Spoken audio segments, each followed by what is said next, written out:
Tokyo District 20. So I really have traveled through time and space, gazing upon the surroundings that were both unfamiliar yet oddly reminiscent. Baie Yamaha, lost in a brief reverie, had come to understand the reality of his situation. Particularly, a young woman whose visage struck him with profound familiarity only solidified his conviction that he had indeed traversed worlds. Her long, silky violet hair was tied with a bow shaped like rabbit ears. She wore a pair of red glasses and a white dress. Her tall and statuesque figure, exuding an aura of elegant tranquility and intellectual beauty. This violet-haired, purple-eyed maiden could only be Rise Kamishiro, and the place where Baie Yamaha found himself was none other than the Antiku district, also known as the Antique Coffee Shop. He only remembered being crushed by a dump truck. Then, everything went black, and now he had crossed over. Clearly, this was the world of Tokyo Ghoul, and having watched Tokyo Ghoul, he naturally recalled both Rise Kamishiro and this coffee shop. Ding. Host has successfully activated the system. Default Fusion Madara Uchiha. At that moment, a cold, mechanical electronic voice suddenly echoed in Baie Yamaha's mind. Immediately, a system panel appeared before his eyes. Host Baie Yamaha. Identity, human. Age, 18. Fusion, target, Madara Uchiha. Fusion, progress. Level 10, out of 100. Equipment, none. Abilities, 1 Tomo, Sharingan. Hashirama cells, level 1. Taijutsu, level 1. Crank, ninjutsu, fire style. Great, fireball technique. Crank ninjutsu, fire style. Phoenix, flower fire technique. Crank ninjutsu, fire style. Dragon fire technique. Drank ninjutsu, body flicker technique. Fusion, points, 0. System shop, locked. Baie Yamaha felt an overwhelming surge of excitement. He had obtained the powers of Lord Madara. Moreover, as his fusion progress advanced, he could unlock even more of Madara Uchiha's formidable abilities. Simultaneously, the system imparted additional information to Baie Yamaha. Although he had worn himself into this world, he possessed the legal status of a Tokyo citizen and was fluent in Japanese. Clearly, the system was omnipotent. While Baie Yamaha's attention remained fixed on the system panel,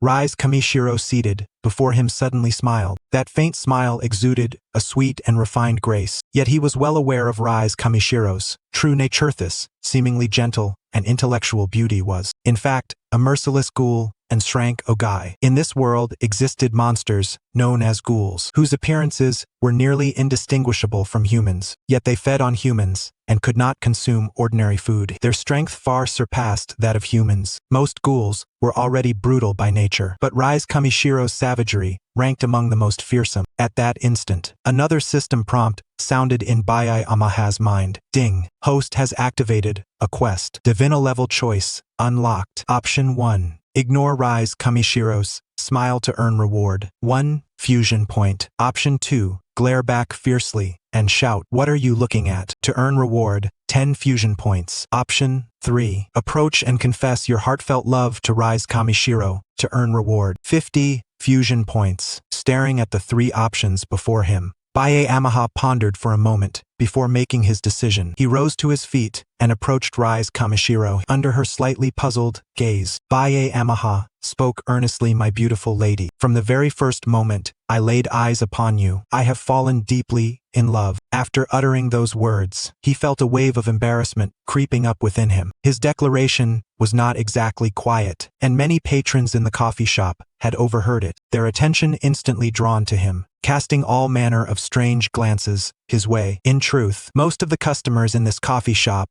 were ghouls. Occasionally humans would unknowingly wander in, but thanks to the rules set by an SS-rank ghoul who served as the manager of District 20, these ghouls refrained from harming the human intruders. Because they were all ghouls, they were well aware of Rise Kamishiro's true nature. Thus, when they saw a human confess to this greedy and savage shrank ogai, their thoughts ran wild with intrigue. Some ghouls even pitied the young human, knowing full well the harrowing fate that awaited him. Baie Yamaha felt a tinge of awkwardness in his heart, but for the reward of 50 fusion points, this minor embarrassment was a small price to pay. His knowledge of Rise Kamishiro was profound, so confessing to her was not entirely unacceptable. After all, Rise Kamishiro would never reject his confession in the way a human girl might. She would simply regard him as food. Not being rejected spared him some social awkwardness. The logic was somewhat peculiar. It was nonetheless true. Ding. Host has completed option 3. Reward obtained, 50 fusion points. With the fusion points secured, Bae Yamaha felt it was well worth it. In other words, if he could acquire another 50 fusion points, his fusion progress would advance to level 2, presumably unlocking even more powers of Madara, Uchiha. In a perilous world, like Tokyo Ghouls, possessing the means to defend oneself was essential. Otherwise, he could be devoured by ghouls at any moment, marking his journey as a total failure. Bae Yamaha's sudden confession visibly startled Rise Kamishiro's expression. Very well, if you truly like me so much, perhaps we can try dating. Rise Kamishiro replied with the demeanor of a refined lady, smiling gently at Bae Yamaha. Her swift acquiescence caught Bae Yamaha off guard. He had anticipated some teasing or coy resistance. Perhaps she considered his flesh particularly delectable and wished to savor it quickly. Regardless, based on his understanding of Rise Kamishiro,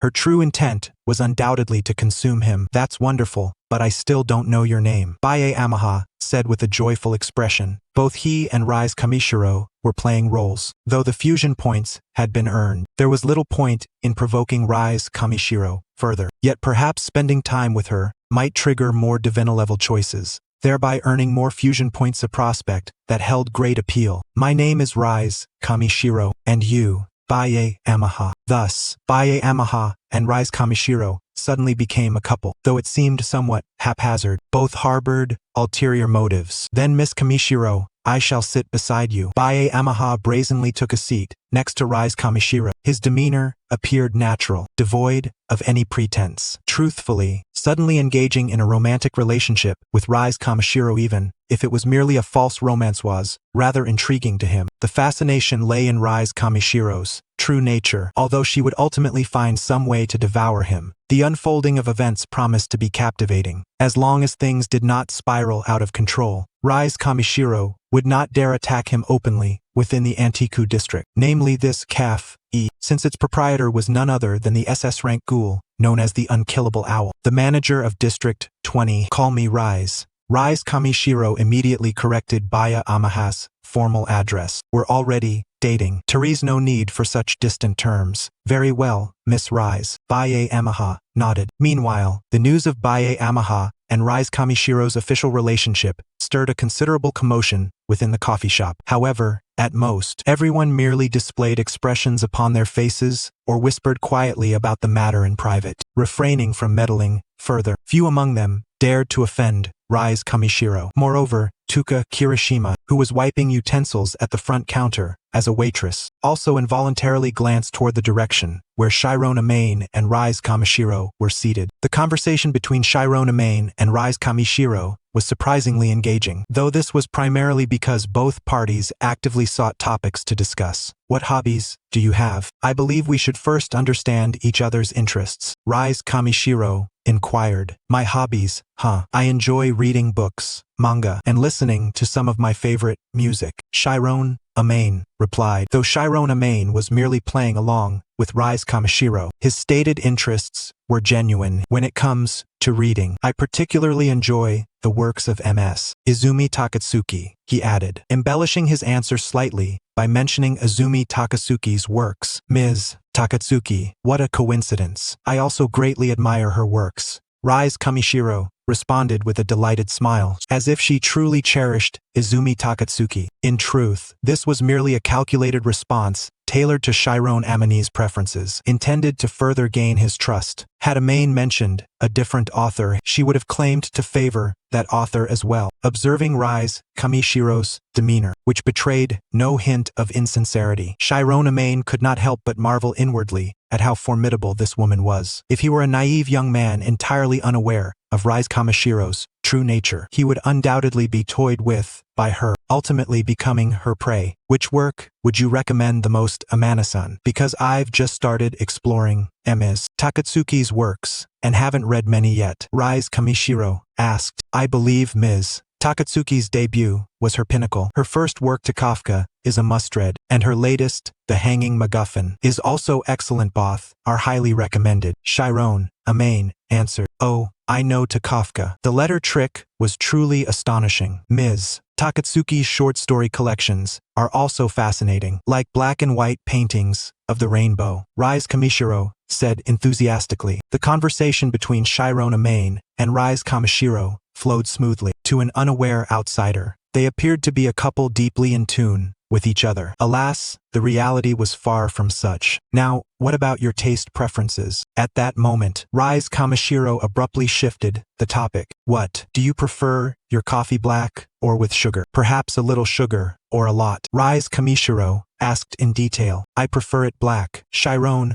Amain responded truthfully. Is that so? I prefer mine with a bit of sugar. Would you like to try mine, Amana-sen? Perhaps you'll come to like it, Rise Kamishiro said, lifting the cup of coffee before her with a sweet smile. Such words and actions were undeniably powerful weapons against a young, inexperienced man. How many could resist such temptation? If Shirone Amain did not possess a deep understanding of Rise Kamishiro's true nature, he would admit that he too would find it difficult to resist her allure. Having reached this point, Shirone Amain resolved not to retreat. He took the coffee from Rise Kamishiro's hand and sipped gently, his face tinged with a hint of embarrassment. Ding! The host and Rise Kamishiro have completed an indirect kiss, earning a reward of 10 fusion points. At that moment, the system's voice suddenly resonated. Shirone Amain was somewhat surprised. He had not expected to gain fusion points through such an interaction. It seemed his earlier decision to continue engaging with Rise Kamishiro was wise, as it could trigger the system's reward mechanism at any time. How does it taste? Rise Kamishiro pressed him further.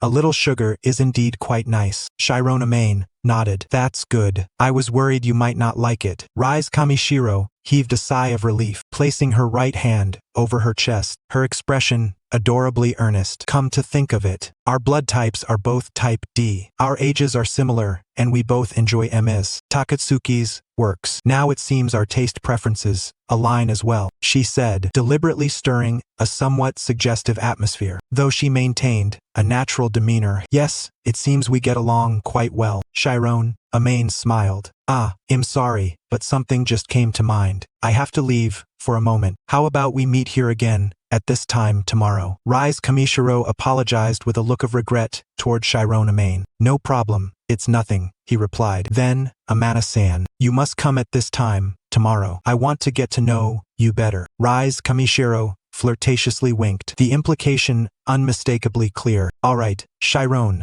Amain responded, already seeing through Rise Kamishiro's tactic of playing hard to get. If he were a naive young man, his mind would likely be consumed by thoughts of Rise Kamishiro until they met again the next day. Shortly afterward, Rise Kamishiro departed. As she stepped out of the antique coffee shop, she maintained a serene smile, hands holding an exquisitely beautiful, small handbag in front of her, embodying the posture of a refined lady. Yet beneath this tranquil and elegant exterior lurked a brutal and ferocious Ugai. At that moment, Rise Kamishiro's mind was already plotting how to toy with Shirone Amain. Next, it was precisely Amain's unexpected confession that made Rise Kamishiro consider this approach as rather promising, namely, to make this human boy fall deeply and irrevocably in love with her, only to deliver a tremendous shock later. She wondered what expression would appear on his face when she finally indulged in this delicacy. Just the thought of it stirred excitement within her. After Rise Kamishiro's departure, Shirone Amain remained inside the coffee shop, not rushing to leave. After all, many primary characters from the original story were still present in this coffee shop, such as the manager, Kusuke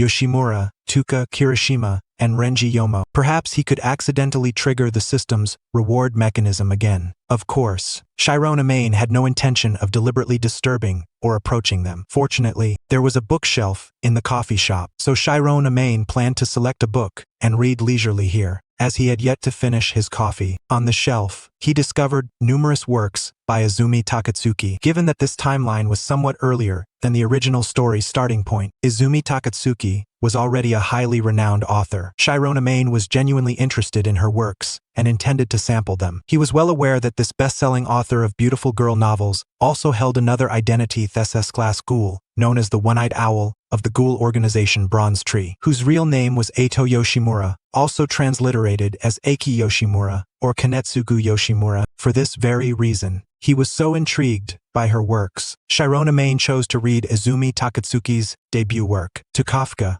since the original story never detailed this work's content. He was now reading a completely unfamiliar piece. As he concentrated on reading to Kafka, many ghouls nearby continued to whisper secretly about him. Ding! The host has read to Kafka, earning a reward of 1 fusion point. Halfway through Chiron Amani's reading, the system's reward mechanism was triggered again. Though it was only 1 fusion point, the noteworthy aspect was the broad range of triggers for system rewards. Of in reading, a book could earn fusion points, evidently because it was a work by Izumi Takatsuki. At that moment, Shiraya Amane suddenly felt that if he had the time, he could thoroughly read all of Izumi Takatsuki's works. His attention swiftly returned to the book, to Kafka. Even though he had only read halfway through, he could already discern Takatsuki Izumi's distinctive style. It was a suffocating atmosphere unique to Takatsuki's creations, a profound sense of despair, pessimism toward the world, distrust of everyone, and so forth. Such elements could only emanate from someone like Edo Yoshimura, who had grown up in the mercilessly brutal 24th Ward. Yet overall, the storyline was captivating, and such a personal style was no flaw. On the contrary, it became a compelling merit. A vivid individual style was always more engaging than the monotonous and conventional. Just then, Shiraya Amane suddenly felt a pang of hunger. Glancing up at the clock hanging on the wall, he realized that unknowingly, it was already evening. It was time for dinner. He marked the page he had reached with a bookmark and then carried the book toward the front desk. "Hello, may I borrow this book for 1 night? I will return it by tomorrow morning," Shiraya Amane inquired of the clerk. Before him stood a young woman with short bluish-purple hair, dressed in a work uniform. Her hairstyle was somewhat peculiar. Her bangs nearly concealed her right eye. Her appearance was serene and shy, her features delicate and charming. This young woman was unmistakably Tuka Kirishima, and Shiraya Amane recognized her at a glance. Tuka Kirishima. However, at that moment, Tuka's expression was rather indifferent. "Sorry, we do not offer book rentals here, but if you really want to borrow it, you can leave a deposit first. As long as you return it on time tomorrow, we will refund your deposit," mainly because this kid could be suddenly devoured by Rise Kamishiro at any time,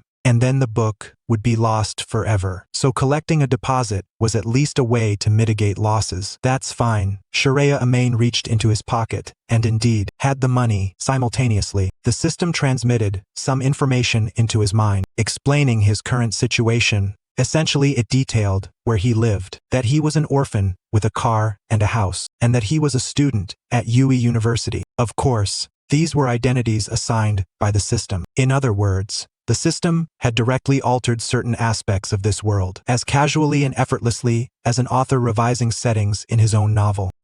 University. In Shiraya Amane's impression, this university was a prestigious institution in Tokyo, comparable to a top-tier national university, something ordinary people could hardly gain admission to. The system somewhat polished his image, but compared to having a car, a house, and attending a prestigious university, the ability to fuse with Madara Uchiha was far more formidable. The rest were mere embellishments. Shiraya Amane nonchalantly handed over the deposit to Tuka Kirishima, then left the cafe with Kafka in hand. As he departed, Tuka Kirishima lingered for a moment, watching his retreating figure. "Little Tuka, it seems like you're a bit concerned about that boy." At that moment, another waitress named Kaya Iriomi teased Tuka. "No, it's just that seeing that human treated as prey by Rise Kamishiro annoys me a little," Tuka whispered frankly. "But Therese, nothing we can do. We have no control over that woman. She's practically a calamity. I've heard that every area she's been to ends up in chaos.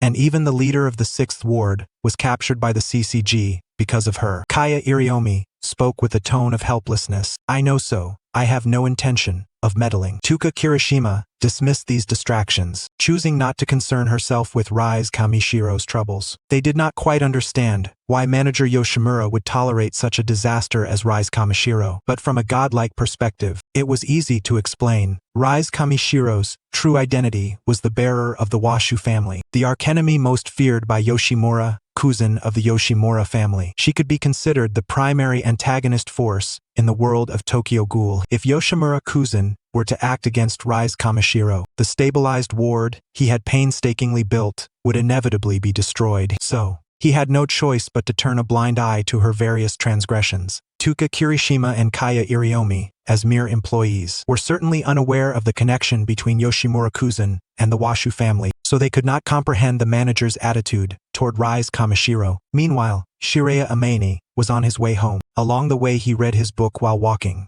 instinctively avoiding shadows of people with the corner of his eye. Just then, he vaguely caught sight of a diminutive figure that seemed familiar. He instinctively looked up and discovered it was Eito Yoshimura, the author of the book to Kafka in his hand Zuzumi Takatsuki. Before him stood an adorable young girl with a tousled mane of verdant green hair, her figure petite and slender, and her eyes as captivating as emeralds. Though her appearance and physique suggested a mere girl, standing barely over 4 feet 11 inches tall, she was in fact 24 years old. This was Eito Yoshimura. Moreover, her true nature starkly contrasted with her delicate and charming exterior.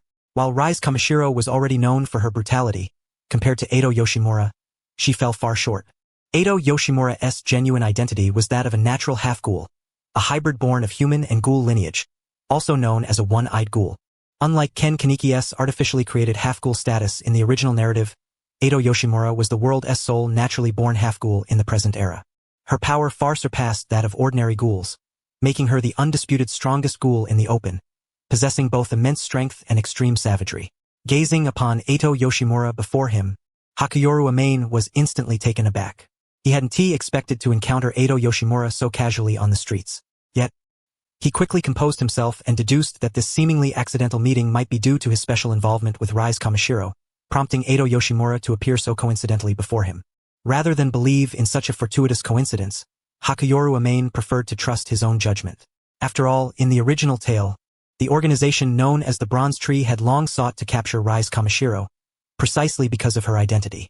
And since Eito Yoshimura was the founding one-eyed owl of the Bronze Tree and the daughter of Yoshimura Kyuzen, her enmity toward the Washu family ran deep, naturally making her pay special attention to Rise Kamishiro, who held a unique position within the Washu clan. Young man, do watch your step while walking. At that moment, Eito Yoshimura was the first to initiate conversation with Hakuyoru Amane. Thank you for the reminder. I shall be careful. Hakuyoru Amane replied in a matter-of-fact tone, betraying no sign of recognition toward Eito Yoshimura. Be cautious now. Having spoken, Eito Yoshimura hummed a light, cheerful tune as she departed, as if she were nothing more than a passing stranger. Had Hakuyoru Amane been unaware of the circumstances, he would have dismissed her warning as trivial. Yet, considering the truth about Rise Kamishiro, the meaning behind Eito Yoshimura's words became unmistakably clear. At this point, Hakuyoru Amane could almost confirm that this seemingly chance encounter with Eito Yoshimura was indeed connected to Rise Kamishiro. Although their meeting had been brief, with only a few exchanged words, what truly mattered was that he was now likely under the watchful eyes of Eito Yoshimura and the Bronze Tree. It was merely surveillance. For Eito Yoshimura, like her father Yoshimura Kyuzen, would not recklessly harm Rise Kamishiro. At the very least, due to the Washu family's threat, Eito Yoshimura herself would not act directly, opting instead to dispatch subordinates such as Gecko Daimori Yakumo to capture Rise Kamishiro. I understand. Faced with Eito Yoshimura's teasingly cheerful admonition, Hakuyoru Amane responded softly.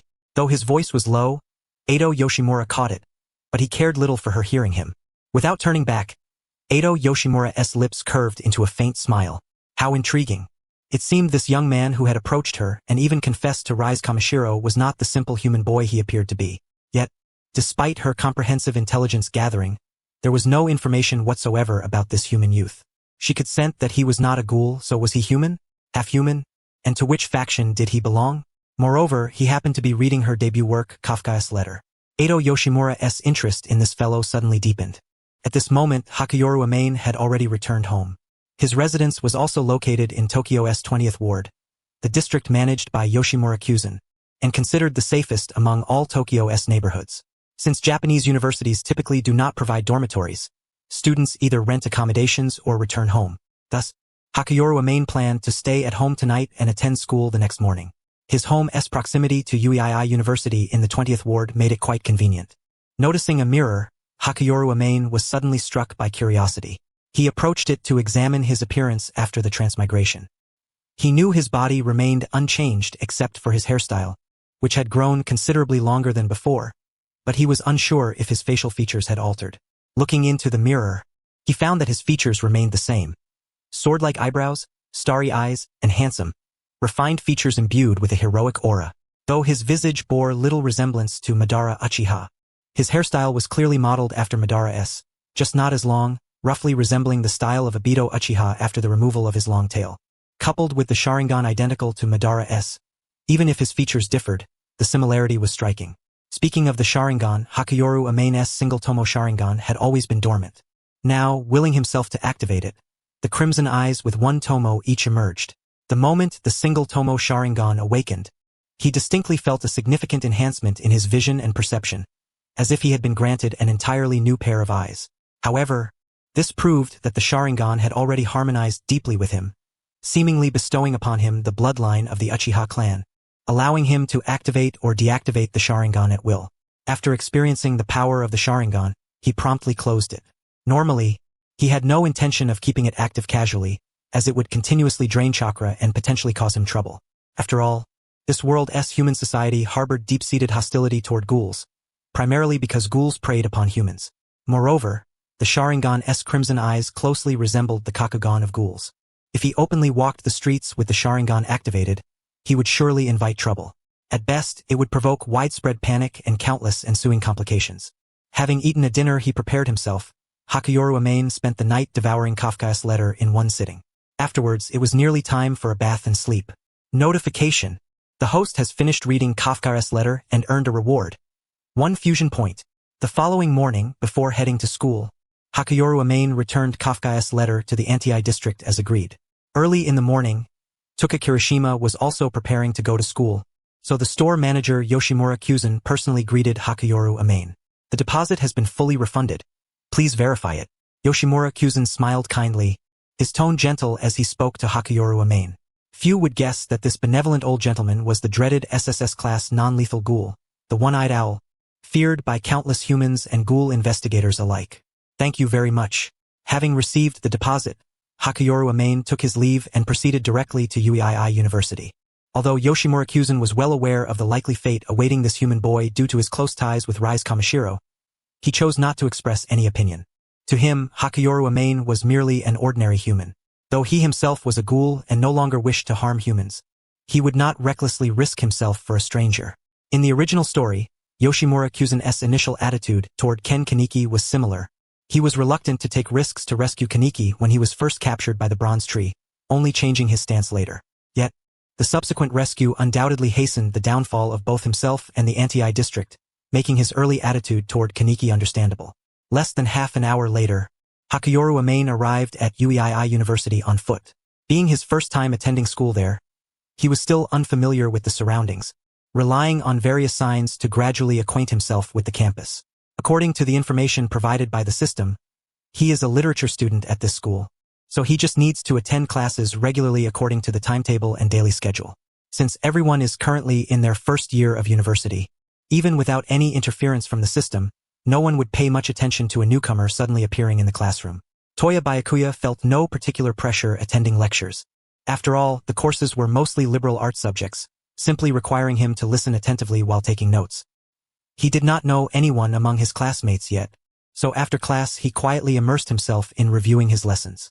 Striving to become strong while maintaining his studies was akin to how Toma Kamiju from a certain magical index dutifully attended school and tutoring every day. After the morning passed, Toya Byakuya's classes for the day concluded, leaving him free to do as he pleased after noon. In Japanese universities, first and second year students typically have just over 4 hours of classes daily on average, and by the third and fourth years this often halves. This explains why Ken Kaneki from the original story had so much time every day to visit the antique cafe. Toya Byakuya planned to have lunch at the school cafeteria before meeting Rise Kamishiro at the antique cafe in the afternoon. Naturally, he had not forgotten the promise he made to Rise Kamishiro yesterday. After ordering his meal, he searched for some time before finding an empty 4-seat table to sit at, as the cafeteria was crowded with students at this hour. Just as he began eating, someone approached and stood before him.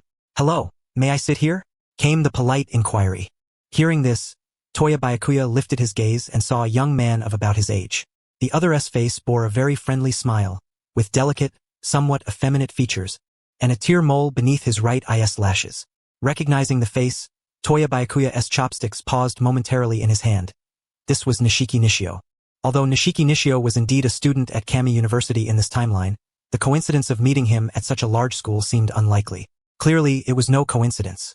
According to Toya Byakuya's understanding, Nishiki Nishio was currently surveilling Rise Kamishiro and, unsurprisingly, had probably begun plotting the construction site rebar incident. Since he was monitoring Rise Kamishiro, he must have known that Toya Byakuya was publicly associating with her. Although in the original story Ken Kaneki secretly admired Rise Kamishiro for a long time, they never truly became a couple. Toya Byakuya, however, had confessed to Rise Kamishiro and started dating her smoothly, so it was understandable that Nishiki Nishio would feel unsettled upon hearing this.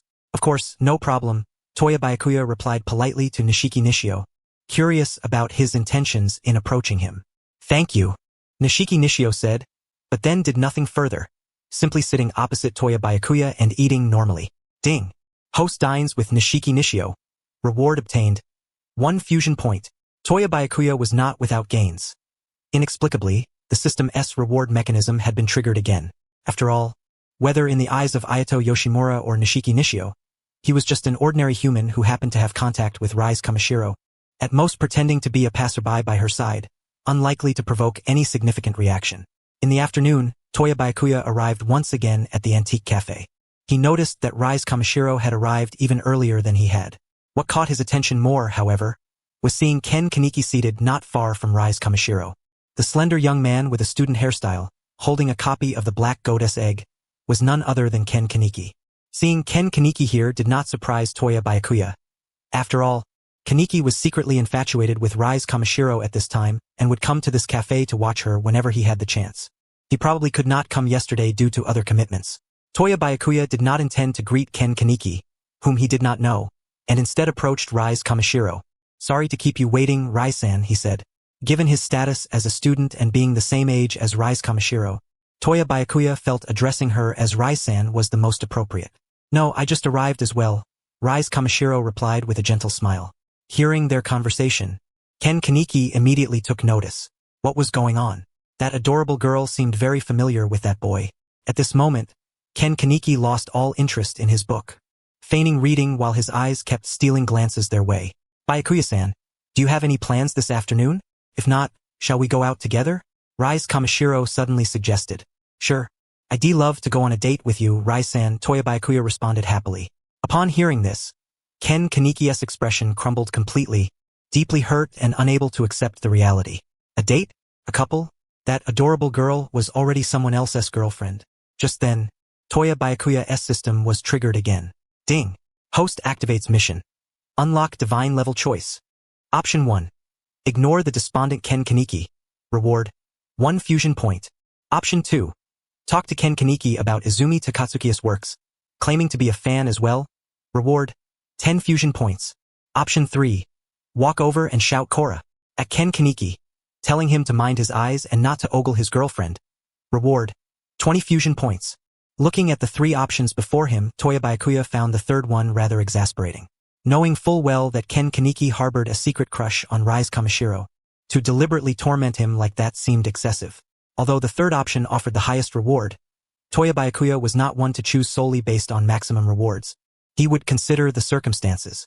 Having read Tokyo Ghoul, he always felt some sympathy for Ken Kaneki's pitiable childhood, so the System's suggestion to cruelly torment him was something he could not bring himself to do. He settled on the second option as a compromise. It was not difficult, merely engaging Ken Kaneki in conversation. However, now was not the time to talk to Ken Kaneki, as Rise Kamishiro was about to pull him away for their date. Before leaving, Toya Byakuya deliberately cast a glance at Ken Kaneki to avoid the system interpreting his behavior as ignoring him. His attention was naturally noticed by Ken Kaneki, who immediately looked away in flustered guilt, fearing that the boyfriend might catch him and cause trouble. Rise Kamishiro also noticed Toya Byakuya's gaze drifting elsewhere and asked, "Is something wrong?" Only after stepping outside the cafe did Toya Byakuya respond, "Nothing, I just felt that boy seemed to be secretly watching you just now." "Is that so? Byakuya-san, could it be you're a little jealous? But there's no need to worry.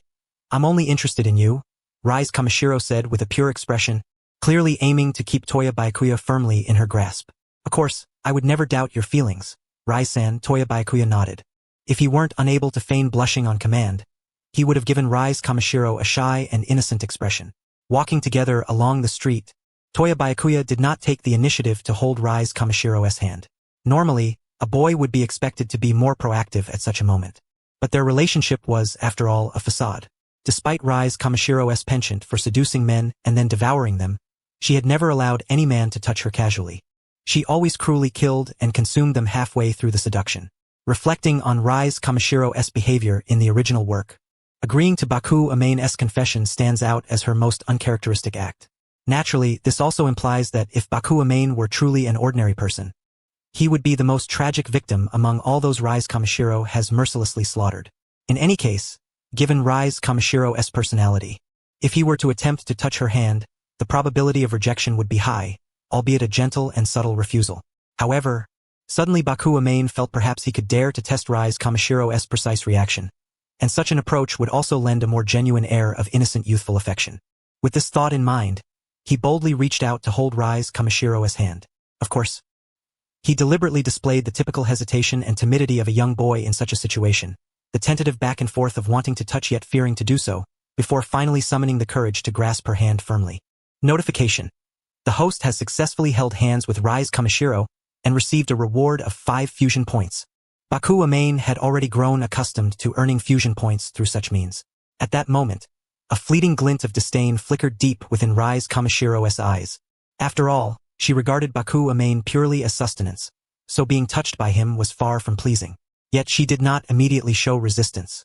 Instead, as if casually withdrawing her hand, she lifted it and pointed toward a certain direction.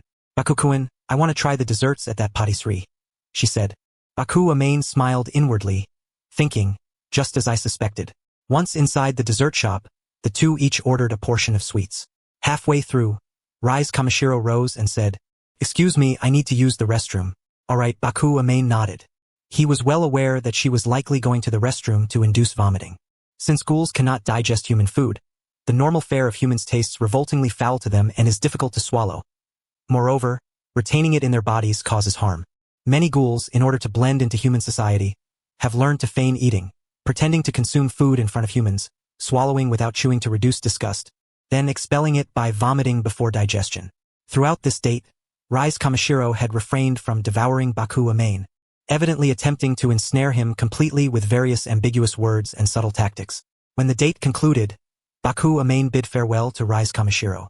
"I really enjoyed today's date. I wonder how you feel, Baku-kun?" she asked with genuine concern. "I'm happy too, to be able to go out with such a beautiful girl," Baku Amane replied, scratching his cheek lightly. Upon hearing this, Rise Kamashiro's face flushed with a shy and joyful expression, radiating delight. The atmosphere was quite pleasant. It was a pity that neither of these two were truly real. "Tomorrow let us meet again at that cafe. I want to see a movie. Would you accompany me, Baku-kun?" Rise Kamashiro intended to continue playing this game with the human. "Sure," Baku Amane agreed without hesitation. After parting ways with Rise Kamashiro, Baku Amane returned to the antique cafe. As expected, Ken Kaneki was still there, sitting and reading a book. When Baku Amane entered, their eyes briefly met, and upon recognizing him, Ken Kaneki immediately averted his gaze as if pretending not to have seen him. Baku Amane, however, walked directly toward Ken Kaneki, who broke into a cold sweat, likely fearing trouble. "The book you're reading, isn't that one of Takatsuki-sensei's works?" Baku Amane initiated conversation. "I am terribly sorry." Ken Kaneki instinctively apologized immediately, then after a moment realized what was being said. Yes, this is Takatsuki Izuru's Egg of the Black Goat." Ken Kaneki's flustered and startled demeanor caused Baku Amane to smile awkwardly. "What a coincidence. I'm a fan of Takatsuki-sensei as well," Baku Amane said warmly. Notification: the host has completed Choice 2 and received a reward of 10 fusion points. Feeling that the other party seemed quite amiable, Ken Kaneki gradually relaxed. "Really?" he said with surprise. Although Baku Amane was the boyfriend of that adorable girl, encountering a fellow admirer of Takatsuki Izuru's works was something to rejoice over. After all, reading was his sole hobby. Of course, though I haven't read many of Takatsuki-sensei's works, I fell in love with them after finishing to Kafka. Saying this, Baku Amane sat opposite Ken Kaneki. "May I sit here?" It was not out of system compulsion, especially since he had already completed the god-level choice triggered by the system, nor did he feel compelled to leave and avoid further conversation. It was simply his own desire to chat with Ken Kaneki, nothing more. "Of course. Please have a seat," Ken Kaneki responded, still somewhat reserved due to his introverted nature. Furthermore, Baku Amane's identity as Rise Kamashiro's boyfriend naturally exerted a subtle pressure. "You look like a student. Could you also be attending UE University?" Baku Amane asked knowingly. He could not just appear as one who knew Ken Kaneki too well right away. Yui University happened to be the closest university to this location, so his question was not out of place. Yes. Are you a student there as well? Ken Kaneki inquired curiously. Indeed. I'm in the literature department. My name is Bakuwa Main, he nodded slightly. Me too. Ken Kaneki was astonished at the coincidence. To be classmates in the same department and fellow admirers of Takatsuki-sensei's works. How remarkable. I am Ken Kaneki. Very pleased to meet you. Engaging with someone who was both a fellow book enthusiast and a classmate, Ken Kaneki greatly enjoyed the feeling. After all, he had only ever had one friend before. Making another friend was certainly welcome, even if that friend happened to be the boyfriend of that girl. Notification. The host and Ken Kaneki have become friends and received a reward of 2 fusion points. As Bakuwa Main and Ken Kaneki chatted, they quickly formed a friendship, their discussions about Takatsuki Izuru's works abundant and engrossing. Immersed in the conversation, Ken Kaneki seemed to forget that Bakuwa Main was the boyfriend of that girl, or perhaps he had come to terms with it. Knowing full well that the girl already had a boyfriend, Ken Kaneki's personality would never lead him to attempt to steal her away. Moreover, having unconsciously befriended the boyfriend of that girl, he felt even more awkward to entertain any other feelings. Later, Bakuwa Main borrowed a book from the cafe's bookshelf. Notification. The host has read Egg of the Black Goat and received a reward of 1 fusion point. Notification. The host has completed reading Egg of the Black Goat and received a reward of 1 fusion point. By the time the cafe was about to close in the evening, Bakuwa Main and Ken Kaneki departed together. During their time there, they did not merely chat but spent much of it reading Takatsuki Izuru's works, occasionally exchanging thoughts on their readings. On the way home, Ken Kaneki remained in a cheerful mood. Although Hideyoshi Nagachika was his best and previously only friend, their interests differed greatly. Hideyoshi did not enjoy reading, so Bakuwa Main's arrival filled a void in his life. Meanwhile, Bakuwa Main also walked along the path home, the same route as yesterday, which passed through several narrow alleys. It was evident that especially within the narrow alleyways, there were scarcely any pedestrians. The hour was late, and coupled with the existence of ghouls in this world, people were too fearful of being attacked by these creatures to venture into sparsely populated places like alleys at night. Shiraya Amain felt that he too should exercise caution. If by chance he encountered a ghoul of at least S rank, it would spell trouble. Given his current strength, it was uncertain whether he could withstand an S-rank ghoul. Though ghouls bore an appearance nearly identical to humans, their power was on an entirely different level. Moreover, his fusion progress was only at level 1. He might not even possess 1% of Madara Uchiha's strength.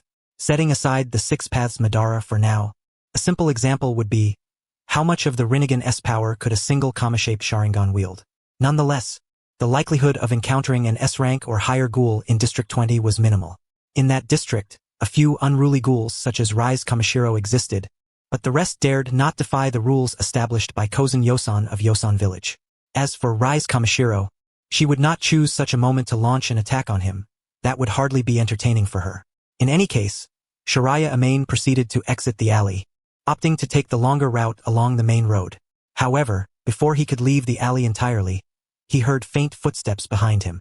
Turning around, he saw a man with a hostile expression approaching. Although the man's eyes had not yet transformed into Kakugan, Shiraya's first instinct told him this individual was a ghoul. Damn it, those folks in the Peace District 1T let us prey on humans. I'm sick of eating rotten meat every day, the man muttered to himself, voicing complaints that would sound perplexing to outsiders. Yet Shiraya's hearing of such grievances only reinforced his suspicion that this man was indeed a ghoul. His brows furrowed slightly. It was clear this man intended to regard him as food. If you want to eat me, then come and try, Shiraya Main said calmly.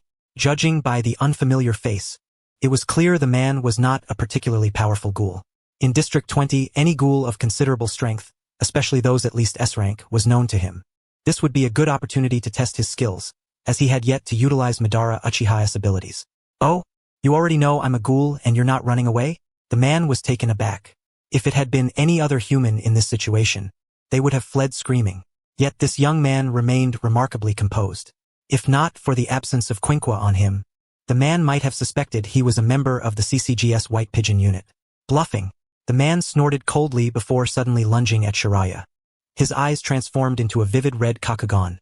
The scara, normally white, turned black, and his facial expression twisted into a ferocious snarl. The Kakugan appeared as shown. From the base of his tailbone sprouted a dark green tail like Kagun, long and robust, an essential weapon for ghouls to capture their prey. At that moment, Shiraya's gaze grew colder. His normally black pupils shifted into a single comma-shaped Sharingan. Just as the man was about to reach Shiraya's front, he suddenly noticed Shiraya's eyes had also turned scarlet. His face paled instantly, his mind momentarily blank. The man's first reaction was to mistake Shiraya's Sharingan for Kakugan, which caused his confusion. Ghouls generally could discern the scent of their own kind. This young man emitted the scent of a normal human, so how could he possess Kakugan? However, one scenario involved a ghoul living among many humans, causing their scent to become masked by human odor, making detection difficult. The man suspected this was the case here. He slammed on the brakes mentally, seemingly abandoning the plan to attack Shiraya, and instead spat curses. Damn it, what rotten luck. Thought I'd found an easy meal, but it's one of my own kind. His expression soured, as the flesh of ghouls was distinctly different from that of humans. Ghouls' taste buds were peculiar. Normal food made them nauseous, and even the flesh of their own kind was unpalatable. Human flesh, by contrast, was a delicacy to them. Hunting humans enhanced their strength, replenishing and even increasing the essential RC cells within their bodies.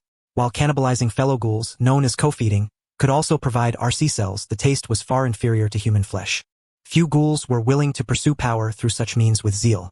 Thus, after mistaking Shiraya for a ghoul, this man grew quite displeased.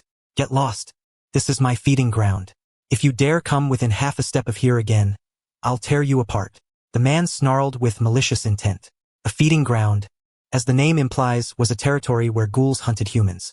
Many ghouls claimed their own feeding grounds, and the stronger the ghoul, the larger and more strategically located their domain. This territory became their private domain. Trespassing into another ghoul's feeding ground often ignited brutal battles, provided the intruder was also a ghoul. However, Shiraya Amain was not a ghoul, so the feeding ground rules did not apply to him.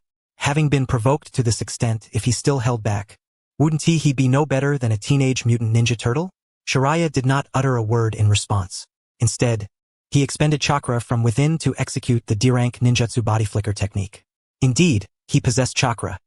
Otherwise, he would be unable to perform ninjutsu. This chakra was supplied by level 1 Hashirama cells, fused with a portion of Madara Uchiha's chakra. The two had merged so completely that distinguishing between them was unnecessary. In an instant, Shiraya appeared behind the ghoul. Had the opponent not been nearly upon him, the D-rank body flicker would not have allowed such a distance of instantaneous movement. The body flicker technique came in many varieties. This D-rank version was naturally the most basic and rudimentary. Great Fireball Jutsu, Shiraya silently intoned, unleashing the C-rank fire release ninjutsu. As chakra gathered in his throat, a small fireball emerged from his mouth, rapidly swelling into a colossal orb. The intense flames engulfed the ghoul before him. Though he had never formally learned this technique, he succeeded at the first attempt, as if he were naturally adept at it. While the Great Fireball Jutsu was somewhat infamous in the world of Naruto, popular yet rarely lethal, often dodged, absorbed, or blocked in various ways, its potency remained formidable. When the ghoul sensed danger and turned around, he was greeted by a massive fireball barreling toward him. His eyes widened in terror. Gaia! The ghoul screamed in agony as the searing heat scorched him. Ghouls possessed physical defenses far superior to regular humans. Ordinary weapons like kitchen knives seldom harmed them. Yet even so, they were no match for the terrifying temperatures of the Great Fireball Jutsu. However, ghouls also boasted remarkable regenerative abilities, making it difficult to kill them with a single strike. Thus, Shiraya's attack did not slay the ghoul. Observing this, Shiraya swiftly picked up a crowbar lying nearby, also known as the Holy Sword of Physics. Though the ghoul's flesh was resistant to most weapons, and a crowbar was certainly among them, brute force could sometimes work wonders. He possessed Madara Uchiha's taijutsu skills, albeit only a fraction, but that was sufficient for now. At that moment, Shiraya Amaha exerted a sudden burst of strength, relying solely on brute force to strike the quinqua of the ghoul. The Kagun, already scorched by intense heat, naturally lost its usual formidable hardness. With a single mighty blow, he shattered the Kagun. The ghoul writhed in agonizing pain from the burns. No matter how resilient or regenerative his physical body was, it did not negate his sense of pain, leaving him oblivious to the gravity of the situation. Immediately, Shiraya Amaha struck again, delivering a decisive blow that completely severed the Kagun. He then reversed his grip, wielding the severed Kagun as a replacement for his physical quinqua. In this world, there exists a weapon specifically crafted to combat ghouls, known as a quinqua. It is fashioned from the Kagun and the Kakuja, organs found within ghouls, its lethality and hardness remarkably potent. Therefore, it can effectively serve as an improvised weapon, wielding power far surpassing that of a conventional physical quinqua. To be precise, their power is incomparable. The ghoul, having lost this offensive and defensive kagun, was instantly pierced through by Shiraya Amaha's reversed kagun, effortlessly cutting through flesh as if it were mere paper. Within the base of the kagun lies the kakuja, an organ critical to a ghoul's survival. Shiraya Amaha destroyed it outright, delivering a fatal wound to the ghoul. The agonized screams gradually subsided as the creature collapsed onto the ground, gasping for breath, with death merely a matter of time.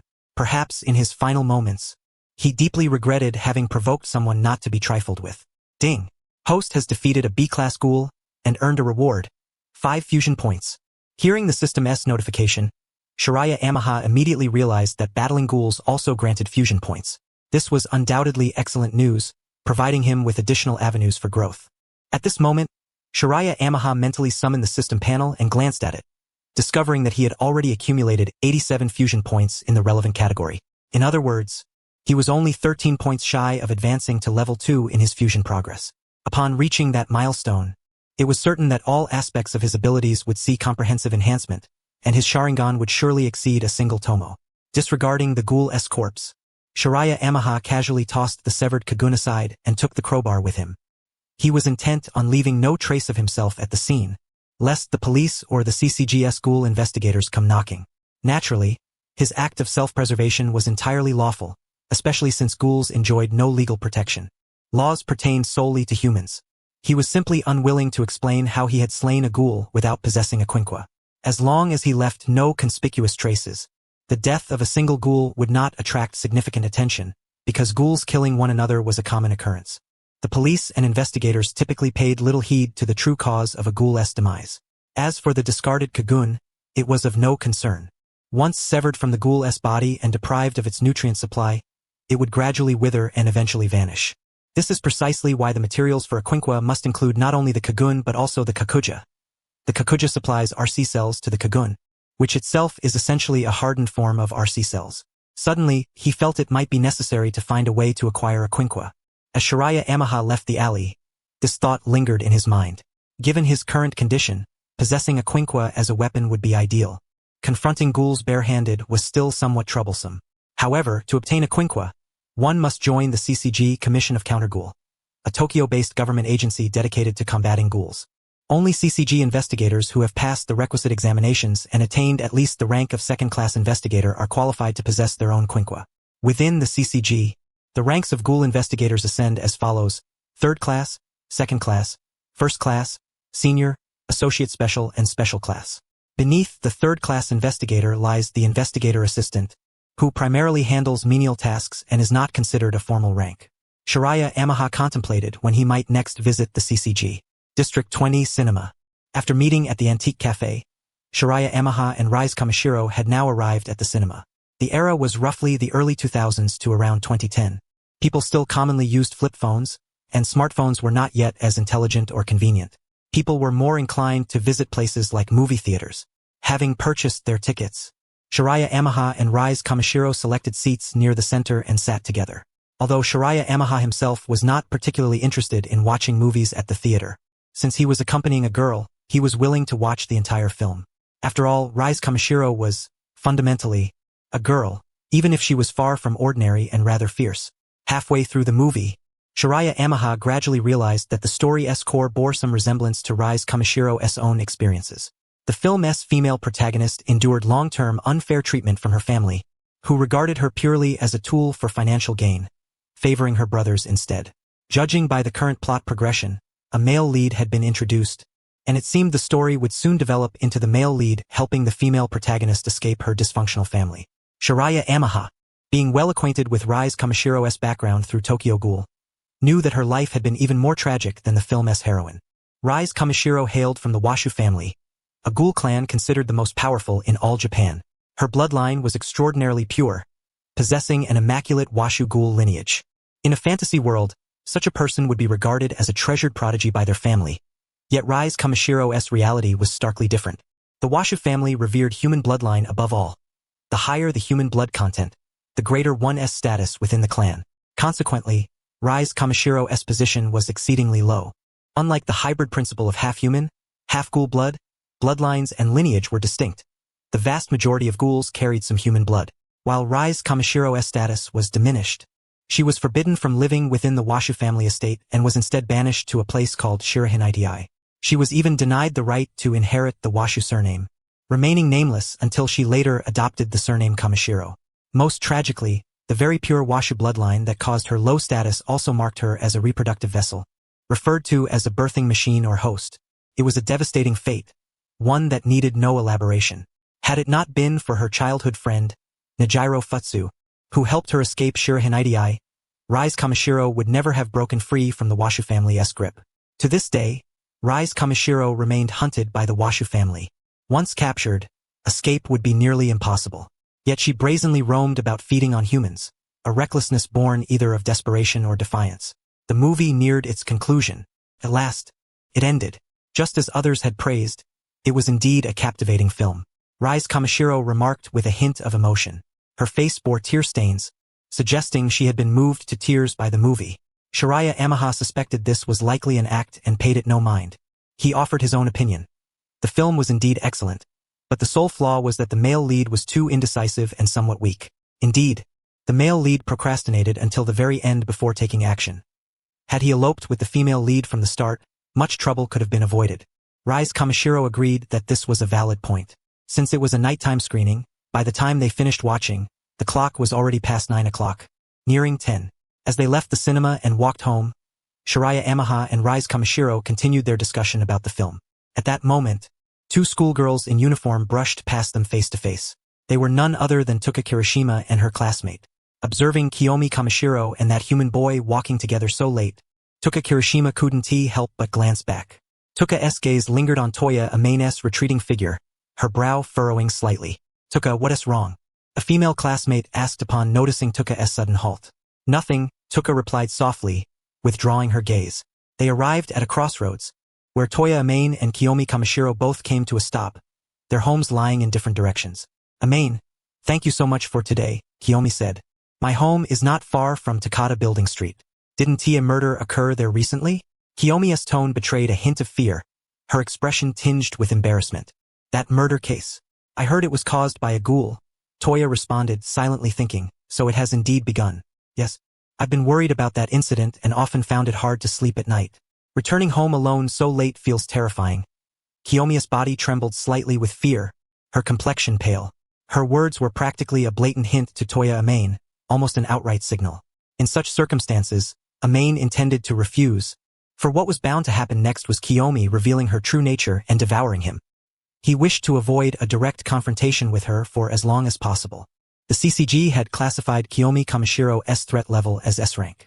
Considering his current strength, facing an S-rank ghoul was still quite challenging.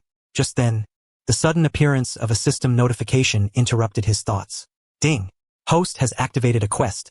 Unlocking divine-level choices. Option 1. Refuse Kiyomi Kamashiro's request. Reward: 1 fusion point. Option 2.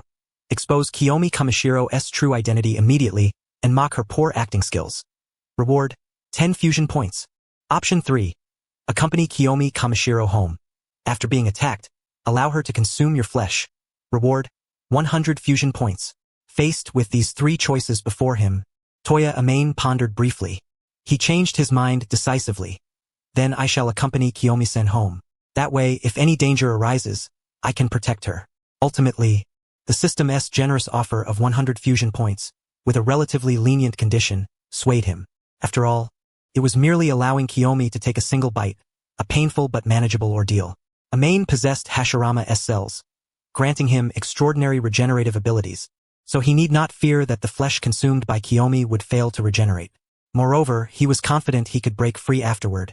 The instantaneous movement technique was invaluable in such moments. That's wonderful. Having Amane-san by my side makes me feel so much more at ease, Kiyomi exclaimed joyfully. Along the way home, to be safe, Toya Amane expended all the fusion points he had accumulated. Ding! Host has used 87 fusion points. Fusion progress: 87. Current fusion level: Level 1, 87 out of 100. He was also curious whether an increase in fusion progress would translate into a tangible boost in strength. While advancing from level 1 to level 2 would surely bring significant change, it was uncertain whether incremental progress within level 1 would have an effect.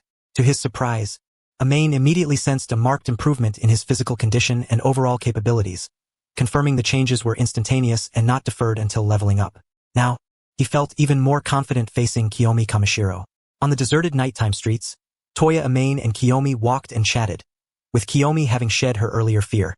They felt no apprehension about ghoul attacks here, for nearly all ghouls in District 20 knew Kiyomi, and no ghoul would be foolish enough to harbor ill intentions toward her or those under her watchful gaze.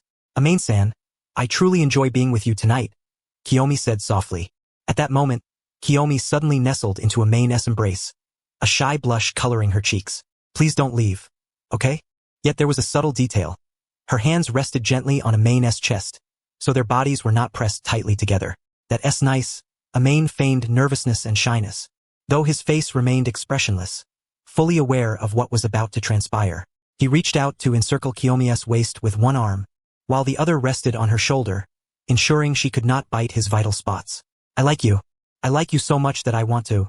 Before he could finish, Kiyomi suddenly bit into Amain's shoulder. Her eyes instantly transformed into crimson Kakugan. I'm going to eat you. Pain seared through his shoulder. His brow furrowed as he gritted his teeth to endure it. Kiyomi did not merely bite. She tore a chunk of flesh from his shoulder. Immediately, Amain was pushed away sharply. He deliberately allowed himself to stagger and fall to the ground to secure the system's reward. If one bite was insufficient, he could let Kiyomi take another, all while maintaining the guise of an innocent young boy. Ding! Host has completed option 3. Reward: 100 fusion points. Apparently one bite sufficed. The moment he gained the fusion points, Amain used them instantly. Ding! Host has used 100 fusion points. Fusion progress 100. Current fusion level: Level 2, 875 out of 500. New abilities including upgrades 3 Tomo Sharingan, Hashirama Cells Level 2, Taijutsu Level 2, B-Rank Fire Release, Great Fire Annihilation, B-Rank Fire Release, Great Fire Extinguishment, B-Rank Fire Release, Ash Concealment Technique. At this moment, Toya Amain's Sharingan had reached the 3 Tomo stage. His Taijutsu and Hashirama Cells had ascended to Level 2, and he had acquired new ninjutsu. Ah, such exquisite flavor. Kiyomi was astonished by the deliciousness of the flesh she consumed from Amain's shoulder. It surpassed every human she had ever eaten, a strikingly evident difference.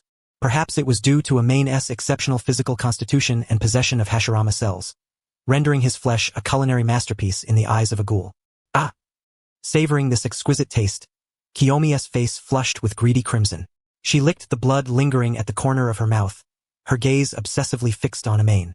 Amain-san, do you know the scene I adore most in the book The Egg of the Black Goat? Kiyomi inched closer to Amain, emitting a peculiar chuckle. It's when the black goat tears out the entrails of men fleeing in all directions. No matter how many times I watch that scene, I find it endlessly thrilling.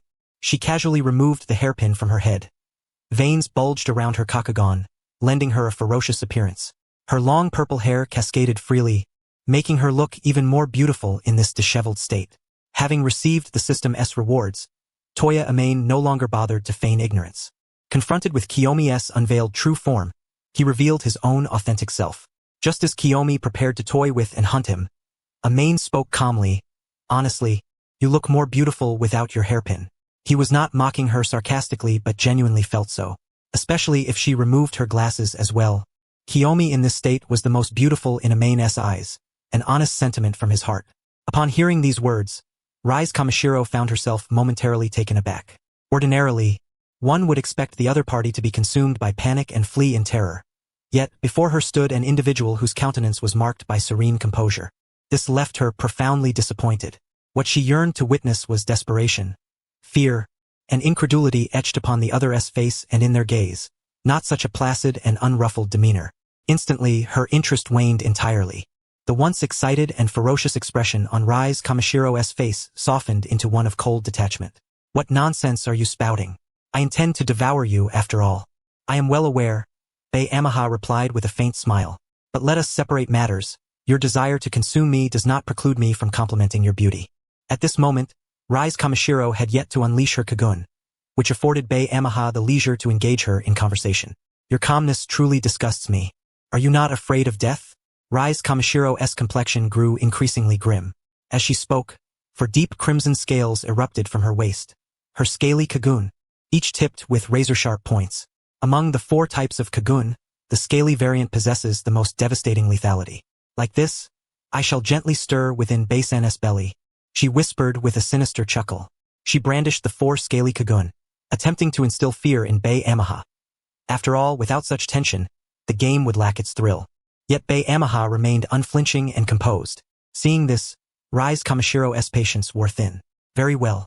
Though less entertaining, your flesh is far more delectable than others, which somewhat compensates for the disappointment, she said coldly, then lunged directly at Bei-Amaha. She refused to believe that this youth could remain so composed in the face of death. Just as Rise Kamashiro was about to strike, Bei-Amaha vanished. His instantaneous movement technique had improved alongside the advancement of his fusion progress, allowing him to teleport farther than before. In the blink of an eye, he appeared atop a nearby lower roof. Farewell, Miss Rise, Bei-Amaha said, making a waving gesture as he departed. No sooner had he finished speaking than he teleported again to an even higher rooftop. Coupled with his swift mobility, it was not long before he disappeared from Rise Kamashiro's sight entirely. He had never intended to engage Rise Kamashiro in combat. Without his Quinqua, confronting an S-Class ghoul would be considerably troublesome. Moreover, Rise Kamashiro's S-Class rating was merely the CCG's official assessment of danger level, based on threat rather than pure strength. For example, some ghouls, no matter how powerful, would not receive a danger rating from the CCG as long as they refrained from harming humans.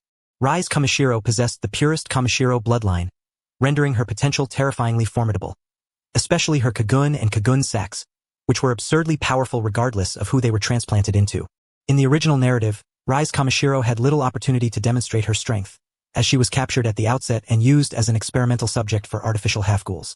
Bei-Amaha disappeared so swiftly that by the time Rise Kamashiro realized and sought to pursue him, he was already beyond reach. TCH. Rise Kamashiro bit her thumbnail in irritation. Bei-Amaha's casual farewell had vexed her greatly. The delicacy she had nearly tasted had just flown away. Yet, the agility he displayed piqued her curiosity. Such skill was impossible for an ordinary human. Moreover, his previous composure suggested he had long known she was a ghoul. Taking these factors into account, Rise Kamashiro surmised that Bei-Amaha was no ordinary individual, and likely not a ghoul investigator either. Could he be? As she pondered these matters, she suddenly noticed a strange shadow beneath her feet.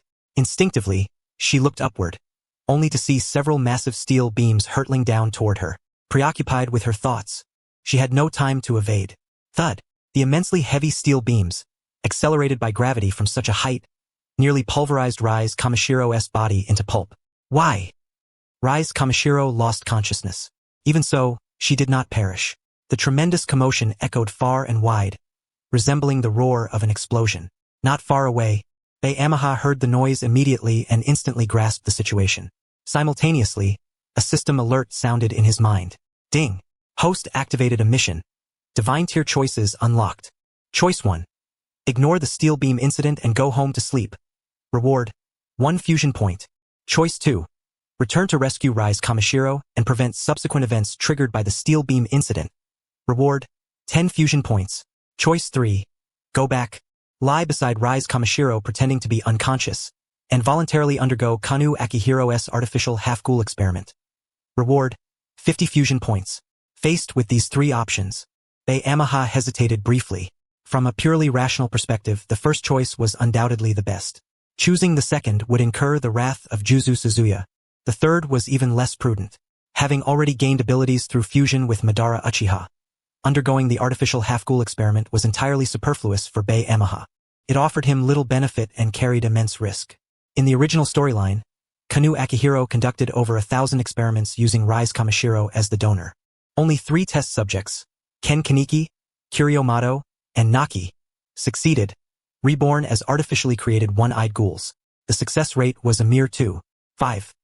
No matter what, Bei-Amaha would never risk such a perilous experiment for 50 fusion points. Failure meant death or permanent disability, and the failure rate was alarmingly high. Regarding the second choice, the reason it would offend Juzu Suzuya was that the steel beam incident had been orchestrated by Suzuya himself.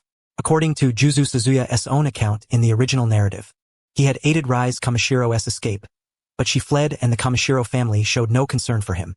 Instead, she went about seducing men and preying upon them. Hence, Juzu Suzuya sought revenge by deliberately engineering the steel beam accident, condemning Rise Kamishiro to agonizing experiments as a test subject. While this appeared to be the product of Suzuya's yandere and petty personality, Bei Yamaha believed it was merely an excuse. A deeper analysis revealed that Juzu Suzuya had long been steeped in pessimism and despair toward the world.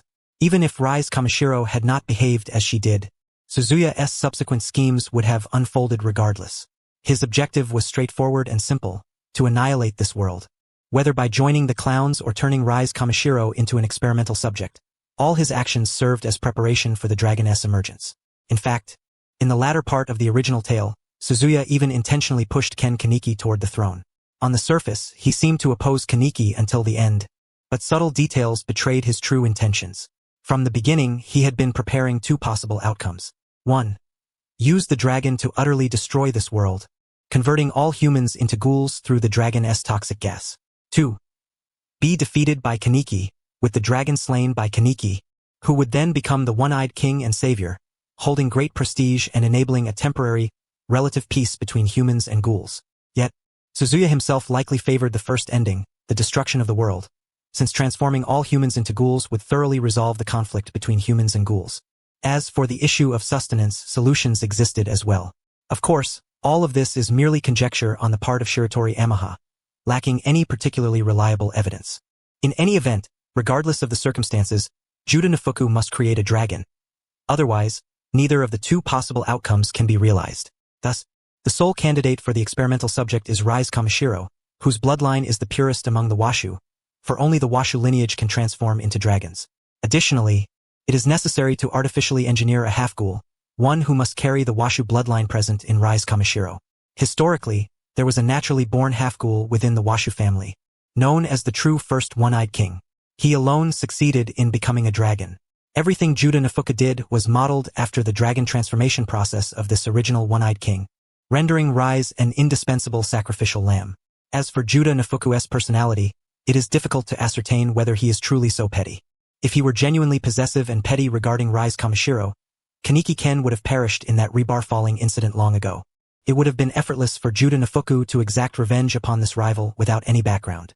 In summary, if Shiratori Yamaha were to attempt rescuing Rise Kamishiro now, it would equate to obstructing Juda Nefuku's dragon transformation plan and inevitably incur his wrath. As expected, he still cannot let go. After much deliberation, Shiratori Yamaha resolved to return and save Rise Kamishiro. He did not deny his hypocrisy. If it were some other ghoul he did not know, one intending to devour or cruelly torment him, he would not hesitate to kill them if he had the means. But this was Rise Kamishiro, a figure who evoked in him a sense of tragedy and pity. Rise Kamishiro's fate as an experimental subject was utterly miserable, sustained by barely nourishing nutrient fluids, for ghouls possess strong regenerative abilities and do not easily perish. Subjected to countless experiments and repeated extractions of her kakuho organs, the physical torment compounded by prolonged deprivation of human flesh eventually drove Rise into insanity and delirium. She ultimately became the core of the dragon and was only freed from her suffering when Kaneki Ken killed her. Witnessing this grim fate, Shiratori Yamaha felt a profound sense of unresolved anguish. Now that he himself had traversed into this world, how could he not attempt to amend the regrets and dissatisfaction harbored within his heart? He swiftly returned to Rise Kamishiro's side. Before him lay a harrowing scene. Rise was unconscious, pinned beneath some rebar. Summoning all his strength, Shiratori Yamaha lifted the rebar off her one by one. Fortunately, having inherited Ban's martial arts and possessing physical attributes far surpassing those of ordinary men, he was able to move such weighty steel bars, which would have been impossible for most. Before any passersby could discover and alert authorities, Shiratori Yamaha cradled Rise Kamishiro and hastened away from the scene. Before leaving, he glanced upward at the construction site's summit but saw no sign of Juda Nefuku. It appeared Juda Nefuku had already departed, though it was unclear whether he had noticed that Shiratori Yamaha had rescued Rise. As for stopping the bleeding or other medical interventions, they were unnecessary. Rise's regenerative capabilities far exceeded those of typical ghouls and would soon heal her wounds unaided. With nowhere else suitable to go, Shiratori Yamaha brought Rise directly to his home. Notification. Host has completed Choice 2 and received a reward of 10 fusion points. He laid Rise on the bed and sat beside her, patiently waiting for her to heal and awaken on her own. Having been feeding frequently, Rise's body was not deficient in RC cells, allowing for rapid regeneration. Shiratori Amaha did not have to wait long before she opened her eyes. The moment Rise Kamashiro's eyes met Shiratori Amaha's, she instantly recalled being knocked unconscious by the rebar and instinctively suspected that he had betrayed her. She abruptly rose, her kakugan flaring, and 4 scale-like kakuho tentacles emerged swiftly from her waist. Seeing that Rise had awakened, Shiratori Amaha calmly advised, "Calm down first. I was the one who saved you. You saved me?"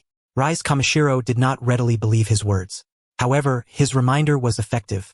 She calmed somewhat and refrained from attacking immediately. "Yes, I heard a loud noise coming from your direction. Went to check, and saw you pinned beneath the rebar. So I rescued you," Shiratori Amaha explained coolly.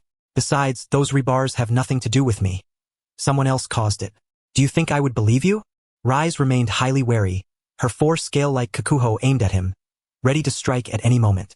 "Think carefully. If I truly intended to harm you, why would I go to the trouble of bringing you back to my own home? Moreover, I haven't done anything to you," Shiratori Amaha said with a hint of helplessness. "To be honest, if you want to leave now, I definitely won't stop you. Just walk away.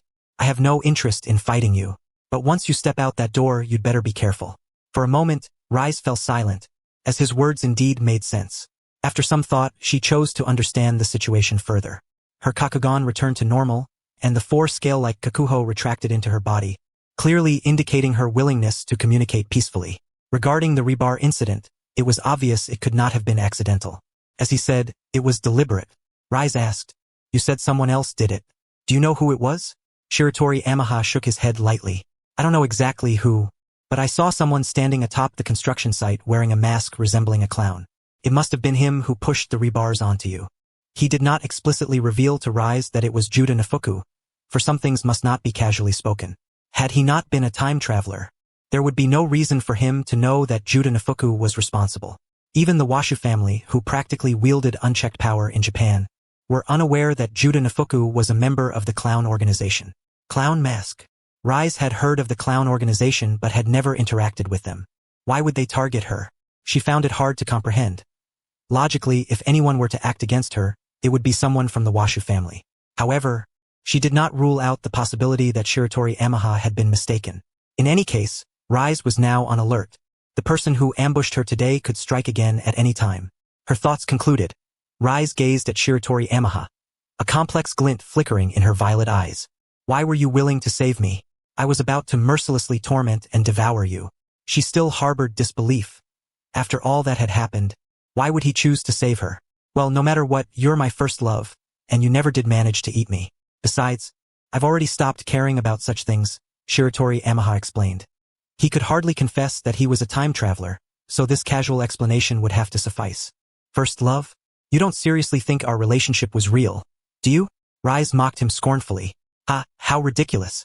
I know it wasn't real, of course. But everything that's happened these past few days has been real. Honestly, before meeting you, I'd never even been on a date with a girl. At least you gave me an unprecedented experience," Shiratori Amaha said with a smile. "Disgusting," Rise replied disdainfully. "But you really are a strange man. By the way, you're not human, are you?" Rise Kamashiro suddenly recalled something, especially upon seeing Shirayuki Amane's already healed shoulder. "I distinctly remember biting off a large chunk of flesh from your shoulder back then. If you were an ordinary human, there would be no way for such a swift recovery. Perhaps my constitution is somewhat extraordinary, but I am undeniably human. You've even tasted my flesh. If I were a ghoul, it certainly wouldn't have the same flavor," Shirayuki Amane casually explained. Aside from the omission of the existence of Hashirama cells, there was not a single falsehood in his words. Indeed, the taste of ghouls is notoriously unpleasant. Your flavor, not to mention compared to other humans, is far more delectable. Rise Kamashiro nodded in undeniable agreement. "Speaking of which, since your body can regenerate like a ghoul's, would it be all right if I sampled some more of your flesh?" Rise Kamashiro greedily licked her lips, still unable to forget Shirayuki Amane's deliciousness. Ever since she had tasted that flavor, she had almost completely lost interest in other humans. No, Shirayuki Amane decisively refused. "Why?" Rise Kamashiro asked instinctively. "Because it hurts a lot, and I'm not keen on being your all-you-can-eat buffet," Shirayuki Amane stated bluntly. At that time, it was only for the sake of those 100 fusion points. Otherwise, he would never have allowed Rise Kamashiro the chance to feed on him. Very well. Rise Kamashiro said no more, knowing she couldn't force the issue. The other party was no feeble creature at her mercy. However, she did not intend to abandon the idea. Whenever the opportunity arose, she would certainly not let this delicacy slip away. For now, Rise Kamishiro needed to return home. Her injuries had yet to fully heal and required proper rest. Yet, just as she was about to leave Shiryuki Amane's side, he suddenly spoke. Wait a moment. At his words, Rise Kamishiro halted, her brow slightly raised. Didn't you say you wouldn't stop me? The atmosphere grew somewhat tense. Shiryuki Amane replied calmly, at least help me wash the sheets clean before you leave. The sheets were stained with a large patch of blood, remnants of Rise Kamashiro's extensive wounds. She fell silent for a moment, seemingly rendered speechless by the request. Why not just throw them away and buy new ones? Without another word, she pulled out her wallet and handed Shiryuki Amane some bills, enough to purchase several new sets of sheets. Shiryuki Amane did not prevent her from leaving any further.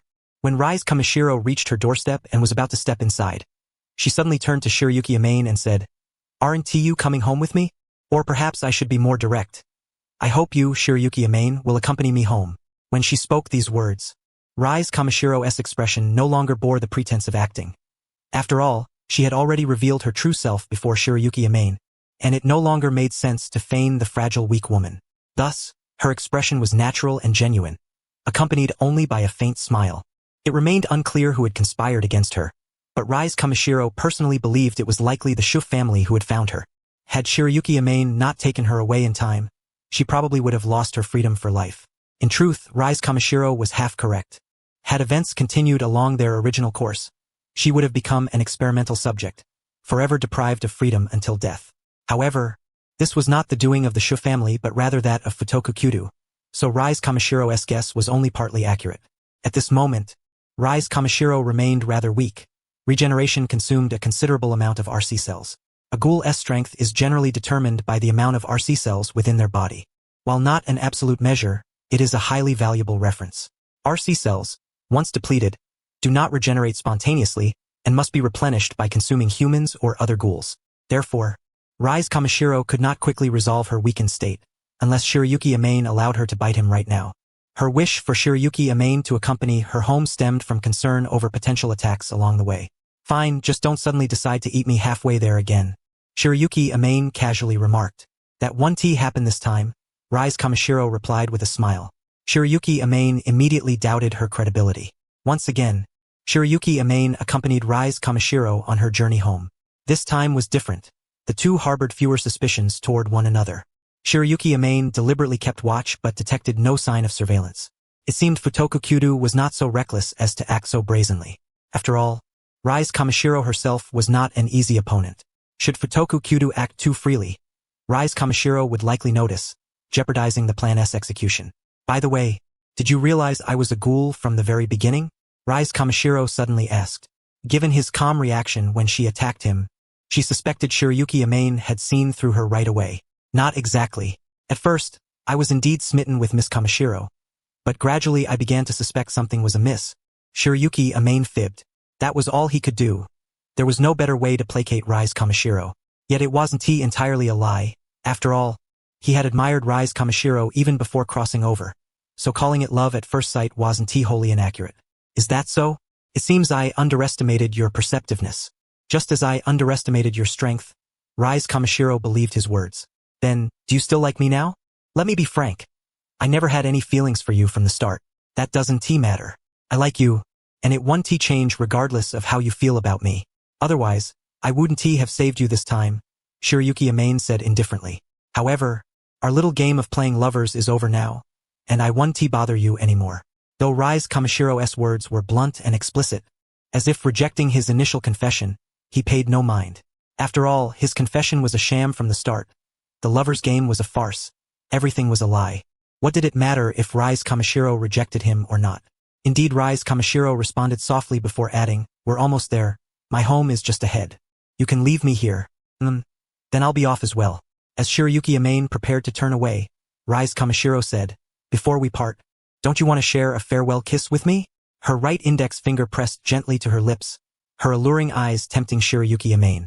However, his gaze instantly turned into a pair of dead fish eyes. Are you trying to seize the chance to devour my tongue? Oh dear. You caught me. Rise Kamishiro did not deny it, chuckling softly. But you guessed wrong on one point. I don't just want to eat your tongue. I want your lips too. After all, you can heal yourself, can't you? Her gentle smile belied the terrifying words. Shiryuki Amane was momentarily speechless. Enough, enough. Farewell, Miss Kamishiro. With that, Shiryuki Amane turned and walked away. Rise Kamishiro watched his retreating figure for a while before returning to her own home. That night, Shiryuki Amane left the blood-stained sheets untouched, replacing them with a clean set already available at home. Those sheets could not be casually discarded. The bloodstains could easily cause trouble later. It was better to keep them and wash them properly. The following day, after classes ended, Shiryuki Amane, as usual, found himself habitually reading at the antique coffee shop. He had originally believed that he would not encounter Rise Kamishiro today, yet fate had other plans, and he found himself face to face with her once more. It seemed that Rise Kamishiro's presence in the cafe was not solely for the purpose of luring prey. Perhaps it was due to the exquisite taste of the coffee, though not in the ordinary sense of deliciousness, but rather because the coffee contained concentrated granules of human flesh, which rendered it far more delectable to ghouls. After all, this cafe was established expressly to serve ghouls. However, Kozen Yoshimura typically added these concentrated granules only to the coffee served to ghoul patrons. For human customers, the coffee was simply ordinary. Miss Kamishiro, I had thought I wouldn't see you today, Hakuyasha Amane greeted upon entering, addressing Rise Kamishiro as if nothing had transpired the previous night. At that moment, Tuka Kirishima, who was working at the front desk, heard Hakuyasha's voice and instinctively raised her head.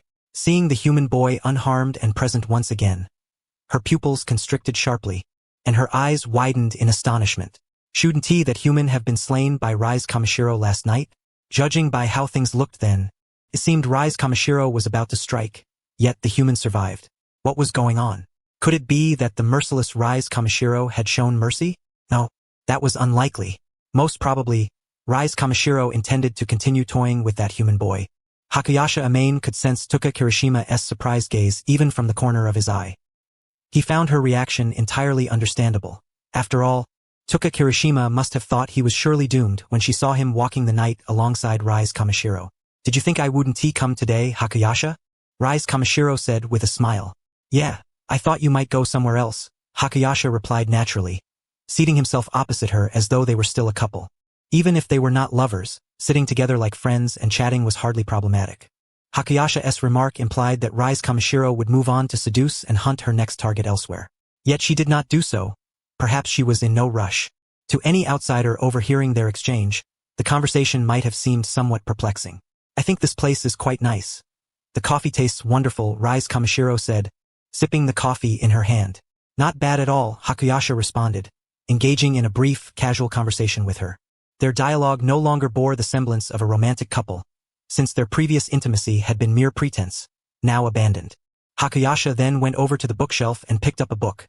The MacGuffin of the Hanged Man, the latest work by Izumi Takatsuki. That's the MacGuffin of the Hanged Man, isn't it? You recommended it to me before, but you haven't actually read it?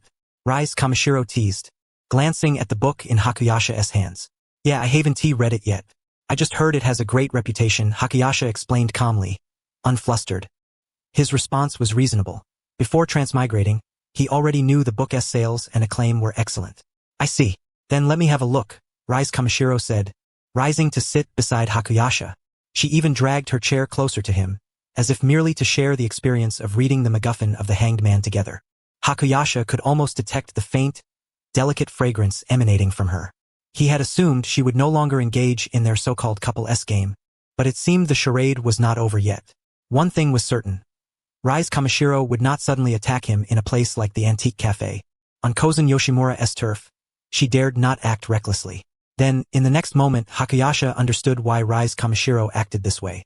As she leaned close, she greedily inhaled the scent at the junction of his neck and shoulder, as if savoring the aroma of a sumptuous delicacy. Hakuyasha immediately realized. It appeared Rise Kamishiro truly found his scent delicious. Although he was unclear about the underlying mechanism, the so-called bodily constitution and Hashirama cells were only conjectures. It was difficult to say whether this was a blessing or a curse. Had he now become the Tang monk meat of the Tokyo Ghoul world? I'm a bit worried you might suddenly take a bite out of me, Hakuyasha joked softly. Don't worry, it's not the right time yet. I won't do such a thing now, Rise Kamishiro replied candidly. But if you're willing, we could go somewhere secluded right now. That essay no, I'm not into self-torture. Hakuyasha shook his head immediately.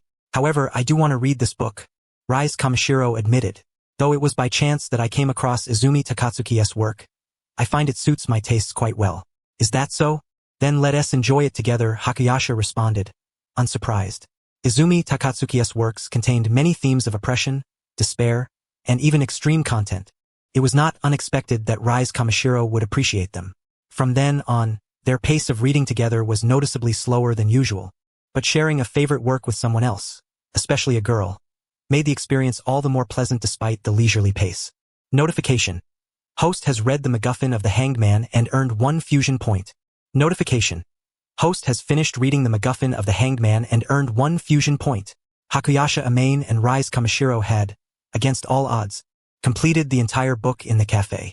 During this time, Tuka Kirishima, concerned about Hakayasha and Rise Kamishiro's situation, had been observing them closely. She noticed their affectionate behavior, reminiscent of a romantic couple, which only strengthened her suspicion that Rise Kamishiro had not fed the previous night but intended to continue toying with the human boy. After finishing the book, Hakayasha and Rise Kamishiro naturally began discussing it. When Rise Kamishiro enthusiastically praised the intense, extreme scenes as thrilling and captivating, Hakayasha could not help but feel somewhat speechless. You really enjoy those intense, extreme plotlines, don't you? Hakayasha remarked teasingly. At that moment, he suddenly remembered Rise Kamishiro's physical condition. Since those extreme scenes often involved various forms of torture and cannibalism, he recalled that she needed to feed to restore her RC cells. By the way, how is your health? Hakayasha asked. My body has recovered quite well. There's still plenty of stock at home. Say, Hakayasha, are you showing concern for me? Rise Kamishiro replied cheerfully. The stock she mentioned referred to the human flesh she had preserved in the refrigerator after previous hunts. Both Hakayasha and Rise Kamishiro kept their voices low, so only they could hear. Of course I care about you. Otherwise, I wouldn't have saved you before, Hakayasha said plainly, with no hint of embarrassment, but straightforward honesty. Indeed, Rise Kamishiro immediately realized that this guy was impervious to shame or fear. Not only was he unafraid, but he also showed no trace of bashfulness. Although your body has recovered, I still advise against feeding so recklessly as before, because that clown-masked man could ambush you again at any time, Hakayasha warned kindly. Are you trying to control me? In Rise Kamishiro's eyes flickered a trace of displeasure. However, if you were willing to let me taste just a little more, I might consider heeding your words. Shaped by her past experiences with the Washu family, Rise harbored a profound aversion to being constrained by others. Consequently, she lived entirely by her own rules. Her current brutality and merciless predation were but an outpouring of anguish from her painful past. It is well known that an ordinary ghoul needs to feed only once a month to maintain a normal level of sustenance. In stark contrast, Rise hunted 2 to 3 times a week. She would always consume far more humans than necessary, driven purely by gluttony. This insatiable appetite earned her the moniker of the Great Eater. Yet, Rise's proclivity lay solely in varying the manner of her feeding. She bore no ambition to pursue greater power, which was somewhat wasteful, given her pure Washu ghoul lineage. Nevertheless, despite her disdain for restraint, she could not forget Shinya Amane's body, willing to endure captivity just to taste him again. Yet, she had only said she might consider it, without giving a definitive answer. Ding! Host has activated a mission, unlocking divine-level choices. Option 1. Decline Rise Kamishiro's request and cease interfering with her feeding habits. Reward: 1 fusion point. Option 2. Decline Rise Kamishiro's request but forcibly restrain her. Reward: 20 fusion points. Option 3. Agree to Rise Kamishiro's request. Reward: 50 fusion points. I misspoke. It should be, if you agree to listen to me, I can allow you to taste a little. Shinya Amane bargained with Rise Kamishiro. He intended to choose the third option but was not averse to negotiating terms.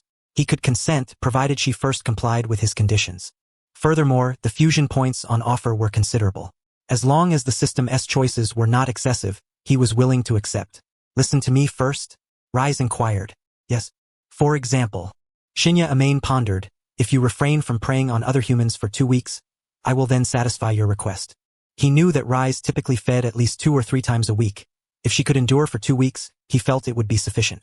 Otherwise, if she disobeyed, there was a high risk of being caught again by Fukukido, rendering his previous rescue futile. 2 weeks sounds too long. How about 3 days instead? Rise's tone took on a coquettish lilt. Shinya Amane was speechless. That would be meaningless, you know. Usually, ghouls only need to feed once a month. You're the only one with such a huge appetite. Honestly, you could be ambushed again at any time. I might not be able to save you next time. You need to think this through carefully. Rise had intended to continue bargaining, but upon hearing the latter part of his words, she fell silent. As Shinya Amain said, if those who ambushed her last night truly were from the Washu family, her situation was already precarious. Should she be captured and taken back to them, her fate would be grim. Upon this realization, a faint smile curved Rise's lips. I understand. I agree to your terms. But before that, allow me a small taste. A small taste of what? Shinya Amain assumed she meant to bite him first, which he was unwilling to permit. Don't worry, I won't bite you here. There are too many people watching. Saying this, Rise's hands encircled Shinya Amain's neck, and she gently bit his earlobe. Of course, it was a soft nip, not a hard bite.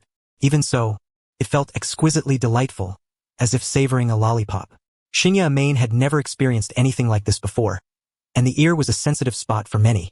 He shivered slightly all over. Rise had only intended to satisfy her craving, but she was surprised by Shinya Amain's pronounced reaction.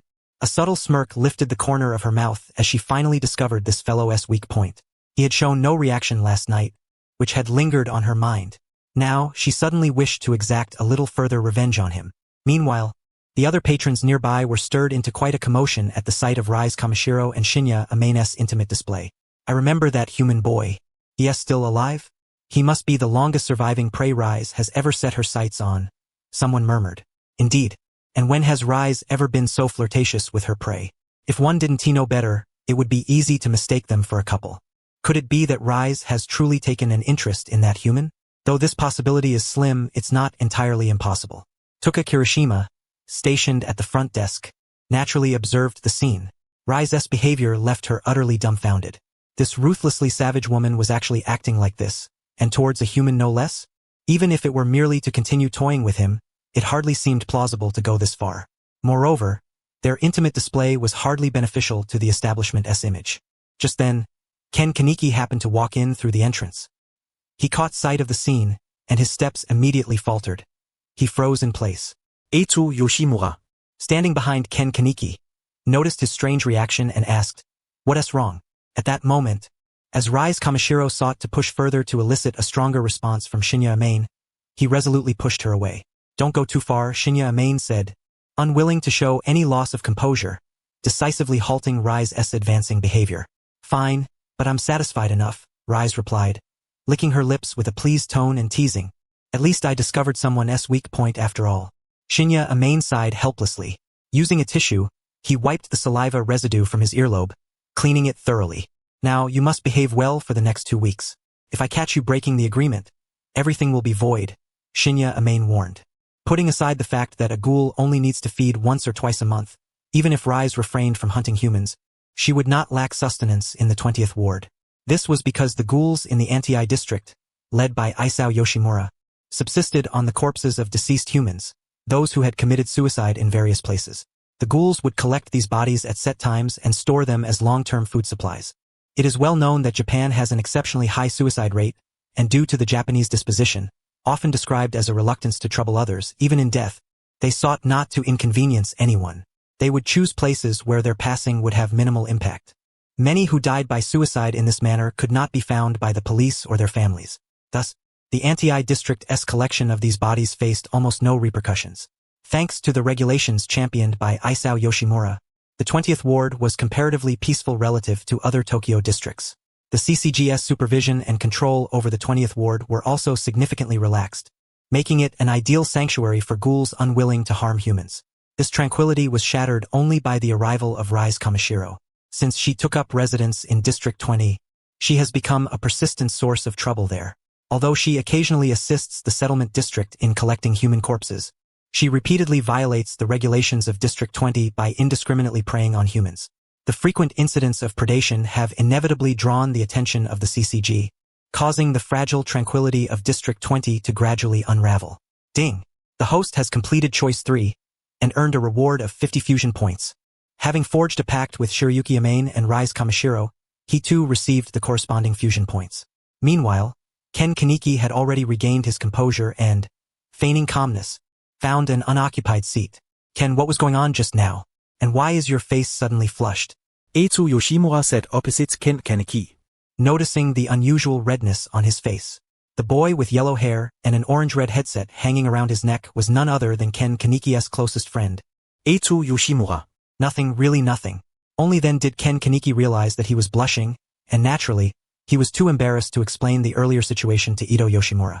I see. Ito Yoshimura seemed to lose interest in the matter and instead asked, by the way, Ken, who was that cute girl you mentioned in the coffee shop? As he spoke, he glanced around, seemingly trying to locate the girl matching Ken Kaneki's description. Ah? Wait, your voice is too loud. Ken Kaneki immediately panicked and hushed Ito Yoshimura, urging him not to look around so conspicuously. Could it be that girl? Or maybe that one? Ito Yoshimura first pointed his thumb at Tuka Kirishima, then at Rise Kamishiro. These two were the only girls in the cafe who fit Ken Kaneki's description. Ken Kaneki's cheeks flushed slightly as he lowered his head, unwilling to answer. I see. Ito Yoshimura seemed to understand something, deducing from Ken Kaneki's reaction that it must be one of those two girls. He immediately came up with an idea and raised his hand. Excuse me, could the waitress over there come here for a moment? Hearing the customer's call, Tuka Kirishima turned and approached promptly. I'm here. How may I assist you? I'd like a cup of cappuccino, and please bring one for this guy as well. Ito Yoshimura ordered the coffee and then casually asked, by the way, what is your name? Although caught off guard, Tuka Kirishima replied, my name is Tuka. Before she could finish, Ken Kaneki hurriedly interrupted Ito Yoshimura. You idiot. That is not the girl I meant. Don't do anything weird to her. Knowing Ito Yoshimura well, Ken Kaneki feared that he might start behaving strangely or even harass the girl. Having obtained the answer he sought, Ito Yoshimura wisely decided to stop. Smiling cheerfully, he said to Tuka Kirishima, never mind, never mind. Sorry for bothering you. Tuka Kirishima paid no mind and resumed her work. After Tuka Kirishima walked away, Ito Yoshimura eagerly turned to Ken Kaneki and asked, if it's not that girl, then it must be the other one, right? Naturally, the other one he referred to was Rise Kamishiro. Yes.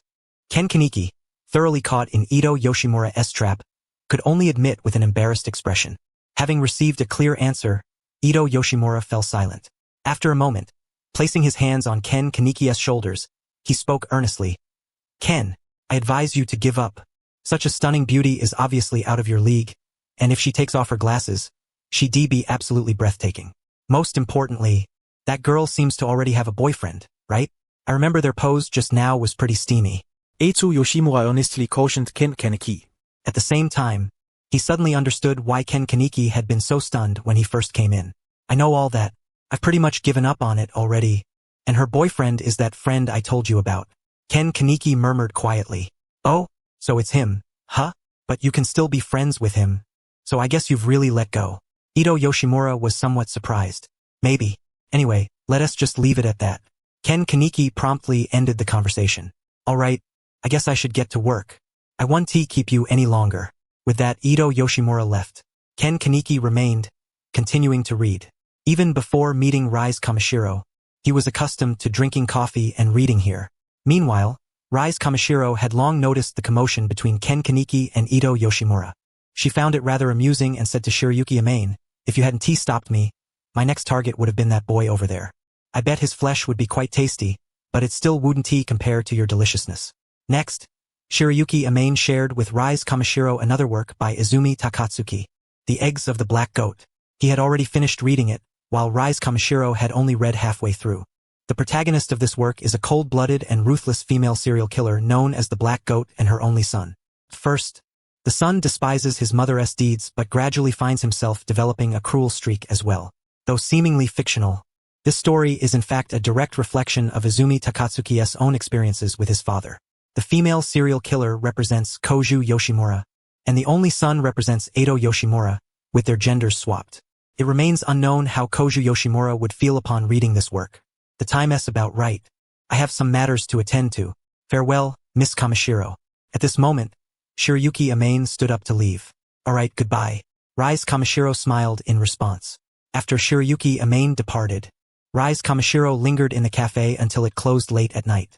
Since she had been forbidden from feeding for the past 2 weeks and felt bored, she passed the time by reading Izumi Takatsuki's works, sitting there engrossed in the pages. Miss Kamishiro were about to close. At this time, Tuka Kirishima, having changed from her work uniform into her school uniform, gently reminded Rise Kamishiro. Sorry, Sorry. I lost track of time. Rise Kamashiro's smile bore a hint of apology. By the way, although reluctant to interact with Rise Kamashiro, Tuka Kirishima couldn't help but ask, have you recently changed your ways? Rise Kamashiro responded with a note of puzzlement but already roughly understood Tuka Kirishima's implication. That today she had been unusually well-behaved, quietly reading here, and that the boy must be her chosen prey, yet she hadn't acted on him last night. Tuka Kirishima clarified more specifically. Couldn't it just be that I like him? Rise Kamashiro countered. Tuka Kirishima's eyes widened in surprise, her expression one of disbelief. The idea that someone like Rise Kamashiro could develop feelings for a human was truly astonishing. Of course, it's not true. Rise Kamashiro feigned innocence. Having been teasing Tuka Kirishima all along. I can't tell you the details. That's all, Miss Kirishima. With that, Rise Kamashiro returned with a cheerful smile. Tuka Kirishima felt somewhat displeased but could do nothing about it. Walking home, Rise Kamashiro deliberately kept an eye on her surroundings to avoid being ambushed again like the previous night. Her thoughts lingered on Shiryuki Yamane. Although she did not harbor any so-called feelings of affection for Shiryuki Yamane, she remained deeply fascinated by his physical form. She longed to savor the exquisite taste of Hakuto Byakuya this very moment. Alas, she had to wait another fortnight. Yet, this interval presented a perfect opportunity for abstinence. More precisely, a restraint of appetite, so that when the time came to indulge in the delicacy, the pleasure would be all the more profound. At the mere thought of fully enjoying Hakuto Byakuya's body, Rise Kamashiro found herself humming a cheerful tune. The scene shifts to the afternoon. After departing from the antique coffee shop, Hakuto Byakuya proceeded directly to the CCG branch in the 20th ward. Tokyo comprised 24 wards in total. Except for the 24th ward, each of the remaining 23 wards housed a CCG branch, the Commission of Counter-Ghoul. The first ward's CCG was the headquarters, also known as the main bureau, while the branches in wards 2 through 23 were subsidiary offices. The 24th ward, however, was no ordinary district. It lacked a CCG branch altogether, as it was not inhabited by humans but served as a ghoul stronghold, essentially an underground labyrinth. Upon arriving at the 20th ward CCG branch, Hakuto Byakuya entered the lobby and proceeded directly toward the RC screening gate. As its name suggests, the RC screening gate measured the RC cell levels within an individual S-body. The principal distinction between humans and ghouls, beyond the presence of Kakugan, Kagun, and Kakuja organs, was the quantity of RC cells within their bodies. Human RC cell counts typically ranged between 200 and 500, whereas ghouls generally began at 1,000, with the most formidable reaching several thousand or even tens of thousands. This vast disparity enabled the RC screening gate to effectively determine whether a person was human or ghoul. Currently, few places in human society possessed RC screening gates. Such facilities were primarily restricted to government agencies like the CCG. Without these measures, the living space for ghouls within human society would rapidly diminish. Hey, you can't just walk in here. This is the Commission of Counter-Ghoul, not the police station. A staff member beside him halted Hakuto Byakuya. Outsiders were generally prohibited from entering beyond the lobby, where they could only make inquiries. I am aware this is the Commission of Counter-Ghoul. I came because I wish to become an investigator, Hakuto Byakuya stated plainly. What? You want to be an investigator? Judging by your appearance, you're probably still a student. I advise you to focus on your studies and not aim for such a perilous career. Though somewhat impatient, the staff member's tone carried a hint of goodwill. Though he was merely an ordinary employee rather than a formal investigator, he was well informed about the frequent casualties among investigators. The fatality rate was alarmingly high, after all, as investigators faced not common criminals but monstrous ghouls. Anyone with a shred of conscience would hesitate to encourage others, especially students, to pursue such a dangerous path. Furthermore, becoming an investigator was no trivial matter. It was a civil service position with high entry requirements, and due to its hazardous nature, only those with sufficient capability were selected. Thank you for your concern, but my mind is made up, Hakuto Byakuya replied firmly. Fine. Then you can register over there. Whether you get accepted depends on your own abilities. With that, the staff member ceased further interference. Understood. Hakuto Byakuya nodded slightly. He then filled out a form, an application for admission to either the Ghoul Countermeasure Academy or the Investigator Training School. Notification. Host activates mission. Initiating divine level selection. Option 1. Enroll in the Ghoul Countermeasure Academy, complete a 1-year program, and receive a reward of 10 fusion points. Option 2. Enroll in the Investigator Training School, complete a 2-year program, and receive a reward of 20 fusion points. Option 3. achieve a brilliant record of Ghoul extermination to bypass any training institution and join the CCG directly, receiving a reward of 40 fusion points. The application before Hakuto Byakuya presented two choices: the Ghoul Countermeasure Academy or the Investigator Training School, both specialized institutions dedicated to training Ghoul investigators. The core difference between them lay in their training style. The former offered standard instruction, the latter elite training. The Ghoul Countermeasure Academy implemented a one-year curriculum aimed at training ordinary investigators, primarily teaching the use of handguns and rifles.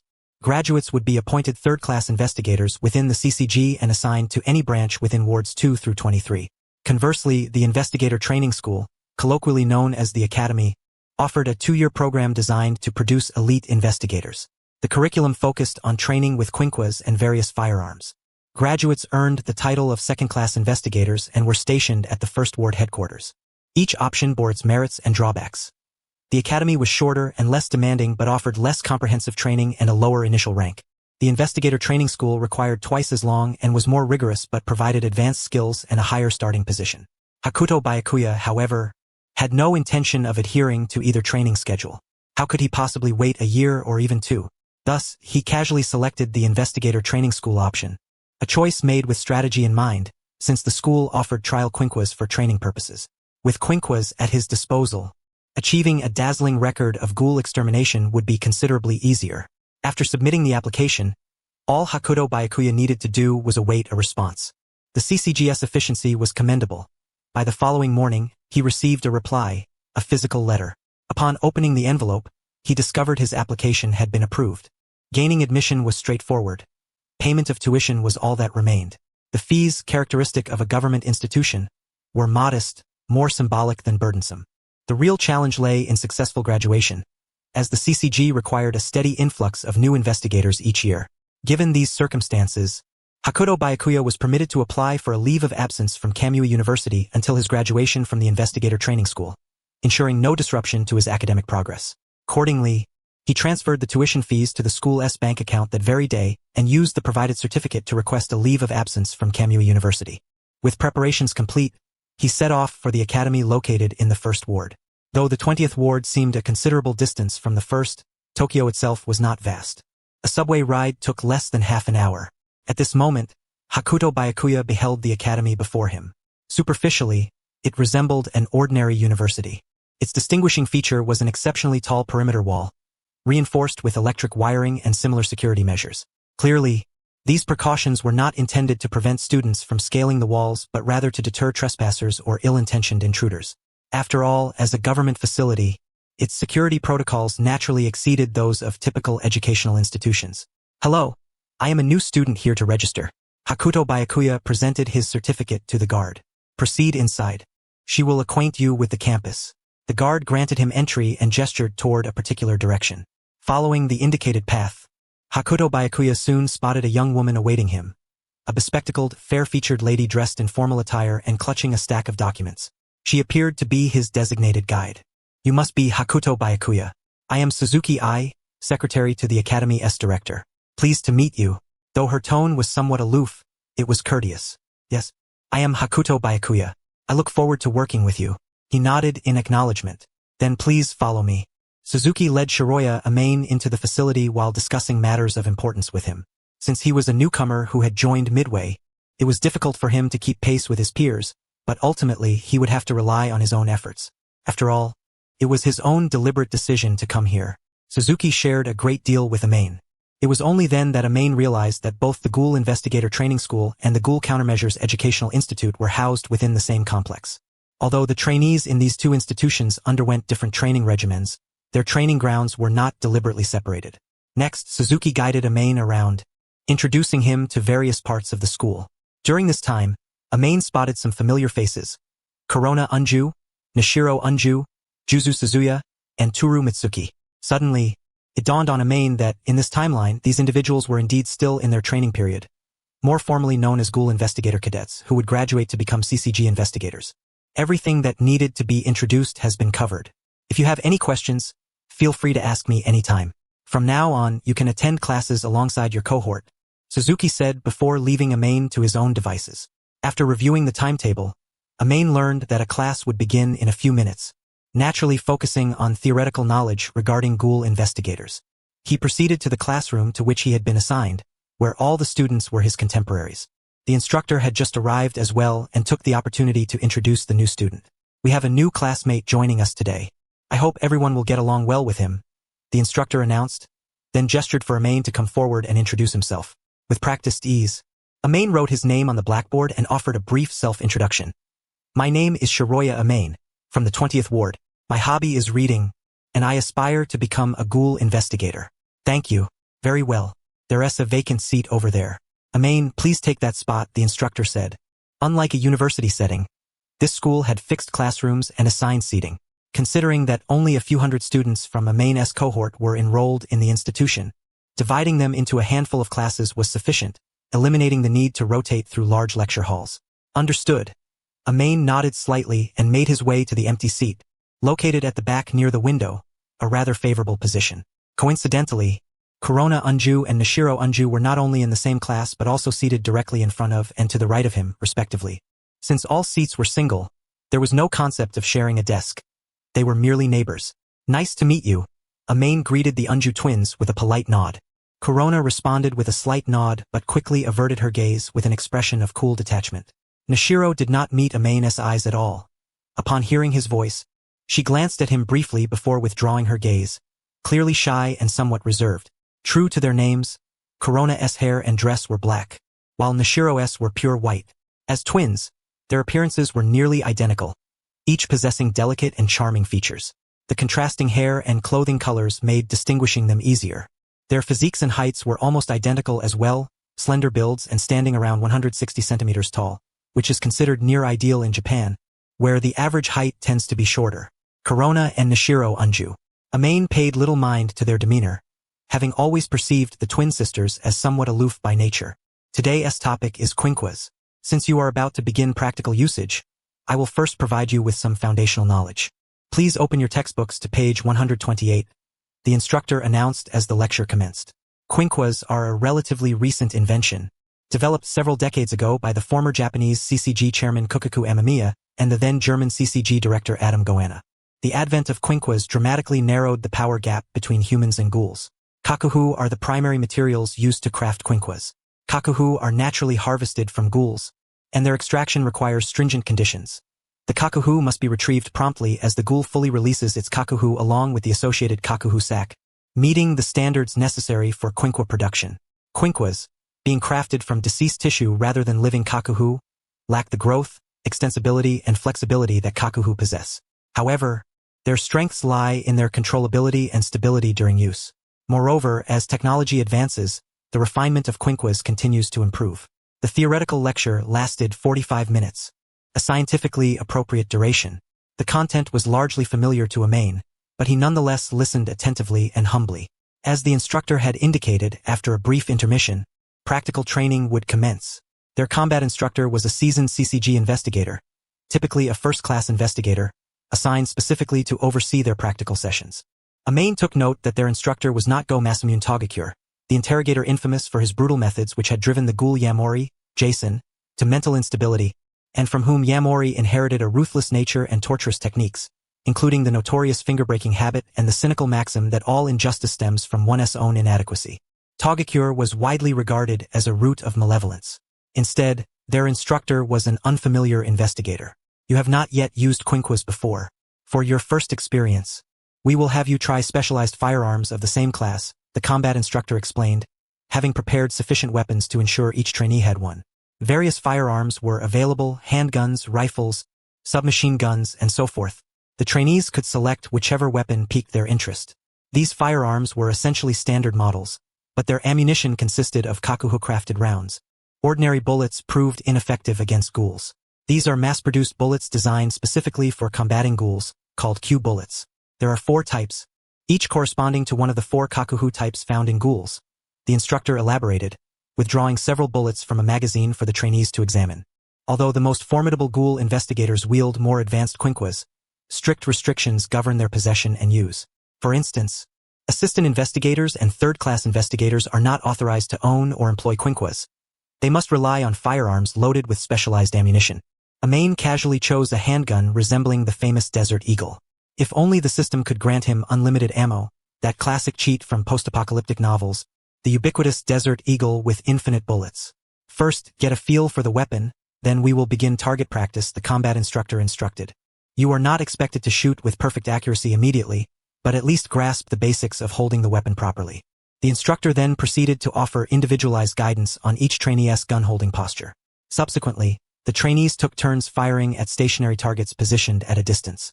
Naturally, they were not challenged with moving targets at this initial stage. Byakuya Amane was wielding a firearm for the very first time, and it was only with the assistance of the combat instructor that he managed to adjust to a relatively proper grip. However, the subsequent act of aiming and shooting was his forte. Even without activating his Sharingan, his eyesight and insight were far superior to that of ordinary individuals. He took aim at a distant stationary target and roughly estimated the wind and gravity, though such factors had only a slight effect on a handgun. Then, without hesitation, Byakuya Amane fired his first shot. With a sharp bang, he fixed his gaze on the target and discovered that his bullet had landed near the 9th ring, close to the 10th. While not perfect, this was an impressive feat for a first attempt at shooting. The combat instructor, having just finished guiding Byakuya Amane on his grip, glanced toward the target as the shot rang out. Upon seeing that Byakuya Amane had hit the 9th ring, the instructor's pupils constricted in surprise. Your talent is remarkable. To perform so well on your very first shot, the instructor immediately praised Byakuya Amane. This trainee had barely exhibited a standard grip moments earlier, indicating little prior experience with firearms, so such a performance was truly extraordinary. You flatter me, instructor, Byakuya Amane replied modestly. Keep up the good work. I have high hopes for you, the instructor encouraged, patting Byakuya Amane on the shoulder. Shooting scores were one of the critical assessments before graduation. If Byakuya Amane excelled in other areas as well, he stood a strong chance of graduating as the top-ranked student. The instructor would certainly pay special attention to such a promising trainee, as producing a top student would greatly benefit him by fulfilling performance targets and earning bonuses. Must have been a fluke, right? I only managed a 6-ring hit and I was using a rifle. I hear handguns are even harder to shoot accurately, one student murmured. I did a bit better with a 7-ring hit, but that 9th ring shot of his is definitely exaggerated. Wasn't he just a freshman today? Another student added. I suspect he's just lucky. If not, then he's truly impressive. Many students voiced their skepticism about Byakuya Amane's shooting scores, as such results could sometimes be a matter of chance. Naturally, the combat instructor paid no heed to such trivial doubts. Unju Korwa and Unju Naihaku, however, refrained from joining the discussion.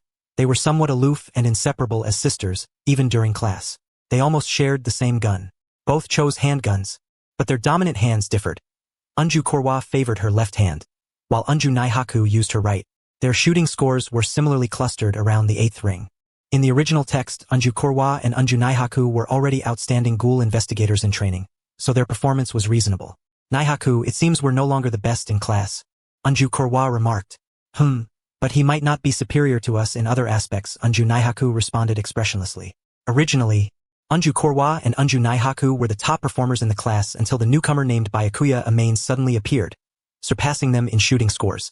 This understandably caught their attention. At this moment, Byakuya Amane was preparing for his second shot. Unsatisfied with the 9th ring, he aimed for the 10th. Holding the handgun single-handedly with his right hand, standing sideways and keeping his arm straight, he held his breath to minimize body sway. With his strength, recoil was no concern. The second shot again landed close to the 10th ring but fell short. It was not until the third shot that he struck within the 10th ring. 1 shot in the 10th ring and 2 in the 9th, the results were undoubtedly dazzling. Many surrounding students took note of Byakuya Amane's shooting scores, paying particular attention. 3 consecutive shots all within the 9th ring and above, including 1 in the 10th, it was unlikely to be mere luck. Yes, he truly has skill. Who would have thought this newcomer, arriving just today, is a shooting prodigy? One student whispered. Hope he didn't overhear my earlier doubts. That would be awkward, another muttered. Byakuya Amane's 3 shots decisively dispelled the doubts in everyone's minds. Only Unju Korwa and Unju Naihaku appeared unconvinced, firing 2 shots themselves in an attempt to surpass his scores. Yet, not only did they fail to exceed them, their performance deteriorated compared to their first shots. Unju Korwa scored an 8 and then a 6 on her second and third shots, while Unju Naihaku scored 7 on both. As the saying goes, haste makes waste. With Byakuya Amane seemingly blessed with a golden touch, the anxious Unju sisters only diminished their chances further. Although the combat instructor promptly praised their excellent performance, they were far from pleased. Ding! Host has activated a mission and unlocked the divine level choice. Option 1. Pretend to know nothing and avoid involvement with Unju Korwa and Unju Naihaku. Reward: 1 fusion point. Option 2. Show a gentle side and personally teach them shooting techniques. No effect is acceptable. Reward: 10 fusion points. Option 3. Approach them and mockingly tell them to practice more if they're bad. Reward: 50 fusion points.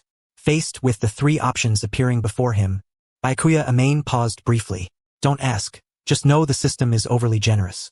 He then strode toward Unju Korwa and Unju Naihaku, who looked at him in puzzlement, and calmly uttered, if you're bad, just practice more. Practice more if you're bad. Ding! Host has completed option 3 and received reward: 50 fusion points. Upon hearing the system's confirmation of the fusion points gained, Byakuya Amain turned and returned to his original seat. Unju Korwa and Unju Naihaku were momentarily stunned by his words, and after a moment's reflection, they grasped the meaning of his remark. Their delicate faces simultaneously flushed with anger. What did you say? They demanded. But before they could say more, they saw him already turning away. Still, the sister's anger was endearing, with Unju Naihaku's cheeks tinged crimson from vexation.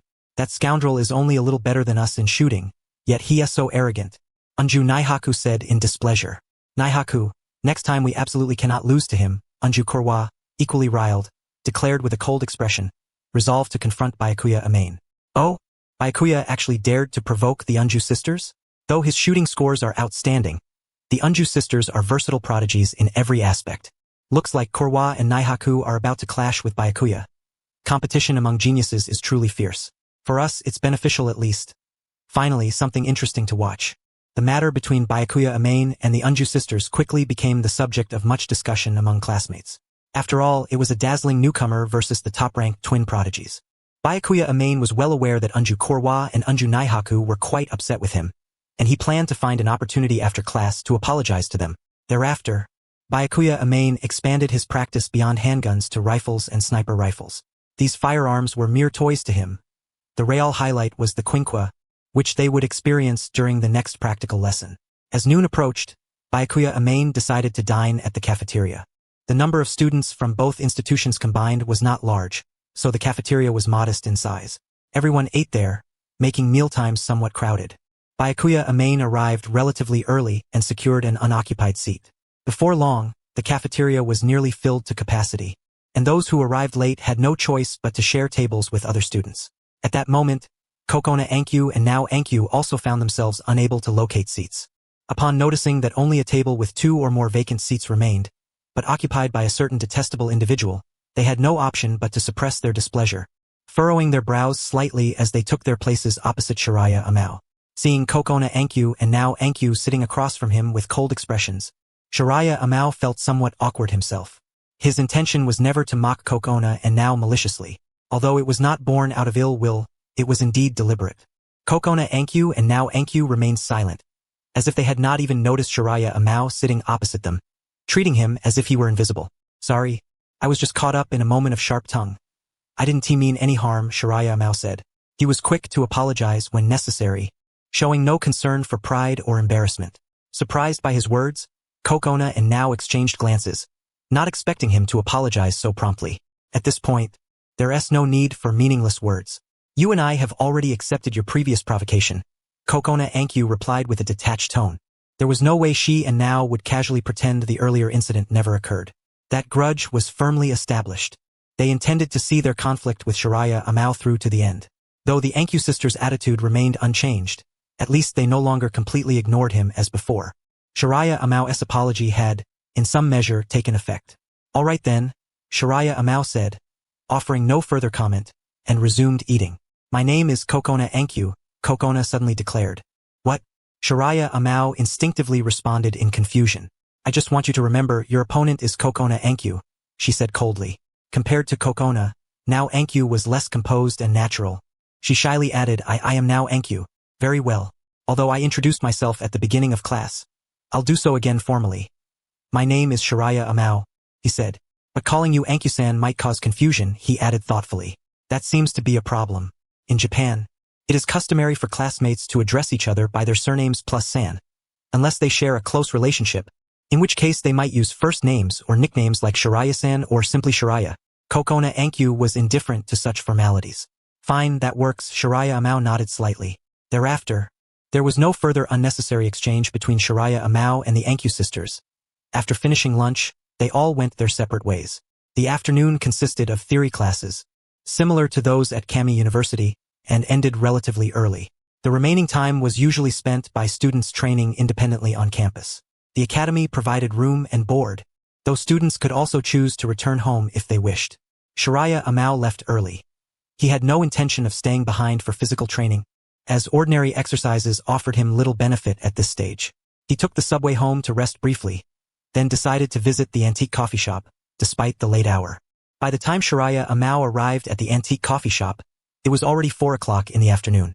Upon entering, he immediately spotted familiar faces, Rise Kamishiro and Ken Kaneki. "Hey Shiraya-san," Kaneki called out. Shiraya Amao had been heading toward Rise Kamishiro but turned toward Kaneki upon hearing his voice. "Is something up, Kaneki-san? Have you heard about the fan meeting for teacher Takatsuki? It's starting soon," Kaneki said with evident enthusiasm. Shiraya Amao paused. He hadn't been paying attention to that event. "If you're free and interested, why don't we go together?" Kaneki invited. Kaneki wasn't fond of reading, and besides Shiraya Amao, he had no other friends. Naturally, he asked Shiraya Amao to accompany him to the fan meeting for teacher Takatsuki.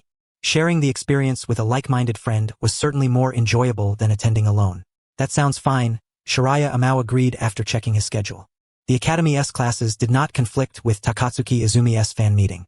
Although he held no great expectations for Takatsuki Izumi, having long known who he was, he didn't mind accompanying Kaneki for some fun.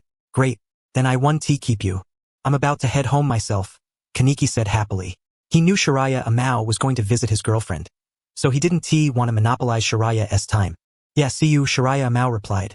Just then, he turned and saw Rise Kamishiro waving at him. As he sat beside her, Rise immediately leaned in, sniffing him curiously. After a moment, she asked, "Why did you come so late today? There were more classes than usual." "You know I'm a student," Shiraya Amao replied vaguely, unwilling to disclose anything about the Ghoul Investigator Training Academy. "Is that so? But I detect a rather unusual scent on you," Rise said with a smile that seemed somewhat menacing. "What scent?" Shiraya Amao asked, puzzled. He wondered if she had detected the smell of firearms on him.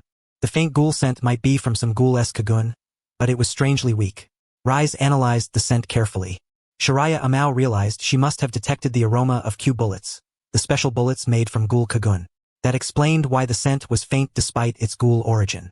Rise was displeased to notice another ghoul-esque scent on Shiraya Amao, even if it was faint. After all, Shiraya Amao belonged solely to her. She would not permit any other ghoul to lay claim. Of course, belonging here implied in the sense of food. "I forgot to remind you, you belong only to me. I don't want anyone else tasting you. Understand?" Rise murmured as she leaned into Shiraya Amao's ear, her tone both capricious and domineering, leaving no room for refusal. If one did not fully grasp the true meaning behind her words, it would be easy to misunderstand. Belonging only to me meant she considered him exclusively her food. In other words, Rise wanted to savor Shiraya Amao alone, not allowing any other ghouls to consume his flesh. But the problem was, he hadn't done anything, just shot a target with a gun loaded with special bullets. If he were to use his quinqua, the ghoul scent on him would be even more pronounced. "Did you hear me?" Rise gently poked Shiraya Amao's cheek with a finger and repeated, "Did you hear me? I heard you, but whether other ghouls bite me or not isn't exactly up to me," Shiraya Amao said with a hint of helplessness. "You're pretty strong, right? Just don't let them succeed," Rise said indifferently. "In any case, only I get to taste your body," she added. "That's a bit possessive," Shiraya Amao retorted. "By the way, today I shall also indulge myself with a slight taste," Rise Kamishiro remarked. "No, that was already an unprecedented act of indulgence on your part before. Cannot allow it again." Upon hearing this, Shiratsu Toru suddenly felt a tingling sensation on his scalp. The mere thought of having his earlobe enveloped in a mouth sent shivers down his spine. "Come on. This time I won't taste your ear. I'll switch to this instead." Saying so, Rise Kamishiro grasped Shiratsu Toru's right index finger. "I will decide which part of you to savor later." "Very well." Shiratsu Toru consented to Rise Kamishiro's request. Having obtained his permission, Rise Kamishiro immediately bit down gently on his right index finger, savoring the subtle flavor upon it. Merely such a tasting paled in comparison to the previous occasion when she had directly torn the flesh from Shiratsu Toru's shoulder. That was a flavor that transcended mortal delight. Rise Kamashiro's restraint was a deliberate measure to accumulate her desires. The moment of ultimate indulgence would be all the more exquisite when it finally arrived. Nonetheless, this incidental tasting could somewhat quell her cravings, though such relief was only temporary and would only intensify her longing thereafter. With one hand, Rise Kamashiro brushed aside the strands of hair scattered across her face, while the other clutched Shiratsu Tsuru's finger, a posture that could easily stir one's imagination. Throughout the entire process, Shiratsu Tsuru felt rather awkward, especially given the presence of numerous patrons observing them. Moreover, even Tuka Kirishima, who was attending to customers nearby, occasionally cast concerned glances in their direction. Naturally, this was because Shiratsu Tsuru and Rise Kamashiro engaging in such acts within the cafe risked tarnishing its reputation. Hence Tuka's apprehension. Fortunately, it was merely a mild concern. Had Shiratsu Tsuru and Rise Kamashiro behaved more indecently, Tuka Kirishima would have felt compelled to intervene. Alright, that's quite enough. Seeing that Rise Kamashiro was reluctant to release her hold, Shiratsu Tsuru finally spoke up. Reluctantly, Rise Kamashiro loosened her grip on his finger, her hand unconsciously caressing her cheek, her expression tinged with a kind of sickly flush as if still savoring the recent delicacy. Even such a brief tasting left her feeling more satisfied than with any human she had previously hunted. This was largely because Shiratsu Tsuru's current constitution and the Hashira cells within him had grown stronger since the first time Rise Kamashiro had tasted his flesh. An evolution from level 1 to level 2. Simply put, Shiratsu Tsuru's flavor had undergone a qualitative transformation. Even his skin was irresistibly fragrant to ghouls. Shiratsu Tsuru suddenly wondered if, at this rate, he might eventually become a succubus in the eyes of ghouls. Such a fate was hardly desirable, for ghouls truly would chase after him to devour, and not in the manner of a charm-laden succubus. After a while, Rise Kamashiro seemed to have finished her reverie. That bookish boy just now. Didn't he say he wanted to invite you to attend Izumi Takatsuki's fan meeting? Rise Kamashiro abruptly shifted the topic. Yes. Is there something wrong? Shiratsu Tsuru immediately recognized that the bookish boy Rise referred to was Ken Kaneki. Nothing much. I just suddenly became curious and want to see what this author named Izumi Takatsuki is like. Rise Kamashiro said. Izumi Takatsuki's works perfectly suit her taste, as they are almost entirely filled with heavy, intense themes, which she adores. Hence, she had begun to take an interest in Izumi Takatsuki himself. That is fine. You can come with me then, Shiratsu Tsuru offered. It would be a bit unfair to Ken Kaneki then. Ken Kaneki would feel somewhat uncomfortable imagining them attending together, but there was no helping it. He would just have to compensate Ken Kaneki by taking good care of him later. Tuka. Lately Miss Kamashiro seems to have become much more well-behaved. At that moment, Ayame Irimi at the front desk chatted with Tuka Kirishima about Rise Kamashiro. Ayame Irimi was also a waitress at the antique cafe, appearing as a tall, mature woman with an elegant, commanding aura, but in truth, she was an SS-class ghoul known as Black Dog. Indeed, she had become more subdued, although that boy should have been Miss Kamashiro's prey. Many days had passed without seeing her act on him, which was unlike her usual frequent hunting habits. Tuka Kirishima sighed, moreover, from the way they interact. It doesn't seem like she simply wants to prey on that boy. Perhaps Miss Kamashiro's acting is just too convincing? Didn't Miss Kamashiro mention before that she liked that boy? Could that be the reason? Ayame Irimi inquired. She said that was a lie at the time, and it's hard to imagine someone like her actually liking a human. It's already fortunate she hasn't devoured all humans. Tuka Kirishima shook her head slightly. That's not necessarily so. After all, Miss Kamashiro is still a girl, and it wouldn't be strange for her to be shy about admitting her feelings or even to have fallen for a human. I've heard of quite a few cases where humans and ghouls fell in love. Ayame Irimi remarked. Nearby, Kozen Yoshimura could hear Ayame Irimi and Tuka Kirishima's conversation, though his face showed no change in expression. He wore a kindly smile, though what he felt inside was another matter. After all, Kozen Yoshimura himself was a ghoul who had fallen in love with a human. Suddenly, Ayame Irimi laughed and asked, By the way, Tuka, you're at a suitable age now. Do you have anyone you like? Not at all. The boys in my class are all immature fools. Tuka Kirishima replied casually. This was obviously true, hence her response was so casual and natural. Ayame Irimi instantly made a deduction. I see, so Tuka likes mature men who are older than herself. Cough, cough. Miss Irimi, please don't joke about me. Tuka Kirishima's face flushed slightly, evidently hit by the remark. Little Tuka is so easy to understand. Ayame Irimi smiled gently. Really now? Tuka Kirishima said with a hint of helplessness. Had it not been for Miss Irimi suddenly bringing up such a topic, She wouldn't have even thought about love. To be honest, she wasn't quite sure what kind of man she would like. Thinking this, Toka Kirishima gave her cheek a light pat. Now is hardly the time to be thinking about this. There are still customers to attend to. The following day, Shiratsu Toru took the subway early to the First Ward School Investigator Training School. In fact, there were no classes during the first period this morning, but arriving early did no harm. With time to spare, Shiratsu Toru strolled about the academy. As he entered a small grove, he chanced upon something that caught his attention. He could vaguely see two figures not far off. Among them was a delicate-featured, short-haired girl with sun-kissed skin whom he recognized as Toru Mitsuki. Although Toru Mitsuki deliberately cut her hair short and wore a bandeau, causing her classmates to mistake her for a boy, she was indeed female. He saw Toru Mitsuki squatting there, seemingly fiddling with something in her hands. The other figure beside her was Masamasa Kageyama, a middle-aged man who was nearly bald, with a large scar running from his forehead down the left side of his face to his chin. The injury had also distorted his features, a wound inflicted by a gecko. But if Masamasa Kageyama hadn't subjected the gecko to cruel daily torture, the gecko would never have disfigured him. If nothing unexpected happened, this scene was likely Masamasa Kageyama discovering Toru Mitsuki's act of brutally killing a kitten. Shiratsu Toru intentionally focused his gaze and saw clearly that Toru Mitsuki had indeed just killed a kitten and cut out its tongue, owing to her peculiar habit of collecting cat tongues. "What are you doing there?" At this moment, Masamasa Kageyama asked Toru Mitsuki. Toru Mitsuki did not respond but concentrated on extracting the kitten's tongue. "You!" As Hori Gojo approached for a closer look and discerned exactly what Tajun was doing, his expression instantly shifted. Ordinarily, as a combat instructor, Hori Gojo would have reprimanded Tajun for such conduct. Yet, in the very next moment, not only did he refrain from chastising her, but he also began offering guidance. "You need to take good care of your dagger, or it'll easily corrode from the oils. Speaking of which, I hadn't realized cat tongues were so oily." Regarding Tajun's act of killing kittens, Hori Gojo seemed to have completely turned a blind eye. Even Tajun herself was taken aback by his reaction. Though she was utterly indifferent to being caught by her combat instructor, the absence of any scolding left her somewhat bewildered. Ding! Host activated a mission. Supernatural choice unlocked. Option 1. Turn a blind eye to this, and leave before Tajun and Hori Gojo notice. Reward: 1 fusion point. Option 2.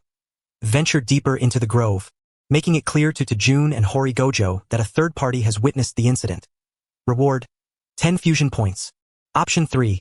Confront Tajun directly about her actions and threaten to report her to the principal. Reward: 20 fusion points. Gazing at the suddenly appeared choices, Tenba Hakuyo hesitated scarcely a moment before decisively selecting the first option. Before Tajun and Hori Gojo could realize his presence, he swiftly turned away, pretending not to have seen anything. Though the third option offered a plentiful number of fusion points, the potential repercussions had to be considered. Both Tajun and Hori Gojo were far from ordinary individuals. Hori Gojo, needless to say, had already driven Yakumo Osamu to a darkened state through interrogation. As for Tajun, her portrayal in the original work was nothing short of terrifying. Despite her twisted nature stemming from childhood abuse by her parents, Tenba Hakuyo chose to steer clear. Collecting cat tongues was a minor quirk compared to her later obsessive love for Kaneki Ken.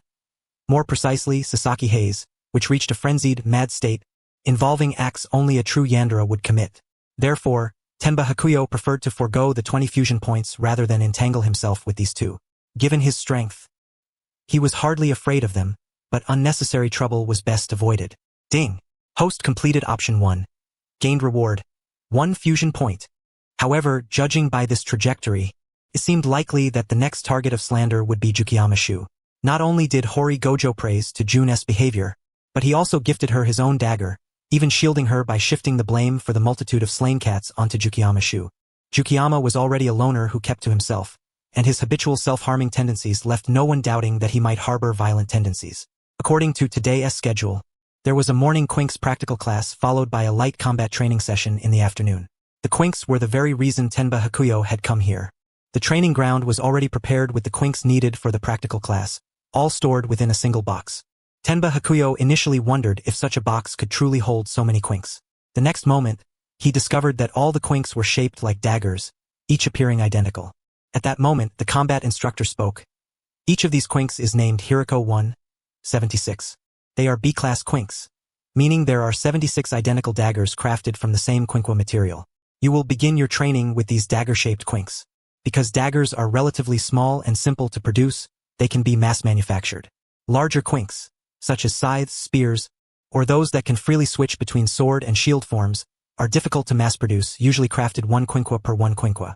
It was the same combat instructor from the previous firearms training session. Instantly, he handed one of the Hiriko 176 to Tenba Hakuyo. Tenba, you try first. He was currently focusing on Tenba Hakuyo, eager to gauge his innate aptitude for quinks. Very well. Tenba Hakuyo nodded and accepted the quinqua from the instructor. It was a white dagger, its texture in hand far from ordinary, noticeably heavier than a typical dagger. After all, the materials used to forge quinquas were no ordinary substances. They included Ghoul kagun and kakuhu, as well as memory metal quinqua steel and similar materials. Ding! Host used a quinqua for the first time. Reward 1 fusion point. The combat instructor did not specify how to wield the dagger, so Tenba Hakuyo employed his own combat instincts. His first thought was to handle it like a kunai, suitable for close-quarters combat or long-range throwing, especially since Tenba Hakuyo had inherited the taijutsu skills of Madara Uchiha, including his mastery of kunai techniques. Without hesitation, Tenba Hakuyo treated the Hiriko 176 as a kunai and hurled it toward a large rock in the distance. Inheriting Madara's abilities, throwing a dagger came effortlessly to him. Not only was his posture exemplary, but his precision was also impeccable, striking the distant rock dead center. Since quinquas were forged from kagun, they possessed comparable power and durability. Coupled with Tenba Hakuyo's immense strength, the strike shattered the rock outright, the impact more terrifying than that of an ordinary bullet. Indeed, ordinary bullets were ineffective against ghouls, but quinquas could inflict genuine harm. Witnessing this, the combat instructor raised an eyebrow. The other trainees nearby were almost stunned into silence. Unju Kuroki emitted a soft click of her tongue, observing Tenba Hakuyo's performance and realizing that today she and Unju Naihaku would once again be overshadowed. Hakuyo is truly formidable. His first time using a quinqua, yet he performs at such a level, Unju Naihaku murmured expressionlessly to Unju Kuroki. There was no denying his prowess, though final rankings would depend on more than just this. Unju Kuroki replied lightly, I assume this isn't your first time handling daggers? At this, the combat instructor's tone was filled with admiration as he addressed Tenba Hakuyo. Indeed? Yes, I have practiced similar weapons before. Tenba Hakuyo nodded. Having inherited Madara Uchiha's related abilities, practicing what Madara once wielded was effectively his own training. Otherwise, it would be hard to explain why his form was so impeccable. This was not something mere talent could account for. Excellent. Your talent is truly outstanding. The combat instructor praised immediately. Even though Tenba Hakuyo had prior experience with similar weapons, quinquas differed significantly from ordinary arms. Their weight was substantially different, and even the most seasoned veteran needed time to adapt to a new weapon's unique weight and feel. That Tenba Hakuyo could perform so perfectly on his first try marked him as a genuine prodigy. Next, the combat instructor primarily assigned dagger-throwing drills, with secondary training focusing on slashing air or wooden stakes. Sparring between students was skipped entirely, as quinquas were too dangerous. Sparring with them risked injuring comrades, especially for those still inexperienced with their use. Naturally, Tenba Hakuyo emerged as the most outstanding among all the trainees, excelling in both close-quarters combat and long-range throwing, thanks entirely to the abilities bestowed upon him by Madara Uchiha. As the class was drawing to a close, Shiraya Amain seized the moment to approach the combat instructor and requested, Instructor, may I take this quinqua with me? I find the Hiriko 1.76 exceptionally handy and quite to my liking. His sole intention was, of course, to acquire a quinqua. The combat instructor scratched his head in mild perplexity, replying, that is against the regulations. Quinquas are only permitted for use during lessons for training purposes. Outside of class, students are generally not allowed to possess them. Amain was not particularly surprised. He had only been testing the waters to see if there was any chance. It should be understood that even among official CCG investigators, not everyone is granted the privilege to wield a quinqua. Seeing Amain's keen interest, the combat instructor, who already held him in considerable regard, pondered thoughtfully. It's not entirely impossible. During the internship period, trainees can temporarily possess a quinqua, but internships are quite perilous. Generally, first-year students are discouraged from participating in them. Internship? Is that to fight ghouls? Amain inquired naturally. Exactly. Every trainee must complete an internship before graduation. But you will be accompanied by highly skilled investigators, so there is little need to fear, the combat instructor explained. I'm still a freshman. Can I really start the internship early? Amain continued. If possible, beginning the internship sooner is certainly advantageous. It allows you to integrate into the CCG more swiftly. That is permissible. The 2-year training program does not strictly require completion of the entire term. If one truly has the capability to battle ghouls, they can be directly promoted to a full investigator. Hence, the internship rules are somewhat flexible. The combat instructor then digressed briefly, mentioning that within the CCG, there are prodigies who have never even undergone formal academy training. Some are extraordinarily powerful, almost inhuman. I understand. Amain nodded silently, saying no more. Yet, from what he gathered, the instructor was likely referring to those half-humans originating from the White Day Court, because half-humans possess physical attributes far superior to ordinary humans. With the likes of Kisho Arima being nearly invincible, their lifespan is tragically only half or even 1/3 that of a normal human. However, the human members within the CCG remain unaware that these prodigies are, in fact, half-humans. If possible, I would like to commence my internship at the earliest opportunity. Amain promptly declared his intention to the instructor. The instructor's expression grew more serious. As long as you have made up your mind, there is no problem. Soon, there will be a batch of internship slots available. If I recall correctly, the specific assignment involves accompanying Kisho Arima to the 24th ward. Kisho Arima? Amain was taken aback. He was to meet Kisho Arima so soon? The instructor nodded, admiration gleaming in his eyes. Indeed, the same Kisho Arima, the so-called White Reaper and undefeated ghoul investigator. Interning under him will also ensure your safety. True to his epithet, Kisho Arima had never been defeated and was unquestionably the strongest force within the CCG. Many ghoul investigators idolize Kisho Arima, and the combat instructor before Amain was no exception. Very well, then I'll rely on you, instructor, Amain said. Having the instructor's support in applying for the internship was certainly a boon. Given your abilities, I am confident you will pass the internship smoothly, the instructor said to Amain. However, you need not strive to shine spectacularly during the internship. Your safety should be the priority. From a performance standpoint, the better you do, the more advantageous it is for you, but safety still outweighs all. Since Amain and the instructor were not speaking privately, Kuroha Unju and Nashi Unju overheard the conversation. They immediately became unsettled and approached as well. If Amain excelled during the internship, it would leave them with fewer opportunities. Therefore, they insisted on participating and outperforming Amain during the internship. Instructor, Nashi and I want to take part in the internship as well, Kuroha Unju promptly declared. Both of you too? The instructor was somewhat surprised. 3 of you should be manageable. I will try to secure the slots. Under normal circumstances, the CCG arranges internships for trainees near the end of their first year at the Ghoul Countermeasure Education Institute, and likewise near the end of the second year at the Ghoul Investigator Training School. Thus, early internships are exceptional cases, with limited slots requiring application. At that moment, Amain suddenly recalled a detail from the original story. Juzu Suzuya had interned under Kisho Arima in the 24th ward before officially joining the CCG. However, because Juzu Suzuya was a student of the Ghoul Countermeasure Education Institute, he could only start as a third-class investigator after graduation. Otherwise, considering Suzuya's abilities, granting him a second-class investigator title would have been no issue at all. Shortly thereafter, the Quinqua practical lesson concluded. By the way, it seems you've been somewhat hostile toward me from the very beginning? Before leaving, Amain asked Kuroha Unju and Nashi Unju. He referred to the period before he had told them to practice more when they were inexperienced. At that time, he had already vaguely sensed their hostility. Both Kuroha and Nashi remained silent, seemingly unwilling to answer. The more they avoided the question, the more it suggested there was some underlying reason. Amain pondered and speculated it might be related to Akihiro Kano. In this timeline, Akihiro Kano had long forcibly taken over the residence of Nanace Unju, the parents of Kuroha and Nashi, and used the basement as his secret experimental laboratory. Unaware of the truth, Kuroha and Nashi called Akihiro Kano father. Presumably, Akihiro Kano deceived them, but in reality, he merely regarded the Unju sisters as experimental subjects for artificially created one-eyed ghouls. Since Kuroha and Nashi were unwilling to speak, Amain decided not to press further.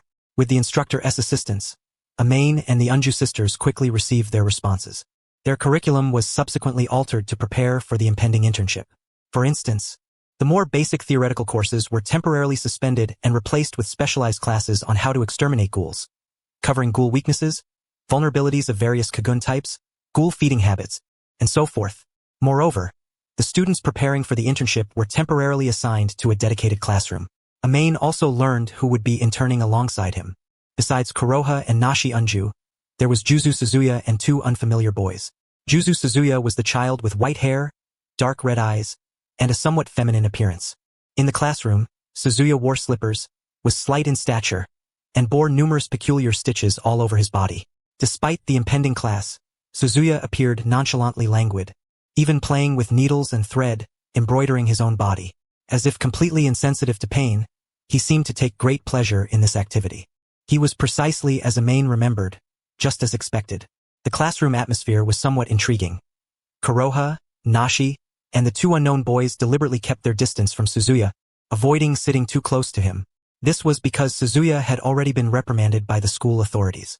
Hideo Togakure was pinning the blame for Torujune's killing of a cat entirely on Suzuya, confident in Suzuya's social alienation and his consistently indifferent, nonchalant attitude toward everything.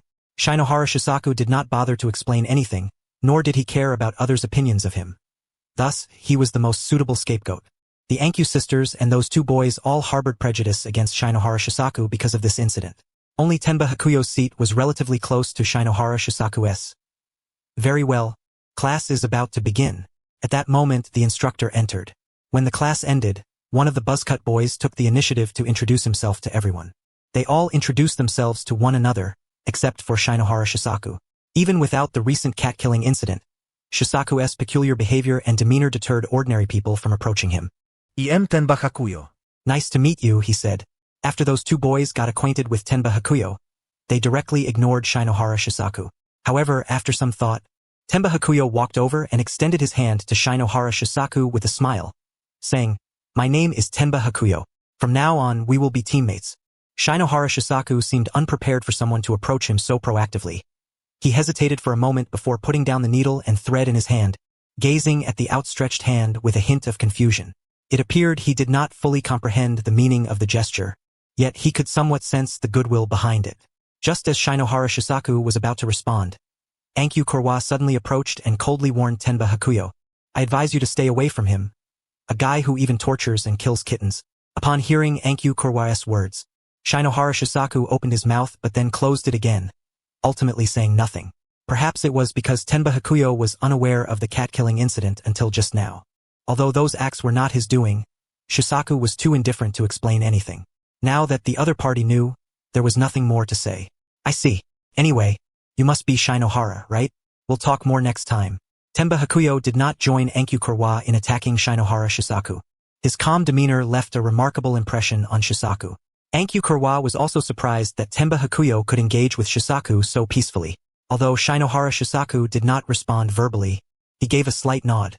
Aside from changes in theoretical classes, practical lessons also shifted focus to training with Quinquas. Tenba Hakuyo, the Ankyu sisters, and those two boys all used Hiriko 1.76, which was the Quinqua they were to be equipped with during their internship. Shinohara Shisaku used Dakuro 1.56, a black dagger, or rather, a stiletto, made from a tail-type Kakuja Kagun, classified as a B-rank Quinqua. Of course, this was not a matter of discrimination. Shinohara Shisaku was a trainee at the Ghoul Countermeasures Education Institute, so the Quinqua he used for practice differed from theirs. Both Hiriko 1.76 and Dakuro 1.56 belonged to the B-rank category, with comparable power. Tenba Hakuyo recalled that Dakuro 1.56 was the same Quinqua Shinohara Shisaku wielded in the original story. Initially, Shisaku had only one, but later he stole the remaining 55 from the warehouse. By this time, Shinohara Shisaku had already demonstrated exceptional talent, possessing profound skill in dagger usage, though still somewhat inferior compared to Tenba Hakuyo. After 3 days of intensive training, Tenba Hakuyo and the others were to depart for the 24th Ward to begin their internship missions. Arima Kisho and his team awaited them there. It was impossible for them to take the initiative to greet these newcomers, as they were not important figures. At this moment, Tenba Hakuyo and his companions had arrived at the edge of the 23rd Ward. Before them lay a massive cavern, one of the entrances to the 24th Ward. 6 individuals clad in white combat uniforms stood at the entrance, awaiting them. This was the Zero Squad led by Arima Kisho. Tenba Hakuyo recognized all 6. Arima Kisho, Ui Gun, Ihei Iri, Ihei Shiro, Arima Yatsuya, and Soto Rakai. As for Hirako Joe, he had not yet joined the Zero Squad at this time. This was an elite team composed almost entirely of half-humans, or rather, the strongest ace team of the CCG. The only human among them was Ui Gun, a quasi-special class investigator. Each member was exceptionally powerful. Though Ihei Shiro, Soto Rakai, and Arima Yatsuya were quite young, only 11, 12, and 13 years old respectively, their half-human nature meant their physical peak was near at this age. Since half-humans had a short lifespan, their power would decline after about 20 years old. You must be the intern investigators, right? 1, 2, 6 of you all accounted for. Ui Gun spoke first. Ui Gun's appearance was somewhat feminine. He had slightly long black hair, stood about 170 centimeters tall, and had a well-proportioned figure, though he was indeed male. However, Ui Gun was comparatively normal. The half-human named Ihei Shiro was even more striking. If Ui Gun looked like a girl, then Ihei Shiro at this age was practically an adorable little loli. With delicate, charming features and pale blue, almost white hair, he was petite, barely over 150 centimeters tall, but wearing the Zero Squad's white combat uniform lent him an air of dignity. In reality, he was also a boy. Soto Rikai's features resembled Ui Gun's, even sharing a similar hairstyle, except his hair was purple. Being younger, he was only about 160 centimeters tall. Arima Yatsuya's height and build were similar to Soto Rikai's. Sharing the surname Arima with Arima Kisho, he had handsome facial features and a somewhat gloomy expression, yet he was actually a quiet and gentle youth. The only genuine girl in the Zero Squad was Ihei Iri, the pink-haired, pink-eyed maiden. She was slender and tall, with exquisitely delicate features that possessed a captivating allure. As for Arima Kisho, the last member, there was no need for introduction. He was the captain of the Zero Squad and the strongest Ghoul investigator. Tall and slender, wearing glasses with completely white hair. His handsome face was marked by a cold, expressionless demeanor. Yes, I am Tenba Hakuyo, one of the intern trainees. Tenba Hakuyo nodded in response. Then the Ankyu sisters and others also introduced themselves. I am Ankyu Korwa. I am Ankyu Nahaku. Shinohara Shisaku. Ui Gun confirmed the names on the list matched. Since everyone is here, follow us inside. Subsequently, Tenba Hakuyo and the others accompanied the Zero Squad, led by Arima Kisho, into the 24th Ward. As mentioned earlier, the 24th Ward was not a conventional district. Once inside the cavern, they faced an almost endless underground labyrinth, with the overall direction descending deeper into the earth. Ui Gun seemed responsible for briefing them on various details and spoke again. Looking at the structure of this labyrinth, can you guess what these walls are made of? The maze twisted and turned, and the walls on both sides clearly were not made of ordinary material. They appeared as flesh walls of mixed colors, which would frighten the faint-hearted. They must be Kagun, Tenba Hakuyo answered first. As a traveler, he was naturally well informed about the 24th Ward. Correct. The labyrinth walls are all constructed from Kagun by the ghouls here. The production principle is similar to Quinqua's, but this technology was developed by ghouls themselves. Our inability to decipher it has made exploring the 24th Ward extremely arduous, Ui Gun elaborated, then praised Tenba Hakuyo. Your judgment is sharp. I recall that the academy does not teach much about the 24th Ward. Beside him, Ankyu Korwa grew somewhat irritated. How did this fellow know so much? Ui Gun himself had once been the top graduate of the Ghoul Investigator Training Academy, and was the sole member of the Zero Squad to have legitimately risen through the ranks after graduating from the academy. He was a prodigy among pure humans, having reached the rank of quasi-special class at the tender age of 24, and was poised to be promoted to special class investigator in the near future. Due to the labyrinth's nature, the terrain here undoubtedly favored ghouls, and at any moment, a ghoul could emerge and attack you. Although we will do our utmost to protect you, you must not let your guard down. Ui Gun continued to caution Tenba Hakuyo and the others. Understood. Tenba Hakuyo and the others nodded in acknowledgement. Gradually, the group delved deeper into the underground labyrinth. In its shallow layers, encountering ghouls was uncommon, as CCG investigators had explored the 24th Ward countless times. Particularly, with Arima Kishu, the undefeated Reaper, leading the Zero Squad in long-term ghoul eradication efforts in the 24th Ward. The CCG even regarded this area as a training ground for newcomers. Most trainees were assigned to intern there, led by senior third-class investigators. The so-called senior third-class investigators referred to those ranked as first-class, quasi-special class, and special class, while third, second, and first-class investigators belonged to the lower three classes. Ghoul investigators came and went in the 24th Ward almost daily, so very few ghouls dared linger in the labyrinth's shallow layers. At first, the atmosphere was relatively light, lacking any sense of tension. Ibisuko even approached Tenba Hakuyo to strike up a conversation, hoping to get acquainted. My name is Ibisuko. Ibisuko wore a friendly, endearing smile, his personality naturally lively and cheerful, innocent like a child. Oh no, Ibisuko was indeed a child, but if one were to calculate his age in terms of a normal human lifespan, he would be considered at least 20 years old. Half-humans not only possessed physical abilities far superior to ordinary humans, but also developed much more rapidly with an accelerated metabolism, likely the reason for their comparatively shorter lifespans. Hello, but how should I address you? Tenba Hakuyo suddenly realized he had no idea what to call Ibisuko, because Ibisuko was so young. Calling him Mr. Ibisu would certainly sound odd. Moreover, the original work seemed not to mention his investigator rank. Otherwise, titles such as Investigator Ibisu First Class or Investigator Ibisu Special Class would be the most appropriate. That's simple, just call me Ko. Ibisuko replied with a smile. Very well, then I shall call you Ko from now on. Tenba Hakuyo immediately felt that Ibisuko was truly easy to get along with. Though he was an adorable boy, wasn't he an adorable boy even better? Of course, that was said in jest. Seriously speaking, meeting such a cute yet formidable young lad was nothing but beneficial. Though Ibisuko was the youngest, among the Zero Squad S trio of youths, he had eliminated the greatest number of ghouls. Whether his strength was the strongest among them was uncertain, but he was definitely far superior to most ghoul investigators. Ding! The host has become friends with Ibisuko. Reward acquired, 2 fusion points. After only a brief chat, Tenba Hakuyo easily became friends with Ibisuko.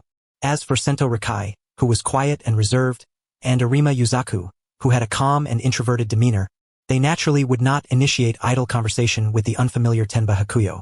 At that moment, Arima Kishu suddenly raised his hand, signaling everyone to halt. The group immediately stopped in their tracks. Arima Kishu then spoke in a calm tone, "Ghouls have appeared." However, he gave no indication of taking action. The white briefcase in his hand remained closed. Such briefcases were specifically designed to store quinquas. Tenba Hakuyo had already spotted the faint, shadowy figures of ghouls ahead. 3 could be seen. Wigun promptly reminded the trainee investigators, "Those ghouls are for you to handle first. Pair up in 2s and cooperate. If anything goes wrong, we will intervene." Within the CCG, the rule generally paired senior third-class investigators with junior third-class ones. For example, first-class investigator Amon Kutaru partnered with senior first-class Minato Go. This arrangement was designed to help newcomers acclimate to cooperating with partners during combat. Enkyu Kurwa would naturally pair with Enkyu Nashi. No question. The 2 boys, being more familiar with each other, would also team up. That left Tenba Hakuyo and Suzuya Juzu with no other choice. However, Suzuya Juzu did not expect anyone to willingly partner with him, so he was prepared to go in alone. But just then, Tenba Hakuyo took the initiative and said to Suzuya Juzu, "Suzuya, we're partners now. I'll leave the one behind that guy to you." As he spoke, he pointed toward the ghoul that appeared most hostile toward them. Suzuya Juzu's expression briefly showed surprise, but he quickly recovered, revealing a somewhat ferocious grin. All right, it seemed that battle was when he was most spirited. Receiving Suzuya Juzu's response, Tenba Hakuyo immediately launched the attack. His sudden burst of speed was astonishing, a gift from Ban's martial arts training. Tenba Hakuyo and Suzuya Juzu had locked onto their targets. The Enkyu sisters charged fiercely at another ghoul, and the remaining ghoul was naturally left to the 2 boys. Arima Kishu and the others observed from nearby, ready to intervene should the trainees face ghouls exceeding their training level or encounter danger. If one were to provide an example, trainees were typically assigned to B-class ghouls. The CCGS danger classification for ghouls stipulated that those capable of using quinquas were at least B-class. Conversely, ghouls below B-class could not wield quinquas. Ghouls too weak held no training value for the trainees, and those too strong were certainly inappropriate, thus B-class ghouls were just right.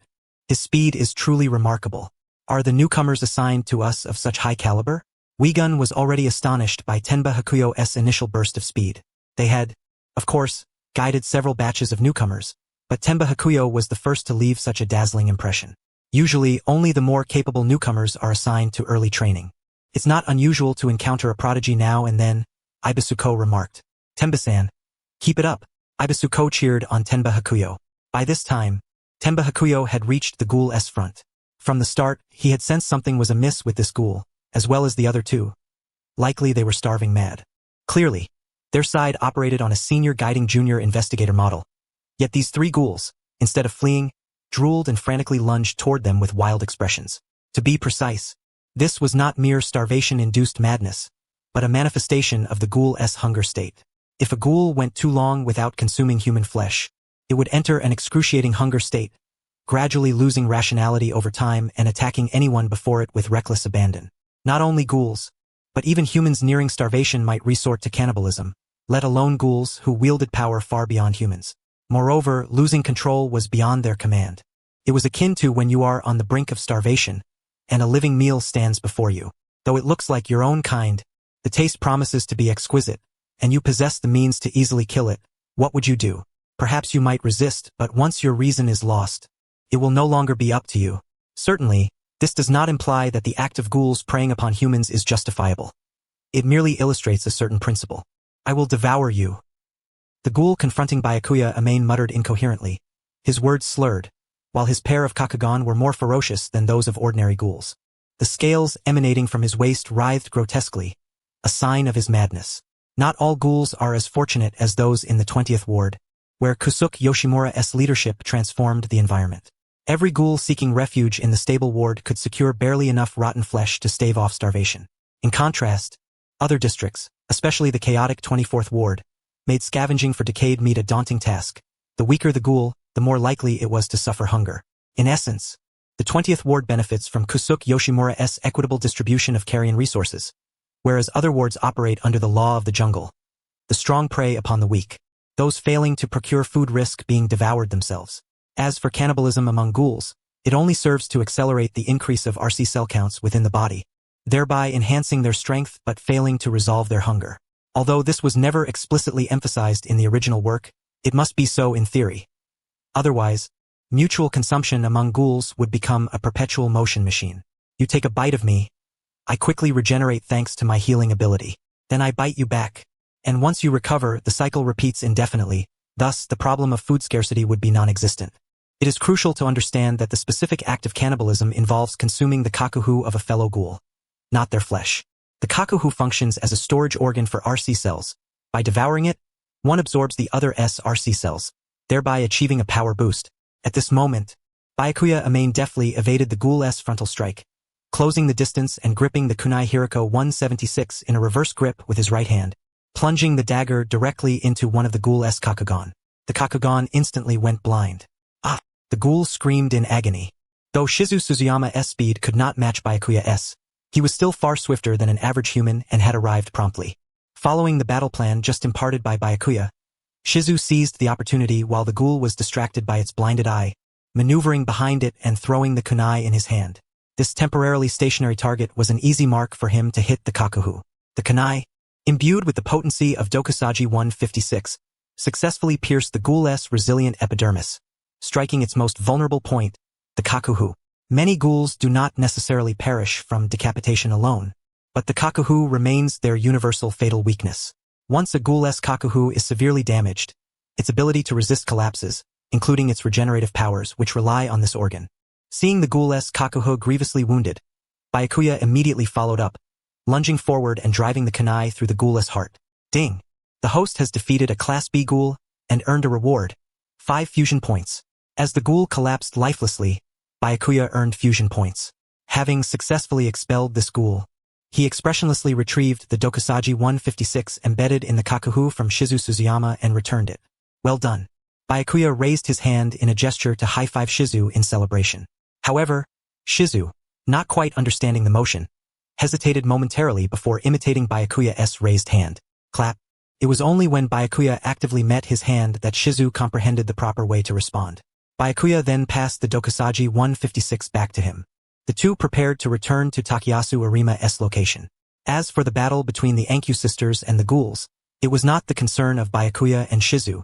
Should any unforeseen incident occur, the Zero Squad would intervene to resolve it. Yet, at this moment, realizing that Byakuya and Shizu had neutralized their target, Kuroha Anku's attention faltered, for she was deeply worried about the matter. Byakuya noticed Kuroha's distracted gaze during the fight, as well as the fact that the ghoul confronting the Anku sisters was about to seize this chance to attack her. Chances were slim for Kuroha to evade in time, and unfortunately, Nashi Anku was also poorly positioned, unable to prevent the ghoul's assault. In this instant, Byakuya and Takayasu Arima acted almost simultaneously.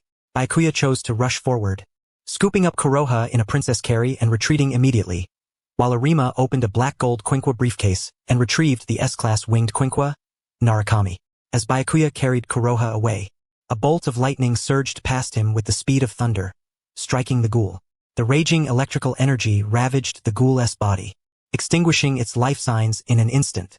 All of this transpired so swiftly and unexpectedly that Kuroha only now fully registered the situation. Realizing she was cradled in Byakuya's arms in a princess carry, her pupils dilated, and a flush of embarrassment colored her cheeks. When the lightning bolt came from behind, Byakuya instinctively glanced back, spotting Arima wielding Narukami in its cannon form. Narukami was an advanced Quinqua with an overall S rating, far more sophisticated than the Class B Quinqua Byakuya carried. It could freely switch among 3 attack modes. Cannon form, capable of discharging electrical currents over long distances. Pincer form, releasing numerous spherical electrical charges. Sword form, concentrating electricity at the blade's tip for devastating power. It was a versatile and immensely lethal high-level Quinqua, which Arima had long relied upon as his main weapon. To date, no ghoul had survived Narukami's assault. This Quinqua was forged from the Kakuhu of Tuka Kirishima's mother, Hibiki Kirishima, originally named Ko Kirishima, the elder sister of Renji Yomo. Both siblings' RC cells possessed a unique lightning attribute, an extraordinary talent distinct from ordinary ghouls. The precise mechanism remains unclear, akin to Toru Mitsuki's special fire attribute, likely a gene mutation. Neither Tuka Kirishima nor Ayato Kirishima inherited their mother's lightning trait. Byakuya, still marveling at Narukami's formidable might, momentarily forgot to set Kuroha down. However, she did not resist, only stiffening slightly, her cheeks faintly flushed, a mixture of shock and shyness evident on her face. She understood Byakuya had saved her and was not the type to misunderstand or impulsively slap him in return. Yet even so, he had been holding her for quite some time. Kuroha's south hands found no place to rest, and her mind was so muddled that she barely sensed her own limbs. Finally, she could no longer hold back and whispered, "How much longer do you intend to keep holding me?" "Ah, sorry." Byakuya promptly set her down. "No need to apologize to me," she murmured softly. "Corona." At that moment, Nashi Ankyu approached with a worried expression. "I'm fine, but I caused us to fail," Corona said with a tone of self-reproach. She had nearly fallen prey to the ghoul, necessitating Byakuya's intervention, which meant both she and Nashi had failed. She felt she had burdened Nashi. "It's all right, as long as you're safe, that's what matters most," Nashi replied, prioritizing Corona's safety over success or failure. Byakuya then returned to Takayasu Arima's side, with the Ankyu sisters trailing behind. Due to their lackluster performance, Kuroha Ankyu and now Ankyu both bowed their heads slightly. Takamasa Arima, however, had yet to return his Narukami to the Quinqua suitcase, as the other group of rookies was also underperforming. "I suppose I was a bit superfluous just now," Hakuyo Amaha said with a faint, awkward smile. Arima's timely intervention with Narukami ensured that even if he hadn't T-rushed to rescue Kuroha Ankyu, the ghoul wouldn't have had the chance to harm her. Yet Kuroha did not see it that way. After all, the other's intent was genuinely to save her, and in her eyes, that alone made it far from unnecessary. "No, you did well," Takamasa Arima said calmly. Upon hearing Amaha's praise from Arima, Shino Iri instantly became very attentive. After all, she longed most for Mr. Arima's commendation and had put considerable effort into earning it. Yet she said nothing, silently fixing her gaze on Hakuyo Amaha. Amaha could clearly feel Iri's scrutiny but understood perfectly why she was staring so intently. He merely pretended ignorance. "You truly did well. This shows you not only possess the ability to expel ghouls, but can also save your comrades in the face of danger. To be honest, your individual capability has genuinely taken me by surprise." At that moment, Gunji Ui also lavished praise on Hakuyo Amaha, and of course, Suzushiki Juzu's performance was commendable as well. From this single encounter, he could discern that both rookies held great potential, especially Hakuyo Amaha, who exhibited strength that ordinary second-class investigators could scarcely match right from the outset. As for Kuroha Ankyu, you need to reflect seriously. Losing focus during combat with ghouls is a grave mistake. Remember never to let it happen again. While commending Hakuyo Amaha and Juzu, Gunji Ui did not neglect to admonish Kuroha Ankyu. Now Ankyu's performance was passable, so there was nothing requiring correction. Had Kuroha not been distracted, the sister synchronicity would have swiftly allowed them to seize control and defeat that ghoul. Finally, although the remaining 2 young men did not perform as well as the Ankyu sisters, they were steady and made no significant errors. Despite the difficulty, they succeeded. In other words, only Kuroha and now Ankyu's team failed among the 3 squads. Feeling disheartened, Kuroha could not help but brood, even though now seemed unbothered. Perceiving Kuroha's downcast mood, now grew concerned. "Kuroha, one mistake isn't something to dwell on too much, right? Just don't repeat it next time." At that moment, Hakuyo Amaha offered words of comfort to Kuroha. Easier said than done. Kuroha quickly amended her tone. "But you're right, the internship isn't over yet." Amaha's words proved effective, revitalizing Kuroha's spirit as she resolved to make amends in the next opportunity. Seems you all have no major issues, so let us continue onward. Observing this, Gunji Ui spoke up. Hakuyo-san is remarkable. He even earned praise from both Ui-senpai and Arima-san. As they ventured deeper into the subterranean labyrinth, Shiko Iri approached Hakuyo Amaha to strike up a conversation.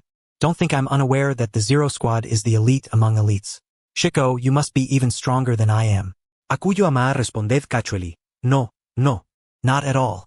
Shiko Iri chuckled, her delight plainly evident upon receiving the compliment. Behind Hakuyo Amaha, Kuroha Ankyu had, from the start, intentionally drawn closer to him, hoping to ask some questions. Yet Shiko Iri's presence obstructed her.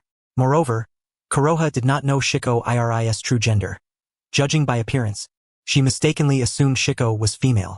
Watching Shiko cling to Hakuyo, chatting and laughing, only heightened Kuroha's inexplicable irritation toward Shiko, whom she already found bothersome.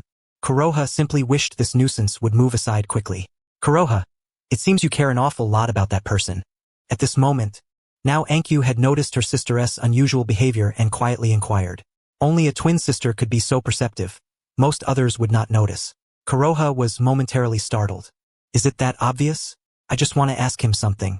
Now naturally did not doubt her explanation. Then just go ahead and ask. Or are you feeling shy because others are around? Kind of. But I'm not in a hurry. It doesn't matter much, Kuroha replied somewhat evasively. She had just been wishing Shiko Iri would move away as soon as possible. This was because she did not want now to think she cared too much about the matter.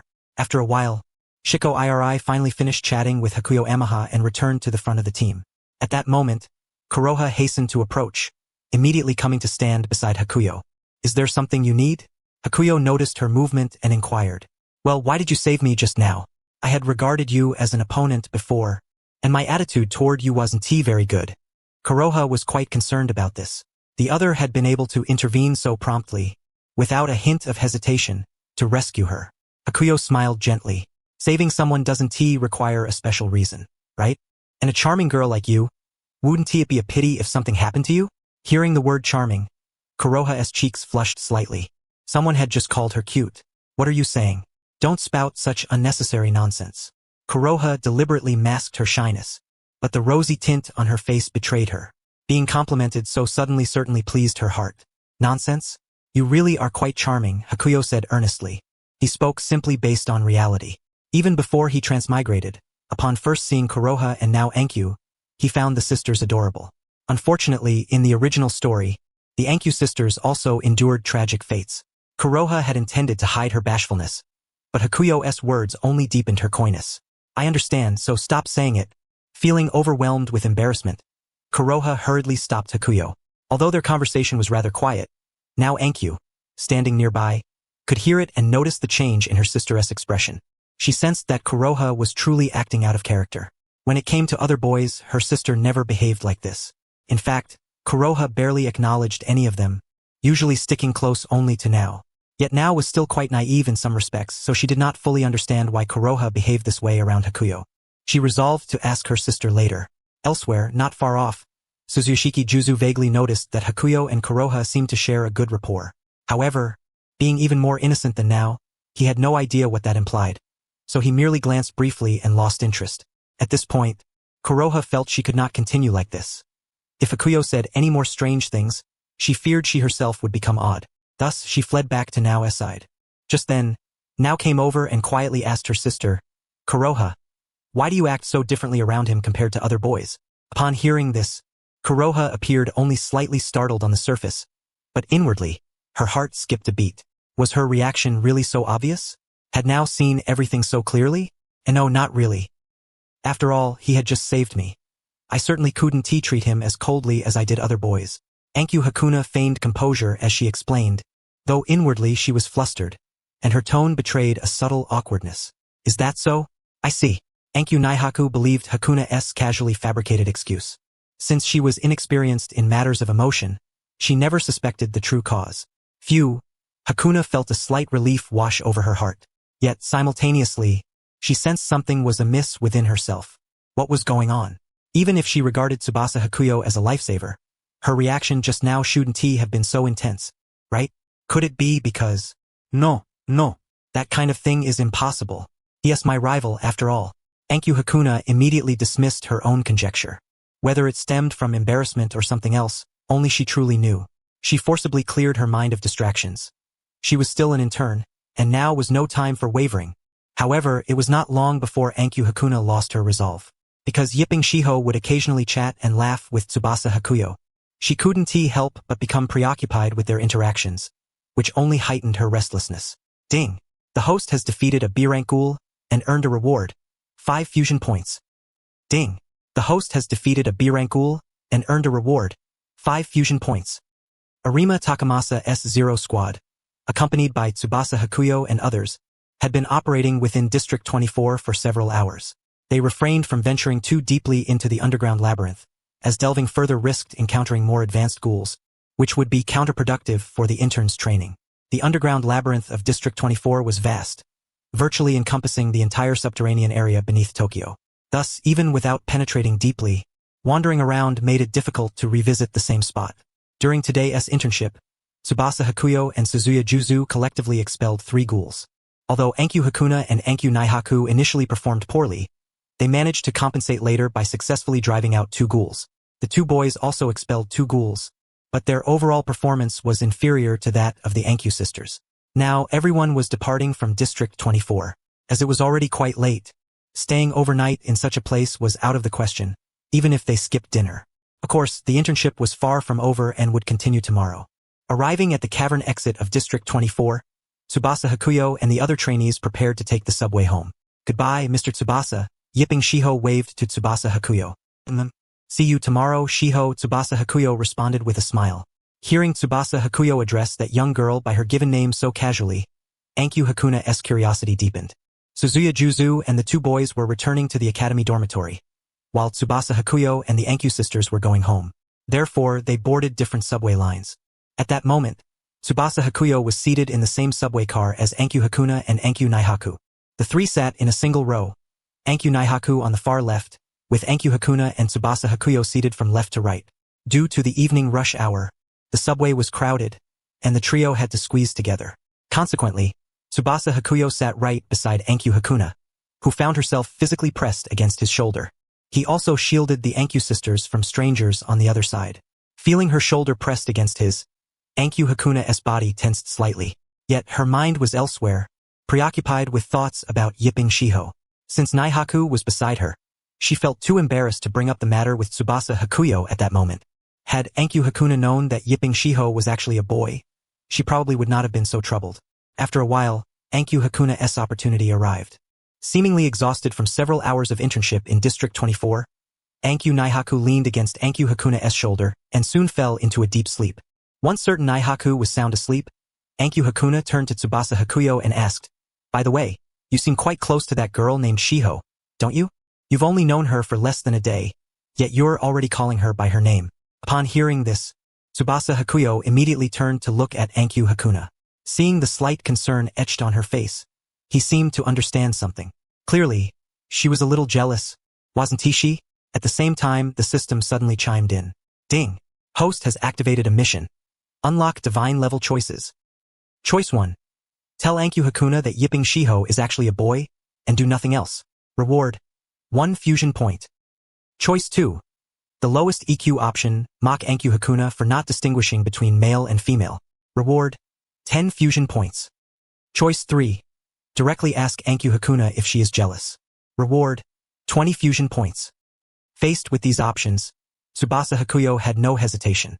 He refrained from revealing Yipping Shiho's true gender, and instead asked Ankyu Hakuna straightforwardly, "Could it be that you're jealous?" Ding! Host has completed choice 3, and earned 20 fusion points.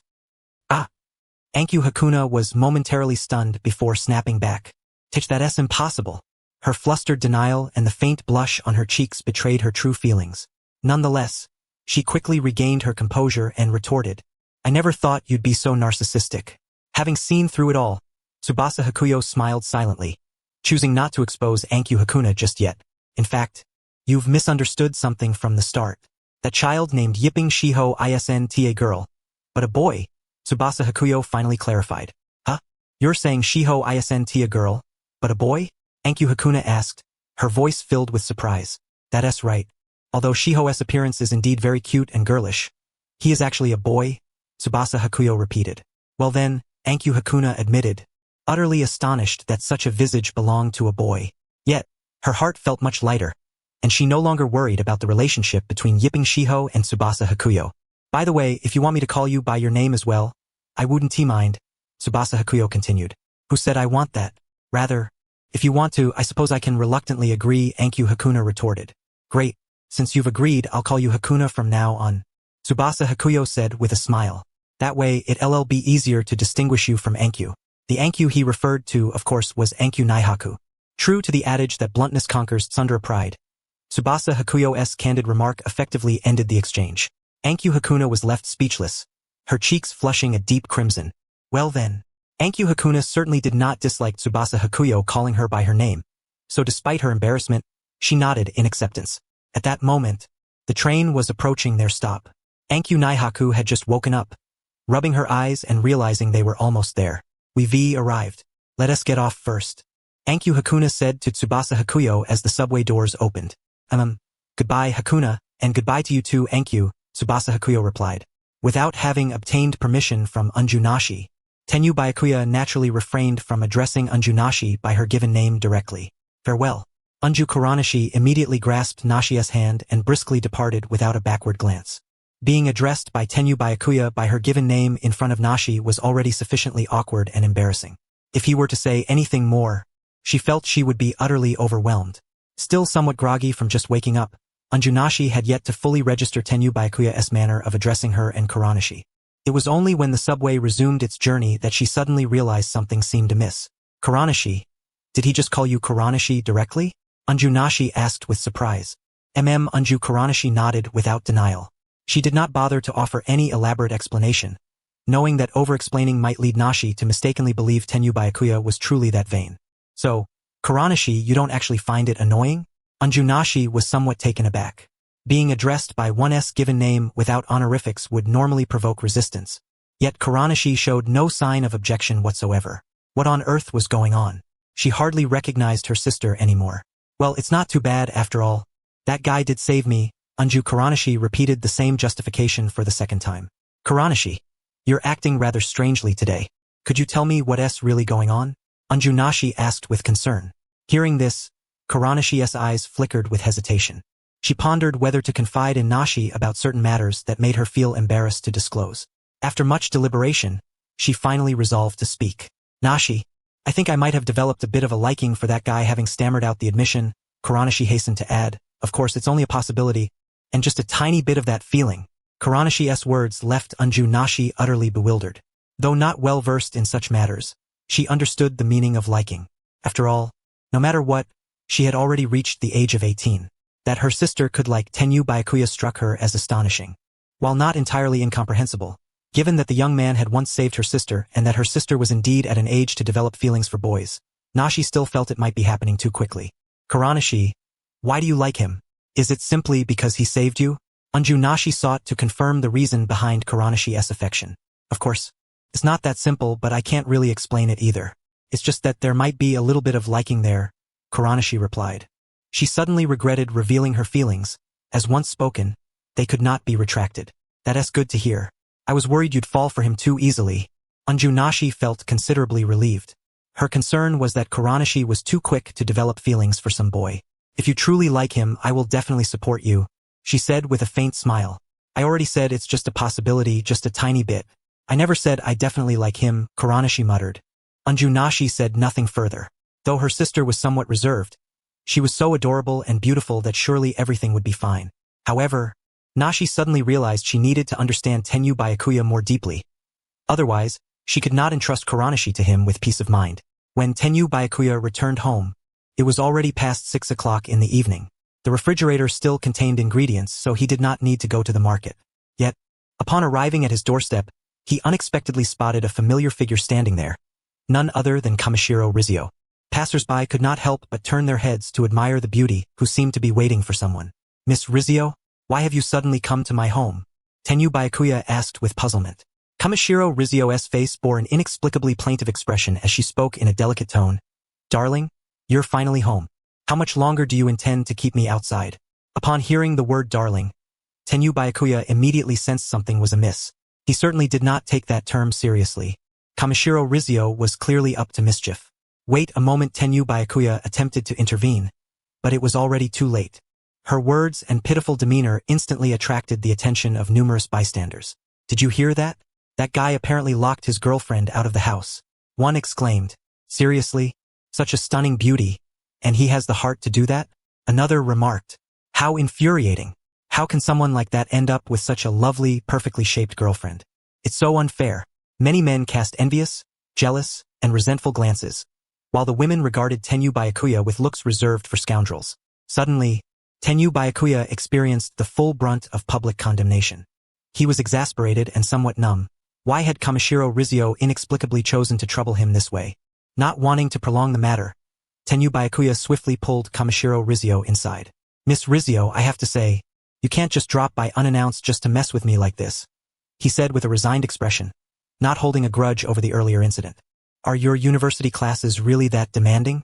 I didn't see you all day, and when I came to your place you weren't there either, Kamishiro Rizio retorted sharply. It was evident that since Tenyu Byakuya had, uncharacteristically, skipped the antique cafe today, Kamishiro Rizio had come directly to his home. My university classes aren't that many, but I'm not free every single day either, Tenyu Byakuya explained with a wry smile. He had initially thought Kamishiro Rizio's sudden arrival signaled something important, only to find it was because he hadn't gone to the antique cafe. Before Tenyu Byakuya could finish speaking, Kamishiro Rizio once again approached him as she had last time, intent on smelling him. This time, her approach was even more unrestrained and forceful. She pressed him down onto a nearby sofa and leaned over him, indulging in the scent emanating from his body. The term human required quotation marks, as the accurate designation should be ghoul. At this moment, Kamishiro Rizio detected a strong, complex scent on Tenyu Byakuya, as if he had just escaped from a nest of ghouls. Her complexion shifted slightly as she locked eyes with him. Their noses nearly touched. Why is the ghoul scent on you so intense and mixed? What did you do today? She demanded. Can I keep it a secret? Tenyu Byakuya asked. No. Kamishiro Rizio replied immediately. Everyone has their secrets, don't you? Tenyu Byakuya countered with a calm expression. Kamishiro Rizio was silent for a moment. Fair enough, she conceded, then rose from Tenyu Byakuya. Judging from her tone and the subtle change in her expression, Tenyu Byakuya sensed she might be somewhat displeased. Perhaps it was just his imagination. Soon, Kamishiro Rizio shifted to another topic. But there's one more thing, the thing we have to do every day. She made her meaning clear once more, signaling her intent to once again sample Tenyu Byakuya's body. Alright, but wait until I finish dinner. I'm already hungry, Tenyu Byakuya said as he rose and headed toward the kitchen. Rise Kamishiro followed him into the kitchen, seemingly curious about what his kitchen held. However, just as Shiryuki Amain tied on his apron, preparing to start cooking, Rise suddenly embraced him from behind and whispered softly into his ear, Shall we play a game? What kind of game? Amain asked casually. It's a game where I taste your ear while you try to cook dinner. That way, my desires get satisfied as well. Rise replied with a slight, mischievous smile playing at the corners of her lips. Can I refuse? Amain asked, immediately sensing from her tone that she was up to some mischief. No, you can't. If you don't agree, I won't let you go, Rise said, tightening her embrace around his waist. Fine, whatever, Amain muttered indifferently. Only then did Rise release him. As Amain began cooking, Rise commenced her own actions. First, she targeted his earlobes, but this time Amain was mentally prepared and showed no obvious reaction, continuing his movements unhindered. Seeing this, after a while, Rise shifted her focus, fixating on the middle part of his ear. With a delicate touch of her tongue, Amain found himself unable to suppress his response. After all, the middle of the ear is even more sensitive than the earlobe. Before long, Amain could no longer endure it and twisted his head toward Rise, saying, Don't you find this a bit unsanitary? Not at all, Rise replied with a faintly wicked grin. By the way, you lost the game. Alright, I lost. Just don't disturb me while I cook, Amain said with a hint of helplessness. Since you lost, there must be a punishment. But I haven't decided what it should be yet. I'll tell you when I figure it out, Rise said with a smile. As long as it's not too outrageous, we'll see when the time comes, Amain replied, not taking the matter to heart. He focused instead on preparing his dinner. Even if Rise proposed something excessive later on, he could always refuse. Given her strength, she couldn't force him otherwise. Although Rise didn't leave the kitchen, She no longer disturbed Amain but watched him cook quietly from the side. Amain used a small rice cooker to prepare just enough rice for himself. As for the dishes, he made a simple tomato scrambled eggs and beef stewed with potatoes. He brought the fragrant dishes to the dining table one after another, but to Rise, the aroma was far from pleasant. Looks good, but unfortunately, I can't eat any of this, Rise remarked with an expression of indifference. After all, ghouls cannot consume most human foods. There's no way around that, Amain explained. But maybe someday we'll develop food suitable for ghouls. Technology will only become more advanced. He continued, when I say most, there are exceptions. For instance, coffee, it's not particularly special, but ghouls can drink it, and it tastes the same to them as it does to humans. Then there's water, which goes without saying, and beer. The latter is based on a scene in the original story's later chapters where Rise Kamishiro got drunk, indicating ghouls can drink alcohol. But those are the only three. Other foods and various beverages are off-limits. Rise dismissed the idea. It's just wishful thinking. I believe there's hope, Amain said. He explained that the reason no ghoul-friendly food capable of replacing human flesh has been developed yet is because of the Washu family's covert obstruction. The Washu family does not want the conflict between humans and ghouls to diminish, as it would threaten their interests. Although they are a ghoul family, the Washu established the CCG, the Commission of Counter-Ghoul, which specifically targets ghouls. Indeed, the CCG was created by the Washu family. This achievement earned them tremendous prestige in Japan. Their current status, reputation, and wealth all stem from the CCG. Think about it. If food that could replace human flesh were developed, ghouls wouldn't have to risk being hunted by CCG investigators when feeding, which would weaken the influence of both the CCG and the Washu family. Therefore, the Washu family will never allow such a thing to happen. They need the balance of power between humans and ghouls to remain evenly matched. On the human side, there is the CCG, consisting not only of human investigators but also a group of half-humans they have cultivated, such as Kisho Arima, Akira Mato, and Saiko Yanabayashi. Moreover, there is another group of half-humans called V, an organization under the Washu family's command. Similar to the Umbu in Naruto, V operates solely in the shadows, unlike the CCG. The V organization is responsible for eliminating ghouls who might disrupt the balance of power between humans and ghouls or threaten the Washu family's rule. The same applies if a human meets those conditions. Kisho Arima is a cleaner for V. His mission to expel Kirishima Ito, the mother of Kirishima Tuka, was prompted because her growing strength posed a threat to the Washu family. In summary, if the Washu family ever collapsed, food suitable for ghouls would likely be developed quickly, as was demonstrated in the original story's finale. Amain had finished his dinner, but Rise seemed in no hurry to leave. So late, aren't you going home? Amain asked while tidying up the dishes. You know that man wearing the clown mask you mentioned before? Actually, I know who he is. Rise suddenly brought up the incident with the steel rods from that day. Coincidentally, he attends the same university as you. She explained that it wasn't until yesterday that she suddenly recovered fragments of her memory from that time. The steel rod incident had severely injured her, causing partial memory loss. Upon regaining those fragments, she recalled seeing the clown at the construction site's rooftop, the figure and the precise appearance of the mask. She recognized him as Nimura Furuta. Although she didn't understand why Nimura acted the way he did, she only knew to regard him as an enemy. You mean that person also attends Joy University? So he is someone you know? Amain asked, feigning ignorance since he couldn't risk revealing his identity as a time traveler and raising suspicion. Yes, and we're quite familiar. But even if I told you who he is, you wouldn't recognize him. Rise nodded slowly. So your acquaintance wants to harm you? What do you plan to do? Amain asked naturally. For now, I'll just leave it be. If I can't stay in the 20th ward, I'll escape to another area. I'm used to running by now, Rise said casually. Ping. Host activated a mission, unlocking a divine-level choice. Choice 1. Remain indifferent to Rise Kamashiro's matters. Reward. 1 fusion point. Choice 2. Declare you will protect Rise Kamashiro. Reward. 20 fusion points. Choice 3. Flee the 20th ward with Rise Kamashiro. Reward. 30 fusion points. Seeing these 3 options, Amain immediately made his decision. I don't think you need to run anymore. You have me to protect you, don't you? Amain said to Rise. Ping. Host completed choice 2. Earned reward. 20 fusion points. Although the third choice granted more fusion points, Amain deemed it unnecessary. Narukami Rise was not only being watched by Fushihara Kyoka but also by the Bronze Tree and the Washu family. No matter where she fled, it was futile unless she escaped Japan entirely, which was hardly realistic. Customs in every country surely had RC detection gates or similar devices, and no nation would permit the circulation of ghouls. Although Narukami Rise possessed the Washu family's bloodline, enabling her to evade the alarm mechanisms of RC detection gates, this advantage was limited solely to those within Japan. The Washu family had tampered with Japan's RC detection gates, rendering them ineffective against ghouls bearing their bloodline, but their influence did not extend beyond Japanese borders.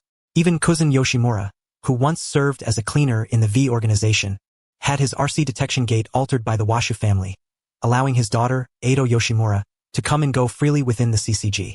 Do you want to protect me? Are you serious? Narukami Rise asked, a hint of surprise flickering across her features. Of course I am. Amain Byakuya nodded firmly.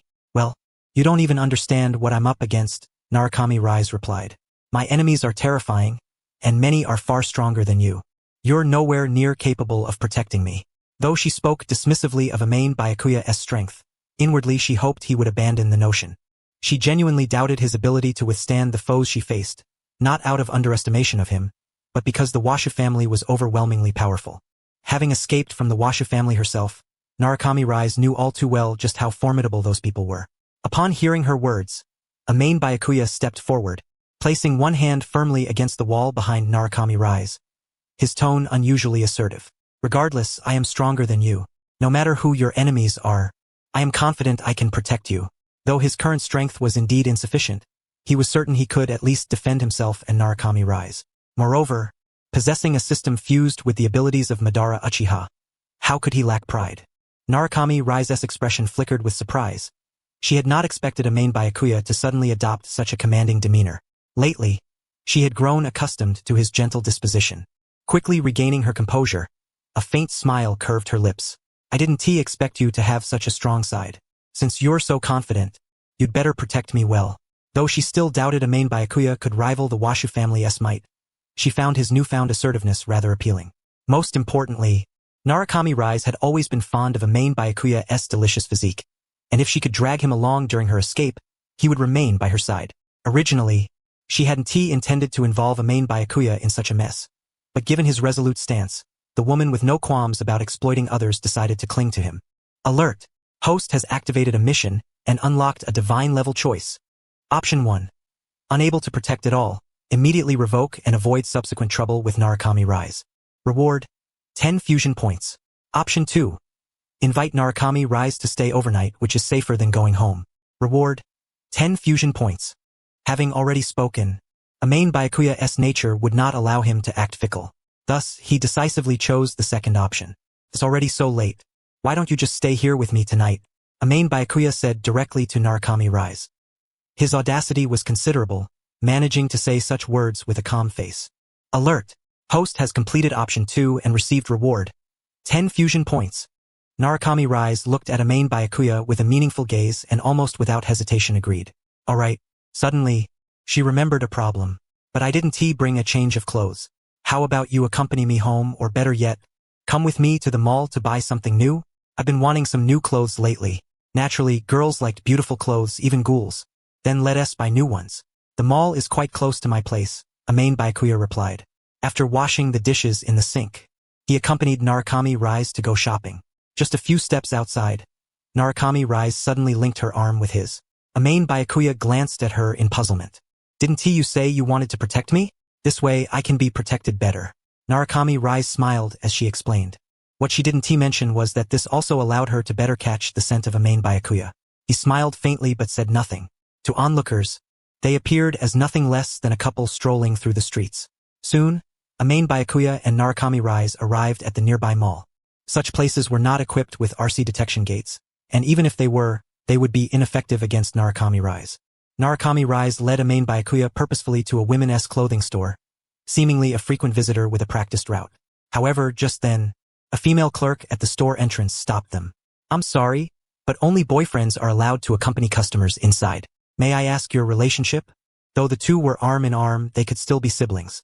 Because most customers were women, the store had such a policy to protect privacy.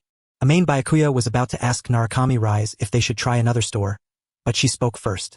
We're obviously a couple. Then she looked at Amain Byakuya and added, right, darling? Yes, he nodded. There was no harm in it for him anyway. Thank you very much for your cooperation.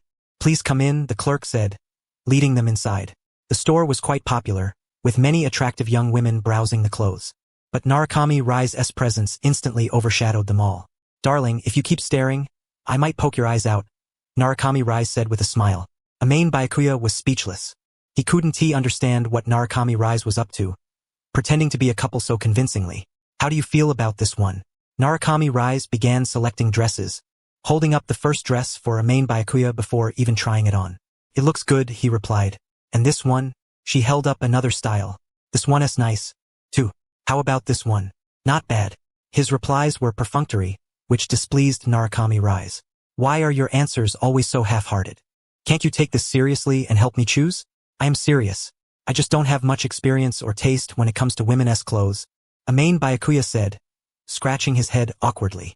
Even when buying clothes for himself, he didn't know how to choose well. He just went for black or white, as long as it looked okay. Asking him to help pick clothes for a girl was truly a challenge. Still, on the bright side, Narukami Rise was genuinely here to shop. Amain Byakuya had thought she was just teasing him as usual, but her careful selection told a different story. "You're not doing such a great job as a boyfriend," Narukami Rise teased. Amain Byakuya was rendered speechless. Their relationship was a mere facade from the start. What did anyone expect of him in terms of responsibility? Nevertheless, it had now become virtually impossible for anyone to doubt their status as a couple. Rise Kamashiro's performance was simply too convincing. Meanwhile, Tuka Kirishima, strolling through the mall with her classmate, Osaki Yuriko, happened to pass by the entrance of this very women's clothing store. As she walked side by side with Yuriko, conversing, her gaze drifted to the side just in time to spot two familiar figures inside the shop. Instinctively, Tuka came to an abrupt halt. "Tuka?" Yuriko inquired with a hint of confusion. "Sorry, Yuriko, just wait a moment. There's something I need to verify," Tuka replied, her attention fixed on the two silhouettes she had recognized as Chiron Amahane and Rise Kamashiro. A growing curiosity stirred within her.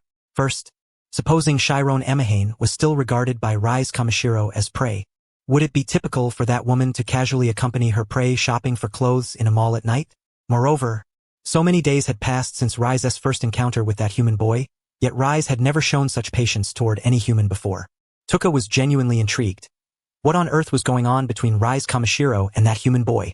"Oh, it's alright," Yuriko said, completely oblivious to the situation but willing to stay with Tuka. After all, they were the best of friends.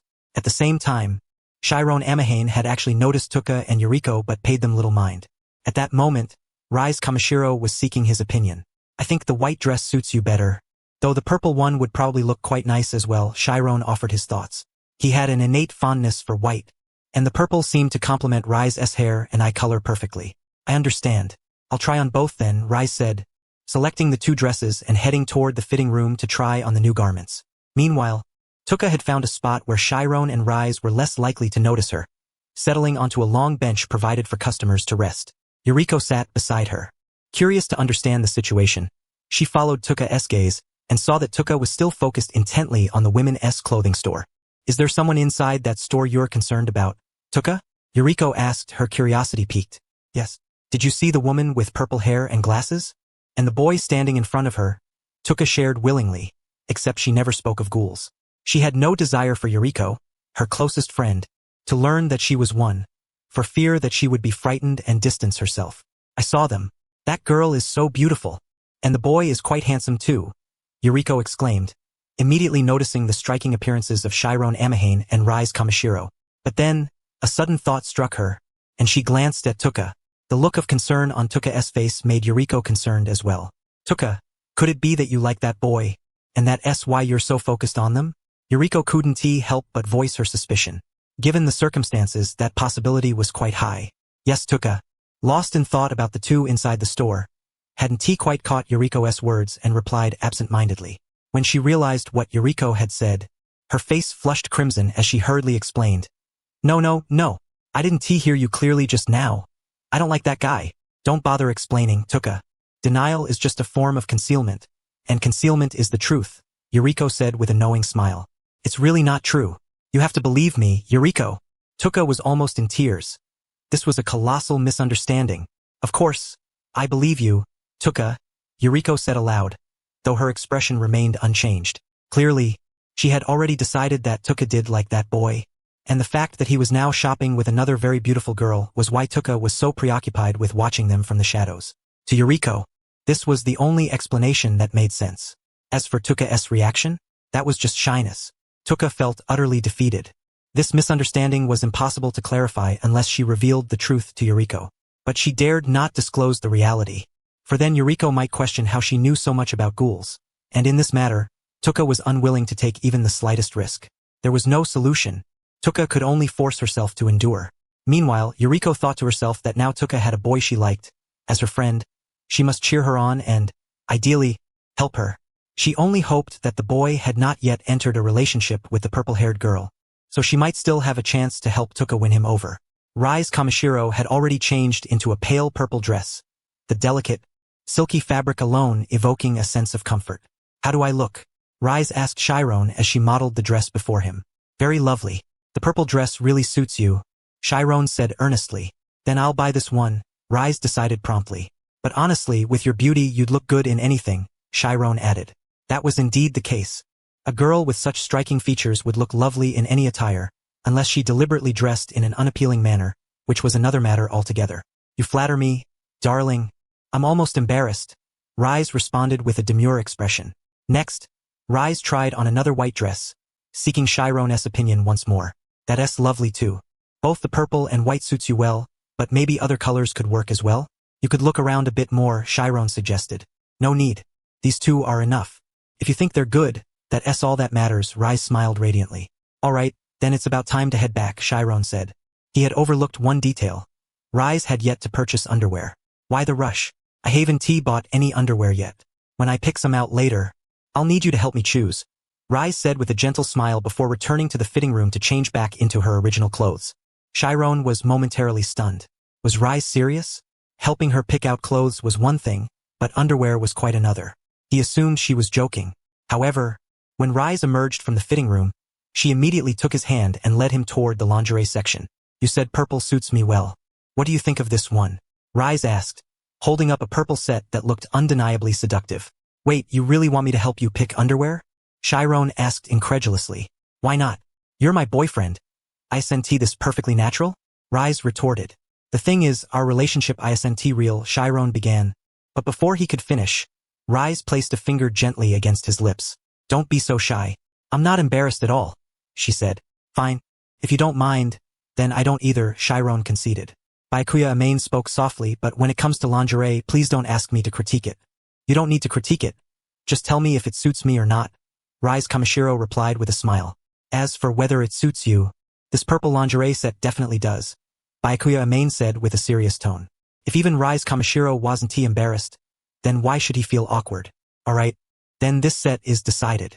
We just need to pick one more, she said, before selecting a bolder red set. How about this one? Isn't it very sexy? It is, but I think the white one might suit you better, Byakuya Amain responded almost instinctively. Oh really? Then I'll trust your judgment. However, Rise Kamashiro's keen perception quickly caught on. I think I understand now. You probably prefer white yourself, don't you? That's exactly it, Byakuya Amain admitted without denial. I see. It seems you have a fondness for white stockings, Rise Kamishiro surmised.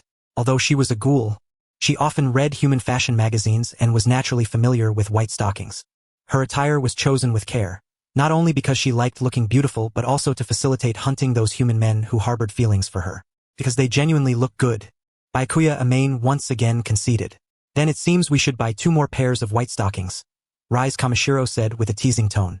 She usually wore stockings in a nude shade, but since Byakuya Amain favored white, she was willing to switch. There's no need to cater to my preference.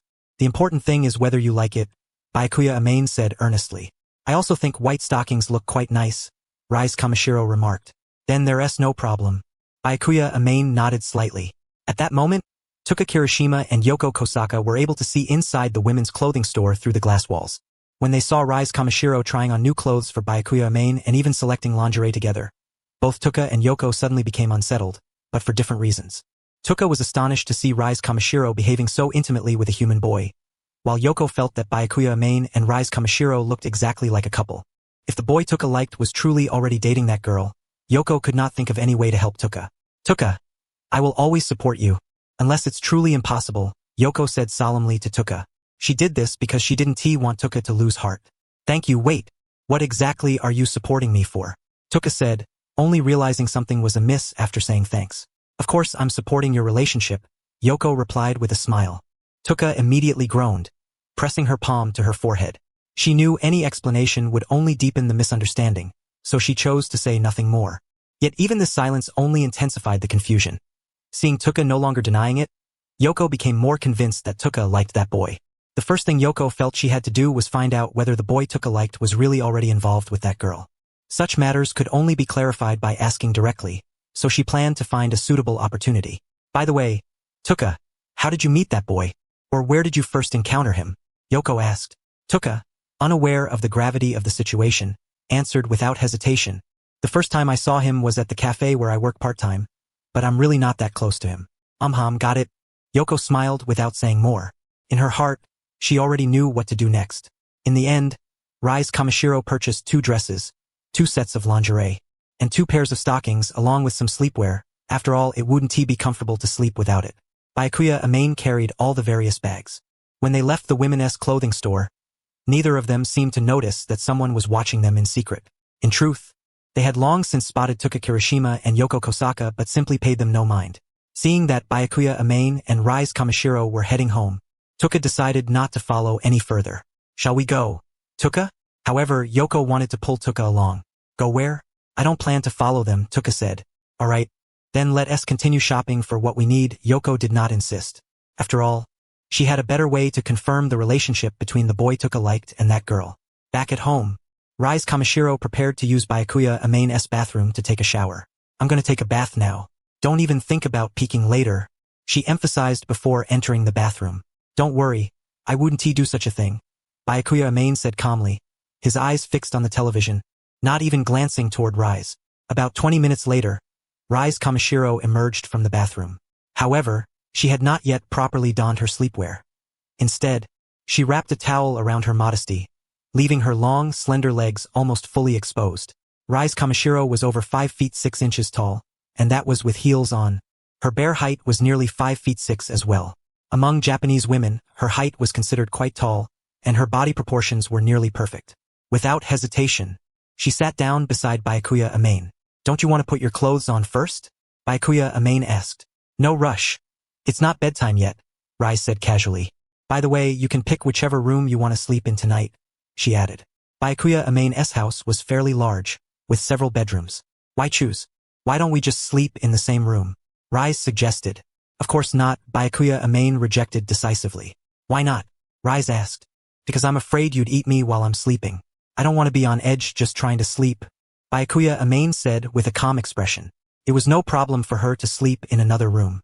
If she tried to enter his room, she would inevitably make noise since he always locked the door. His acute senses would immediately detect it. But if she slept in his room, there was a risk of a surprise attack. Rise pouted slightly. You don't trust me that much? Cute faces 1T help. Good night anyway, Byakuya Amane said with an emotionless air. Rise had no choice but to obediently go to another room. A night passed without incident. Rise did not attack Byakuya Amane, and nothing happened. However, early the next morning, Rise began to stir. She did not try to be quiet but knocked on the door normally. Byakuya Amane was just waking up and got out of bed to open the door. Good morning, my dear, Rise said as soon as the door opened. Good morning, Byakuya Amane replied. But at this hour, you're still calling me that? Why not? She responded. At that moment, Rise Kamishiro encircled Hakuyo Amao's neck with both hands, drawing close and speaking in a soft, alluring tone. So, aren't you going to give me a good morning kiss? Ping.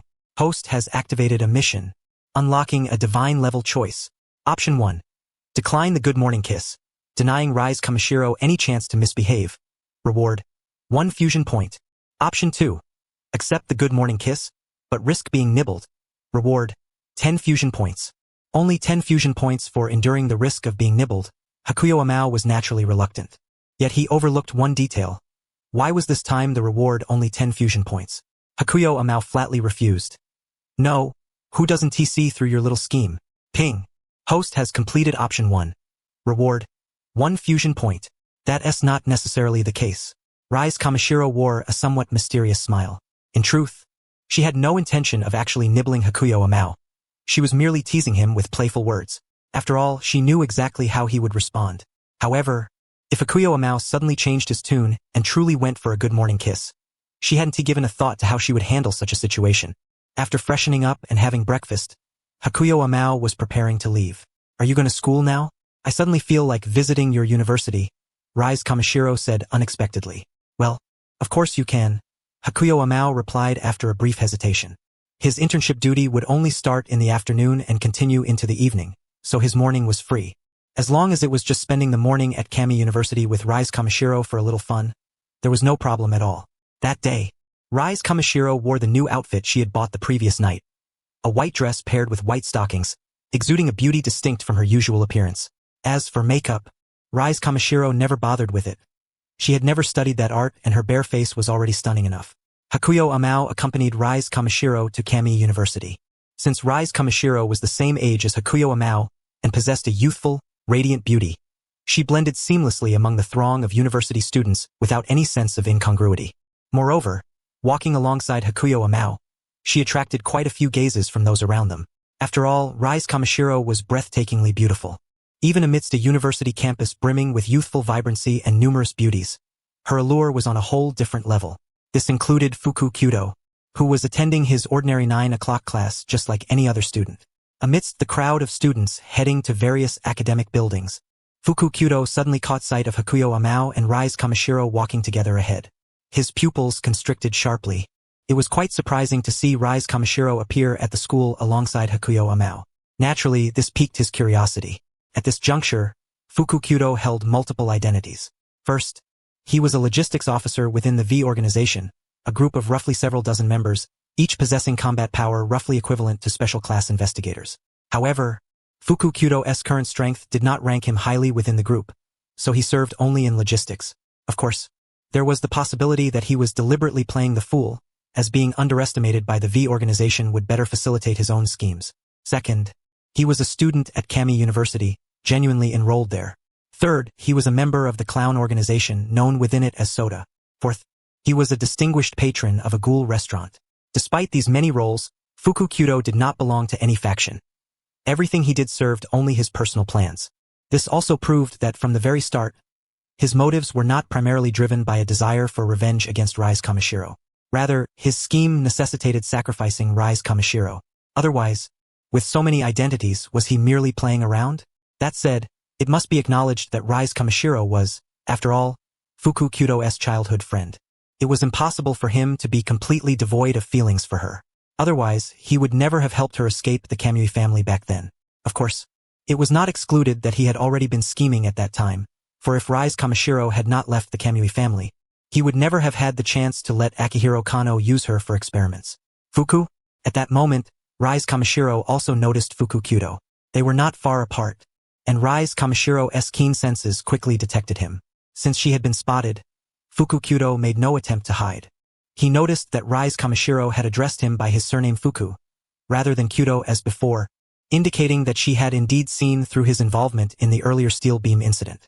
That operation had been a failure. Fukukyudo had expected success, but Hakuyo Amao had immediately turned back to rescue Rise Kamishiro, nearly being overpowered by her himself. Not only had the attempt failed, but Rise Kamishiro had also discovered he was behind it, so he would certainly be watched closely from then on, making any future attempts extraordinarily difficult. He knew well that Rise Kamishiro was actually quite strong when she fought seriously. He was not confident he could capture her without trickery. After all, even if she was overpowered, she could escape, or else the Kamui family would have already caught her. Much like during the antique extermination arc in the original work, when the one-eyed owl Edo Yoshimura was already much stronger than the aging unkillable owl, yet she still collaborated secretly with Takashi Arima of the CCG to drive out the unkillable owl. She was not confident in capturing Yoshimura solely by her own strength. As for why she sought to capture her own father, it was because Rise Kamishiro, then an experimental subject, had been rescued and hidden by Renchiai Shirho.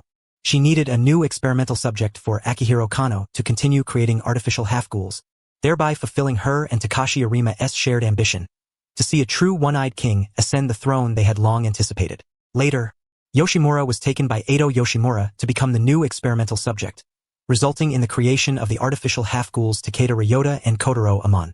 Rise, long time no see. Fukukyudo greeted Rise Kamishiro with a broad smile, as if nothing had ever happened before. Rise Kamishiro responded with a faint smile, saying nothing more. By the way, who is this at that moment? Fukukyudo turned to Hakuyo Amao. Ah, I remember you, we met before at the cafeteria. Hakuyo Amao immediately thought that Fukukyudo was quite the performer. Yeah, didn't he expect we'd meet again so soon? Hakuyo Amao replied casually. So you two have known each other for a while? That's quite a coincidence. Rise Kamishiro feigned surprise. But Rise, you're not a student here, right? What brings you here all of a sudden? Don't tell me you missed me? Fukukyudo continued in his usual eccentric manner, which was only a surface act. No, actually, if it weren't for this unexpected encounter today, I might have almost forgotten about you. I'm here to have some fun with my boyfriend, Rise Kamishiro said with a radiant smile. Every word was a dagger, clearly intended to get under Fukukyudo's skin. Not only that, she linked her arm through Hakuyo Amao's, affirming their relationship. She had no intention of questioning Fukukyudo about his past actions. She considered such childish inquiries pointless, knowing full well that Fukukyudo would only feign ignorance. At this, Hakuyo Amao glanced at Rise Kamishiro in surprise. Was she really going to provoke Fukukyudo like this? Ahaha. Well, I wish you a pleasant time with your boyfriend, Fukukyudo said with a forced smile that didn't reach his eyes. Thank you, then farewell, Kyuta. Having spoken, Rise Kamishiro linked arms with Shiraya Amane and turned away. As Shiraya Amane and Rise Kamishiro departed, Kyuta Nifuku silently made his way to a nearby tree, resting one hand against its trunk while clenching the other into a tight fist. His countenance darkened instantly, twisting into something grim and fierce, as he muttered curses under his breath, endlessly wishing Shiraya Amane's demise. Though Kyuta Nifuku's temperament was such, it did not undermine his unwavering resolve regarding his own schemes. His resentment towards Rise Kamishiro's association with another man merely served as an additional pretext, a means to numb his heart and deceive himself into believing his plans were acts of vengeance against her. It was akin to Kyuta Nifuku's boastful words to Ken Kaneki in the original narrative, claiming he would marry Rise, father countless children, and even invite Kaneki to be their best man. Purely idle talk, of course. Consider that he had already made Rise the core of his dragon transformation. Marriage was out of the question. He could not even lay a finger on her. The real Kyuta Nifuku had long since given up hope, drowning in despair toward the world. He only wished for either the world's destruction or that his death might secure Ken Kaneki's supreme throne. After venting curses at Shiraya Amane countless times, Kyuta Nifuku's expression calmed abruptly, as though nothing had transpired. Seamlessly, he shifted his focus back to his plans, his intense deliberation resembling a fractured psyche. It was now glaringly evident that Rise Kamishiro was aware he was behind the previous attack. Any further attempts would be far more challenging. Should he persist in targeting Rise, or should he select a different mark? Undoubtedly, Rise was the most suitable experimental subject, but succeeding again would require striking during her rare moments of carelessness while evading detection by the Shu family. If he were to change targets, they would still have to be blood relatives of the Shu family, for otherwise he could not achieve his ultimate goal of dragon transformation. There were many bearers of the Shu family bloodline, most with high purity, though none as pure as Rise's, but they would suffice. Kyuta Nifuku pondered these matters as he headed to class, having already cast aside the recent encounter between Shiraya Amane and Rise Kamishiro. Elsewhere, Shiraya Amane, feigning ignorance, asked Rise Kamishiro, that young man just now, is he the one wearing the clown mask who attacked you last time? Yes, that's him. His name is Kyuta Nifuku. I've known him for quite some time, Rise replied with a nod. Then why did he attack you last time? Shiraya Amane pressed on. Who knows? Rise answered casually. She was not deliberately withholding information but genuinely uncertain. If Kyuta Nifuku intended to capture her for the Shu family, the others should have acted by now. Yet, she had seen no sign of the Shu family in the 20th ward. If Kyuta Nifuku's motives lay elsewhere, she could only speculate. Regardless, she could not forgive him for the treacherous ambush he had orchestrated previously. I recall you mentioning that you have many enemies. It seems your situation is indeed perilous, Shiraya Amane remarked. What's the matter? Are you afraid? Rise smiled faintly. If you want to back out now, there's still time. That's hardly fear. Once I make a promise, I never go back on it, Shiraya Amane replied coolly. Subsequently, Shiraya Amane and Rise Kamishiro visited the university library. Rise obtained a library card and borrowed several books, all of a rather dark and grim nature. Unable to hunt humans freely, her sole pleasure was now reading.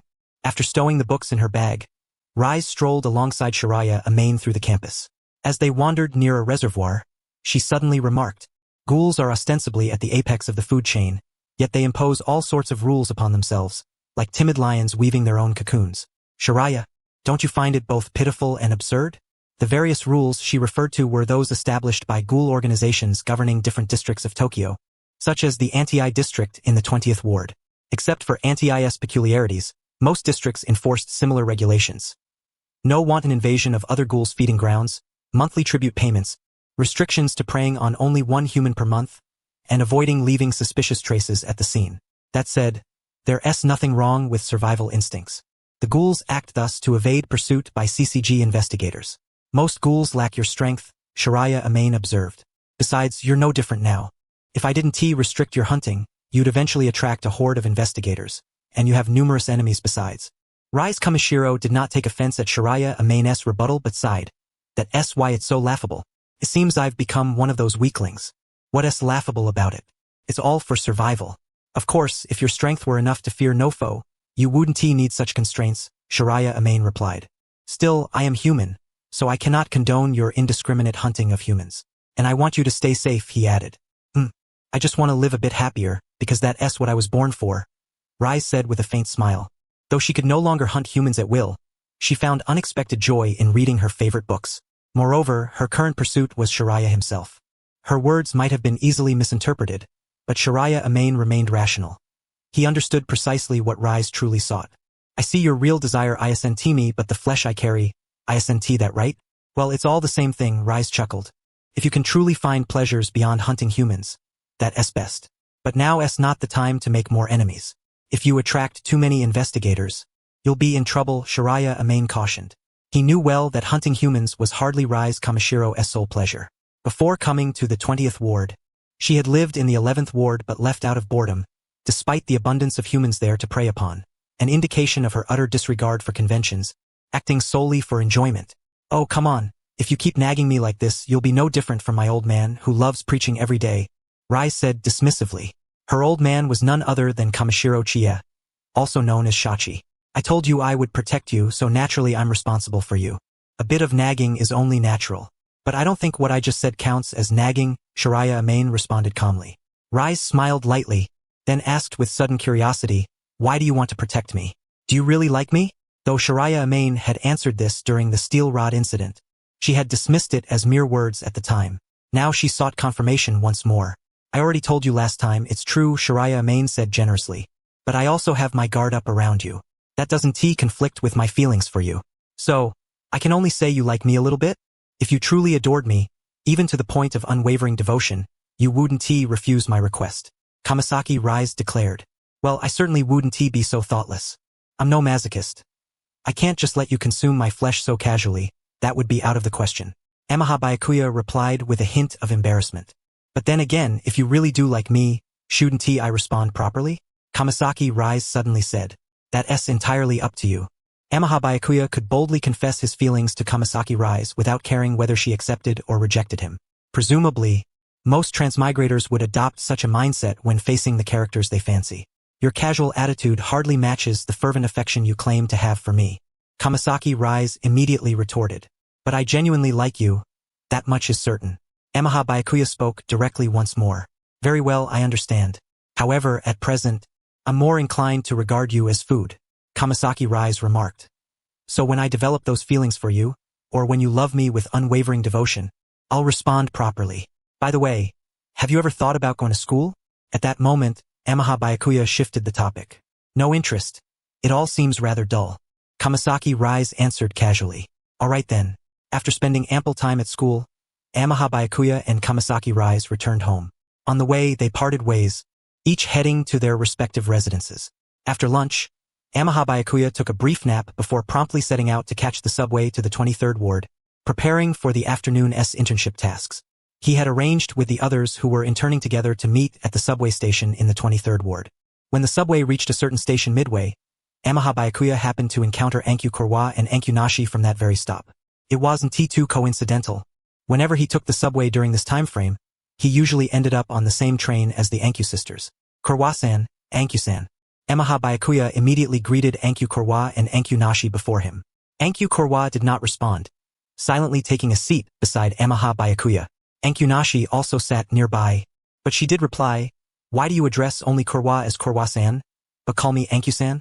That's because Kurwa-san asked me to call her that last time. I certainly can't casually address you the same way, Yamaha Byakuya explained. Wait, it wasn't he that I told you to do so. I permitted you to. At this, Ankyu Kurwa seemed somewhat embarrassed as she corrected him. Alright. Yamaha Byakuya smiled without further comment. That's unfair.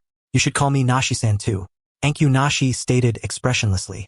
Normally, the rather introverted Ankyu Nashi would never say such things to Yamaha Byakuya, whom she barely knew. But now, because she was deeply concerned about Kurwa's relationship with Yamaha Byakuya, she wanted to get to know him better, naturally overcoming her usual reticence. Nashi, you Ankyu Kurwa looked at Ankyu Nashi with surprise, not expecting her to say such things to Yamaha Byakuya. Could it be that Nashi, while Ankyu Kurwa was lost in thought? Yamaha Byakuya replied to Ankyu Nashi. Alright, from now on, I'll call you Nashi-san as well. Upon hearing her name, Ankyu Nashi's face flushed with a faint, subtle blush. Although she had mentally prepared herself, hearing it spoken aloud still made her somewhat shy. Ahem, Ankyu Nashi lightly cleared her throat, forcing herself to suppress her shyness. By the way, how old are you this year? And what is your family situation like? Ankyu Kurwa was momentarily puzzled. Why did Nashi ask such questions all of a sudden? Though somewhat perplexed, Yamaha Byakuya responded. I'm 18 this year. As for my family, I'm all alone. Upon hearing that Yamaha Byakuya lived alone, Ankyu Nashi immediately thought she had touched upon a painful past and quickly apologized. Sorry. I didn't mean to. It's nothing, really. Yamaha Byakuya smiled faintly. He wasn't truly orphaned. The system had simply assigned him such a background in this world. He had plenty of property, vehicles, and wealth, so it wasn't a painful past at all. If anything, it was quite advantageous. Alright. I hope I didn't offend you. Ankyu Nashi continued. Then, I want to know how you view Kurwa. Since she told me she likes you, I naturally want to understand your feelings toward her. Do you mean how I evaluate Kurwa-san? Yamaha Byakuya asked. You could say that. Ankyu Nashi nodded. Goo. Yamaha Byakuya answered immediately, so swiftly that Ankyu Nashi was momentarily taken aback. Sitting beside them, Ankyu Kurwa quickly turned her face away, not wanting Yamaha Byakuya or Nashi to see her blushing. Kurwa is indeed very cute. But is there no other impression? Ankyu Nashi blinked, suddenly realizing something odd. Since she looked almost identical to Kurwa, Yamaha Byakuya's compliment of Kurwa also felt like praise directed at her. Other impressions, Yamaha Byakuya candidly said. She's just so cute that I can't think of a more fitting adjective. Ankyu Kurwa's shoulders trembled slightly. Turning her face away was no longer enough, as the blush had spread to her ears. Unless she covered her ears as well, alright. I know you're sincere. Yamaha Byakuya's frankness left Ankyu Nashi with no room for doubt. Yet at that moment, Ankyu Nashi involuntarily averted her gaze. Since Yamaha Byakuya had been speaking directly to her, and she resembled Kurwa so closely, it felt as though those words were meant for her. If she kept looking at him much longer, she feared a blush would inevitably bloom on her own cheeks. At that very moment, the subway arrived at the 23rd Ward station. After waiting briefly at the station, the entire group assembled. However, Arima Takeyoshi and the Zero Squad members did not meet them here. Instead, as before, they waited at the entrance of the 24th Ward.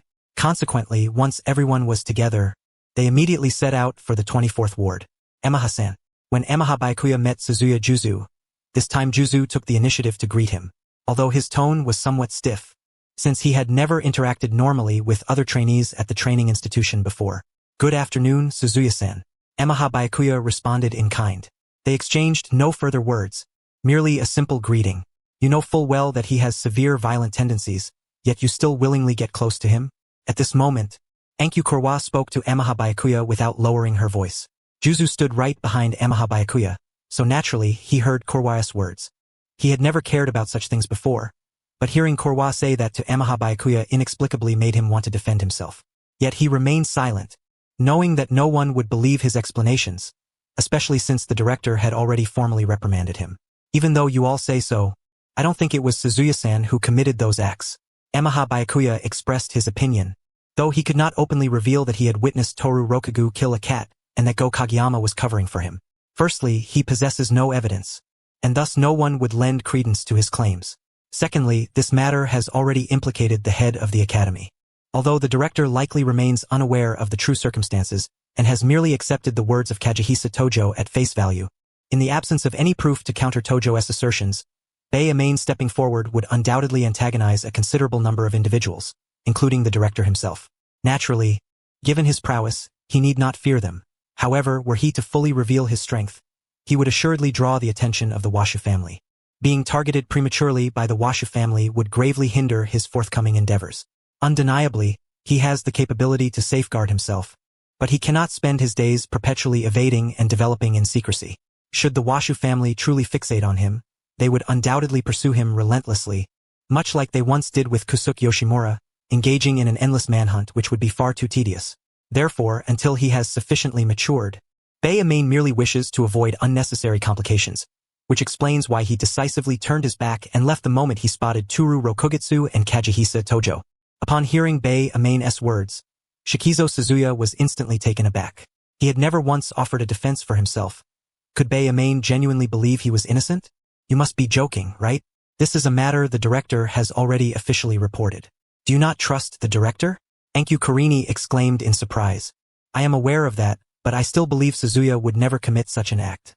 I consider myself quite accurate at judging character, Bayamain replied. If you claim to be so perceptive, then how do you perceive me?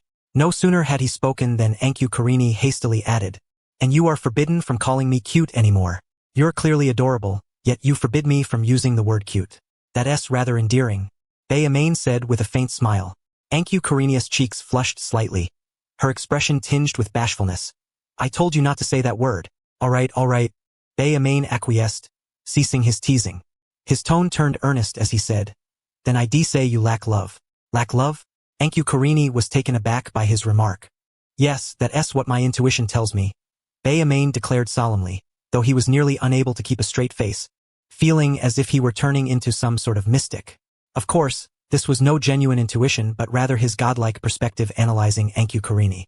To be precise, both Enku Kurini and her sister Enku Naoshi suffered from a lack of affection.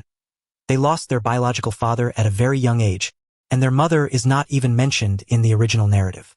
Later, Kanu Akihiro forcibly took over the Enku household, possibly deceiving the young Kurini and Naoshi. Having lost their kin and affection early on, both girls accepted Kanu Akihiro as their father and obediently followed him, even consenting to undergo artificial half-ghoul experiments. It is obvious that Kurini and Naoshi were deprived of love. My intuition must be wrong. I certainly do not lack love, Enku Kurini refused to admit, or perhaps she was simply unaware of this deficit. Bayamain merely smiled without further comment. Whether or not she lacked love was ultimately irrelevant. What truly mattered was that Miss Kurini was undeniably charming. That was the point he most wished to convey. You again. Enku Kurini's cheeks flushed deeply, and her usual aloof demeanor vanished entirely. At that moment, Shikizo Suzuya paid no heed to the exchange between Bayamain and Enku Kurini. His mind was occupied with the thought that Bayamain truly believed his words. Perhaps it would be wise to find an opportunity to explain himself more thoroughly to Bayamain. He was indifferent to whether others believed him. What mattered most was that Bayamain did. As on the previous day, Bayamain and his companions reunited with the entirety of the Zero Squad, preparing to enter District 24. The members of Zero Squad were still clad in their distinctive white combat uniforms, a unique and exclusive attire.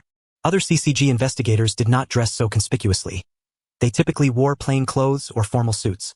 Being too conspicuous would hinder the capture of ghouls, unlike Zero Squad, who possessed overwhelming strength. Mr. Amain, Koichi Ibushi waved upon seeing Bayamain. Are you so familiar with him already? Arima Yuta, standing nearby, remarked. Koichi has always been like that, but he is indeed noticeably closer to Mr. Amain than to ordinary people, Rikikai Soto commented calmly.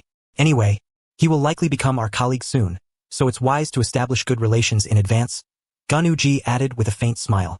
In his estimation, Bayamain's performance would most likely secure him the top position upon entering the CCG, barring the presence of an even more extraordinary peer among the new recruits, which he deemed improbable. Furthermore, Bayamain's potential for advancement was immense. Ganuji speculated that he might one day become a quasi-special class investigator, though this was a conservative estimate. Ding! The host has defeated a B-rank ghoul and earned a reward, 5 fusion points. Ding! The host has defeated a B-rank ghoul and earned a reward, 5 fusion points. As on the previous day, their internship task was to expel ghouls. However, Bayamain did not always kill the ghouls. Some were captured for transfer back to the CCG. Different circumstances necessitated different approaches. Ghoul investigators generally refrained from killing ghouls unnecessarily. Article 13, Clause 2 of the Ghoul Countermeasure Law prohibits inflicting unnecessary harm upon ghouls. Simply put, Killing and mistreatment are forbidden unless absolutely required. Although the law stipulates this, some CCG investigators do not fully adhere to it. For instance, Go-To-Mato kills any ghoul he encounters, regardless of their nature. Kagehisa Tojo is similarly ruthless, having driven Gecko Jason to a state of mental instability through abuse. Nonetheless, no matter how Go-To-Mato and Kagehisa Tojo treat ghouls, they face no punishment. This is because the ghoul countermeasure law also declares that those deemed ghouls are not protected by any legal rights. Since ghouls are exempt from legal protection, any excessive acts against them go unpunished. As for Bei Amain's attitude toward ghouls, it is naturally pragmatic. Kill when necessary, spare when possible, and apply double standards when warranted. It is as straightforward as that. Take his treatment of Rise Kamishiro, for example. He openly admits to applying a double standard, as everyone tends to do so to some extent. A simple example is Tuka Kirishima, who in the original story killed 2 innocent ghoul investigators, yet few harbor hatred toward her or wish for her demise. In the world of Tokyo Ghoul, how many have not stained their hands with innocent blood? Kaneki Ken himself is no exception. In fact, he has likely caused the most innocent deaths, having consumed nearly half of Tokyo during his transformation. If everyone were held accountable and executed for their actions, Bei Amain found the prospect exhausting. The Day-S internship concluded. Bei Amain and Shikizo Suzuya continued to perform most outstandingly, followed by Ankyu Karini and Ankyu Naoshi. That will be all for today's task. We will resume tomorrow afternoon. The entire internship will last only 3 days, so you will be able to return home after tomorrow. Gun Uji informed them as they departed District 24 and headed back to the entrance. Understood. Bei Amain nodded slightly. They had, of course, known beforehand that the internship period spanned just 3 days. Naturally, this applied only to internships within District 24. Assignments in other districts would have entirely different durations. Since the 24th Ward is the most perilous and chaotic district, where one might encounter ghouls at any moment, a rigorous 3-day internship is sufficient to evaluate the aptitude of a trainee. Unlike other wards, where the vast majority of ghouls conceal their identities meticulously, making it exceedingly difficult to seek them out proactively unless one happens upon a ghoul preying upon humans at the scene of a crime, the intensity of the internship here is distinctly different. That Uchiha Jun is extraordinary. At this moment, a young man interning alongside Shiron Amain suddenly addressed Uchiha Jun. What kind of qualifications must one meet to join the Quink Squad? This young man, brimming with fervor, not only greatly admired Kisho Arima but also eagerly aspired to become a member of the Quink Squad. Yet, he specifically directed his question to Uchiha Jun. Perhaps because Uchiha Jun conversed with them more frequently and with a friendlier demeanor, whereas the other members of the Quink Squad tended to be more aloof. Only Shiron Amain maintained a closer relationship with Ibis Kuro. To join the Quink Squad, you'd probably need to be at least a first-class investigator, preferably a special class candidate or higher. Although Uchiha Jun did not wish to discourage the trainee, he spoke candidly. However, he was somewhat conservative in his estimation. In reality, joining the Quink Squad is not merely a matter of rank. Uchiha Jun himself was admitted due to the recognition he received from Kisho Arima. Moreover, even Uchiha Jun was unaware that, aside from himself, every other member of the squad was a half-human. The secret of the Washu family must never be revealed to outsiders. Though the CCG was established jointly with the Washu family, all human members within it were considered outsiders. Therefore, the difficulty of joining the Quink Squad is far greater than Uchiha Jun imagined. Since its inception, only 2 human members have ever been part of the squad. Uchiha Jun himself and the later addition, Heizo Hirano. They share one commonality. Both enjoyed close relations with Kisho Arima, and their abilities were acknowledged by him. To put it bluntly, this young man need not even entertain the thought. The position would certainly never be his. Even though Uchiha Jun's account was already conservative, it had plunged the young man into despair. Alright, I understand. I'll do my best, he said, his tone tinged with dejection. Don't even talk about special class candidate. I doubt I'll ever advance beyond first class investigator, he muttered. On the way back, Shiron Amain was still sharing the same subway car with Karina Anku and Naoshi Anku. The 2 sisters appeared unusually exhausted. Perhaps dissatisfied with their performance the previous day, they had exerted themselves to the utmost in today's internship, leaving them utterly drained, nearly collapsing in their seats. Maybe it's just as you said. Suddenly, Karina Anku spoke up unexpectedly. What did you say? Shiron Amain momentarily failed to grasp her meaning. You said I lacked affection, didn't you? Do you know why Naoshi and I initially harbored hostility toward you? Karina Anku's expression was weary, her voice soft and devoid of energy. Shiron Amain shook his head slightly. In truth, he could guess it was likely connected to Akihiro Kano. Yet, Karina Anku's willingness to confide these thoughts surprised him. Because of father, Naoshi and I wanted his recognition and praise. We aimed to achieve first and second place together, so father would be proud of us, Karina Anku explained. She did not reveal that this father was not their biological parent, for they had long regarded him as such. Don't push yourselves too hard. I notice you're both utterly exhausted today, and that's no good. Chiron Amain intended to offer comfort but soon realized Karina Anku had ceased hearing him. On the other side, Naoshi Anku had already fallen asleep, her head gradually tilting until her profile gently rested against Chiron Amain's right shoulder. Almost simultaneously, Karina Anku leaned unknowingly against Chiron Amain's left shoulder, her steady, even breathing confirming she too was asleep. Chiron Amain found himself sandwiched between them, momentarily bewildered. Simply put, first place means the top of their cohort, second place means the runner-up. Karina Anku and Naoshi Anku aspired to claim both positions simultaneously. Even without Chiron Amain's sudden appearance, such an achievement would have been difficult. In other words, the sisters were already under immense pressure, and Chiron Amain's unexpected presence only intensified it. Hence, their deep-seated hostility toward him. Now Chiron Amain fully understood the cause. Confirming his suspicions, it was indeed related to Akihiro Kano. One could only say that Akihiro Kano had grievously harmed these two sisters. He murmured softly, if Akihiro Kano had even a shred of consideration or concern for Karina and Naoshi, he wouldn't have spoken to them that way. In the original narrative, Akihiro Kano deceived the Anku sisters into undergoing artificial half-ghoul experiments under his direction, transforming them into one-eyed ghouls akin to Ken Kaneki by utilizing Rise Kamashiro's Kagun and Kakuhu. Later, when Kano's clandestine laboratory was discovered, Bronze Tree, the CCG, and Kaneki's squad raided the facility. To protect their father, Karina and Naoshi Anku encountered Juzu Suzuya, then a second-class investigator. Despite being one-eyed ghouls, even their combined efforts were no match for Juzu, perhaps harboring resentment over their initial misunderstanding and coldness toward him. Juzu not only threatened them with brutal words, vowing to pull out their intestines to compare lengths, but also inflicted severe torment.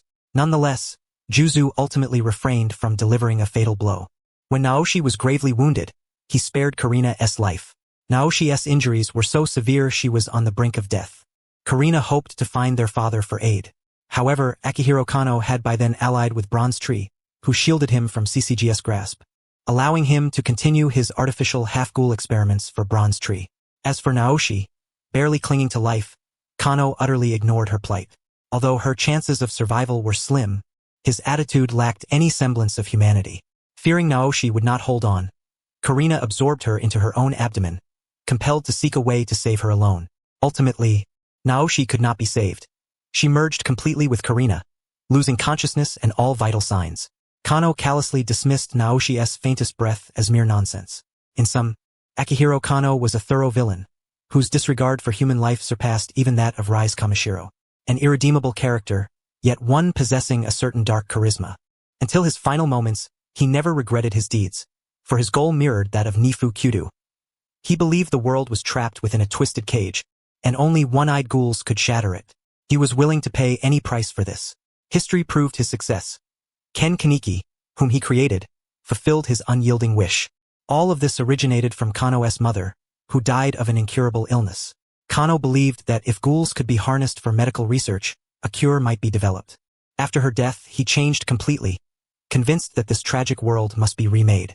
Fully aware of the evil of his actions, he chose to end his own life by gunshot before the advent of the new world, embodying his extreme rationality. He died before his mother's grave, undoubtedly without remorse or any sense of wrongdoing. Subsequent research within the medical community on ghouls and dragon cells swiftly conquered a multitude of previously incurable diseases, including the complete recovery of Yukinori Shinohara, who had long been in a vegetative state. Presently, opportunities to use Rise Kamashiro as an experimental subject have become scarce. It remains uncertain what course of action Akihiro Kano and Futaba Kyudo will pursue next. Chiron Amaha, lost in contemplation, paid no heed whatsoever to the various glances cast his way. After all, two adorable girls, who happened to be twins, were nestled on either side of him, leaning against his shoulders, a sight too conspicuous to ignore. He could hardly wake Korwa and Naihaku directly and tell them to move away. The stop where Korwa Ankyu and Naihaku Ankyu were to disembark was fast approaching. Yet the two sisters still appeared to be asleep. Chiron Amaha recalled that this was indeed their station, so he spoke gently to rouse them. Kurwa, Naihaku, we've arrived at your stop. Simultaneously, he nudged them softly with his shoulder, finally awakening Kurwa and Naihaku. HM? Already here? Kurwa Enkyu, still groggy from sleep, lifted her head and rubbed her eyes, oblivious to her earlier actions. In contrast, Naihaku Enkyu immediately realized what had transpired, feeling a flush of embarrassment upon recognizing that she had unintentionally fallen asleep, resting against Chiron Amihaya's shoulder. Blushing faintly, Naihaku stood up to disembark, feigning ignorance of the situation. Kurwa, still unaware of anything amiss, followed Naihaku off the vehicle. Throughout the entire episode, Chiron Amiha remained silent, as if nothing had occurred. After Kurwa and Naihaku had alighted, Naihaku noticed that Kurwa's expression betrayed no sign of awkwardness, as though the incident had never taken place. Yet Naihaku, having awakened slightly earlier, had seen Kurwa lean on Chiron's shoulder. Could it be that Kurwa was completely unconcerned? Curious and somewhat preoccupied, Naihaku whispered to Kurwa, "Kurwa, don't you realize what you just did? What did I do?" Kurwa was momentarily puzzled by Naihaku's remark. "You accidentally fell asleep and even rested your head on Chiron Amihaya's shoulder." Naihaku briefly explained the situation to Kurwa. After a moment of astonishment, Kurwa's eyes widened and her pupils trembled slightly, as if incredulous. I leaned on his shoulder. Relieved, Naihaku thought she had been the only one mortified, only to find that Kurwa had been utterly unaware of what had happened. However, the most pressing matter was that Chiron Amiha had been fully cognizant of their actions, which made Naihaku feel even more embarrassed and shy. Naihaku fretted over whether she had snored or looked unsightly while asleep. Meanwhile, Kurwa's reaction was even more intense, prompting her to ask Naihaku, "Did I make a fool of myself just now?" "I'm not sure either, since I, too, accidentally fell asleep on him," Naihaku replied with a slightly awkward tone. "You did, too." Kurwa was momentarily taken aback. Well then, when Chiron Amiha returned home, he found the door closed but unlocked. His first thought was not of a burglar, but rather of that woman's presence. Upon opening the door, his eyes immediately fell upon a pair of Rise Kamashiro's pink high-heeled shoes. Sure enough, she had come over. No wonder Rise had requested a spare key, enabling her to visit Chiron Amiha's home at any time. "I'm back," Chiron Amiha announced. "Welcome home, darling." Rise Kamashiro's voice echoed from the living room. "If you hadn't given me a spare key, I would have almost thought a thief had broken in," Chiron Amiha quipped. "That was a bit harsh, calling me a thief," Rise replied with a hint of grievance. "I only said I almost thought so. But are you planning to stay over tonight as well?" Chiron Amiha inquired. "Of course. Is that a problem?" Rise answered frankly. "Not at all. Whatever you prefer," Chiron Amiha responded calmly. At that moment, Rise rose from the sofa and approached Chiron Amiha. He knew all too well what she intended to do next. Sure enough, Rise began to thoroughly scent him from head to toe. Her meticulous sniffing filled Chiron Amiha with a subtle sense of unease. Mixed within the scent were numerous traces of ghouls, yet there were also hints of human fragrance, along with a faint, delicate aroma typical of a young woman. Rise Kamashiro's olfactory senses were far more acute than those of an ordinary ghoul. She had not been so thorough during her previous inspection. This time, her scrutiny was unparalleled. Particularly upon detecting the feminine scent, her gaze shifted subtly. "Your nose is remarkably keen," Chiron Amiha remarked. "It appears there is more than one girl's scent. Two are quite distinct." Rise analyzed Chiron Amiha's aroma, even discerning his frequent contact with Kurwa and Naihaku Enkyu. "By the way, where exactly have you been that you carry the scent of those people?" At this point, Rise's expression changed once more, her countenance turning notably stern. Initially, she had been concerned about the presence of other women's scents on Chiron Amiha, but now that seemed insignificant in comparison to a more pressing matter. Those people she referred to were, in fact, the half-humans from the Zero Squad. Due to her low status within the Washu family, Rise had spent her childhood among the half-humans affiliated with various branches of the Washu clan at the White Day Court. Ordinary ghouls could hardly distinguish between normal humans and half-humans, but having grown up alongside them, Rise could discern the subtle differences between humans and half-humans. The fundamental distinction lay in the RC cell values within their bodies, yet this was not something one could easily detect by scent alone.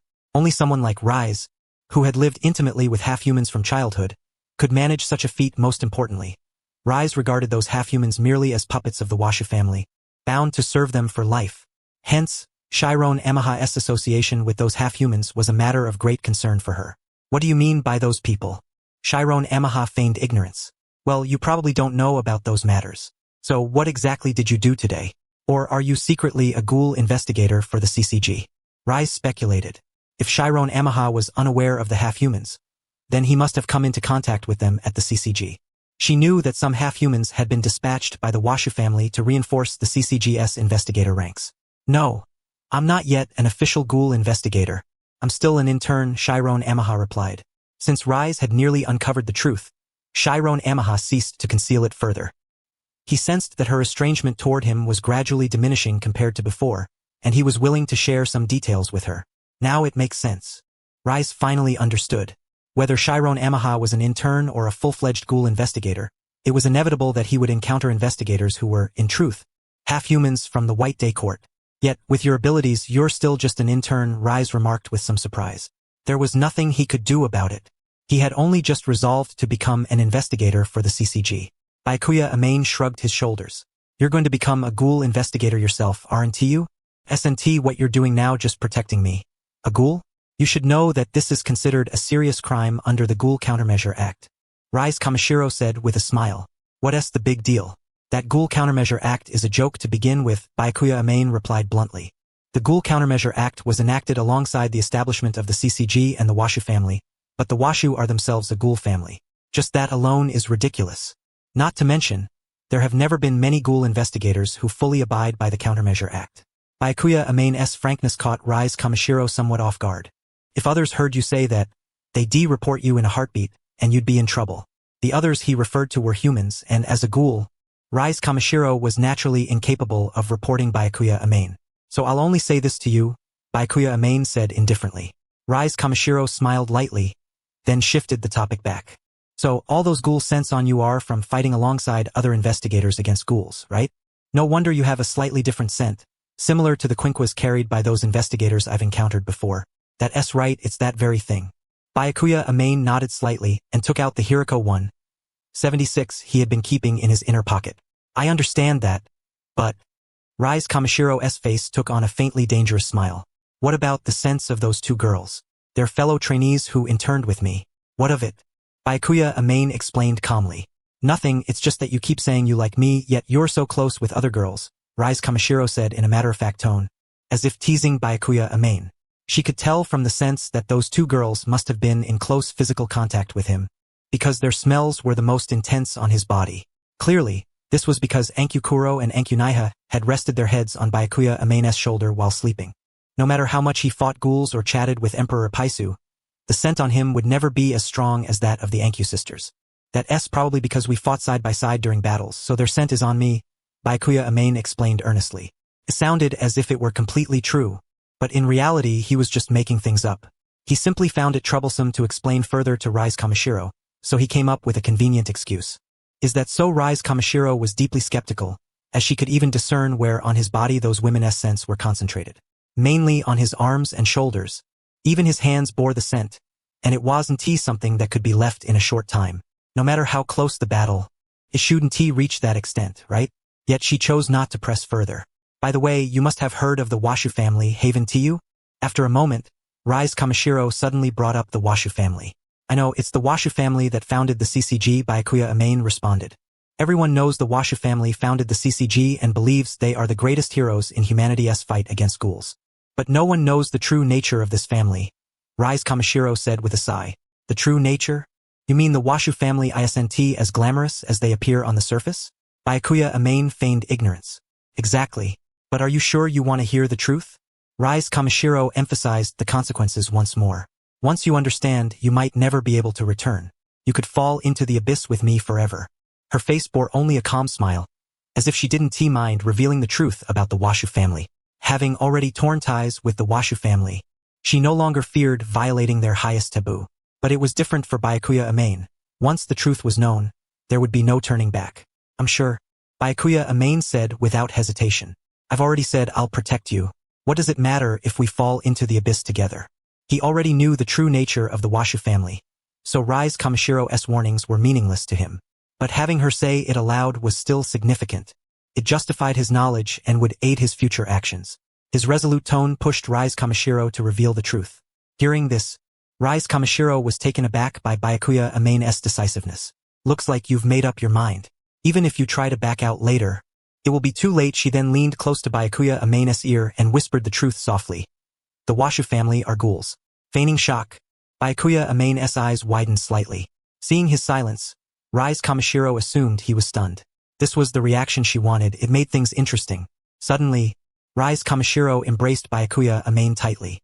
Now you and I are accomplices. We violated the highest taboo of the Washu family. There's no way out for you. You can only face the endless pursuit and vengeance of the Washu family with me. I warned you earlier. No matter how much you regret it now, there's no chance left. She held him firmly, as if to prevent his escape. Notification. Host has activated a mission. Unlocking a divine-level choice. Choice 1. Stay silent and do nothing. Reward. 1 fusion point. Choice 2. Push Rise Kamishiro away and sever ties. Reward. 10 fusion points. Choice 3. Embrace Rise Kamishiro tightly and honor your promise. Reward. 50 fusion points. Without a moment's hesitation, Byakuya Amane immediately embraced Rise Kamishiro. Feeling her slight tremble, he said, I understand. Of course I won't regret it, that's my stance. Notification. Host has completed choice 3 and earned 50 fusion points. The reason for such a generous reward was likely because once this path was taken, his opponent would be the entire Washu family. The Washu family's strength was immense, wielding the combined forces of both the CCG and the V organization, and their ghouls were naturally Kakuja. As for why Rise Kamishiro had never manifested her Kakuja form, that remained unknown. Only the manga author could answer that. It was also possible she had never had the chance to reveal her Kakuja power before being ambushed by Fushiguro Tsukuyomi, leaving her without freedom. If that were the case, the CCG's S-class rating had seriously underestimated Rise Kamishiro. A Kakuja-level ghoul would at least qualify as SS-class or even SSS-class in danger level. No wonder Fushiguro Tsukuyomi never attacked her again after that failed attempt. Rise Kamishiro had become wary, making it extremely difficult for him to succeed. Later, Fushiguro Tsukuyomi became so powerful only after transplanting Rise Kamishiro's Kakuja Kagun. In this timeline, it was hard to say if he could truly contend with her. In any case, the Washu family was undoubtedly the most formidable antagonist faction in the world of Tokyo Ghoul, and their downfall in the original story was primarily due to internal collapse. Yet, Hakuto Tenba harbored no fear of the Washu clan. Rather, from the very outset, he had resolved that a fierce confrontation with the Washu was inevitable, for without it, the tragedies of this world would perpetuate endlessly. At this moment, Rise Kamishiro could not help but smile softly. You truly surprise me. Should I call you naive? Or something else? Yet, I find I do not dislike a fool like you. She still harbored doubts that Hakuto Tenba fully comprehended the terrors embodied by the Washu clan, especially since she had yet to disclose all the clan's dark secrets. Clearly, it would be necessary to impress these truths upon him in due course. For now, however, she wished to clarify another matter. I have already shared my secrets with you. Now, could you tell me in detail about those 2 girls? I just mentioned them. They are 2 fellow trainees who started their internships alongside me. Hakuto Tenba had not anticipated that Rise would persist in questioning this topic. He had assumed it was behind them. You said it was because you fought side by side with them, but from the scent I detect on you, the strongest traces are on both your arms and shoulders. How exactly did you fight alongside them to end up like that? I find it hard to imagine. Rise teased with a hint of mockery. Alright, well, actually, it was because when we were on the subway, they both accidentally fell asleep. Leaning on my shoulders, Hakuto Tenba confessed truthfully. I see. Rise nodded slightly. She trusted his explanation. Very well, then. Next, I shall tell you in detail about the Washu clan's affairs. So you, the fool, 1T recklessly act without knowing a thing, Rise declared. Though Hakuto Tenba already knew much, he nonetheless adopted a posture of attentive listening. What followed was nothing more than an account of the Washu clan's powers, such as the CCG and the V organization. Rise also spoke of her own origins. As a ghoul family, we revere human bloodlines. The purer the ghoul blood, the lower one's status. Isn't that absurd? She inquired, not yet directly revealing that this was her own plight, merely seeking Tenba's perspective. Yes, but is this something you personally experienced? Hakuto Tenba asked. Looks like I've revealed myself too plainly, Rise replied calmly. Indeed, this is what I endured. I never wished to return to that repugnant place. It took great effort to escape. Come to think of it, if you hadn't saved me before, I'd probably still be trapped in that fate. I don't know what old Tato was truly scheming, but it was certainly ill-intentioned. Her tone was matter-of-fact. though beneath it lay profound loathing for the entire Washu clan. Perhaps an even worse fate awaited you, though it's hard to say, Tenba said gravely. But that is in the past now. I will never allow you to suffer such torment again. By the worst fate he meant being used as a test subject. While being a progenitor under the Washu was miserable, the anguish of an experimental subject was beyond words. In the original narrative, Rise was drained of her Kagun thousands of times. Each instance was agonizing, compounded by prolonged starvation, both physical and mental torture. Ultimately, her destruction as a dragon core was a form of release. Tenba did not wish to compare which fate was crueler. It sufficed to know that Rise's destiny was tragic, and from now on, he would prevent any such suffering. I've told you about the Washu's power. How can you still spout such grandiose claims? Rise sighed. I don't know where you get such confidence, but I'll trust you for now. After all, you're all I have to rely on. By the way, you mentioned your father earlier. What happened to him? Tenba deliberately steered the conversation. After I left District 6, I never saw him again, but I heard he was captured by CCG investigators. Whether that's true, I don't know, Rise replied carelessly. District 6? Then he's probably not your biological father. And since you don't bear the Washu name, is the Kamishiro surname inherited from him? Tenba pressed on. That's right. After fleeing that place, I met him. He gave me his name and taught me many fighting techniques. He has a bit of a nag though. Suddenly, Rise felt she was somewhat changed from before. Perhaps his lectures were right. My indiscriminate predation gave old Tato the chance to betray me. Given your father's rank as a ghoul and your relation, the CCG wouldn't dare harm him. You'll have the chance to reunite, Tenba said. He recalled a detail. It was not Kamishiro Sakuo who first called Rise his daughter, but rather Rise who first called him father. It somewhat resembled the dynamic between Kuroha Enkyu and Nashi Enkyu, perhaps both manifestations of a lack of love? If Rise harbored no feelings for Sakuo Kamishiro, it would hardly be so, yet her rebellious spirit rendered his admonitions detestable. Hopefully, I never expected him to be captured by the CCG. He must have done it to protect the weaker ghouls, Rise said with a trace of helplessness. She knew well what kind of man her father was, the leader of District 6, always concerned for the old, weak, and infirm.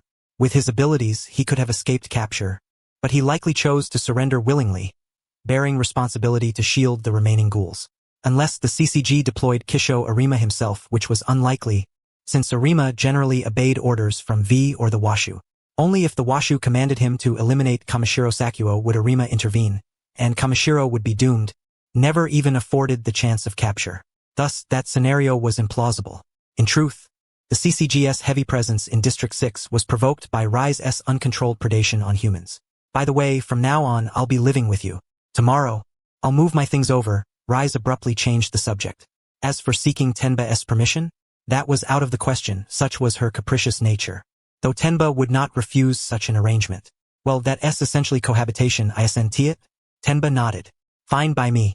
It'll be more convenient when we need to contact each other. But one thing at a time, you mustn't forget what you promised me. I've been waiting all this time to enjoy you, Rise emphasized. Tenba was both amused and exasperated. Don't worry, I'll keep my promises. But before that, you absolutely mustn't let any other ghoul have their way with you.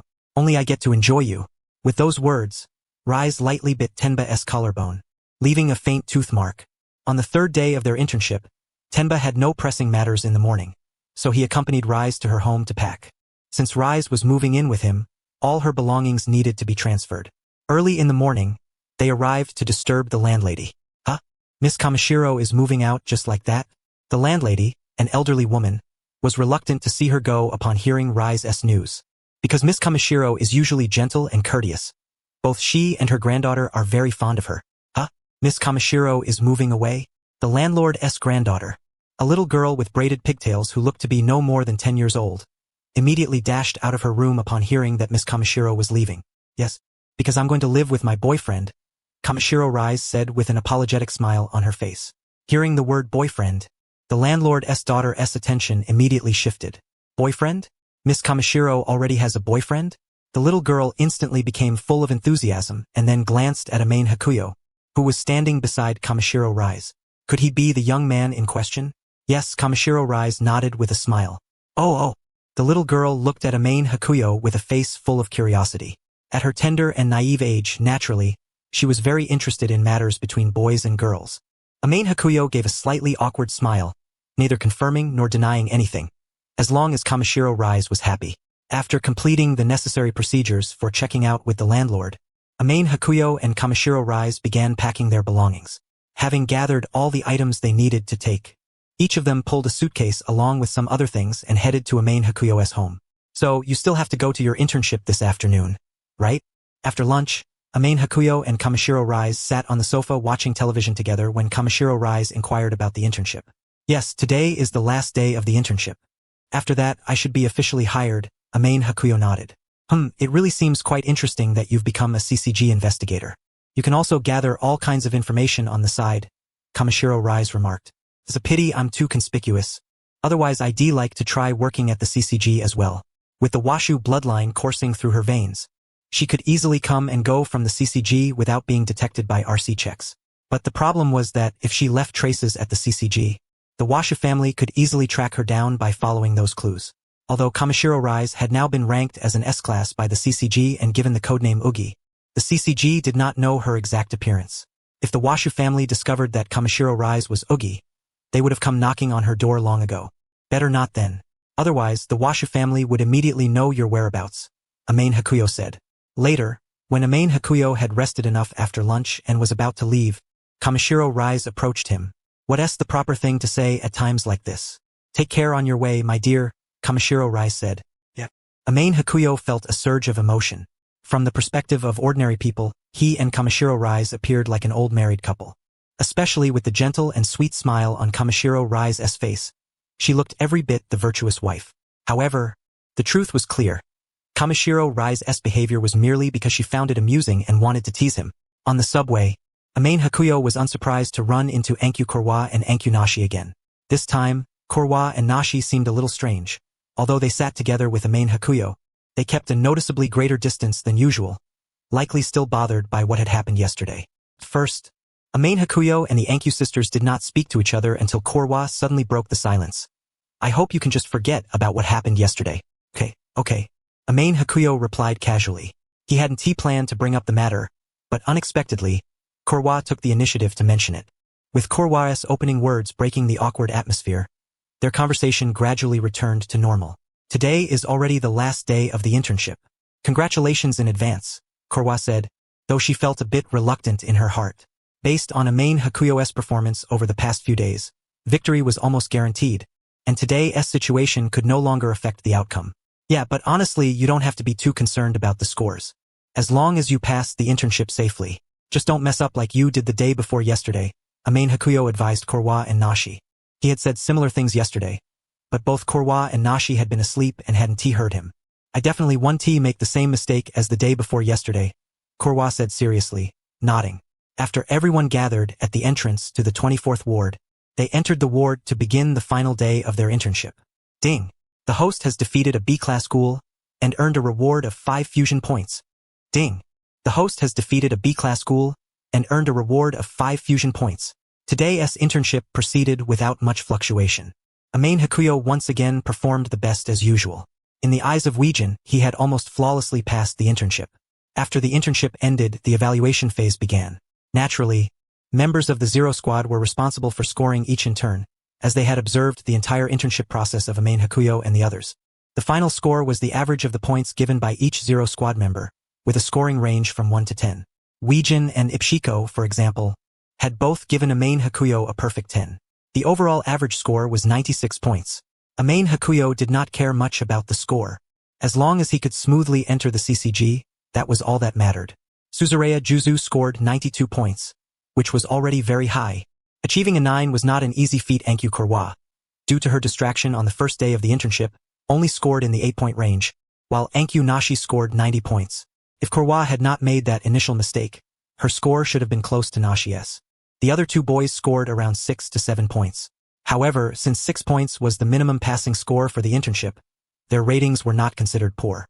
At least they had the ability to expel ghouls, whereas other ordinary trainees often failed when facing B-class ghouls. As long as one can expel ghouls, one qualifies as a ghoul investigator. Congratulations on successfully passing the internship assessment. Do you plan to go home first or come with us to the first ward headquarters? Weijin said to everyone.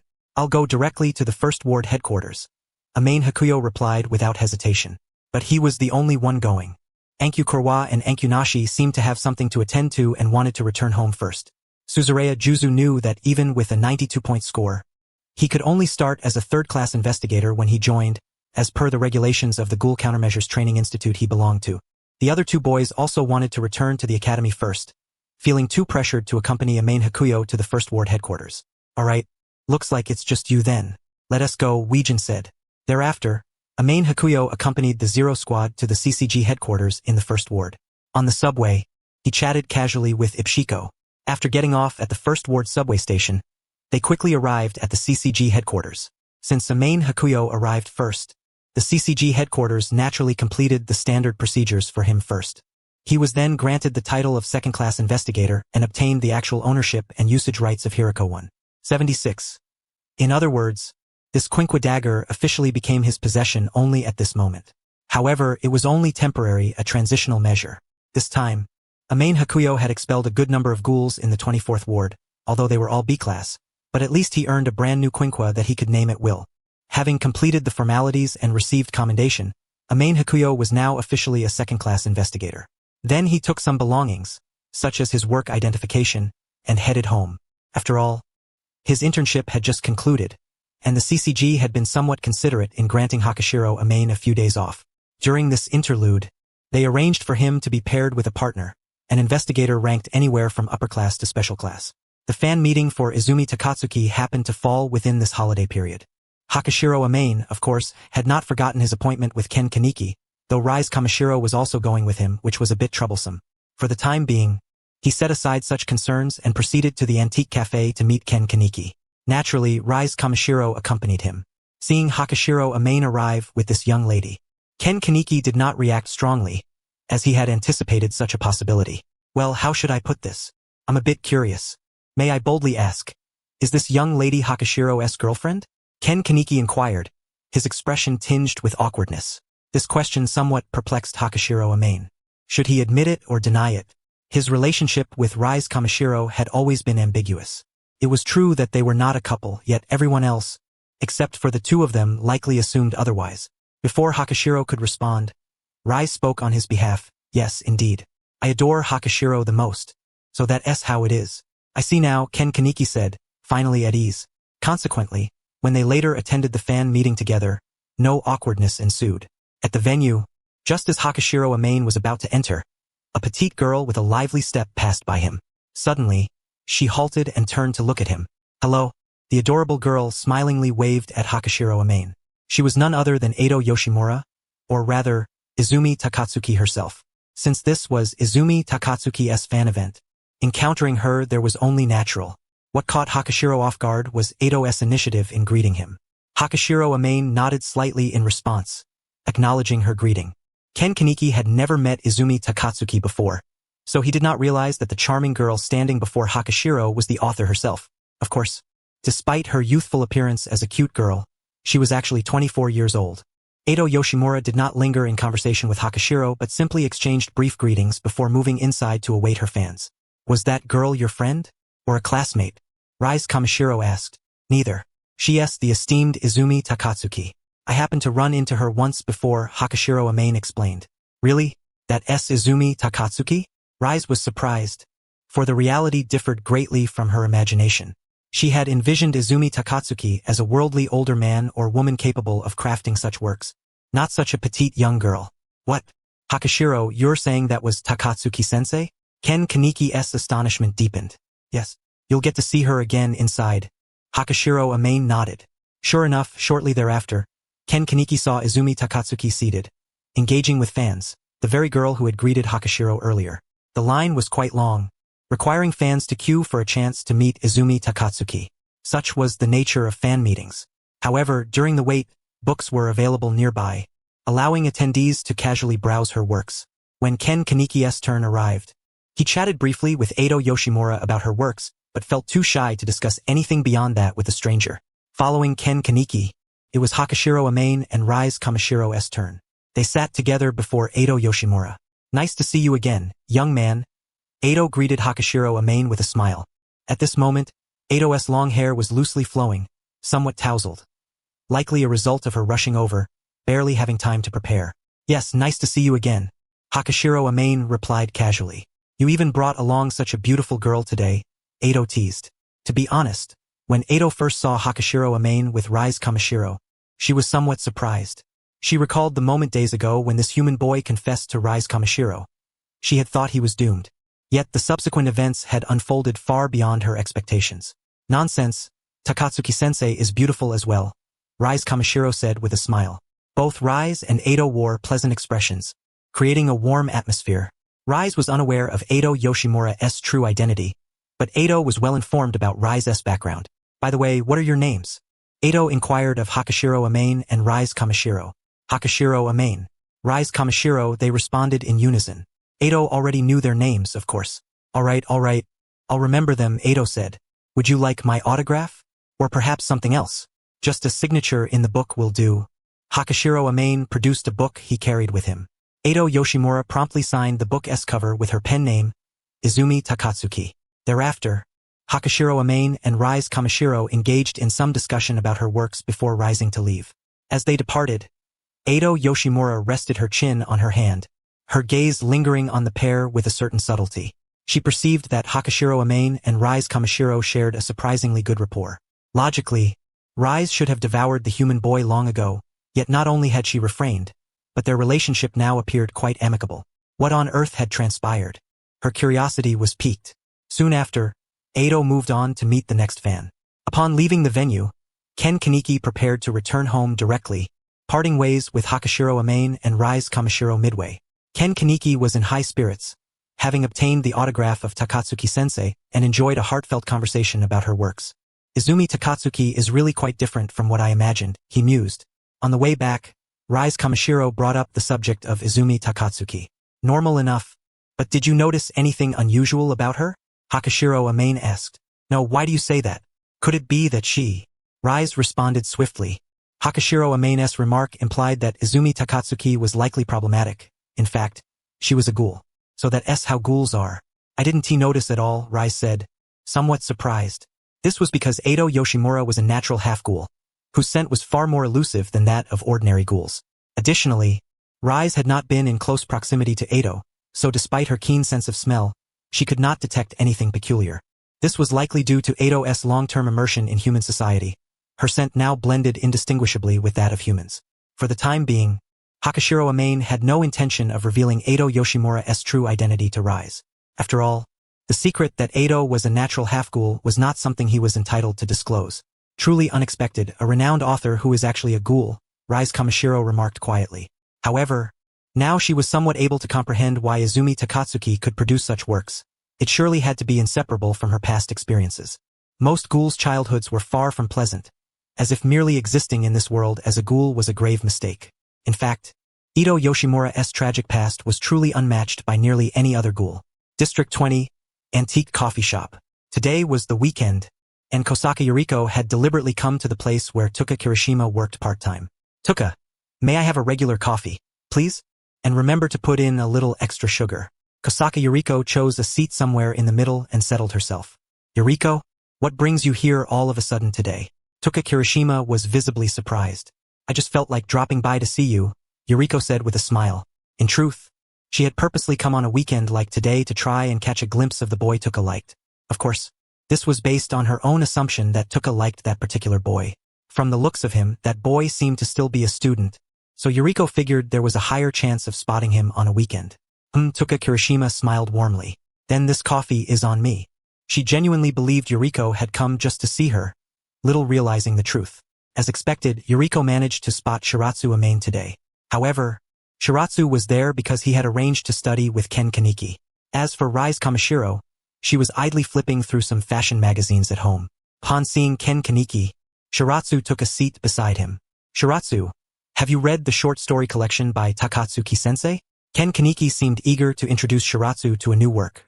Not yet, Shiratsu replied. Well, you should give this short story a try. It's closely connected to the lengthy one, The Egg of the Black Goat. Ken Kaneki handed the short story collection to Shiratsu. All right, anything by Takatsuki-sensei is surely worth reading. Shiratsu nodded in agreement. Kosaka Yuriko had originally intended to approach that boy immediately, but she noticed he seemed occupied, so she didn't want to disturb him and decided to wait instead. That wait stretched on for 3 or 4 hours. Sitting there drinking coffee alone was tedious, so Yuriko could only chat with Tuka Kirishima when she wasn't too busy. Goodbye, Shiratsu. Yeah, goodbye. Finally, Ken Kaneki packed up and left. Shiratsu was left alone, actually preparing to leave as well. At that moment, he noticed someone approaching him. It was Kosaka Yuriko. In his memory, this girl was a close friend of Tuka Kirishima's. Even after learning Tuka's true identity as a ghoul, she hadn't distanced herself or shown fear, maintaining a strong friendship with her. However, Shiratsu had never had any interaction with Yuriko before. What could she possibly want from him? Hello. Kosaka Yuriko sat down confidently opposite Shiratsu, showing no shyness as she initiated conversation. Hello. May I ask who you are? Shiratsu asked with some puzzlement. I'm Tuka's classmate. You must know Tuka, right? Yuriko smiled as she asked. Tuka? Sorry, I don't know who you mean. Shiratsu shook his head slightly. Until now, Tuka Kirishima had never revealed her real name to him. Simply put, they weren't close, so he naturally couldn't show any sign of knowing her. Oh, Yuriko was taken aback. This boy doesn't even know Tuka's name? She asked that adorable waitress over there. I thought you two knew each other. She lowered her voice and emphasized how cute Tuka was. Meanwhile, Tuka Kirishima had already noticed Yuriko sitting down beside Shiratsu. Under such circumstances, it was hard not to be concerned. Her gaze flickered toward Yuriko occasionally, wondering what she was saying to that boy. She was worried Yuriko might say something strange to him. At that moment, Tuka noticed Yuriko glance back at her, and Shiratsu's eyes briefly met hers. She grew even more uneasy. Yuriko was obviously discussing her with that human boy. Only then did Tuka realize that this was the real reason Yuriko had suddenly come to their coffee shop. I've spoken with her a few times, but we're not close. So, is there something you need? Shiratsu asked. I wanted to get to know you. My name is Kosaka Yuriko. Nice to meet you. Yuriko smiled as she spoke. Im Shiraju Amane. Nice to meet you too. Shiratsu responded promptly. May I be so bold as to ask if you currently have a girlfriend? This was the question Yuriko most wanted to ask. No. Shiratsu answered truthfully. At that moment, Tuka Kirishima could no longer hold back. She immediately stepped over to stop Yuriko. With a strained smile on her face, she said, Yuriko, come with me for a moment. Yuriko sensed Tuka was somewhat annoyed, so she had no choice but to stop. As Yuriko was led away by Tuka, Shiratsu remained puzzled, unsure why Yuriko had asked such a question. Yuriko hadn't shown any sign of liking him earlier. It seemed more like she was gathering information about him on someone else's behalf. And that information was about whether he had a girlfriend. So, who was she investigating for? It somewhat resembled Tuka, but that couldn't be right, since he and Tuka had barely any interaction. Forget it. Shiratsu didn't want to ponder further. Since there was nothing else, it was about time to leave. He finished his last sip of coffee and got ready to depart. Tuka, listen. That boy doesn't have a girlfriend yet. At this moment, Yuriko reminded Tuka. Also, his name is Shiratsu Amane.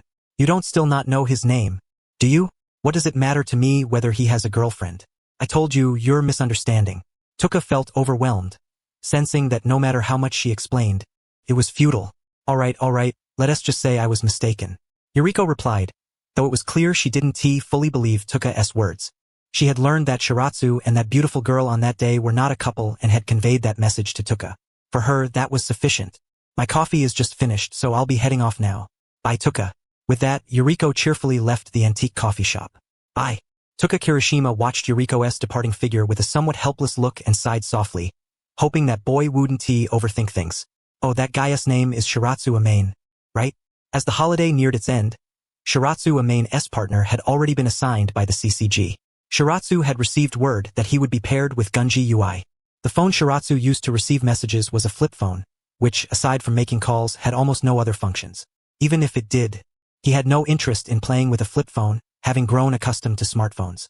Now, Shiratsu was heading to the CCG headquarters in District 1 to complete the partner formalities with Gunji Ui and to collect one of his own trophies, a Quinqua. District 1, CCG headquarters. Shiratsu Amane entered the CCG lobby and saw Gunji Ui already waiting for him. Gunji waved at him from where he sat. Nearby, Ibushi Mikado and Ibushi Nari were also present. Although Ibushi-ko and Ibushi Nyu share the same surname, they are not siblings but rather distant relatives. Can you second class? You should have already received the news. From today onward, we shall be partners. Utaigun spoke in a calm tone. Although Utaigun is a member of the Zero Squad, this does not impede his ability to carry out other routine missions. Only when critical tasks arise does it become necessary to assemble the entire Zero Squad. Tianyu Bei nodded and said, "Understood. I look forward to working with you, Senior Utai." "Not at all, no need to be so formal," Utai-gun replied. "According to orders, we will be assigned to the 19th Ward for an investigation. The target is an A-rank ghoul codenamed Hyena. For a typical newcomer, this mission would be quite challenging. But it should pose no problem for you." Tianyu Bei nodded slightly, offering no further comment. In truth, as Utai-gun mentioned, ordinarily an A-rank ghoul would be matched with at least an upper-rank investigator, while newcomers are generally ranked as second or even third-class investigators, at least 2 ranks below the upper class, essentially a leapfrog challenge. Without a partner ranked between upper and special class, it is virtually impossible for an average newcomer to complete such a mission solo. For instance, an S-rank ghoul may appear ordinary, but in reality corresponds to a quasi-special class or higher investigator. Typically, only special class investigators dare claim they can reliably eliminate an S-rank ghoul. SS-rank ghouls, on the other hand, match up casually against special class investigators and may even require multiple special class investigators to contend with a single SS-rank ghoul. As for SSS-rank ghouls, there is no established standard for comparison. The CCG must mobilize en masse to exterminate a heavily debuffed and non-lethal SSS-rank ghoul, which remains an extremely arduous task. At that time, Kozen Yoshimura, due to a prolonged lack of fresh human flesh and the inevitable decline of age, was significantly smaller than during his prime, and he was also resigned to death. He refrained from killing the investigators who had become his enemies, nor did he restore his strength by feeding on injured investigators. Otherwise, the outcome of the antique extermination war might have been entirely different. Had Yoshimura been willing to ruthlessly slay the 2 special class investigators, Yukinori Shinohara and Kuroiwa Iwa, during their encounter at the Bronze Tree Stronghold, the course of the antique extermination war would have been dramatically altered. However, this hypothesis is rather moot, as the antique extermination war was originally orchestrated by Takayasu Arima and Edo Yoshimura. Even if the rest of the CCG failed against Kozen Yoshimura, Takayasu Arima would have personally intervened, ensuring the campaign proceeded largely according to his and Edo Yoshimura's designs. In sum, it is evident that SSS-rank ghouls and special class investigators exist on entirely different tiers. Takayasu Arima elevated the upper limit of special class investigators, but this does not imply that other special class investigators possess the same level of prowess as Arima himself. Come with me first to complete a few formalities. I have other matters to attend to afterward. I recall you have a quinx already prepared but have yet to collect it. I will have Ibushi NYU and Ibushi Co escort you to retrieve it, Utai-gun said as they entered the interior of the CCG. Understood, Tianyu Bei responded. From today on, should I continue addressing you as Mr. Tianyu or as Tianyu second class? Ibushi Ko interjected from the side. Either is fine, Tianyu Bei replied casually. Then I shall call you Mr. Bei. It sounds best, Ibushi Ko said cheerfully, maintaining his usual lively demeanor. Ibushi NYU, however, remained silent throughout, merely observing from the side. After Tianyu Bei and Utai-gun completed the various formalities, he officially became a ghoul investigator tasked with missions. Ding! The host has completed choice 3, and gained the reward of 40 fusion points. This was the choice that appeared when filling out the application form for the Ghoul Investigator Training Academy, and now he had successfully completed the 3rd choice, skipping the academy and directly joining the CCG. Ding! The host has formed a partnership with quasi-special class investigator Utai-gun and gained 5 fusion points. At this moment, Utai-gun had matters to attend to and departed, leaving Ibushi NYU and Ibushi Co to accompany Tianyu Bei to collect his quinx at the CCG experimental building. Although the name bears the CCG designation, the experimental building actually belongs to the GFG, the German Ghoul Research Institute. The quinquas used by CCG investigators are primarily developed and manufactured here. This was Tianyu Bei's first time at the CCG experimental building, and having Ibushi NYU and Ibushi Co guide him was quite convenient. He located the corresponding laboratory personnel and received a silver-white briefcase from them. His quinx was contained within this case. Come with me to register your fingerprints. The case is equipped with biometric security, so this quinx will belong solely to you and only you will be able to open it, the laboratory staff explained. Of course, it was not simply a matter of registering a single thumb or fingerprint. Rather, the entire hand and even facial recognition could be recorded, enabling rapid and convenient opening of the quinx briefcase in emergencies. After Tianyu Bei bound the biometric recognition to the briefcase, he attempted to unfold it, releasing the quinx it contained. It was a gray-colored tachi, but unlike an ordinary tachi, its blade was composed of minute, shark tooth-like serrations, and its texture and weight differed greatly from a standard tachi. I shall call it Thorn, Tianyu Bei immediately named it. Ding. The host has obtained a self-named Quinx and received 6 fusion points. Ding. The host has accumulated 500 fusion points and unlocked a new feature. The System Shop. Suddenly unlocking the System Shop, Tianyubei instantly recalled that such a feature existed. He had previously noticed the System Shop option within the system panel, although he was unsure of the exact unlocking method and thus had not paid it much attention. Now that it was unlocked, he certainly intended to explore its contents. Host, Tianyubei. Identity, human. Age, 18. Fusion partner, Uchiha Madara. Fusion progress, level 2, 87,500. Equipment, B-rank Quinx Thorn, B-rank Quinx Leech, 1.76.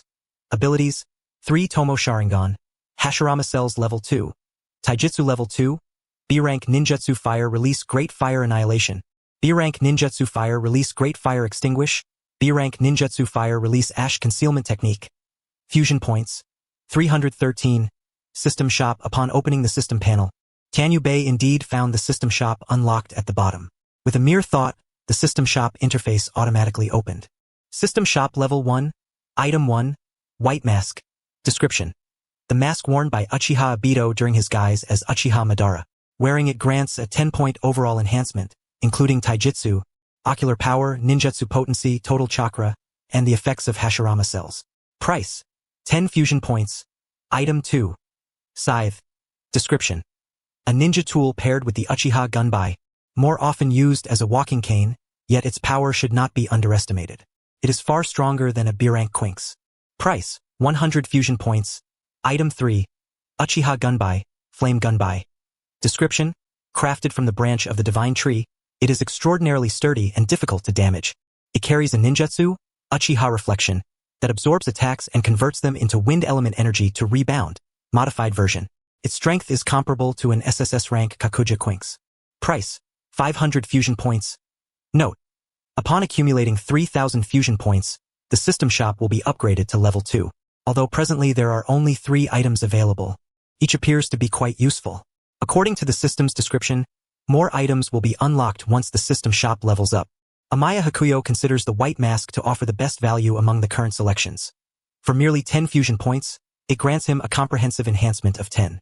The Scythe and the Uchiha Fan, on the other hand, are priced somewhat higher, though undoubtedly worth their cost, simply beyond his current means. At this moment, he still has 313 fusion points remaining. The Uchiha Fan, priced at 500, is out of consideration for now, and the Scythe, costing 100, is also not on his mind yet. He can make do with the 2 B-class Quinquas he presently wields. The reason the Uchiha Fan is marked as a modified version is that this world lacks chakra and ninjutsu. Without modification, the Uchiha Fan cannot absorb attacks from the inhabitants of this realm. Ding! The host has purchased the White Mask, consuming 10 fusion points. Current fusion points remaining, 303.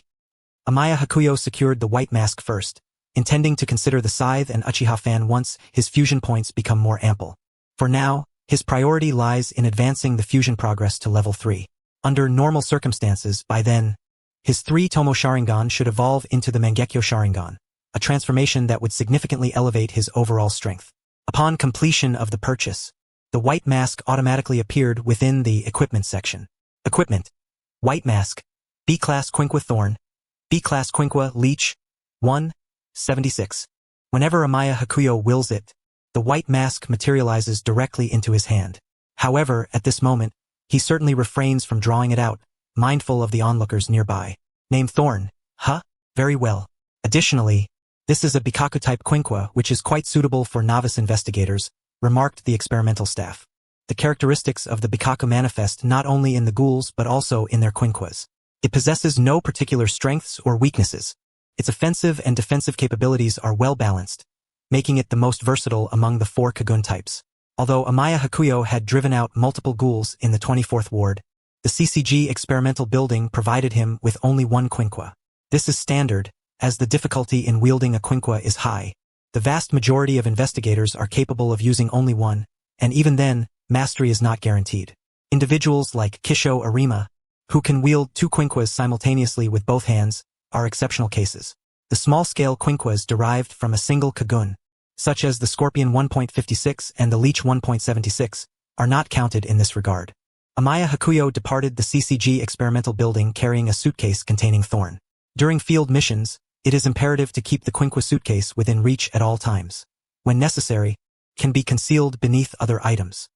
He recalled that Mr. Arima used to place his Quinqua suitcase inside a violin case to avoid arousing Ghoul suspicion during investigations.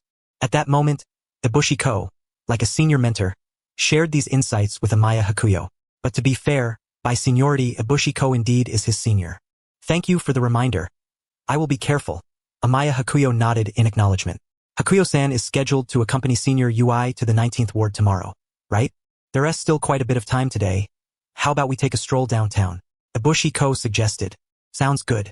Looks like the Zero Squad doesn't have much on their plate these days, Amaya Hakuyo replied. Actually, it's never been too busy, Ibushi Ko said with a smile. The Zero Squad seldom mobilizes without cause. Even when they do, their operations conclude swiftly due to Kisho Arima's presence. Their usual assignments involve investigating the 24th ward, engaging in a prolonged game of whack-a-mole with the Bronze Tree. However, Arima's true identity is the genuine one-eyed king of the Bronze Tree. His actions are deliberate delays. The task bestowed by the Shu family upon him is to expel the Bronze Tree, but he certainly does not act outrightly.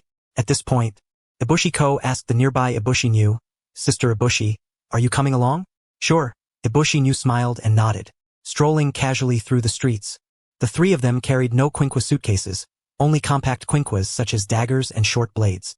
Though the first ward is also a chaotic area plagued by rampant ghouls, daylight hours deter any brazen attacks. As numerous investigators are stationed there, they spent their time window shopping and enjoying some sweets. Nothing particularly noteworthy. Yet Amaya Hakuyo sensed that Ibushi Nyu's gaze occasionally lingered on him, a likely consequence of Kisho Arima's presence. Now, Ibushi Nyu was observing him again. Amaya Hakuyo chose to feign ignorance. He had already partnered with a quasi-special class investigator from the Zero Squad. Starting tomorrow, they would embark on a Ghoul investigation mission in the 19th ward. Returning home that evening, Amaya Hakuyo briefly recounted the situation to Rise Kamishiro. You mentioned that the Shu family has cultivated many half-humans, whose physical abilities far surpass ordinary people. I wonder if Kisho Arima, hailed as the strongest CCG investigator, might be one of those half-humans? Amaya Hakuyo suddenly brought up this topic. Indeed. Moreover, he is more than that, Rise Kamishiro replied, evidently familiar with Kisho Arima. He is also a cleaner for V, and it is presumed that many half-humans exist within the Zero Squad allied with him. You should remain cautious lately. If Arima discovers you, it could spell serious trouble. Amaya Hakuyo's warning was meant to alert Rise Kamishiro. It was obvious that the Shu family would issue orders for Kisho Arima to capture Rise Kamishiro. In the original narrative, Rise Kamishiro perished because of this. However, Arima occasionally slacks off much like his whack-a-mole game with the Bronze Tree in the 24th ward. He only acts efficiently on tasks that cannot be shirked. Whether Arima would deliberately seek out Rise Kamishiro is another matter. But if he inadvertently discovers her, he would certainly deal with her to avoid arousing suspicion from the Shu family and VS leader, Akiko. Understood. Rise Kamishiro seemed to find Amaya Hakuyo somewhat verbose. Yet she retorted, you should be the one to watch your safety. Detecting a trace of concern in her tone, Amaya Hakuyo smiled in response. Tokyo, 19th ward. Amaya Hakuyo wore ordinary attire, while UI Gun also eschewed his white combat uniform, opting instead for a suit. Their Quinqua suitcases were concealed within a single suitcase, which was unlike a typical one. It featured biometric recognition technology and could eject the Quinqua suitcase at a moment's notice. This precaution was in case they suddenly encountered an emergency involving ghouls. According to current statistics, the known hyena has preyed upon more than a dozen people. The unknown number is likely higher. Recently, it committed an incident causing casualties exceeding 5 persons, thereby escalating its danger rating to Class A. On the way to the 19th Ward CCG branch, UI Gun briefed Amaya Hakuyo on the known intelligence. The hyena-esque Kagun is presumed to be Rinkaku, characterized by extremely high lethality but vulnerable in resilience. Its frequent activity zones are Amaya Hakuyo and UI Gun did not immediately commence their investigation upon arrival but first visited the 19th Ward branch, in essence to check in, as the CCG would otherwise be uncertain if they were actively working. Quasi-Special Class Investigator UI.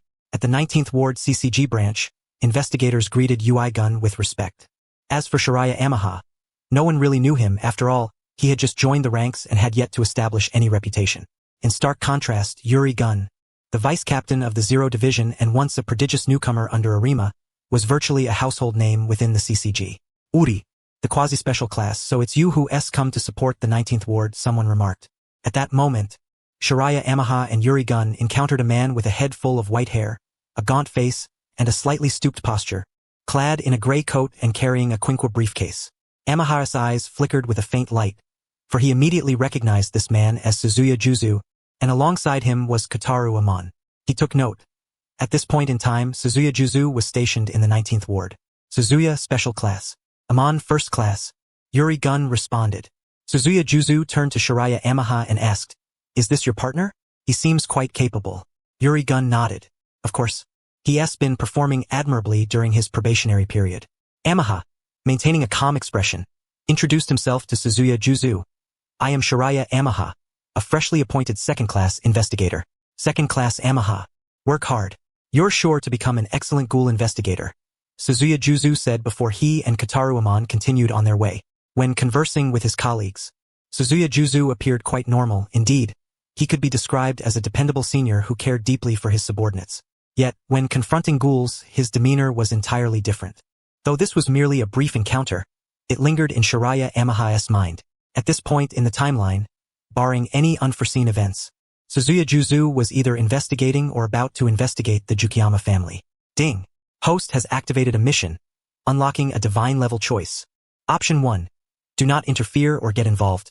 Reward: 1 fusion point. Option 2. Cooperate with Suzuya Juzu and Kataru Amon to exterminate the Tsukuyama family. Reward: 10 fusion points. Option 3. Prevent Yakumo Hachiguchi and Suzuya Juzu from killing Asaki Tsukuyama. Reward: 50 fusion points. As expected, such significant events tend to trigger the system's mission mechanism. However, Yamaha currently had his own investigation underway, making it difficult to manage multiple matters simultaneously. Moreover, aside from Yakumo, he would also need to restrain Suzuya Juzu, which required careful consideration. Setting aside Yakumo for the moment, despite Suzuya Juzu's special class rank, his true strength was at least at the quasi-special class level. Given his achievements in eradicating numerous ghouls and capturing an S-class corpse picker, namely Arata Kirishima, he could have been promoted to quasi-special class long ago. However, he disliked the restrictions imposed on quasi-special investigators and thus was unwilling to ascend. This also explains why, upon Suzuya Juzu's death at the hands of Tuka Kirishima, her danger rating immediately escalated to S-class, the standard for special class investigators. For Shiraya Yamaha, dealing with one Suzuya Juzu was manageable, but if he truly intended to protect Hinami and Ryoko Tsukuyama by opposing Suzuya Juzu, his situation within the CCG would become precarious. The CCG strictly forbids investigators from harboring ghouls, a regulation enshrined within the Ghoul Countermeasures Act. Although Yamaha regarded this law as somewhat farcical, blatantly violating it required cautious deliberation. Subsequently, Shiraya Yamaha and Yuri Gun, having essentially signed in at the CCG branch, commenced their official investigation. They proceeded to survey the area frequently visited by the A-class ghoul known as Hyena. The reason this individual was dubbed Hyena was due to the mask resembling a hyena that he habitually wore, much like Tuka Kirishima was nicknamed Rabbit. Let us avoid alerting him.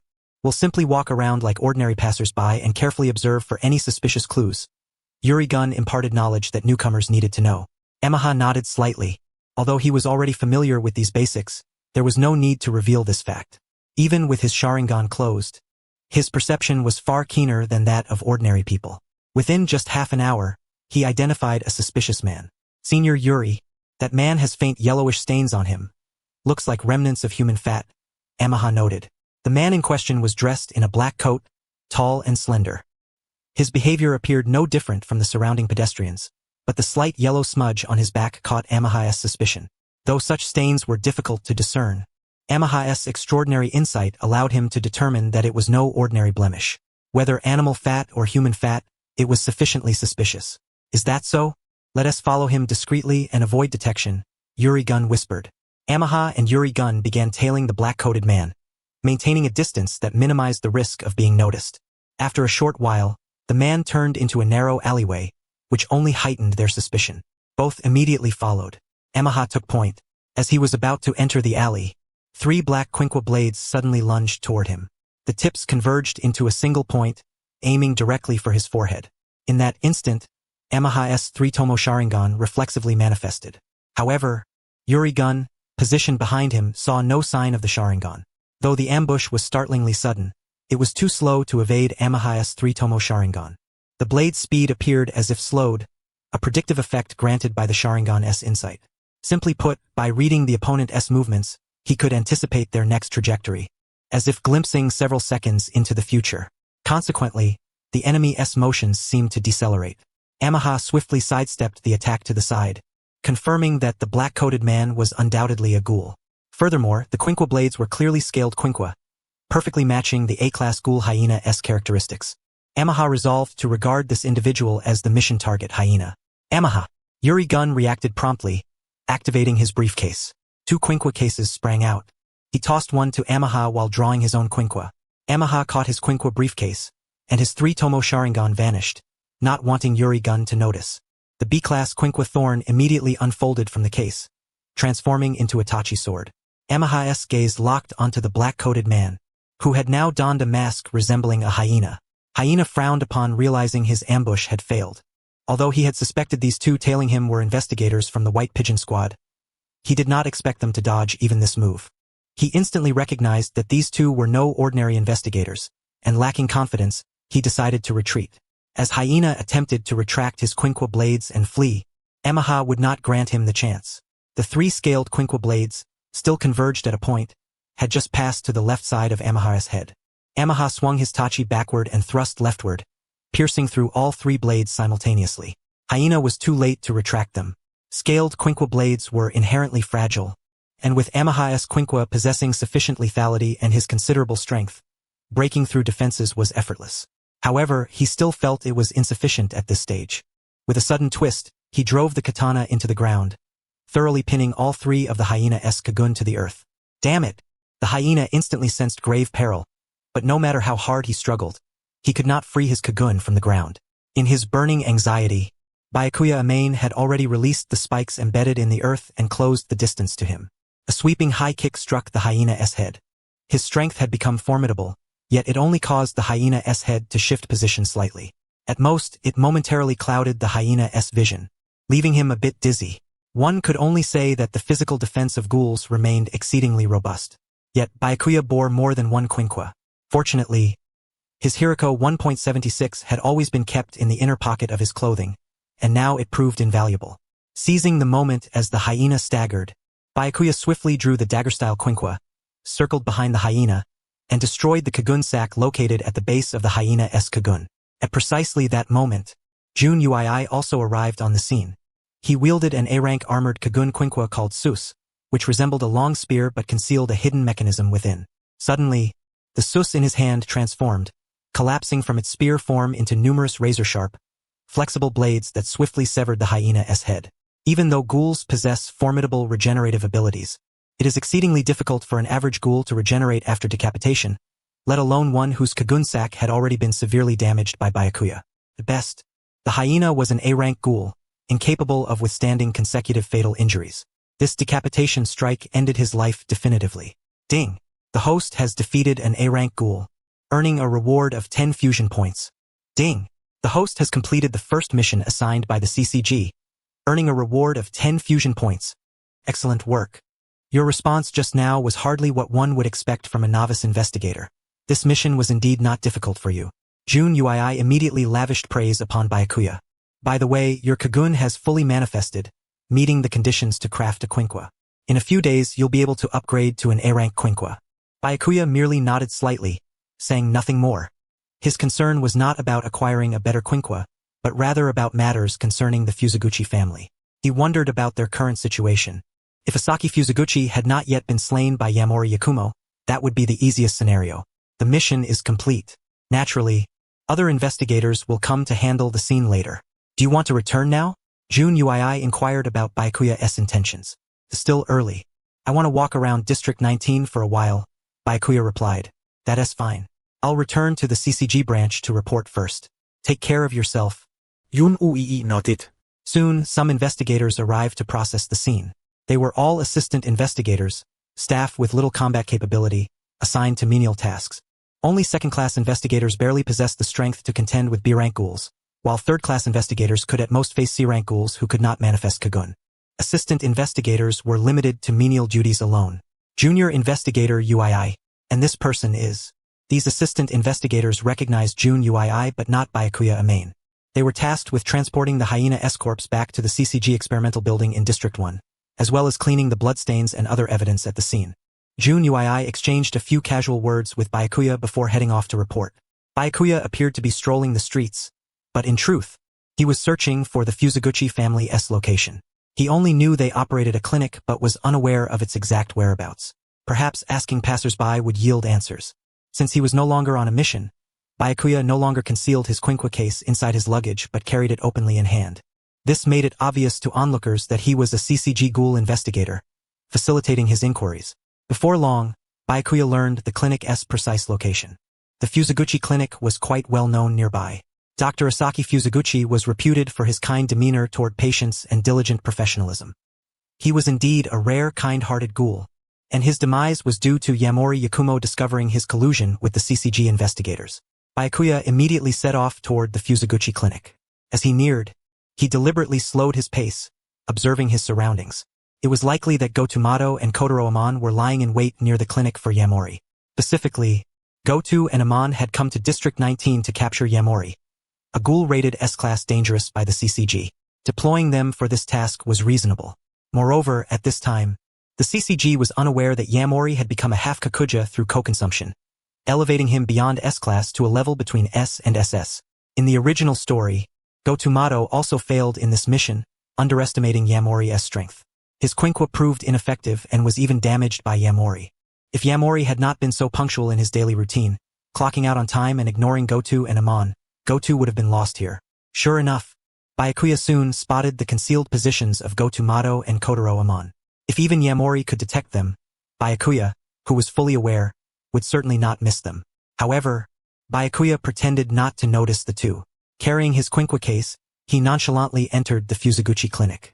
Meanwhile, hidden in the shadows, Gotomato and Kotaro Amon had also spotted Byakuya. That S second-class investigator Amane. What is he doing here? Kotaro Amon's face registered surprise and anxiety. If Yamori found investigators here, their ambush would be ruined. Gotomato said nothing but gazed at Byakuya with a hint of puzzlement. What do we do now? He will alert Yamori. Amon whispered anxiously to Goto. Don't worry, Amon. He has bloodstains on him, probably wounded from a recent battle with ghouls. Though I don't understand why he isn't seeking CCG medical support. Yamori won't be scared off by an injured person. Goto replied calmly, analyzing the situation. Seems my temperament is still not steady enough. Amon nodded, acknowledging his shortcomings. When Byakuya entered the clinic, Asaki Fusaguchi was momentarily stunned. He immediately recognized the Quinqua case as belonging to a CCG investigator, but the youth before him was a complete stranger, not Goto or Amon, whom he had met before. He felt a tinge of worry, fearing something might go awry. Originally, Goto was to ambush Yamori when he came seeking Fusaguchi. Besides Fusaguchi, the clinic only housed a human patient. Hinami and Ryoko Fusaguchi were not present, likely having fled to District 20 for safety, as Yamori had targeted Asaki. Suspected to have once been a member of the Bronze Tree Group and a technician, Fusaguchi had drawn Yamori's attention. Byakuya remained silent as he entered, sitting on a chair in the waiting area with his Quinqua case casually placed at his feet, as though he were a normal patient awaiting treatment. Only a few minutes had elapsed before Yakumo Umari appeared. A tall man with golden hair, his most prominent feature was his nose, and his visage bore a fierce and menacing expression. The CCG had assigned him the codename Jason, though he was also known by another moniker, Gecko. As Yakumo Umari entered, he cast a glance at Chiron Amane and the human patient. Despite recognizing Chiron Amane as an investigator, he acted as if he saw nothing, instead advancing toward the human patient undergoing treatment. He found the human to be a nuisance. Naturally, Chiron Amane could not remain indifferent. Swiftly, he threw a Hiriko 176, a dagger that had been concealed in his clothing pocket, with remarkable speed and precision toward Yakumo Umari. However, Umari, being a half-Kakuja-class ghoul, possessed exceptional reflexes. He tilted his head to the side, but one of his ears was nevertheless sliced open by the dagger, which then embedded itself into the wall behind him. He immediately furrowed his brow, surprised to have been injured and astonished that an investigator dared to attack him. I was in a good mood today, and you brat just ruined it, Yakumo Umari muttered. One hand remained in his pocket while the other contorted his index finger into a grotesque angle, producing a cracking sound. A sinister smile spread across his face, clearly provoked by Shiron Amane's defiance. Keiru Fukuchi's heart sank as sweat poured down his face. The young investigator had truly messed things up this time. Beep. Host S first confrontation with S-Class Ghoul Jason. Reward obtained. 10 fusion points. Shiron Amane rose from his chair with an expressionless face. The Quinqua suitcase in his hand unfolded, instantly transforming into a gray Tachi sword. He was determined to stop Yakumo Umari, his countenance devoid of fear. Otherwise, he would not have come here. At this point in the timeline, things were relatively favorable for him, as Keiru Fukuchi had not yet been killed by Yakumo Umari.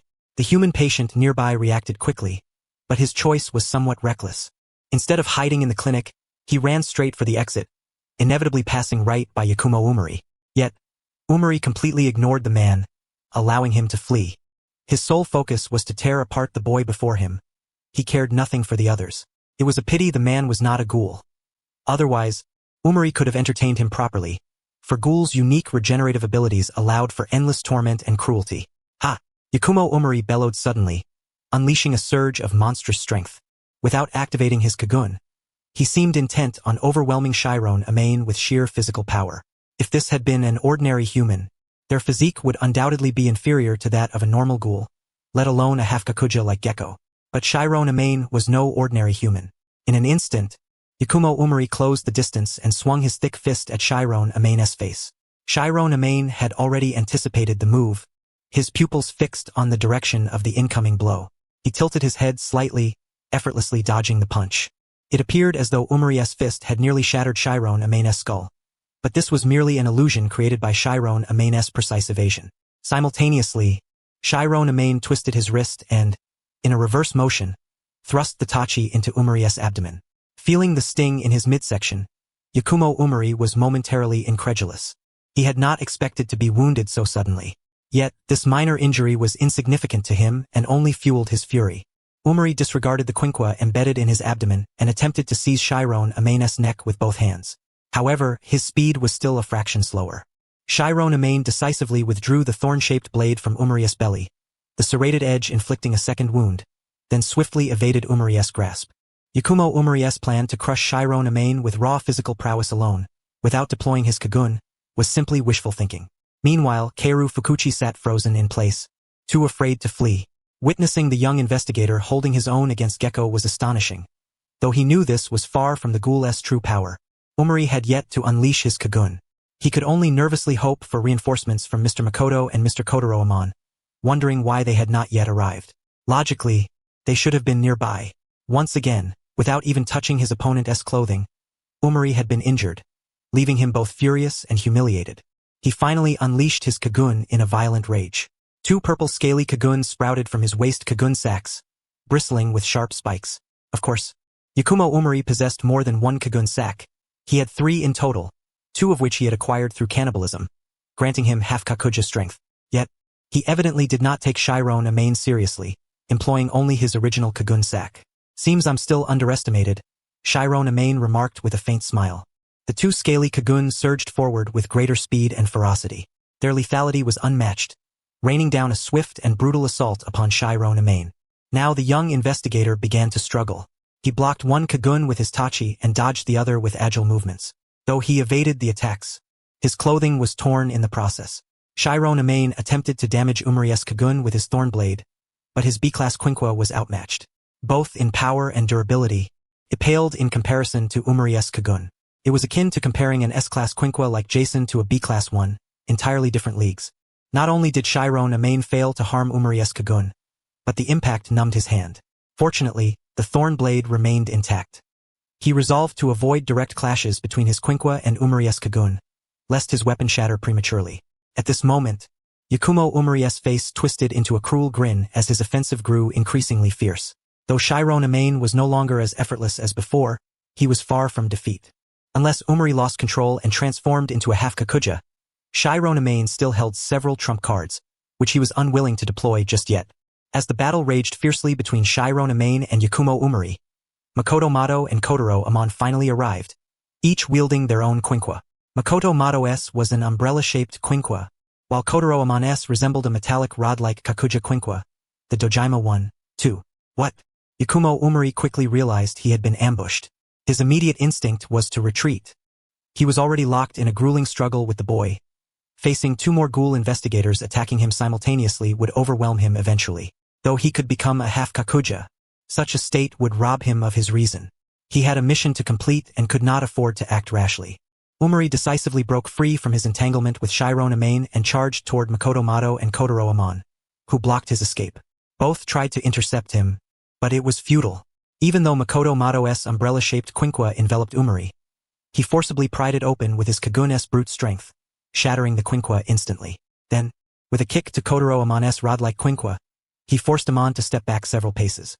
They could only watch helplessly as Yakumo Umari successfully made his escape. Nonetheless, Hakuyo Amaha remained impassive, standing firm without any intention to give chase, for he knew full well that it would be futile to intercept Gecko.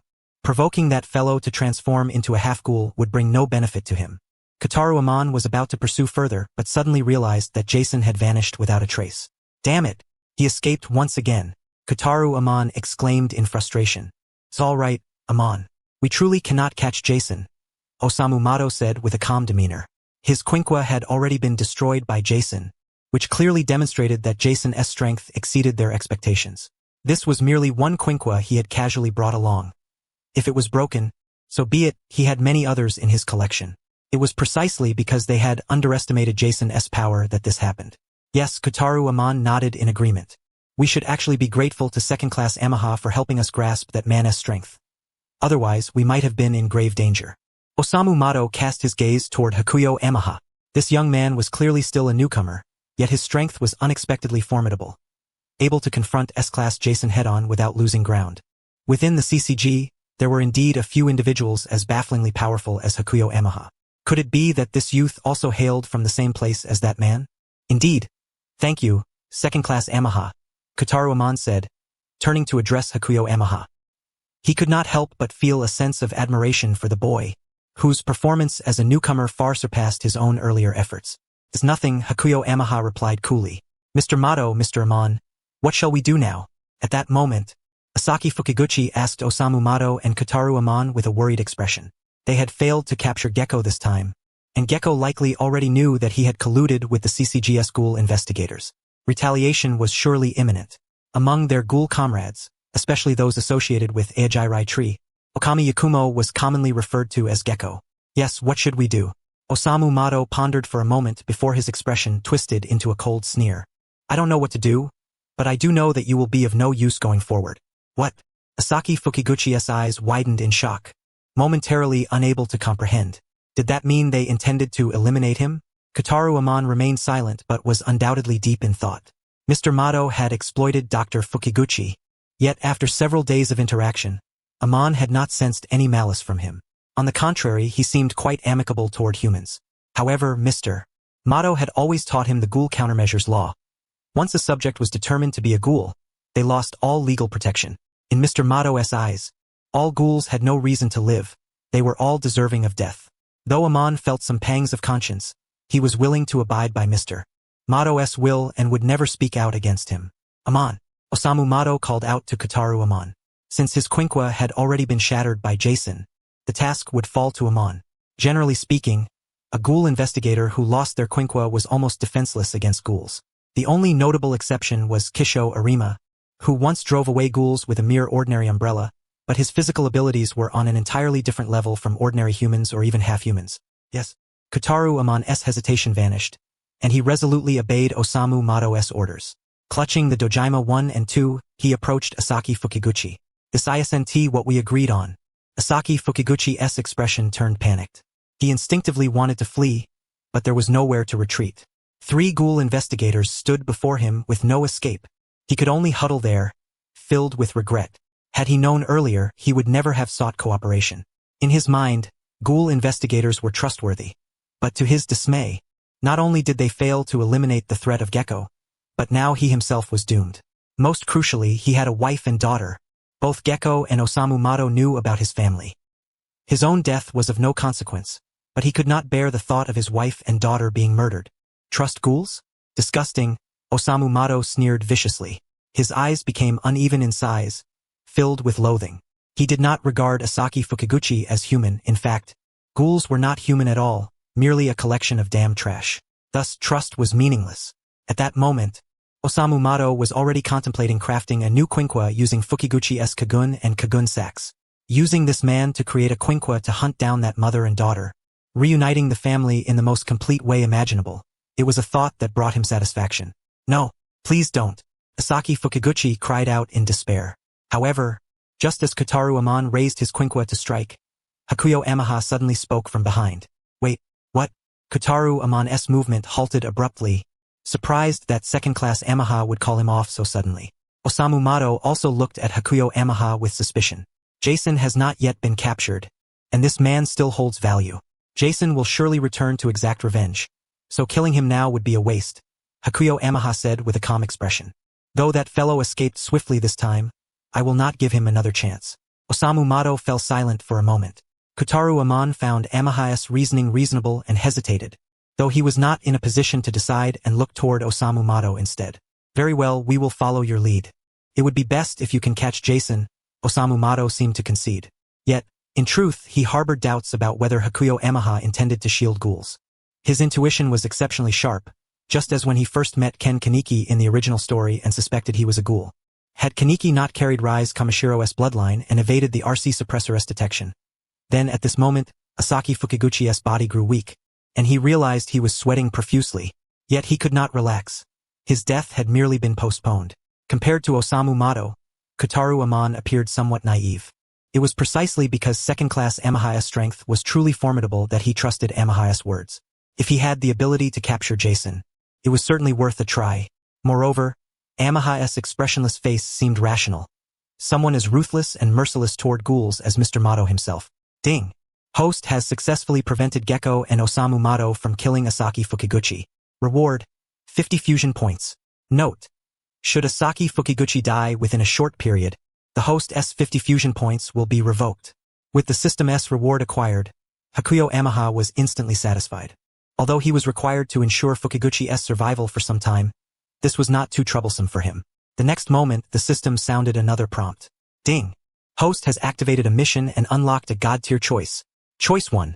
Withdraw promptly to avoid subsequent complications. Reward: 1 fusion point. Choice 2.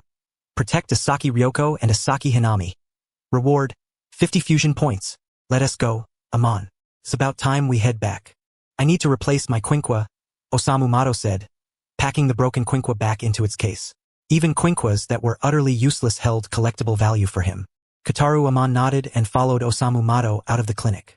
However, they had not gone far when Osamu Mado suddenly turned back without a word.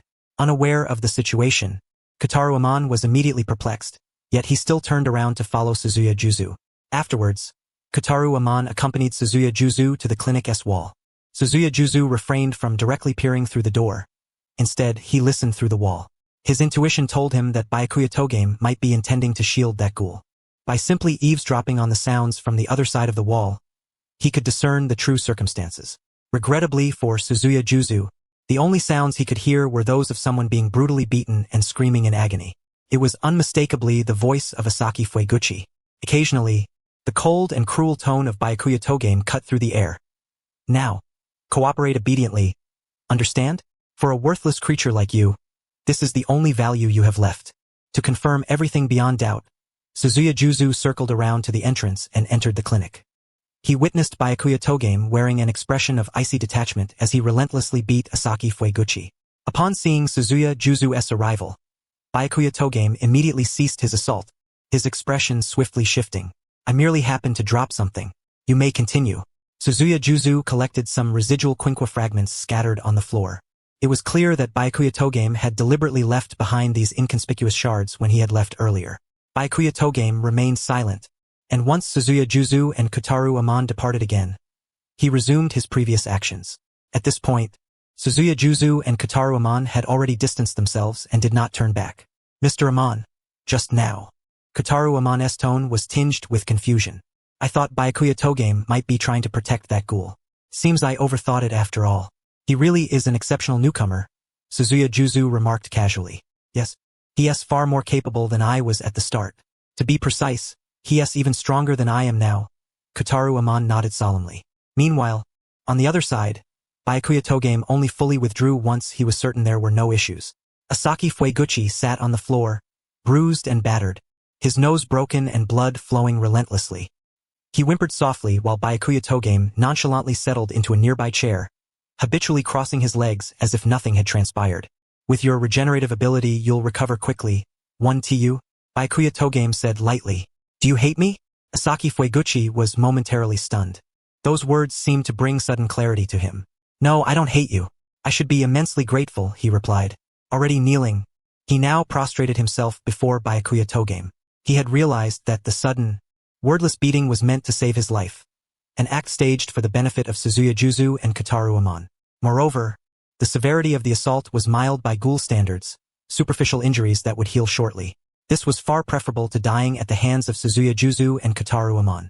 In essence, this young investigator was his lifesaver, hence his resolute act of gratitude. No need for such formality. This also saves me the trouble of explaining, Byakuya Togame said as he helped Asaki Fueguchi to his feet. As Asaki had guessed, Byakuya Togame's words and actions were designed to dispel Suzuya Juzu's suspicions.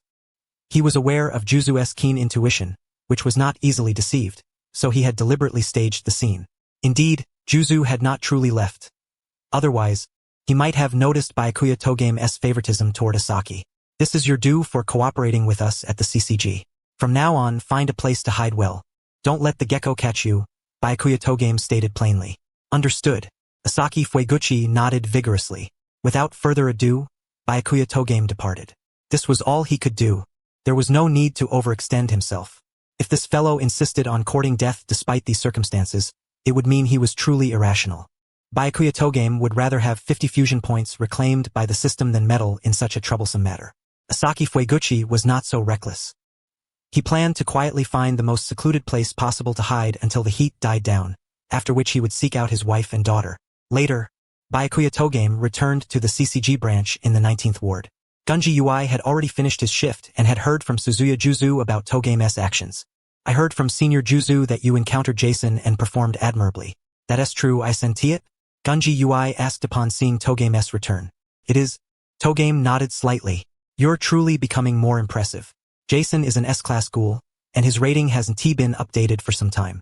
For you to hold your own against him is remarkable, Gunji Ui exclaimed in admiration. It was all right. That guy didn't use his full strength, Togame said modestly, although he himself hadn't either. In any case, you engaged an S-class ghoul head-on. No second-class investigator before you has accomplished such a feat. Senior Juzu has never praised a rookie investigator so highly. Gunji Ui lavishly complimented Togame. Actually, Mr. Arima also holds you in high regard. That's why I'm particularly attentive. The mission to expel the A-class ghoul hyena has been completed. There won't be any new assignments in the near future, so take some time to rest, Gunji Ui advised Togame. Battling consecutively against an A-class hyena and an S-class Jason would be taxing even for a seasoned senior investigator. Understood. Togame nodded slightly. As for Togame's own plans, he chose not to disclose them to Gunji Ui. With no immediate assignments, Togame parted ways and returned alone to the 20th ward. However, he still had other matters to attend to there. At this time, Yakumo Gecko had been tasked with capturing Rise Kamishiro alive, so he was likely to operate within the 20th ward. It was no secret that the Agai resided there. Anyone with sufficient curiosity could easily uncover this. While Gecko posed little threat to Rise Kamishiro, he was a significant menace to Ryoko Fueguchi and Hinami Fueguchi. It was uncertain whether Gecko might seek revenge against them because of Asaki Fueguchi. Byakuya Togame first returned home and, seeing that Rise Kamishiro was not there, assumed she had gone to the antique cafe. It was possible she had encountered Gecko, but since Gecko could not harm Rise, Togame had no cause for concern, unless some other unforeseen event occurred. Arriving at the antique cafe, Togame found Rise Kamishiro indeed present. So you are here, Togame said as he sat beside her. You were investigating in the 19th ward? You're back so soon? Rise Kamishiro asked, somewhat surprised. Yes, the progress was quite smooth. If not for some delays caused by certain individuals, it would have been even more efficient, Togame replied. By the way, do you know someone called Jason or Gecko? Now that you mention it, I recall. Just a boring fellow who once tried to capture me. Rise Kamishiro mused after some thought. I encountered him in the 19th ward. He is likely to appear in the 20th ward next. Be cautious, Togame warned. I understand, though he is not yet worthy of my attention. Rise Kamishiro said with a smile. Shortly thereafter, Rise Kamishiro accompanied Chiron Amain back home. However, just as they were about to step out of the shop, a mother and daughter pair walked in from the opposite direction. Both bore chestnut hair and eyes, their similar yet distinct features strikingly beautiful. Chiron Amain immediately recognized them as Ryoko Fueguchi and Hinami Fueguchi. Ryoko Fueguchi, Hinami Fueguchi. As Chiron Amain and Rise Kamishiro passed by, Hinami instinctively shrank behind her mother, avoiding the unfamiliar presence. Yet suddenly she froze, for she detected a profoundly familiar scent emanating from the young man before her. It was her father's scent. Hinami was certain she had not mistaken it. This was unmistakably the aroma belonging to her father. Was this human truly human? Had he perhaps come into contact with her father?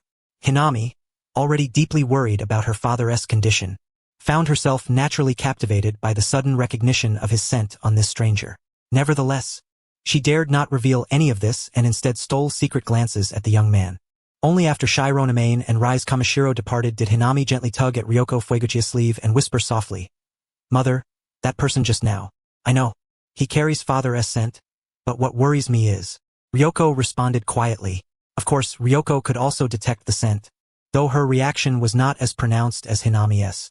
If he turns out to be a ghoul investigator, we would be in grave danger. At that moment, the mother and daughter's attention had been entirely fixed on Chiron Amain, completely oblivious to the fact that Rise Kamishiro, like them, was also a ghoul. Had Ryoko known this, she might not have suspected Chiron Amain of being a ghoul investigator. And indeed, Chiron Amain truly was one. Well, I still don't know how father is doing.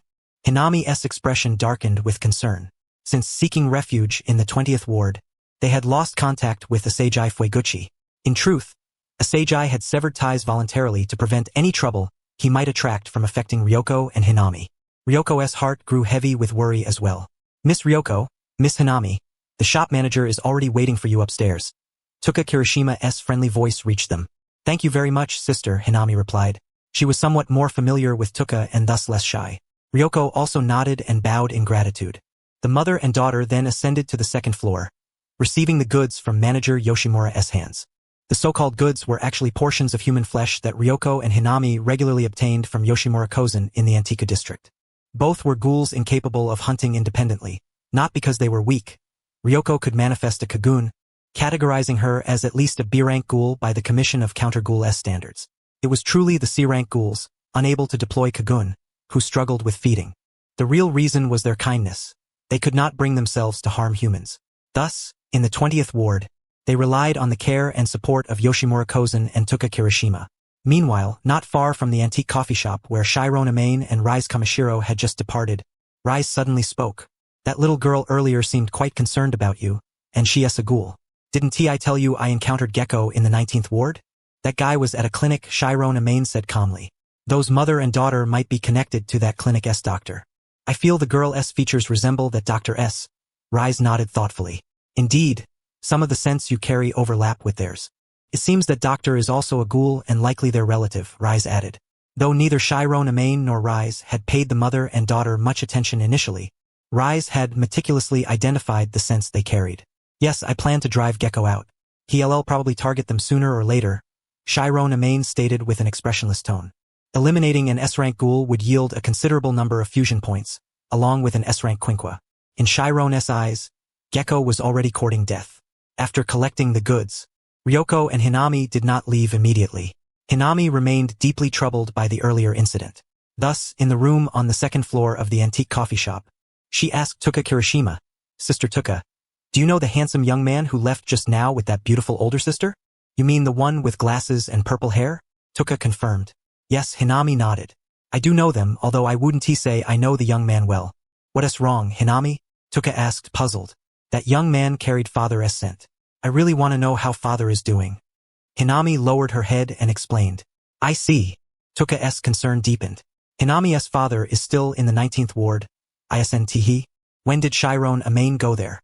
And how did he come into contact with your father?" "Unfortunately, I don't know him well either, so I can't clarify the situation." "Sorry," she added apologetically. "That's all right," Hinami quickly replied.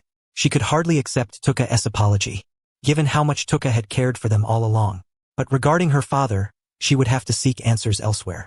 At the same time, back with Chiron Amain and Rise Kamishiro. "So you plan to use that mother and daughter to lure Gecko out?" Rise inquired. Not exactly use. I don't intend to harm them. It's more like protecting them. Once Gecko knows they are related to that doctor, he won't spare them, Chiron Amain explained. Suit yourself. I'm not interested in such matters, but if you need my help, I can take care of Gecko for you, Rise said casually. That won't be necessary. Chiron Amain shook his head slightly. I'm now a Ghoul investigator, and other investigators are also looking into Gecko. If they discover your presence, it would only complicate matters. Fair enough.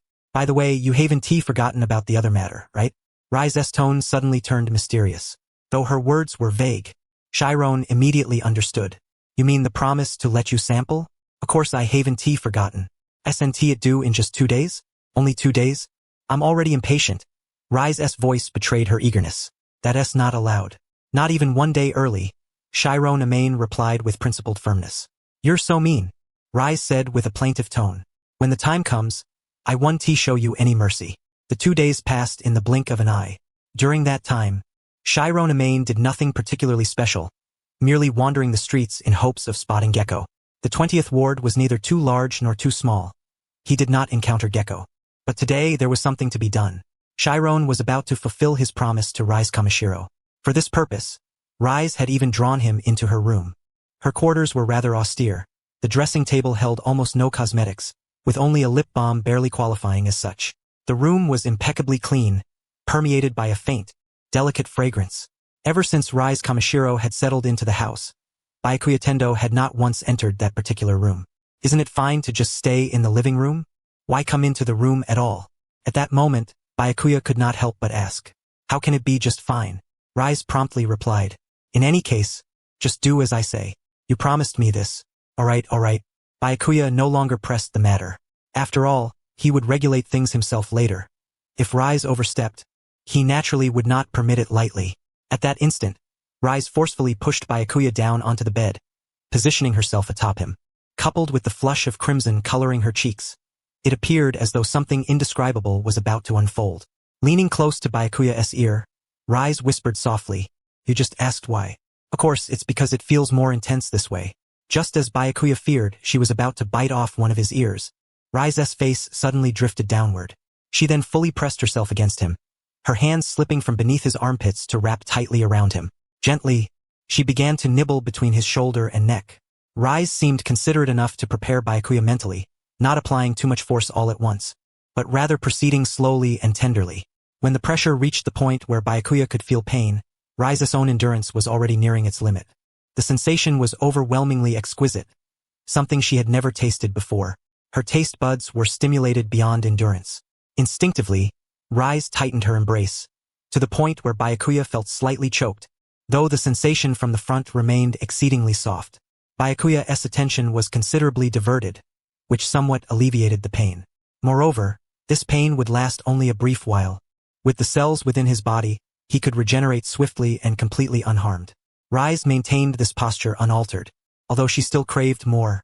She honored Byakuya's request and refrained from greedily continuing, instead savoring that single bite. She was fully aware of Byakuya's formidable regenerative abilities and thus felt no concern over the fierce wound she had inflicted. Truly marvelous. It feels as though your taste has become even more delightful than before, Rise exclaimed with astonishment. Only about half a month had passed, so she certainly had not forgotten the flavor from last time. It had already been astonishingly delicious then, but this time she could distinctly perceive it was even more exquisite. Such an incredibly delectable body made Rise feel as if she were utterly captivated. Perhaps it's because I've been training diligently and earnestly lately, Byakuya said with a solemn face, uttering nonsense. Is that so? Your body truly is peculiar. If I were a scientist, I'd want to dissect you just to understand its structure, Rise said with a faint smile. All right, the promise has been fulfilled. You can get off me now, right? Byakuya spoke up. Why the rush? Let me first clean the remaining blood. Rise still showed no intention of releasing him. She then proceeded to lick the blood around the wound, having bitten off a piece of flesh from Byakuya's body, which naturally caused considerable bleeding.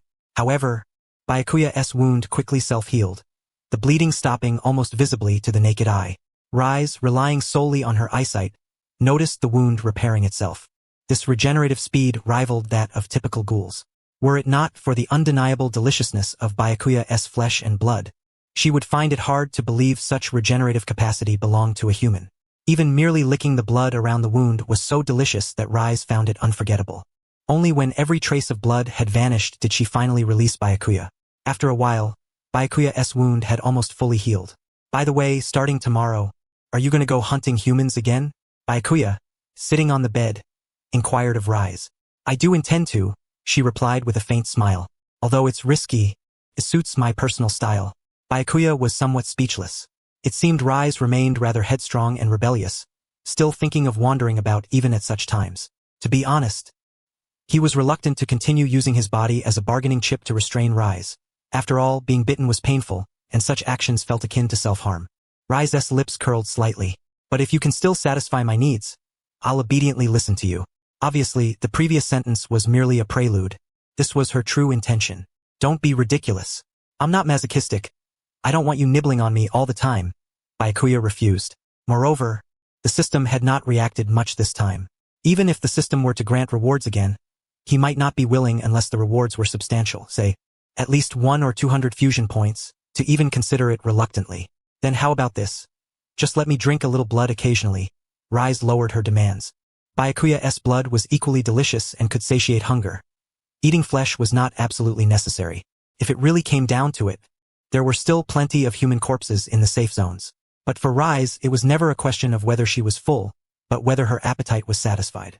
Fine, but only when I'm willing, Byakuya reluctantly consented. The following day. During these days, both Byakuya and Rise frequented the antique coffee shop. They often saw Ryoko Fukiguchi and Hinami Fukiguchi there. Byakuya especially sensed Hinami's prolonged, covert gazes directed at him, presumably because he bore the scent of Asaki Fukiguchi. However, he could not possibly speak to Hinami, whom he did not know at all, so he simply pretended to notice nothing. Each day, they came here to read and drink coffee, for they had no other form of entertainment or interests. They would leave around closing time and return home. Just then, Takoka Kirishima also left work early, as she was accompanying Ryoko and Hinami to attend to some matter. As they were about to step out the door, Hinami glanced back and accidentally locked eyes with Byakuya. Flustered, she quickly averted her gaze. Byakuya smiled wryly. If Hinami were bolder and dared to approach me, I'd certainly be happy to answer her. Soon after, Byakuya and Rise packed up and left the antique coffee shop. However, halfway through their walk, Byakuya suddenly spotted a familiar figure amidst the crowd. It was none other than Yakumo Umari, the gecko they had recently encountered. Umari's physique and appearance were so distinctive that Byakuya easily recognized him. You saw him, right?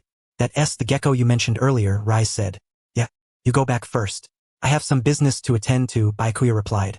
Alright, be careful. After saying this, Rise departed. She was naturally not very worried about Byakuya. Even she had failed to succeed, and someone like the gecko was far from a match. Byakuya then headed toward Yakumo Umari's direction. But Umari was quite far ahead and soon turned into a narrow alleyway. Meanwhile, Yakumo Umari had taken this narrow path because he had caught a familiar scent. You really made me search high and low, but I finally found you. A cold sneer crept across Yakumo Umari's face as he looked upon the three women before him. The fact that Asagi Fushiguro had colluded with the CCG investigators had brought him nothing but shame. The three standing before him were none other than Ryoko Fushiguro, Hinami Fushiguro, and Tuka Kirishima. Over the past days, Yakumo Umari had been active in the 20th ward, simultaneously searching for Rise Kamishiro, the great eater god, while also keeping an eye out for Asagi Fushigiro's wife and daughter. Although he had never laid eyes on Asagi's wife and daughter before, the young woman and little girl in front of him carried Asagi's scent, which was enough to confirm their identities. As for the other girl clad in work attire, she was simply collateral damage to be disposed of without hesitation. Who are you? With a wary expression, Tuka Kirishima immediately asked, sensing hostility and detecting the unmistakable scent of a ghoul. She neither recognized the man nor had ever encountered him in the 20th ward. Ryoko Fushiguro's complexion suddenly drained of color. Though she had never met Gecko, she knew her husband had been haunted by him, which was why she and Hinami had sought refuge in the 20th ward. The mention of her husband's name by this ghoul suggested, with high probability, that this was indeed Gecko. She had heard from her husband about Gecko's terrifying strength, an executive-level figure within the bronze tree, and his merciless methods against his own kind. Even Hinami Fushiguro, who was not well versed in the situation, was frightened by Yakumo Umari's fierce visage and instinctively hid behind Ryoko. Ignoring Tuka Kirishima's interrogation, Yakumo Umari spoke plainly. I've never tried tormenting a mother and her daughter bound by blood at the same time. This should be quite the experience. He made his intentions clear from the outset. Confident in his own strength, he was certain that this mother and daughter duo had no chance of escaping, and he would forcibly bring them back with brute force. Don't you dare harm my daughter. Ryoko Fushiguro's face darkened as she stepped forward. Although she was afraid, she would never allow Hinami to be hurt. At that moment, Tuka Kirishima raised a hand to stop Ryoko. Aunt Ryoko, you should leave first. She recognized that the man before them was no ordinary ghoul. Her own strength was not insignificant, so she wanted to stay behind to hold him off as much as possible, buying time for Aunt Ryoko and little Hinami to escape. Go quickly. Seeing Aunt Ryoko hesitate, Tuka urged again. Torn between choices, Ryoko ultimately decided to take Hinami away to a safe place first, then returned to help Tuka deal with Gecko. Grabbing Hinami's hand, Ryoko turned and fled. Trying to run? Yakumo Umari sneered coldly and pursued them with lightning speed. Tuka Kirishima resolved to block Yakumo Umari and decisively unleashed her Kagun. From her left side sprouted a wing-like Kagun, crimson like a maple leaf interlaced with hints of purple, resembling a burning flame with a unique aesthetic beauty. In truth, Tuka's Kagun was supposed to be a pair of symmetrical wings, but her right wing was incomplete, leaving only the left wing functional, which naturally weakened her strength considerably. This was likely because Tuka had not consumed fresh human flesh for a long time. Since joining the Antiku district, she, like Kotaro Amon, subsisted solely on the flesh of deceased humans. The difference between decayed and fresh human flesh was significant, as the RC cell value in decayed flesh continuously diminished over time. Without regular consumption of fresh human flesh, a ghoul could not maintain their RC cell levels, so Tuka and Kotaro Amon had become progressively weaker over time. Still, they refused to prey upon innocent humans. At this moment, Tuka launched her Kagun at Yakumo Umari, sending a barrage of purplish-red blades hurtling toward him. Yakumo sneered disdainfully and countered by deploying his own Kagun to block the assault.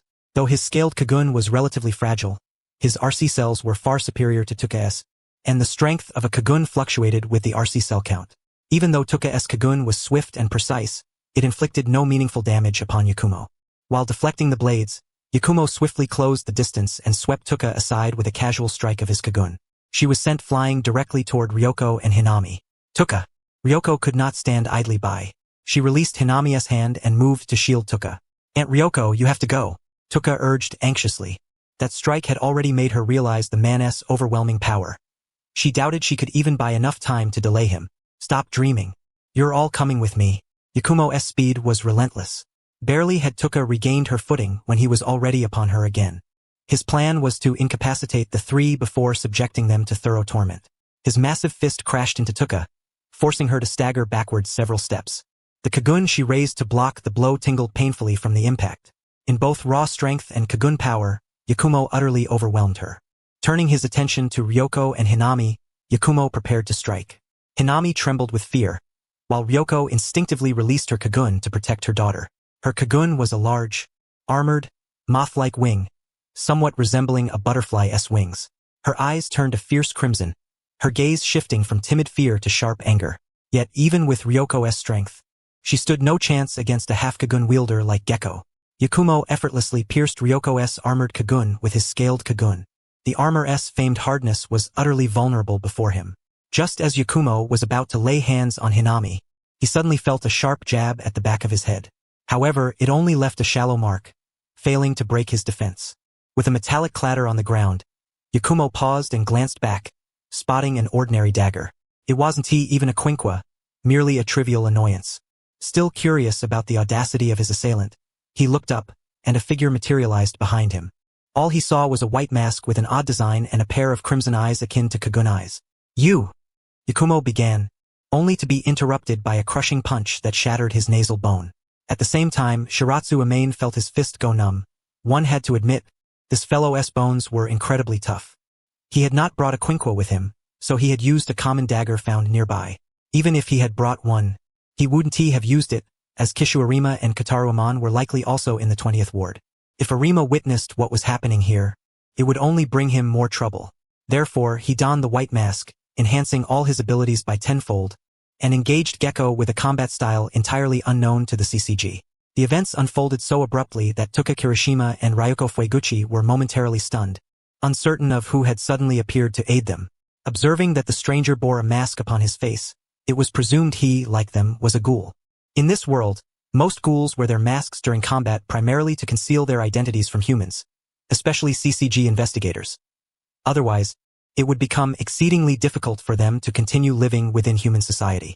In contrast, Hinami Fueguchi noticed the mysterious masked figure's attire, which seemed akin to that of the young man from the coffee shop. White mask reference image. Aunt Ryoko, little sister Hinami, we must leave quickly. Toka Kirishima was the first to react. She believed there was no time to concern themselves with the masked individual's identity and resolved to swiftly lead them away from the scene. However, Ryoko Fueguchi initially wished to assist, seemingly unwilling to let the benevolent stranger face such formidable foes alone. But she soon realized her own frailty rendered her ineffective, especially with Hinami still nearby. Her foremost priority had to be ensuring Hinami's safety. Without hesitation, Ryoko grabbed Hinami and fled alongside Toka Kirishima. Until their departure, neither Ryoko nor Toka recognized who the masked figure was. Unlike Hinami, who had been stealthily observing Byakuya Amami at the coffee shop, they had paid no attention to what he wore and thus failed to notice anything unusual about the masked man's clothing. At this moment, Yakumo Umari's hatred had completely shifted to Byakuya Amami. He was utterly indifferent to the fleeing mother and daughter. Yakumo's sole desire was to tear apart the audacious assailant who had dared attack him. Ah! Yakumo Umari roared fiercely, immediately commanding two of his Quinquas to strike at Byakuya Amami. Yet, even before activating his Sharingan, Byakuya had been able to anticipate Yakumo's attacks. Now, with the Mangekyo Sharingan awakened, it was even easier. Yakumo's Quinquas seemed to move at a tortoise's pace before his eyes, effortlessly evaded. Si, Wei, Shen, I, Wu, In, Fire Release, Great Fireball Jutsu. While dodging, Byakuya swiftly formed the seals and unleashed the Great Fireball Jutsu almost instantaneously. Due to the proximity, the massive fireball spewed from his mouth exploded, propelling Yakumo into the air. As for the temperature of the Great Fireball Jutsu, it was quite effective against B-class ghouls but had limited impact on a half Kakuja of Yakumo's S-class caliber. At most, it inflicted painful burns, but his regenerative abilities far outpaced the damage. While Yakumo was airborne, Byakuya instantly employed body flicker technique to teleport above him. A powerful downward kick struck Yakumo's head, sending him crashing toward the ground like a falling aircraft. Byakuya's immense strength created a crater upon impact. However, this power was still somewhat insufficient for close combat with an S-class ghoul. Yakumo immediately bounced back, using the two Quinquas at his waist to swiftly attack the temporarily suspended Byakuya. Byakuya once again evaded with body flicker technique. This time he teleported behind Yakumo and, as if playing with a monkey, kicked him flying into a wall. Having suffered consecutive setbacks, Yakumo could no longer contain his fury. Enraged and humiliated, he unleashed his ultimate technique. Yakumo's form instantly transformed, dark crimson Quinquas enveloping half his body, extending from his head to his right arm. The massive claw on his right hand alone radiated formidable power.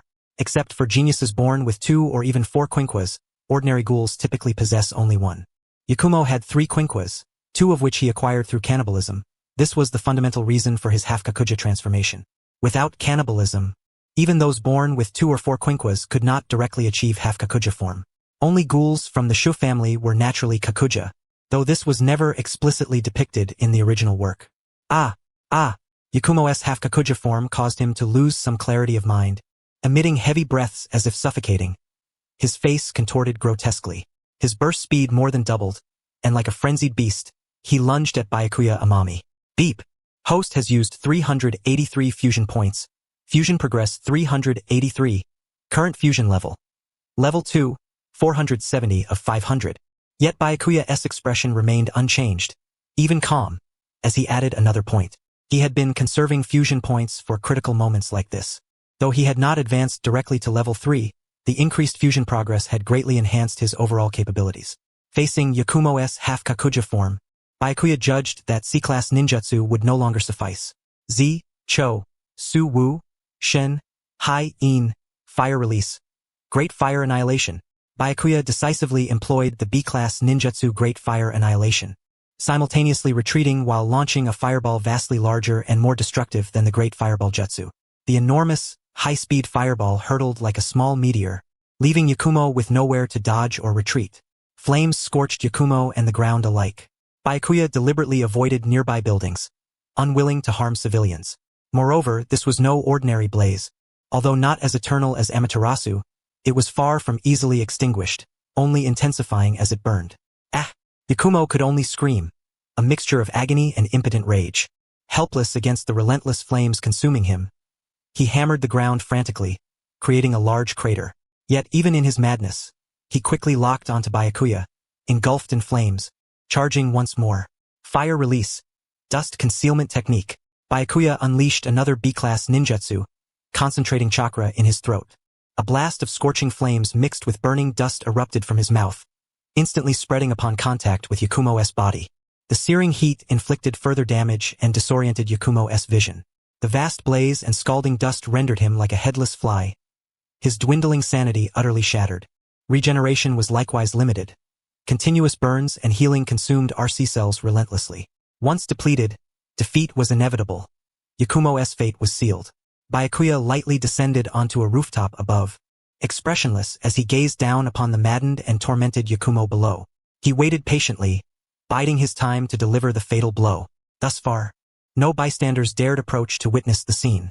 The commotion clearly indicated a battle between CCG investigators and ghouls. Any reckless approach would be suicidal. Yakumo's bestial roars alone frightened nearby residents into keeping their distance. Before long, Yakumo was nearly spent, primarily due to his own frenzied exertions. The persistent burning left him on the brink of death. His battered body sprawled pitifully upon the ground.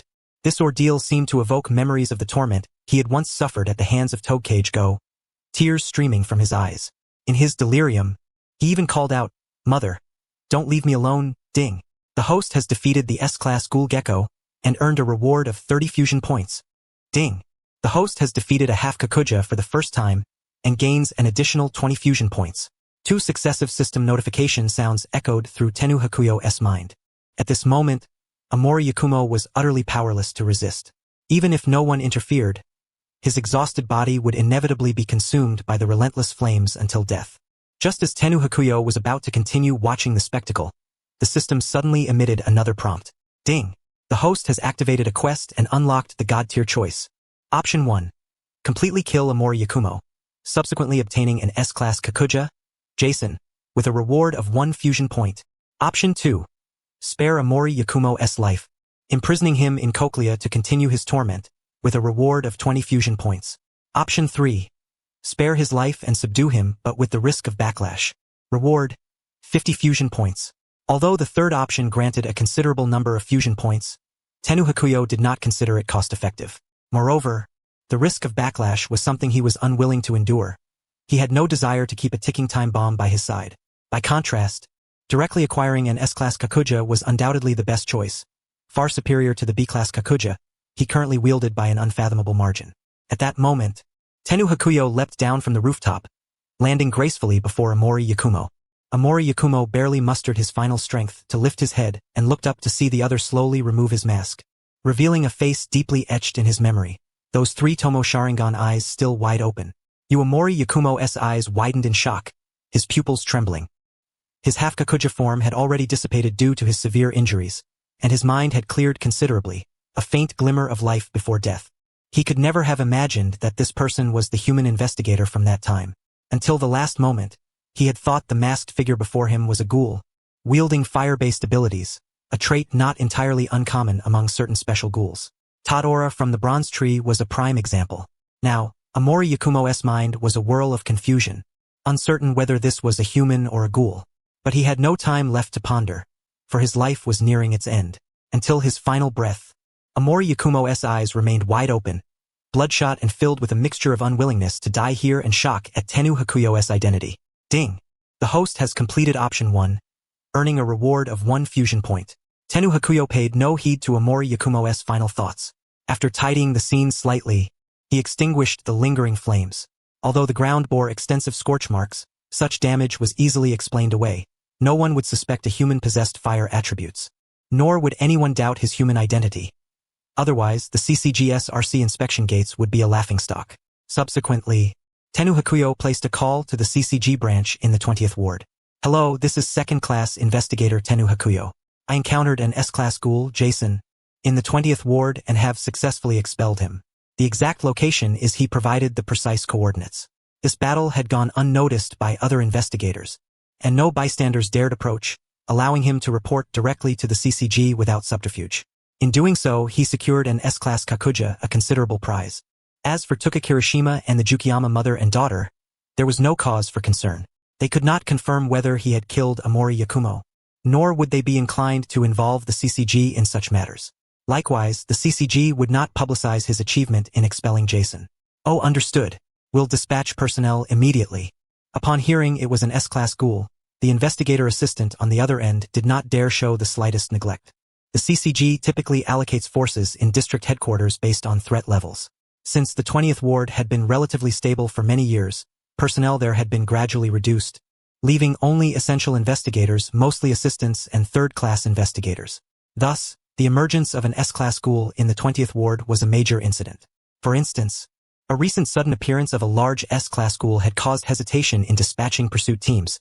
They awaited reinforcements from other districts or the 1st Ward headquarters. Now, a second-class investigator in the 20th Ward had expelled an S-class ghoul, a sensational development for the local branch.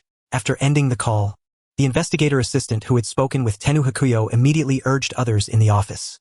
Hurry, get people. Second-class Tenu has expelled the S-class ghoul Jason in our 20th Ward and may be seriously injured. Mobilize as much logistical support as possible. Of course, this was mere speculation. Tenu Hakuyo had not mentioned any injuries. Second-class Tenu?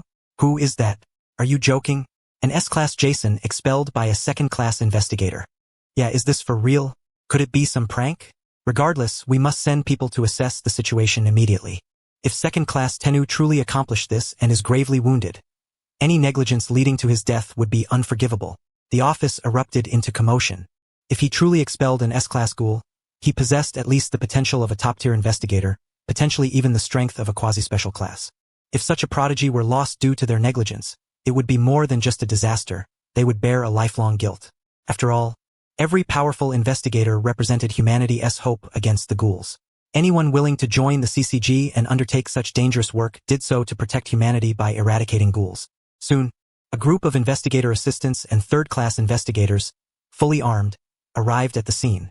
They were dumbfounded upon seeing Amori Yakumo's horribly disfigured corpse and Tenu Hakuyo standing unscathed against the wall. They had expected second-class Tenu to be gravely injured, as that was the information relayed to them, but he appeared completely unharmed. No way, man. Can a second-class investigator really expel an S-class ghoul without a scratch? They stood in stunned silence before suddenly remembering their duties.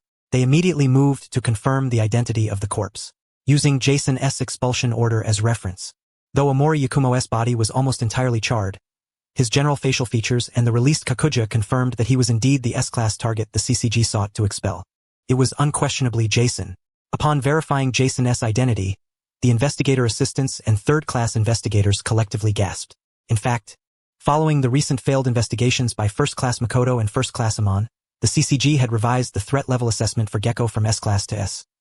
Otherwise, Makoto and Amon would not have been so helpless against an ordinary S-class ghoul.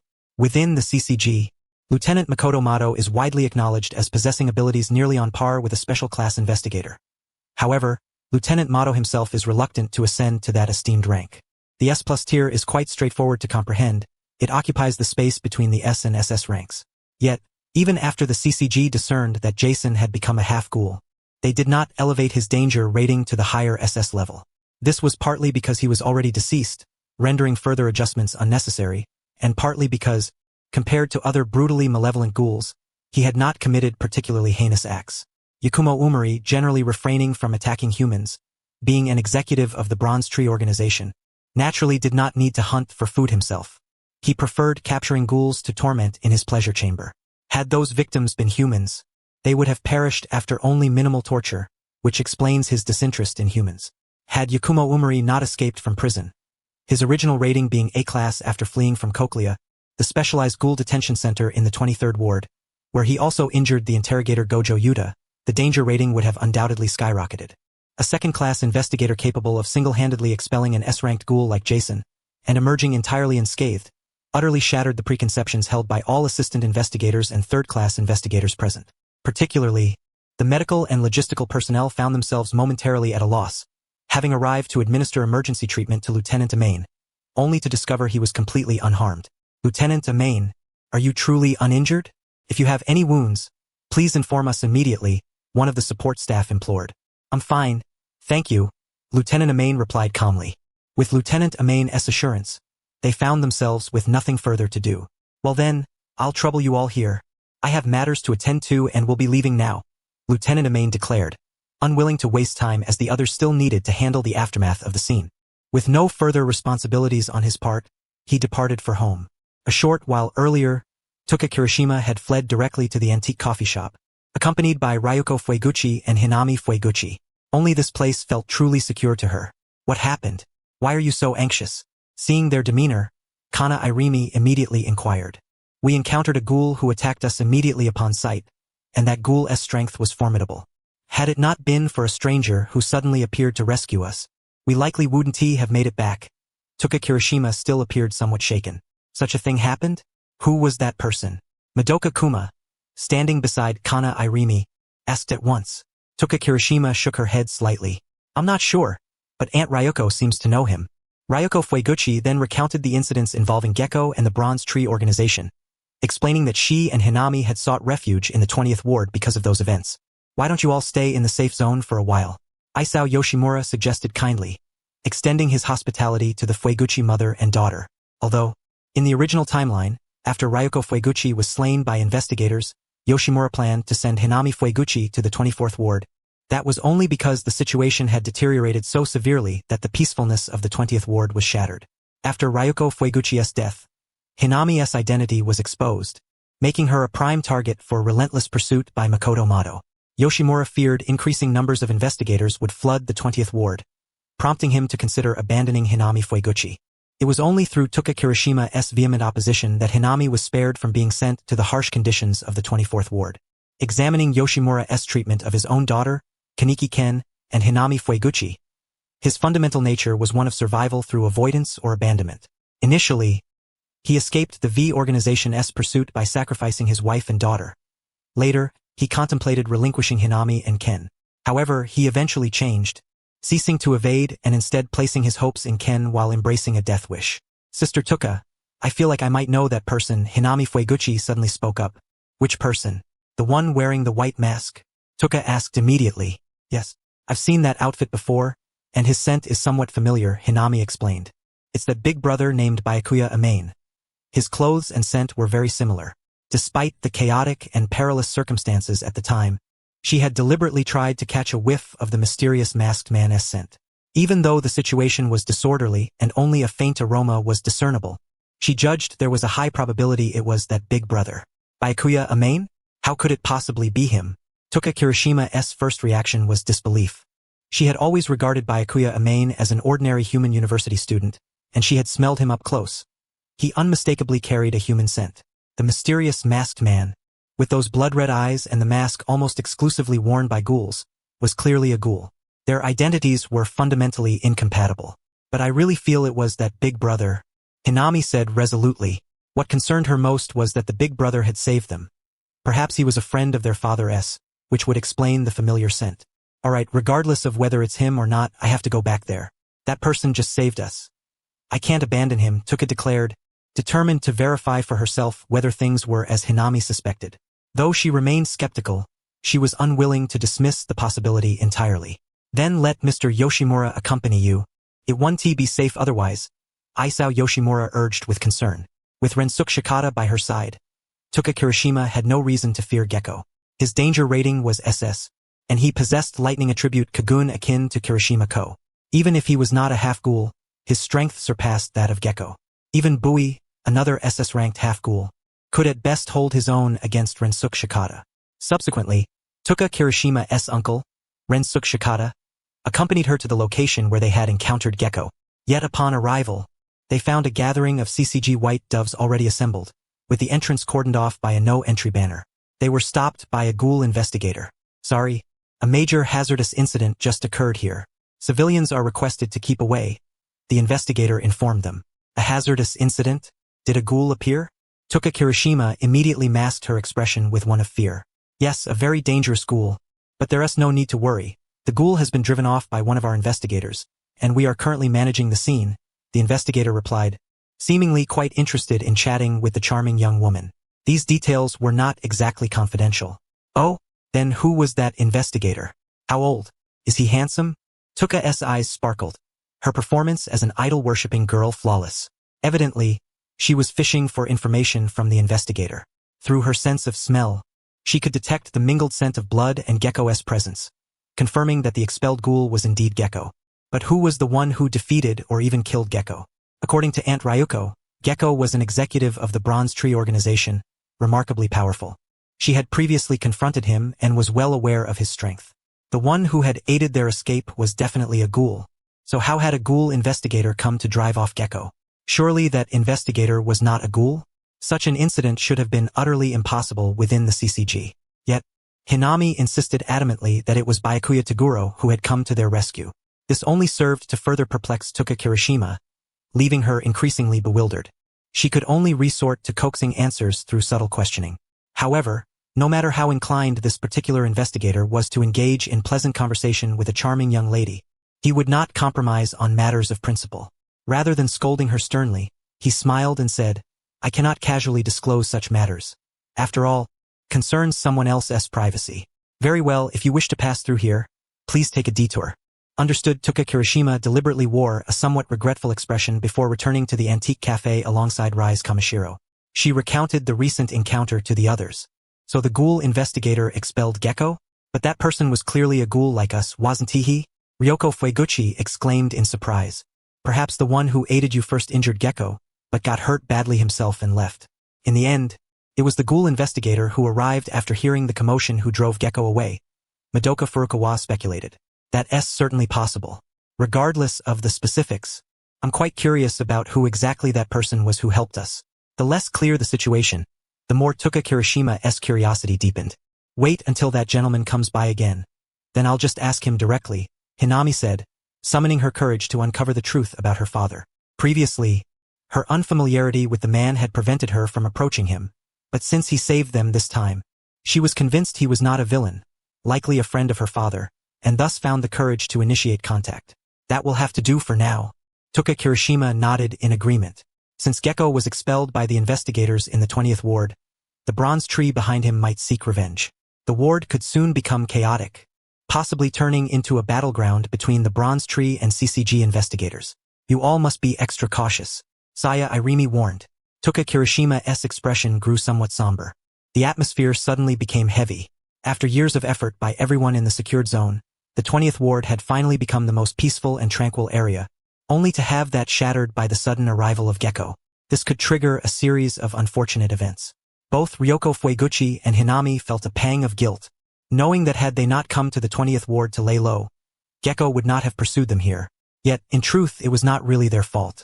Gecko's primary objective in coming to the 20th ward was to capture the great ghoul Rise Kamishiro alive. Seeking revenge against them was merely incidental. With his own doom sealed, Gecko was inevitably on a path to destruction. Look at you, still worrying about what's already happened. Besides, the Bronze Tree isn't necessarily going to wage war against the CCG. Let us just keep doing what we're supposed to do. It's a good thing Mrs. Fueguchi and little Hinami have joined us. That's two more allies we have now. Madoka Furukawa, sensing their remorse, was the first to break the heavy mood. Although the Fueguchi mother and daughter refused to prey on humans, their assistance in the cafe and in recovering human corpses would undoubtedly prove useful. Saya Irimi smiled in agreement. That's right. There's no need to be so pessimistic. Ryoko Fueguchi and Hinami's spirits lifted somewhat, resolved to contribute earnestly to the secured zone's efforts. Meanwhile, Byakuya Toguro had returned home. Ordinarily, he would have gone to the CCG branch to claim credit first, but he felt it unnecessary. He was currently on leave. When work resumed, he could go to the First Ward headquarters and conveniently retrieve that S-Class Quinqua. I'm home. Byakuya Toguro had grown accustomed to announcing his return, especially since he no longer lived alone. Welcome back, dear. Would you like to eat first? Or take a bath? Or perhaps let me enjoy you first? Rise Kamishiro emerged from the living room.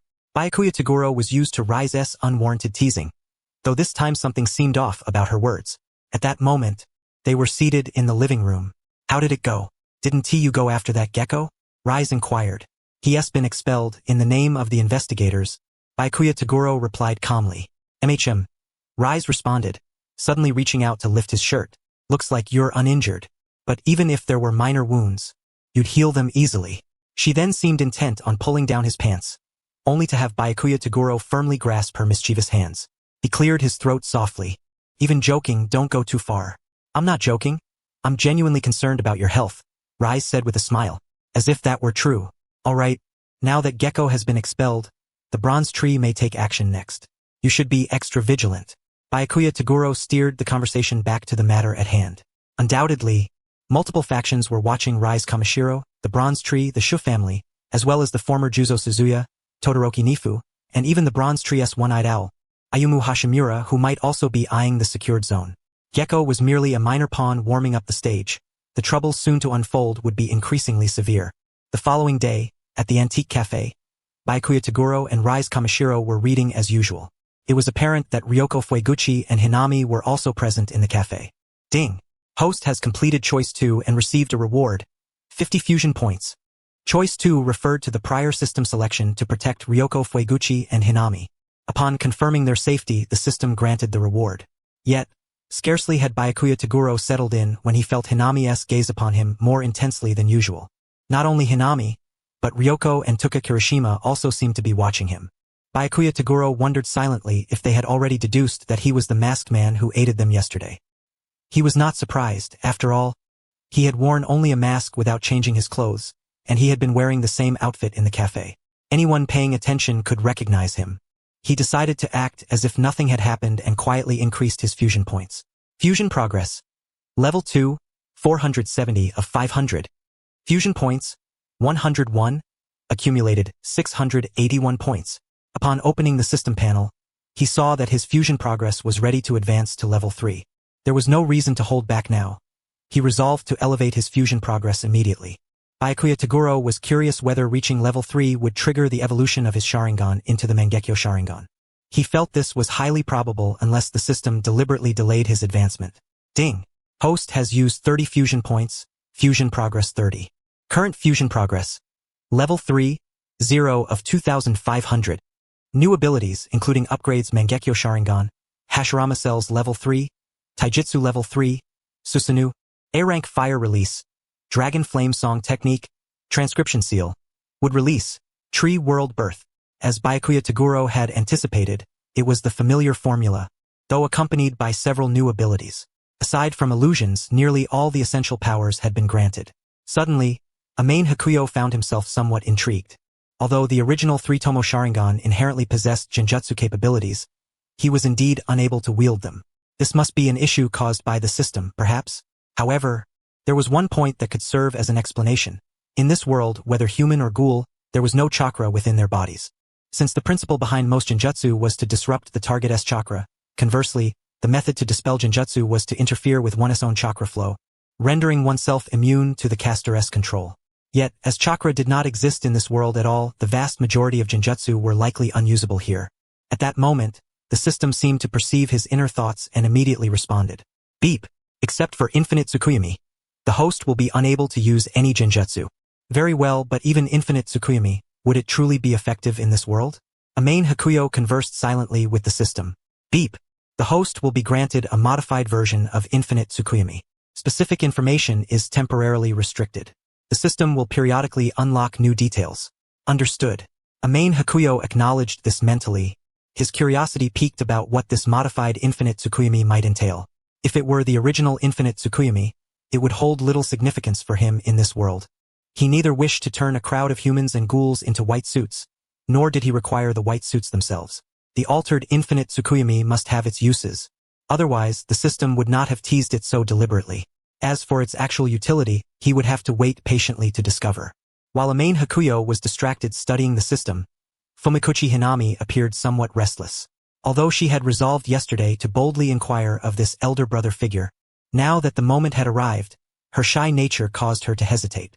At that time, Kirishima Tuka noticed Hinami's demeanor and took it upon herself to assist her younger sister, as she herself was somewhat concerned about the matter. Without further ado, Kirishima Tuka approached Amain Hakuyo. Excuse me, sir, could you come here for a moment? Someone wishes to meet and speak with you, Kirishima Tuka said directly. Amain Hakuyo immediately snapped out of his thoughts about the system, nodding slightly. Very well. Meanwhile, Rise Kamishiro merely cast a faint glance at Kirishima Tuka without a word, her gaze returning to the book in her hands. Subsequently, Amain Hakuyo was led upstairs by Kirishima Tuka. Fumakuchi Hinami, realizing that Tuka was assisting her, recognized this as a favorable opportunity and promptly pulled her mother along to follow. In the lounge on the second floor, Amain Hakuyo sat on the sofa as Kirishima Tuka poured him another cup of coffee. So, may I ask who wishes to meet with me? Amain Hakuyo inquired, feigning ignorance. They should arrive shortly, but before that, I would like to confirm one matter, Kirishima Tuka said earnestly. As she spoke, she deliberately leaned closer to Amain Hakuyo and sniffed his scent carefully. Since clothing could mask some odors, she chose to approach near his collarbone, where the scent was more concentrated. Bending down, Kirishima Tuka inhaled near his neck. Having no personal feelings or embarrassment regarding this, she showed no sign of blushing or shyness. Amain Hakuyo was momentarily puzzled by her actions. Could it be that she wanted to determine whether he was human or ghoul?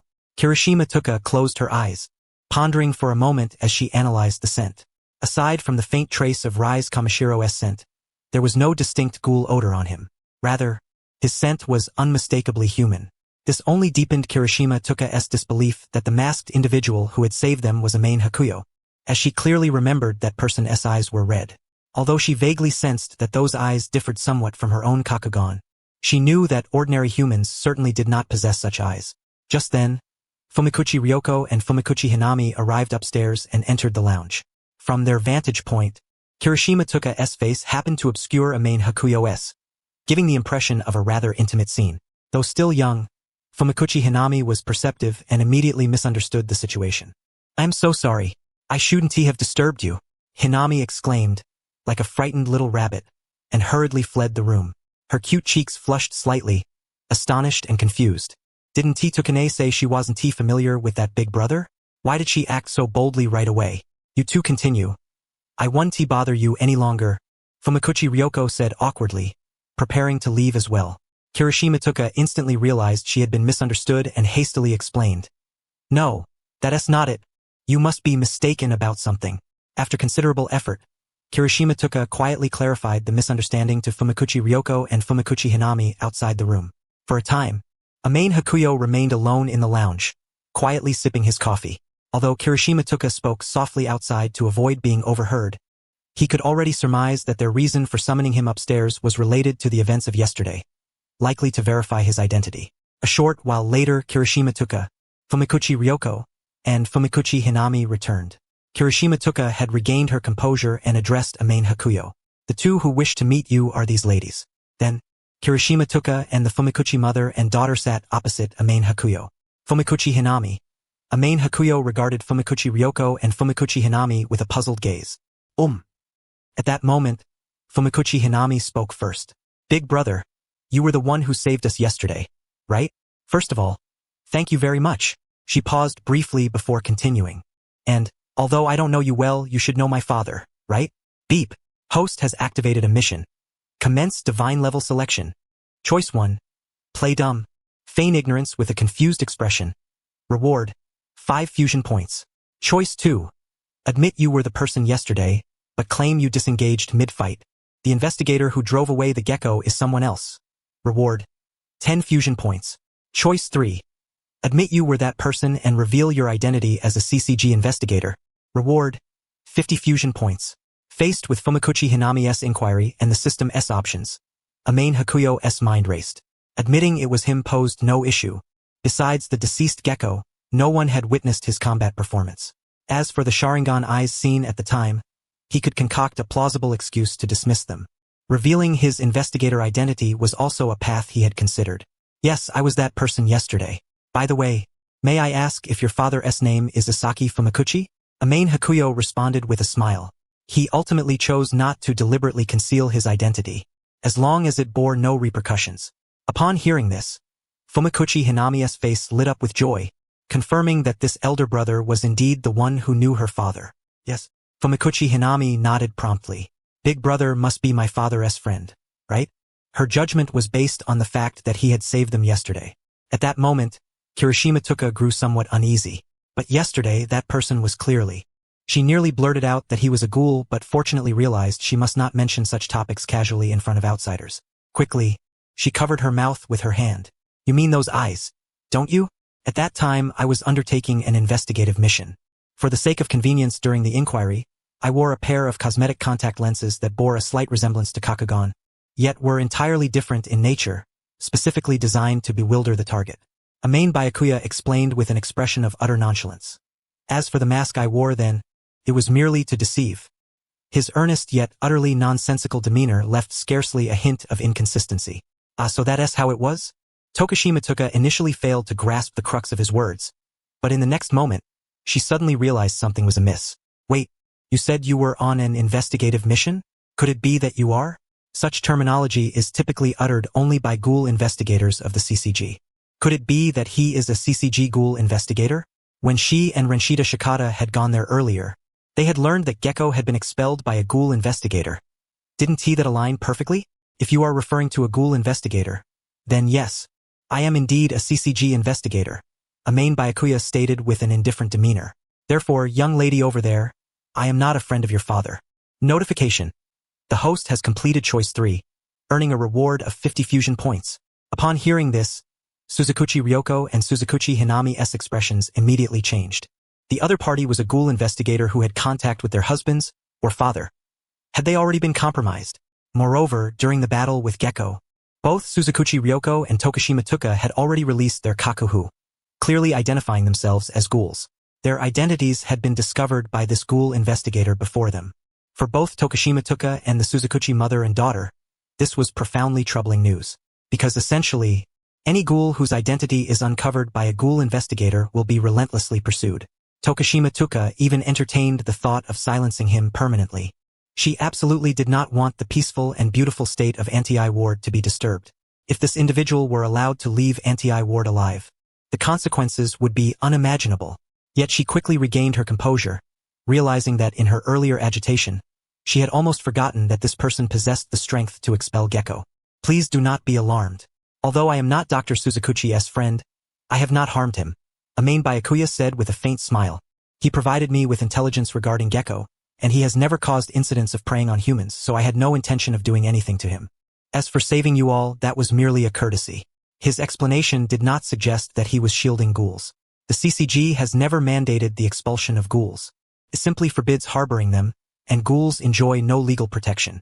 His rationale was reasonable, at worst conflicting with Makadu Kyo's ideology, which holds that no ghouls should be allowed to exist in this world. Upon hearing this, Suzukuchi Ryoko and Suzukuchi Hinami both heaved a sigh of relief. If his words were true, then Suzukuchi Asaki should still be safe. Furthermore, it seemed he had no intention of harming them. Otherwise, there would have been no need to save them yesterday. At this moment, Tokushima Tuka was grateful she had not acted impulsively. The other's power was evidently superior to Gecko's, undeniably much stronger. Yet, for reasons unknown, he claimed to be merely a second-class investigator. Although the talents within Anti-I Ward were formidable, whether or not they could successfully silence a main Byakuya, it would inevitably attract CCG scrutiny. Then, beset on two fronts by Bronze Tree and the CCG, Anti-I Ward would truly be doomed. How is my father now? Suzukuchi Hinami could not help but ask a main Byakuya. He is still safe, a main Byakuya responded. The system had not retracted his 50 fusion points, indicating that Suzukuchi Asaki was unharmed. That's wonderful. Suzukuchi Hinami felt considerably reassured. It seemed almost unbelievable that a Ghoul investigator could be so lenient toward her husband and them. Suzukuchi Ryoko sighed. Not every Ghoul investigator harbors such prejudice against ghouls, though those like me are indeed rare. A main Byakuya remarked, of course, that does not mean I think the prejudice those Ghoul investigators hold against ghouls is wrong. It's a very simple principle. You are human, so how would you feel about a species that regards you as food? It is precisely because ghouls closely resemble humans that if they were some other prolific animal species frequently attacking humans, they would have long been eradicated. Perspective also plays a role. For example, in the original work, Ken Kaneki as a one-eyed ghoul mostly interacts with ghouls. Viewers, including myself, tend to adopt his perspective, subconsciously softening their aversion toward ghouls. Had Kaneki pursued the path of becoming a ghoul investigator from the outset, most viewers' attitudes toward ghouls would be quite different. After traversing to this world, I possess a god's eye view. Ordinary humans here cannot perceive ghouls as I do. Most simply detest them, which is perfectly natural. Even someone like Makadu Kyo can only be described as extreme. Considering his experiences, his hatred is understandable. Anyone whose beloved wife was disfigured by ghouls would harbor such animosity. You must have seen my true form back then, right? Even after discovering I am a ghoul, you did not intend to harm me? Tokishima Tuka asked gravely. Amain Byakuya shook his head slightly. Because I have my own principles. Tokishima Tuka fell silent. Even so, she dared not fully trust him. For instance, she could not allow him to know about the affairs of Anti Ward. Though her ghoul identity had been exposed, the true nature of the antique cafe had not. She could easily pretend she was merely working there, and none of the other staff knew she was a ghoul. Very well. I will pretend to know nothing about your affairs, but other investigators may not be as accommodating, Amain Byakuya said, rising to descend the stairs. At that moment, Tokishima Tuka could not help but inquire. Since you are a ghoul investigator, you must know who Oge is, right? She had long been curious about the matter concerning Kamishiro Rise. She had wondered why Kamishiro Rise had not attacked this human for so long. Unexpectedly, this seemingly ordinary university student was actually a ghoul investigator, and a formidable one at that. However, she could understand why Kamishiro Rise dared not attack such a ghoul investigator, but could not comprehend why she clung to this human so closely, even appearing quite intimate. Given her impression of Kamishiro Rise's character, it seemed utterly inconceivable that the woman truly liked a human, especially one who was a ghoul investigator. Oge? What are you talking about? Amain Byakuya reacted swiftly, his acting faltering momentarily as he feigned bewilderment and confusion. If he admitted knowing that Kamishiro Rise was Oge, it would be tantamount to admitting he was sheltering Oge. In such circumstances, poor acting could spare him endless trouble. Alright, it seems this fellow genuinely does not know. Obviously, Tokishima Tuka believed Amain Byakuya's performance. She saw not the slightest flicker of hesitation in his eyes and had no reason to doubt him. Suddenly enlightened, Tokishima Tuka felt she understood why Kamishiro Rise behaved as she did. Perhaps the woman initially intended to treat Amain Byakuya as prey, only to discover he was a ghoul investigator and thus dared not act. She then employed her charms to slowly ensnare him. Eventually this perfectly aligned with that woman's vile nature. She delighted in toying with her prey before ultimately devouring it. Tuka Kirishima's wild speculation was so convincing that even she herself was persuaded. Suddenly, she felt a pang of pity for Chiron Amain. Although she had always harbored hostility and disgust towards humans, especially investigators, she could still discern right from wrong when the other party had genuinely saved them yesterday. It was akin to her disliking humans in general, yet maintaining a particularly good relationship with Yoko Kosaka, who was also human. She wondered how much longer Rise Kamishiro intended to toy with that person, only to cruelly and mercilessly plunge them into agony and despair in the end. The mere thought of it was truly excessive. For a moment, Tuka Kirishima even contemplated whether she should reveal Rise Kamashiro's true identity to Chiron Amain. So then, you know who Ogu is? Chiron Amain asked smoothly. Although Ogu isn't someone I'm assigned to hunt, I wouldn't let her go if given the chance. Chiron replied. I don't know much about her either, only that she has been stirring up trouble in the 20th ward recently. Most of us ghouls in this ward don't like her much. Tuka Kirishima was still hesitating, but Chiron Amain's swift counterquestion made her decide to keep the truth to herself for the time being. However, in recent days Ogu had seemed remarkably well behaved. There had been no reports of her recklessly preying on humans. So Chiron assumed that the ghoul investigators must have her under surveillance. Yet, she still offered a subtle hint. Ogu had been unusually subdued lately, though it was an exceedingly faint clue. What Tuka Kirishima never anticipated was that Chiron Amain had known from the very beginning that Rise Kamishiro was Ogu. Alright, if there's nothing else, I'll be going now. With that, Chiron Amain departed downstairs. When Chiron Amain returned to her original spot, Rise Kamishiro was reading a book, her gaze never lifting from the pages as she slowly inquired, What did they call you up here for just now? Nothing much. It was about the gecko incident yesterday. Since they were attacked by the gecko, I drove it off and, in doing so, saved them, Chiron Amain explained in a calm tone. I see. Rise Kamishiro said no more after that. After Tuka Kirishima came downstairs, she continued her duties as a waitress as if nothing had happened. Hinami Fueguchi was noticeably much happier than before, and the usual trace of sorrow on her sister Ryoko's face had vanished. Clearly, this was all because they had learned that Asagi Fueguchi was safe. Following Jason's expulsion by Chiron Amain, the investigator assistants promptly processed the scene and immediately transferred Jason's corpse to the CCG experimental building in the first ward. Although both the scene and Jason's body bore obvious burn marks, they paid little attention to it. After all, Quinquas with fire attributes were rare but not unheard of, and they had no knowledge of what kind of Quinqua Chiron Amain wielded, so suspicion did not arise. Quinquas were a clandestine and vital secret for every ghoul investigator. Even when Kotaro Amon first partnered with Kotaro Mato's curiosity about the types of Quinquas assigned to young investigators of this era was sternly rebuffed by Amon. If Quinqua information were to be leaked, especially to ghouls, investigators would find themselves at a significant disadvantage when confronting ghouls. When Jason's body arrived at the CCG experimental building, the researchers began dissecting the corpse, extracting his kagun and kakuhu to craft new Quinquas. At that moment, Kutarumato and Kotaro Amon also arrived at the laboratory. Since they were originally responsible for hunting Jason and had just failed, only to be driven off by a newcomer even, they naturally felt concerned. However, upon their arrival, Jason's body had already been fully dissected, leaving only his kagun and kakuhu. So Jason actually had 3 kakuhu? That's quite a discrepancy from the intelligence we received. Kutarumato exclaimed in surprise. Originally, they had all believed, including the information provided by the CCG, that Jason possessed only 1 kakuhu. More precisely, normal ghouls typically have just 1 kakuhu. The researcher nodded. Yes, 3 kakuhu qualifies him as a half kakuja, which differs substantially from the prior intelligence on Jason. So that means Chiron, even as a second-class investigator, can expel half kakuja ghouls. That's far more impressive than I imagined. No wonder Jun Ui, the special-class investigator, thinks so highly of him, Kutarumato remarked with admiration. Truly remarkable. Hard to believe he is still only a second-class investigator, Kotaro Amon added, increasingly impressed. Now that the gecko has been expelled, we should probably shift our focus to other areas. Recently, there has been a ghoul organization called Bronze Tree making waves. Just 2 days ago, they swiftly took over the 11th ward, Kutarumato said. Discussing the CCG's recent defeat, Mato wore an unusually excited expression. Amon, get ready. The enemy we're about to face is unprecedentedly dangerous. Because Bronze Tree reportedly has a vast number of ghouls, he would be able to craft even more Quinquas. His obsession with Quinquas stemmed from a desire for revenge against the owl who killed his wife. The terror and helplessness he felt when facing the owl back then had forged a fixation on power. He believed Quinquas were the investigator's greatest strength, which explained his relentless and almost obsessive dedication to Quinquas. Yes, sir. Kotaro Amon nodded solemnly, his face devoid of any trace of fear. The holiday was over. First Ward, CCG headquarters. Today, Chiron Amain came here to receive commendation and, incidentally, to collect the Quinqua forged from Yakumo Umari's kagun and kakuhu.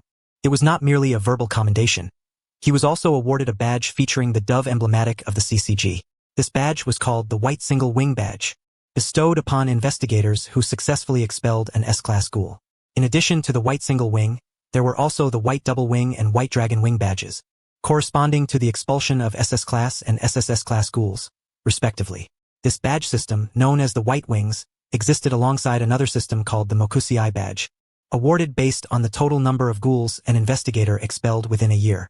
This system also had 3 tiers: Mokusei badge, Silver Mokusei badge, and Gold Mokusei badge. The commendation concluded, and Jun Ui was already waiting for Chiron Amain at the entrance.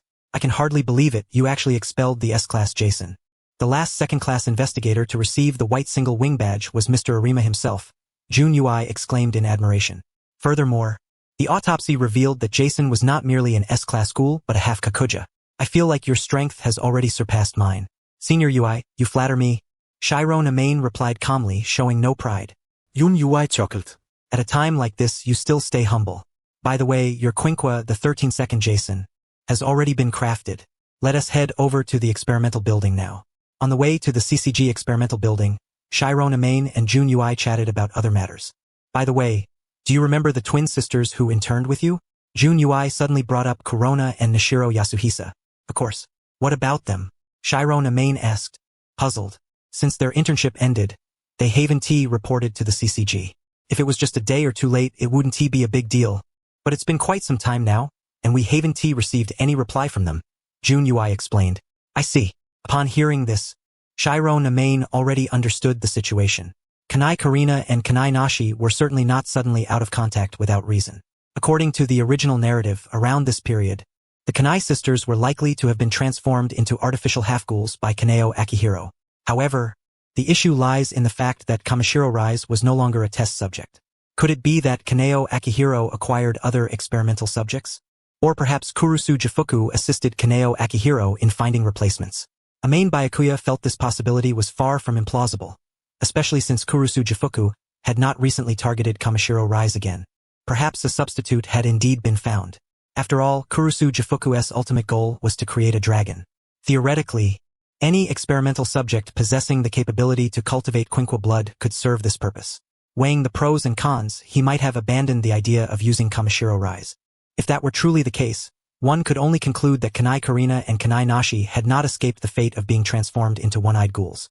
He had not anticipated that Kurusu Jifuku would so swiftly procure a replacement. It seemed you were also unaware of their situation. So let us set the matter aside for now. Gun remarked, this time you expelled the half-ghoul Jason. With your strength, you could easily be promoted to first class or even higher. But promotion does not rely solely on power. It requires a gradual process, written exams, interviews, a solid track record, and various other formalities. Unfortunately, the rules are the rules. As Gun stated, a main Byakuya's expulsion of Jason did not guarantee an immediate promotion to first-class investigator. For instance, in the original story, although Juzu Suzuya somewhat fortuitously killed Jason, his promotion from third-class to second-class investigator only occurred 6 months later. However, if one performed exceptionally in major operations, such as the antique extermination battle, direct promotion became more attainable. No worries. I'm not in a rush regarding this. A main Byakuya responded calmly. Good, that puts my mind at ease. I was concerned you might feel somewhat unsettled, Gun nodded. Soon, the two arrived at the CCG experimental building. The last time a main Byakuya coordinated here, it was with a mere ordinary researcher. This time, the chief researcher Chiku Kotetsu awaited them. Standing before them was a man clad in a white lab coat, sporting a distinctive green mushroom-shaped hairstyle and a small patch of unshaven beard, a figure known as Dr. Chiku Kotetsu. He was not only the chief researcher of the CCG experimental building but also a researcher affiliated with Germany's GFG. His primary responsibility here was the fabrication of Quinquas. The important Jason this time was crafted under his supervision. This is Dr. Chiku, the most authoritative chief researcher here, Gun introduced a main Byakuya. A main Byakuya nodded slightly and greeted Dr. Chiku. Dr. Chiku responded without any airs, casually placing one hand in his pocket and courteously saying, Second class Amain, you're here. The new Quinqua is inside. Come with me. A main Byakuya followed, while Gun instinctively remained outside the door due to the CCG's Quinqua confidentiality regulations. Following Dr. Chiku into a laboratory, he directly opened a sealed storage chamber. Inside lay a long sword-shaped Quinqua, its entire body interspersed with hints of purple and deep crimson. A main Byakuya was momentarily taken aback. This differed from the 13 series Jason he remembered, which was scythe-shaped, entirely distinct even in form. This is my most satisfactory masterpiece recently. Try it out and see if it suits you, Dr. Chiku said to a main Byakuya. Very well. A main Byakuya immediately grasped it, feeling its substantial weight, though with his strength. Wielding it was still effortless. At this moment, Dr. Chiku explained, since Jason has 3 Kakuhu sacks, I attempted to integrate all 3 into a single Quinqua. Therefore, this Quinqua possesses the abilities of the Scale Kakuhu, Armor Kakuhu, and Feather Kakuhu. The current longsword form corresponds to the Scale Kakuhu mode. You can try switching between forms. I'll give it a shot. Upon hearing this, a main Byakuya suddenly understood why this 13 series Jason differed from his memory. In the original story, prior to Juzu Suzuya killing Umari Yakumo, Kaneki Ken had already consumed 2 of the Kakuhu sacks. This meant only 1 Kakuhu and its corresponding Kakushi were available to fabricate the Quinqua. Unlike when he killed Umari Yakumo, where all 3 Kakuhu sacks were well preserved, resulting in significant changes to the Quinqua's design. Under Dr. Chiku's guidance, a main Byakuya mastered switching among the 3 forms with ease. At this point, he had transformed the Quinqua from the longsword form to the shield form. The grip remained on the hilt, as the shield's center was the original longsword, effectively expanded into a shield. The shield's sides resembled the blades of a board axe. Excellent. Now try the 3rd feather Kakuhu form, Dr. Chiku encouraged. A main Byakuya switched forms again. The shield morphed back into a longsword, but the tip split open, resembling a gun barrel. This is the feather Kakuhu form, capable of firing blade-shaped kagun like feathers, Dr. Chiku explained. That's about it. You can explore further on your own. How do you like it? I'm very satisfied. Thank you, Dr. Chiku. A main Byakuya nodded. Glad to hear it. We'll just need to record your fingerprints later, and you can take the Quinqua with you, Dr. Chiku said. After binding the 13 series Jason to a main Byakuya's biometric data, the Quinqua reverted to the appearance of a briefcase. What do you plan to name it? Dr. Chiku asked. I'll keep it as 13 series Jason. It signifies Jason from the 13th ward. This S-class Quinqua with 3 forms instantly augmented his combat capabilities. A main Byakuya lifted the briefcase and exited the laboratory. Looks like everything's ready. Gun, waiting at the door, remarked. Yes, Amain Byakuya responded. Although logically the next mission should follow, the CCG was currently troubled by the Bronze Tree stronghold in the 11th Ward, and a large-scale extermination battle against the Bronze Tree was imminent. According to orders, we will be among the main combatants. Until then, let us hold off on missions and conserve our strength. This period is also a good opportunity for you to complete your first-class investigator written and oral exams. With your achievement in expelling the half-ghoul, barring any unforeseen circumstances, passing these exams should secure your promotion smoothly. Uii Gun outlined the forthcoming plans. Very well. I will prepare for the promotion, Amain Byakuya replied. Subsequently, with Uii Gun's assistance, he obtained the materials necessary for the first-class investigator written exam. After reviewing the materials, the written exam seemed manageable. The interview would test his impromptu abilities. Thereafter, Amain Byakuya returned to the 20th Ward, Quinqua in hand. At the antique cafe in the 20th Ward, as the cafe closed, no other customers remained. Unusually, the staff had not left but were instead conversing upstairs. That human youth named Amain Byakuya, could he truly be the ghoul investigator who expelled the gecko? Tuka Kirishima surely wouldn't joke about such a matter. We never saw the boy carrying a quinqua, yet he is a ghoul investigator. But come to think of it, to defeat that gecko at such a young age is truly impressive. They had already learned of Amain Byakuya's identity as a CCG ghoul investigator from Tuka Kirishima. Although that fellow's demeanor toward Aunt Ryoko, little sister Hinami, and myself is relatively amicable, it is still best to prevent him from becoming aware of the existence of the secure zone, Kirishima Tuka remarked at that moment. You're right. If the CCG were to discover that I was once the notorious demon ape, they certainly would not let me off, Koima Madoka boasted jokingly. Iriomi Kanade simply chose to ignore Koima Madoka. It seems we must be more vigilant from now on. Since he frequents the shop often, we cannot allow him to detect anything unusual. At the mention of Tsukumo Byakuya's frequent visits to the shop, Iriomi Kanade suddenly recalled something. By the way, doesn't Rise Kamishiro appear to have a pretty good relationship with that young man? What's going on with that? In his account, he claims not to know who Oge is. In other words, he probably has always believed that Rise Kamishiro is merely an ordinary human girl, Kirishima Tuka explained. To think Miss Kamishiro has been willingly interacting with a ghoul investigator for so long without being uncovered, Iriomi Kanade exclaimed in astonishment. It seems she is no longer content with ordinary humans and has shifted her predatory focus to the more thrilling ghoul investigators, Koima Madoka speculated. Kozen Yoshimura listened quietly on the sidelines without speaking. Undoubtedly, he was the one most familiar with the current situation within the secure zone. It was likely that Kozen Yoshimura had already realized that the secure zone would no longer remain peaceful. As for Renshiki Shikata, he was not present in the cafe and was occupied with other matters. Meanwhile, Tsukumo Byakuya was in his room perusing the written examination materials. Ensuring that no one would disturb him, he activated his Mangekyo Sharingan. However, he was not employing it for any critical task, but rather to memorize the written materials. With the Mangekyo Sharingan activated, he could read 10 lines at a glance and retain everything perfectly, thereby maximizing his memorization efficiency. It was like having an unfair advantage. Tsukumo Byakuya himself had not anticipated that the first use of his Mangekyo Sharingan would be for rote learning. In less than one evening, he had firmly committed all the material to memory.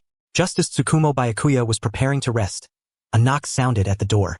His Mangekyo Sharingan deactivated, and he opened the door. Outside stood Rise Kamishiro, who appeared to have just finished bathing in the bathroom. Water droplets still clung to her, and she wore only a thin nightgown, beneath which her lingerie was faintly visible. It's about time for that kind of thing again. I senti it, Rise Kamishiro said, a blush coloring her cheeks, as if feeling embarrassed. Tsukumo Byakuya immediately guessed what she meant. If I recall correctly, it hasn't been many days since last time, right? But I want it, Rise Kamishiro coquettishly pleaded without further ado. Her tone was not awkward but rather sent a shiver down Tsukumo Byakuya's spine. Fine, just one bite, Tsukumo Byakuya conceded, though only slightly yielding. What she referred to was actually her desire to suck his blood. One could only say that Rise Kamashiro's appetite was enormous, considering so few days had passed. Great, I love you the most, darling, Rise Kamishiro said instantly. That's a rather cheap way to show your affection, Tsukumo Byakuya retorted. Then Rise Kamishiro directly lay down on Tsukumo Byakuya's bed, patting the bedsheet to beckon him to join her. Tsukumo Byakuya leisurely tidied up the materials on the desk before going to her side. He lay on his side, turning his back to her.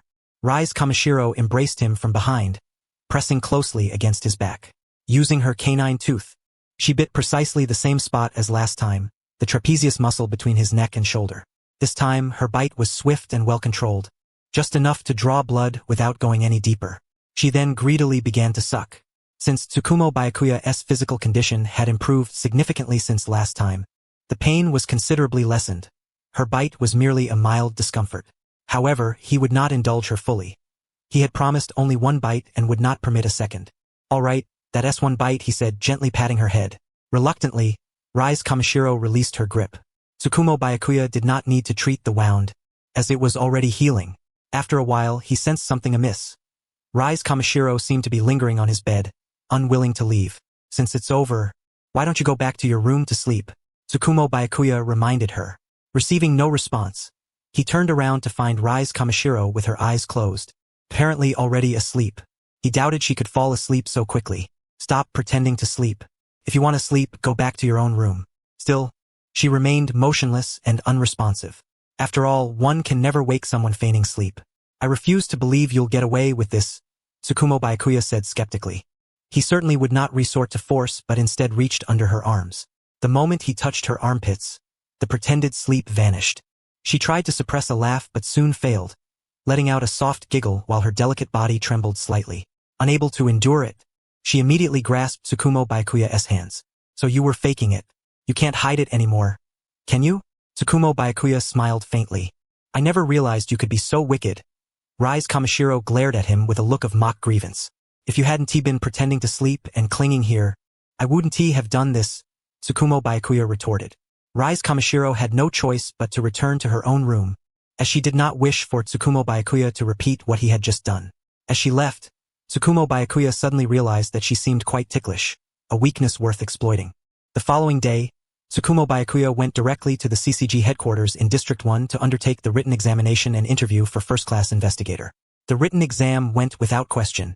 He easily achieved a near-perfect score, losing points only on the almost impossible-to-perfect essay. "You passed the written exam flawlessly. You are the most formidable rookie I have ever seen," the examiner exclaimed in admiration. He had of course heard of this rookie's feat of exorcising a half-ghoul, and had not expected such an outstanding performance in the written test. The passing score was only 60 points, yet Tsukumo Byakuya scored 99, losing just 1 point on the final essay. Tsukumo Byakuya nodded slightly, saying nothing further. Next came the interview. The interviewer was a first-class investigator unknown to him, and the interview concluded within minutes. After all, this was merely the promotion interview to first-class investigator, so it was not unduly harsh. Reflecting on the entire experience, Tsukumo Byakuya felt the written exam would be quite challenging for ordinary investigators, as many had begun professional training at a very young age, resulting in generally average cultural knowledge and learning capability. That day, Tsukumo Byakuya's status changed. He was promoted from second-class investigator to first-class investigator. Moreover, he triggered the system's reward mechanism. Ding! Host promoted to first-class investigator. Reward obtained: 20 fusion points. If nothing unforeseen occurs, once I ascend to a higher rank, be it upper rank, quasi-special class, or even special class investigator, I shall gradually accumulate more fusion points. The name of Hakuyo Amane is beginning to circulate within the CCG. Unlike the initial obscurity, he has now garnered a modest reputation. While Hakuyo Amane was undergoing his written and oral examinations, Rise Kamishiro was seated in the antique cafe, engrossed in a book. When Tuka Kirishima and her companions noticed that Rise Kamishiro had arrived alone and Hakuyo Amane was not by her side, they decided to approach her with some inquiries. This time it was Ayumi Irimi who stepped forward to invite Rise Kamishiro over. "Miss Kamishiro, might you grant us the honor of a moment of your time?" "Oh, what business do you have with me?" Rise Kamishiro asked with a gentle smile. "We wish to ask you a few questions," Ayumi Irimi replied. Rise Kamishiro did not refuse. Instead, she followed Ayumi Irimi upstairs. Downstairs, Isao Yoshimura, Madoka Furukawa, Renji Shikata, and the newly joined Ryoko Fukaguchi were attending to the guests, while Ayumi Irimi and Tuka Kirishima conversed with Rise Kamishiro upstairs. "What we want to know is whether you, Miss Kamishiro, are aware that the human known as Hakuyo Amane is in fact a ghoul investigator?" Tuka Kirishima asked bluntly. In her mind, Tuka Kirishima had already assumed that Rise Kamishiro must know about Hakuyo Amane's true identity, hence her direct approach. Upon hearing this, Rise Kamishiro showed no surprise, for Hakuyo Amane had previously confided in her, revealing his status as an investigator. "That is correct. I am indeed aware," Rise Kamishiro admitted with an unchanged expression and a smile. Toka Kirishima's pupils contracted slightly. So you deliberately got close to him, did you? I never imagined that ordinary humans could no longer satisfy you, and that you would set your sights on a ghoul investigator. This only confirmed her earlier suspicions. And what if I did? Do you expect us to feel sympathy for a ghoul investigator? If that were the case, it would be utterly laughable, childishly naive, as if we were ignorant little children. Rise Kamishiro retorted with a faint, sardonic laugh. Although she had not often shown this side of herself in front of Hakuyo Amane, she had always been sharp-tongued and somewhat cunning. Jukiyama Shu had been infuriated by her once before. Knowing full well that the truth was otherwise, she still deliberately fueled Toka Kirishima's misunderstanding to mock her. Toka Kirishima frowned slightly, displeased, but refrained from engaging in a verbal confrontation. Instead, she said, I just don't want you to bring more trouble to the 20th Ward. If you really devour that ghoul investigator, the CCG will surely dispatch more investigators as reinforcements. In the end, we will have to bear the consequences of the havoc you cause. Young Miss Kirishima, might I suggest you mind your own affairs a little more? Rise Kamishiro's tone grew colder, and the smile on her face took on a hint of chill. Whether I favor him or intend to consume him, whether here in the 20th Ward or elsewhere, that is my prerogative. Whether she was truly angered or merely continuing to provoke Toka Kirishima deliberately was unclear. Toka Kirishima's temper flared instantly. She rose from her seat and said coldly, You are the one who is being utterly unreasonable. Toka, calm down a little. Ayumi Irimi quickly interjected, attempting to soothe her. However, Rise Kamashiro's attitude only worsened. Not only did she show no intention of apologizing, but she also stood up and prepared to leave, leaving behind a contemptuous yet delighted remark. I have no time to indulge in your tedious make-believe games. My beloved is waiting for me at home. Toka Kirishima was too infuriated to pay attention to certain nuances in Rise Kamashiro's words. Even if she had noticed them, she would not have taken them seriously, for Rise Kamishiro had already been so forthright. Toka Kirishima was utterly convinced that Rise Kamishiro was merely toying with that investigator's emotions. As Rise Kamishiro descended the stairs, Toka Kirishima remained simmering with anger over the mockery and provocation. All right, that one's personality is just like that. Anyway, we obtained the answers we needed. Ayumi Irimi continued to admonish. Toka Kirishima soon composed herself. You're right, that one isn't worth my anger, she said calmly. Though she had always harbored disdain for ghoul investigators, Rise Kamashiro's demeanor had unexpectedly stirred a bit of sympathy within her for Hakuyo Amane. Returning home, when Hakuyo Amane came back, Rise Kamishiro recounted the amusing events of the day to him. It really is a bit of dark humor. Knowing they misunderstood, yet you still took the opportunity to tease them, Hakuyo Amane said, somewhat speechless. You didn't go for some promotion assessment today? How did it go? Rise Kamishiro inquired. I passed smoothly. I'm now a first-class investigator, though it's not much, just a title that sounds better when spoken aloud, Hakuyo Amane replied. Not bad. If you can become a special-class investigator in the CCG, that would indeed be a good thing. Rise Kamishiro nodded slightly. Special-class investigators rank just below the CCG's director, naturally holding far greater authority than second-class or first-class investigators. Moreover, the CCG's senior leadership is precisely intertwined with the Shu family. This is what is called infiltrating the enemy's ranks. It sounds simple enough, Hakuyo Amane said lightly. Is it really that difficult? I don't think those special-class investigators are anything extraordinary. Except for Arima Kishu, your strength could easily replace them, Rise Kamishiro remarked casually. In her eyes, those special-class investigators were hardly impressive. Only Arima Kishu posed a genuine threat. That depends on whether I get the chance to prove myself.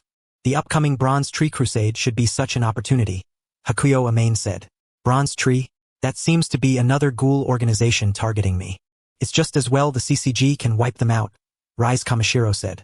Previously, she had paid little attention to them. Only after a gecko attacked her once did she start to take this ghoul group seriously. Hakuyo Amane shook his head slightly. Bronze Tree won't be so easily eradicated. After all, they have an SSS Class One-Eyed Owl within their ranks, along with numerous S and SS Class ghouls. Speaking of which, I'm a bit curious. Do you think you can defeat that so-called One-Eyed Owl? Rise Kamishiro asked with a faint smile, unfazed by the SSS Class title. Who knows? After all, I haven't faced that fellow in a direct confrontation yet, Hakuyo Amane replied. But I do have considerable confidence in my own strength. At his current level, he could not guarantee that he would slaughter the SSS Class One-Eyed Owl and the Shu family with ease, but self-preservation was certainly within his capabilities. The powers of the Manjikyu Sharingan ensured his invincibility, though it was not yet the eternal Manjikyu Sharingan. Each use exacted a tremendous toll. Even with Hashirama's cells mitigating some side effects, he could not afford to wield it recklessly. For example, Uchiha Madara, whose cells were relatively complete and who used only the single-eye Kamui, experienced fewer side effects than with the dual-eye Manjikyu, and his Hashirama cells were incomplete. I believe in you, but you must be careful. Otherwise, I'd be left without a perfect meal, Rise Kamishiro said bluntly, likening Hakuyo Amane to a source of sustenance. Whether she spoke truthfully or not, who could say? All right, Hakuyo Amane replied with a faint smile. Even after having revealed his identity as a ghoul investigator, Hakuyo Amane still came to the antique cafe as if nothing had happened. After all, it did not hinder him from enjoying coffee and reading there. Toka Kirishima had also taken some notice of this. As a matter of course, ghoul investigators are supposed to carry their so-called quinquas with them when they go out, those box-like implements. Yet, not once had he seen Shiratsu Toru bring such a thing along. It seemed he truly was just here to enjoy coffee and read. However, when recalling the matter of Rise Kamishiro, Toka Kirishima felt that perhaps Shiratsu Toru was utterly captivated by that woman's charm, which was why he came here every day to meet with Rise Kamishiro. But she had overlooked one detail. Rise Kamishiro had once said that her dear one was still waiting for her to come home, clearly indicating a cohabiting relationship. At that moment, Toka was too angry to consider it seriously, and she was convinced that Rise was merely toying with Shiratsu Toru as prey, so she disregarded the remark. For now, Toka Kirishima assumed that Shiratsu Toru was not here to investigate their anti-eye district. Since Shiratsu Toru arrived rather early today, there were few customers in the cafe, and Rise Kamishiro did not accompany him. Only Hinami Fueguchi sat alone, flipping through a book as if unable to comprehend the text. Shiratsu Toru suddenly recalled that Hinami might be illiterate. Due to their status, very few ghouls could attend school like humans, and it was a perilous endeavor. Any slip revealing their identity would lead to capture. He then approached and glanced at the book, recognizing it as a work by Izumi Takatsuki. He asked, "Would you like me to read the words for you?" Hinami looked up at Shiratsu Toru with a face full of surprise, evidently not expecting such an offer from a ghoul investigator, especially since she herself was a ghoul. Yet, seeing the smile on his face, she nodded gently, "Yes, please." With that, she pulled another chair beside her own, joining them together. Shiratsu Toru sat down next to Hinami and took the book. The title was Kafka on the Shore, the debut work of the author Izumi Takatsuki. Beginning from the first page, he read aloud to Hinami, occasionally slowing down to teach her some simpler characters. Ding! The host taught Hinami Fueguchi one character, earning a reward of 1 fusion point.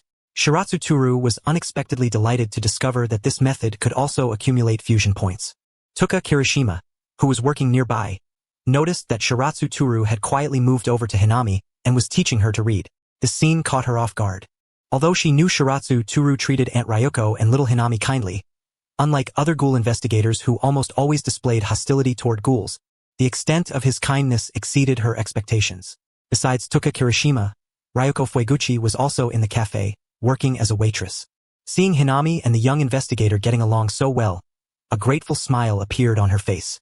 Ding! The host taught Hinami Fueguchi 100 characters, earning a reward of 10 fusion points.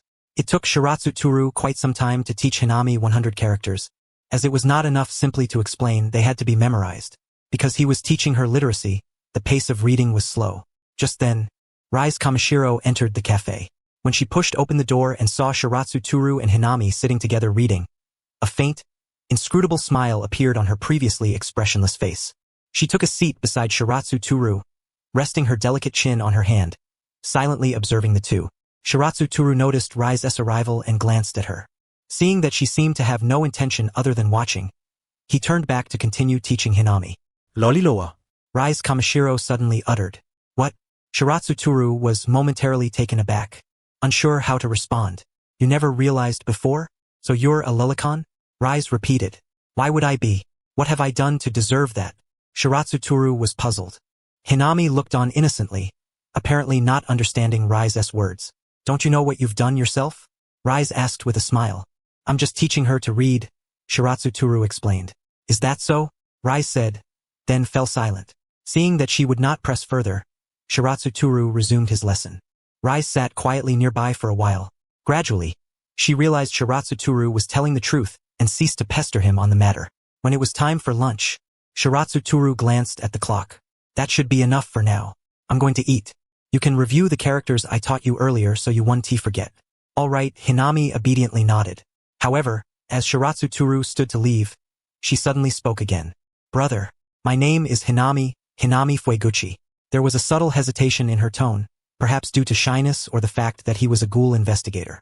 I know, little Hinami, Shiratsu Toru smiled warmly. Rise Kamishiro remained silent until they reached the door, where she softly remarked, that little Hinami sounded so gentle just now. All right, stop teasing me, Shiratsu Toru said with a hint of helplessness. Over the following days, Shiratsu Toru continued teaching Hinami to read, and gradually she began to understand most of the text. She also grew fond of Izumi Takatsuki's works. Teacher Takatsuki is amazing, writing so many wonderful stories. I wonder what kind of person she is, Hinami mused with curiosity. I've met teacher Takatsuki. To be honest, she looks quite similar to you, Shiratsu Toru replied. Really? Hinami was incredulous. Does that mean she is about my age? Her first thought was about age, hence her disbelief. In age, they're definitely different. It's only appearances that are similar, Shiratsu Toru clarified. By height alone, Hinami and Edo Yoshimura were both about 1 meter and 50 centimeters tall. Oh, you scared me. I thought teacher Takatsuki was so young and yet could write so many impressive works, Hinami exclaimed. Well, come to think of it, Shiratsu Toru pondered. It's been almost 10 years since teacher Takatsuki published her first work, Kafka on the Shore. 10 years ago, she really was about your age. Wow, amazing. I still don't know so many characters, Hinami sighed. That's okay. You have a strong aptitude for learning. Soon you'll recognize most of the characters, Shiratsu Toru reassured her. Hinami nodded happily. All thanks to you, brother. At that moment, Tuka Kirishima approached carrying 2 cups of coffee, placing one on the table before Shiratsu Toru. His original cup was nearly finished, but there was a problem. He had not yet ordered a second cup. Did you bring this by mistake? I don't think I ordered a second cup, Shiratsu Toru said. I took the liberty of bringing it to you. Is that not allowed? Tuka replied calmly. Consider this one on me. No payment necessary. Seeing Hinami so happy, I felt I should thank you. Of course. I wouldn't refuse, Shiratsu Toru accepted graciously.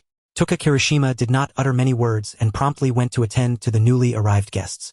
By the way, brother, you just mentioned having seen Professor Takatsuki before. Where exactly did you meet him?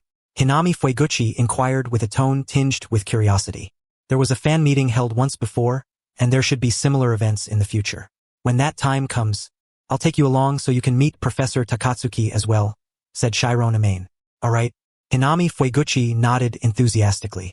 As time elapsed, the 11th Ward descended further into chaos. The ghouls of Bronze Tree not only seized control of the 11th Ward but also annihilated the original ghoul factions that once held sway there. The former ghouls of the 11th Ward were now either slain or compelled to submit to Bronze Tree's dominion. Moreover, Bronze Tree had begun launching assaults against the CCG branch stationed within the 11th Ward. Increasingly, ghoul investigators in the 11th Ward were being slaughtered by Bronze Tree, and the situation escalated into a state of high tension. The CCG headquarters undoubtedly regarded this matter with utmost seriousness, convening numerous ghoul investigators, including 3 special class investigators, to strategize countermeasures for the 11th Ward crisis. Maru Tesai, Kuroiwa Iwao, and Yukinori Shinohara, these 3 special class investigators were about to initiate a special strategy meeting concerning Bronze Tree's activities in the 11th Ward. Such an operation was certainly not as simple as immediately dispatching a group of investigators to the 11th Ward for reinforcement. It required prior meetings and even press conferences. Only after establishing a detailed combat plan would the CCG commence formal operations in the 11th Ward. As the CCG shifted its focus to the 11th Ward, a vast number of ghoul investigators were reassigned from their original posts. However, to prevent other districts from becoming too vulnerable, the CCG headquarters in the 1st Ward frequently rotated investigators across various districts in recent days. Only a handful of districts were overlooked, particularly the 20th Ward. Recently, the Great Ghoul had inexplicably become remarkably subdued, and Jason had been expelled by Shiro Namain. Consequently, the quasi-special class investigator Shosuke Hoji, who was supposed to be stationed in the 20th Ward, along with his partner, second-class investigator Mazumichi Takizawa, had been temporarily reassigned to other districts. The turmoil in the 11th Ward inevitably affected other districts as well. Bronze Tree's actions had not only alarmed the human side but also unsettled the ghouls. For the most part, the ghouls tended to be passive, with very few daring to take the initiative to attack CCG investigators. Even the stable 20th Ward was deeply concerned about the situation in the 11th Ward. Kozen Yoshimura and Rin Shikata were preparing to find an opportunity to visit the 11th ward and assess the circumstances firsthand. Today, an uninvited guest arrived at the antique coffee shop. Clad in a crimson suit and black leather shoes, with striking purple hair and a handsome, delicate visage, none other than Shu Jukiyama made his entrance. Ding-a-ling-a-ling as the doorbell chimed, Shu Jukiyama pushed open the door. Upon entering the antique coffee shop, he threw open his chest and took a deep breath, closing his eyes with an expression of utter delight. What a delightful aroma thereafter. He smiled warmly at the few waitstaff present, as if reunited with old friends. It's been a long time, everyone. This place truly remains a haven of comfort. However, Tuka Kirishima furrowed her brows, her demeanor far from welcoming. With a cold tone, she said, Jukiyama, what business do you have here? After all, Shu Jukiyama was a notorious troublemaker in the 20th ward, as infamous as Rise Kamishiro. The problems he caused were no less severe than those brought on by Kamishiro. Unlike Kamishiro, who had been relatively well-behaved recently, Jukiyama persisted in his reckless predation on humans. Although the stable district of the 20th ward did not endorse the Ghoul's consumption of humans, they did not actively prevent it either. At most, they imposed various regulations, such as limiting consumption to once per month. Therefore, despite the chaos wrought by Kamishiro and Jukiyama in the 20th ward, the stable district took no direct action against either of them. Miss Kirishima remains as indifferent as ever. But that, too, is part of your charm, Shu Jukiyama said with a faint smile. Disgusting. You pretentious creature. Tuka Kirishima expressed her disdain for Jukiyama without reservation. Yet Jukiyama's audacity was extraordinary. He paid no heed and confidently strolled further into the coffee shop. Is this beautiful lady and the adorable little sister also new staff members here? At that moment, Jukiyama noticed Ryoko Fueguchi and Hinami Fueguchi. Hinami Fueguchi felt uneasy about the strange man. As he approached, she grew frightened. Naturally timid, Hinami was further unsettled by Tuka Kirishima's concern that Jukiyama, known for his lack of restraint, might frighten her. Kirishima stepped in front of Jukiyama and attempted to drive him away. Hey, you're not only disgusting but also interfering with our work. Please leave immediately. Miss Kirishima is truly unromantic. Jukiyama sighed softly. He genuinely only wished to acquaint himself with the new staff, for he was a gourmet with little interest in ghouls. He frequented the antique coffee shop from time to time and, finding no enjoyment, would not linger. However, just as Jukiyama was about to make a tactful exit, Shiro Namain and Rise Kamishiro arrived. Even from behind the door, Jukiyama detected an extraordinary scent. No, two distinct scents. He not only faintly perceived an unusual fragrance but also caught Kamishiro's unmistakable aura. His pupils constricted sharply. Although he still bore resentment toward Kamishiro for her past actions, his curiosity now centered on whom Kamishiro had brought and the origin of this remarkable scent. Why haven't you left yet? Tuka Kirishima urged, noticing Jukiyama's inexplicable hesitation. At this moment, Jukiyama paid no mind to Kirishima's words, his attention fixated on the coffee shop's front door. In the next instant, Shiro Namain and Rise Kamishiro pushed open the door and entered. Kamishiro, having already sensed Jukiyama's presence outside, bore no surprise. Instead, she smiled cheerfully and said, Ah, isn't this the utterly boring Jukiyama-kun? Naturally, Kamishiro and Jukiyama were no strangers. When Kamishiro first arrived in the 20th ward, the infamous Great Ghoul had been invited by Jukiyama to join a members-only gourmet club closely affiliated with a so-called Ghoul restaurant. At that time, Jukiyama's demeanor was quite sincere, but Kamishiro showed disinterest and mockingly ridiculed him. She regarded his so-called haute cuisine as insufficient and looked down upon his attempt, as a ghoul, to emulate the upper class. She bluntly declared Jukiyama's imitation of humans to be foolish and tedious. For Jukiyama, who regarded gourmet food as a faith, this was a devastating blow, though he dared not confront Kamishiro physically. Now, Kamishiro's remark dubbing him utterly boring once again struck a nerve, contorting Jukiyama's features into a grotesque expression. Yet at this moment he detected the scent anew. Having drawn closer to Shiro Namain, the fragrance was far more potent than before. Jukiyama's expression shifted with the rapidity of turning a page, his grimace instantly transforming into a radiant smile. He had deduced that this incredible fragrance emanated from the youth beside Kamishiro, and he was unwilling to reveal such an ungentlemanly side before him. Undoubtedly, it was a human scent, but unlike any ordinary human-esque aroma, he had never before encountered such an astonishing fragrance. However, Kamishiro had already discerned Jukiyama's thoughts. Her smile remained unchanged, but a glint of coldness flickered deep within her eyes. Does this boring fool dare to covet my food? Miss Kamishiro, is this young man your friend? I don't believe I've seen him before. Naruyuki Jukiyama even pretended as if nothing had happened, behaving as though he and Rise Kamishiro were longtime acquaintances. Not just acquaintances, you know. He is my man. Is there a problem with that, Jukiyama-kun? Rise Kamishiro responded with a smile. She didn't immediately deny Jukiyama any respect. Rather, she intended to tease him a little. Of course not, Jukiyama replied. His face adorned with a smile, though inwardly he cursed Rise Kamishiro. Having already discerned that the young man beside Rise Kamishiro was human, he naturally did not believe her deceitful words. In his eyes, Rise was merely trying to monopolize this delectable prey, a behavior utterly shameful. Moreover, Rise's reputation was deeply entrenched. The titles of glutton and voracious eater spoke volumes. Carrying such a delightful morsel close by, it was hard to believe Rise did not regard Shinya Amahane as prey. Likewise, the staff, Tuka Kirishima, Ayato Kirishima, and Marud Koma, were all skeptical of Rise's words. Even Shinya Amahane himself harbored some wariness towards Rise. Who could guarantee she wouldn't suddenly lose control? I am Naruyuki Jukiyama. Here is my business card. Next time we have the chance, shall we have a drink here together? At that moment, Jukiyama produced a business card and handed it to Shinya Amahane. Ding! Host has activated a mission. Unlocking God-tier choices. Option 1. Decline Jukiyama's business card. But he will still attempt to approach you by all means. Reward: 1 fusion point. Option 2. Accept Jukiyama's business card and find an opportunity to capture him. Reward: 20 fusion points. Option 3. Accept the business card and seek a chance to enter the Ghoul restaurant's premises. Reward: 50 fusion points. Shinya Amahane took the card with a composed expression and nodded in response. My name is Shinya Amahane. Then, until next time, Jukiyama-kun.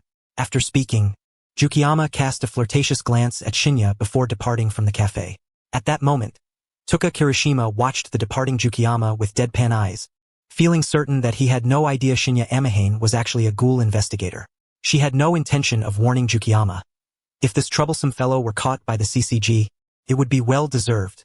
At the same time, Tuka could tell that Jukiyama's recent behavior meant he had set his sights on Shinya Amahane. She understood why Jukiyama was fixated on Shinya. After all, even in close proximity, she could detect the scent emanating from Shinya. Indeed, it was far more alluring to ghouls than that of ordinary humans. No wonder Rise Kamishiro was willing to offend the CCG just to mark Shinya as her target. However, unlike Rise and Jukiyama, Tuka did not possess such a frenzied obsession with food. She could restrain her appetite and thus harbored no such desires towards Shinya. Subsequently, Shinya Amahane and Rise Kamishiro casually found a seat and settled down. At that moment, Rise whispered into his ear, "Did you see through that guy's true nature just now?" "I did. Yes, a ghoul, right?" Shinya replied. "Most patrons in this cafe are ghouls. And he knows you. Those 2 facts alone confirm his identity," Shinya said, producing the business card Jukiyama had given him. Though called a business card, it bore only Jukiyama's name and contact details, devoid of any explicit identity information, such as his status as the heir to the Jukiyama group. The next day, Jukiyama arrived once again at the antique cafe, barely able to contain his impatience. Seeing Jukiyama return, Tuka Kirishima immediately sensed trouble. However, since he seldom visited this frequently, it was obvious he was after Shinya Amahane. Though she found the man unpleasant, she preferred not to meddle. After all, Shinya could even repel geckos effortlessly. Facing Jukiyama should be no cause for concern. This time, Jukiyama did not greet Tuka or the others, instead heading straight to Shinya Amahane seated inside. "Shinya-kun, we meet again." Jukiyama took a seat opposite Shinya. "I'm someone who enjoys making friends. Sometimes I might seem a bit abrupt. I hope you don't mind." "No problem." Shinya shook his head gently. "That puts me at ease," Jukiyama said, feigning relief. Then he suddenly inquired, "By the way, Miss Kamishiro mentioned yesterday that you are her man. I wonder if it's that kind of relationship?" "That's something I'm not quite sure about myself," Shinya replied with a slightly embarrassed smile. He deliberately acted as if he didn't fully understand. "Oh, I really shouldn't have asked such a personal question," Jukiyama said apologetically.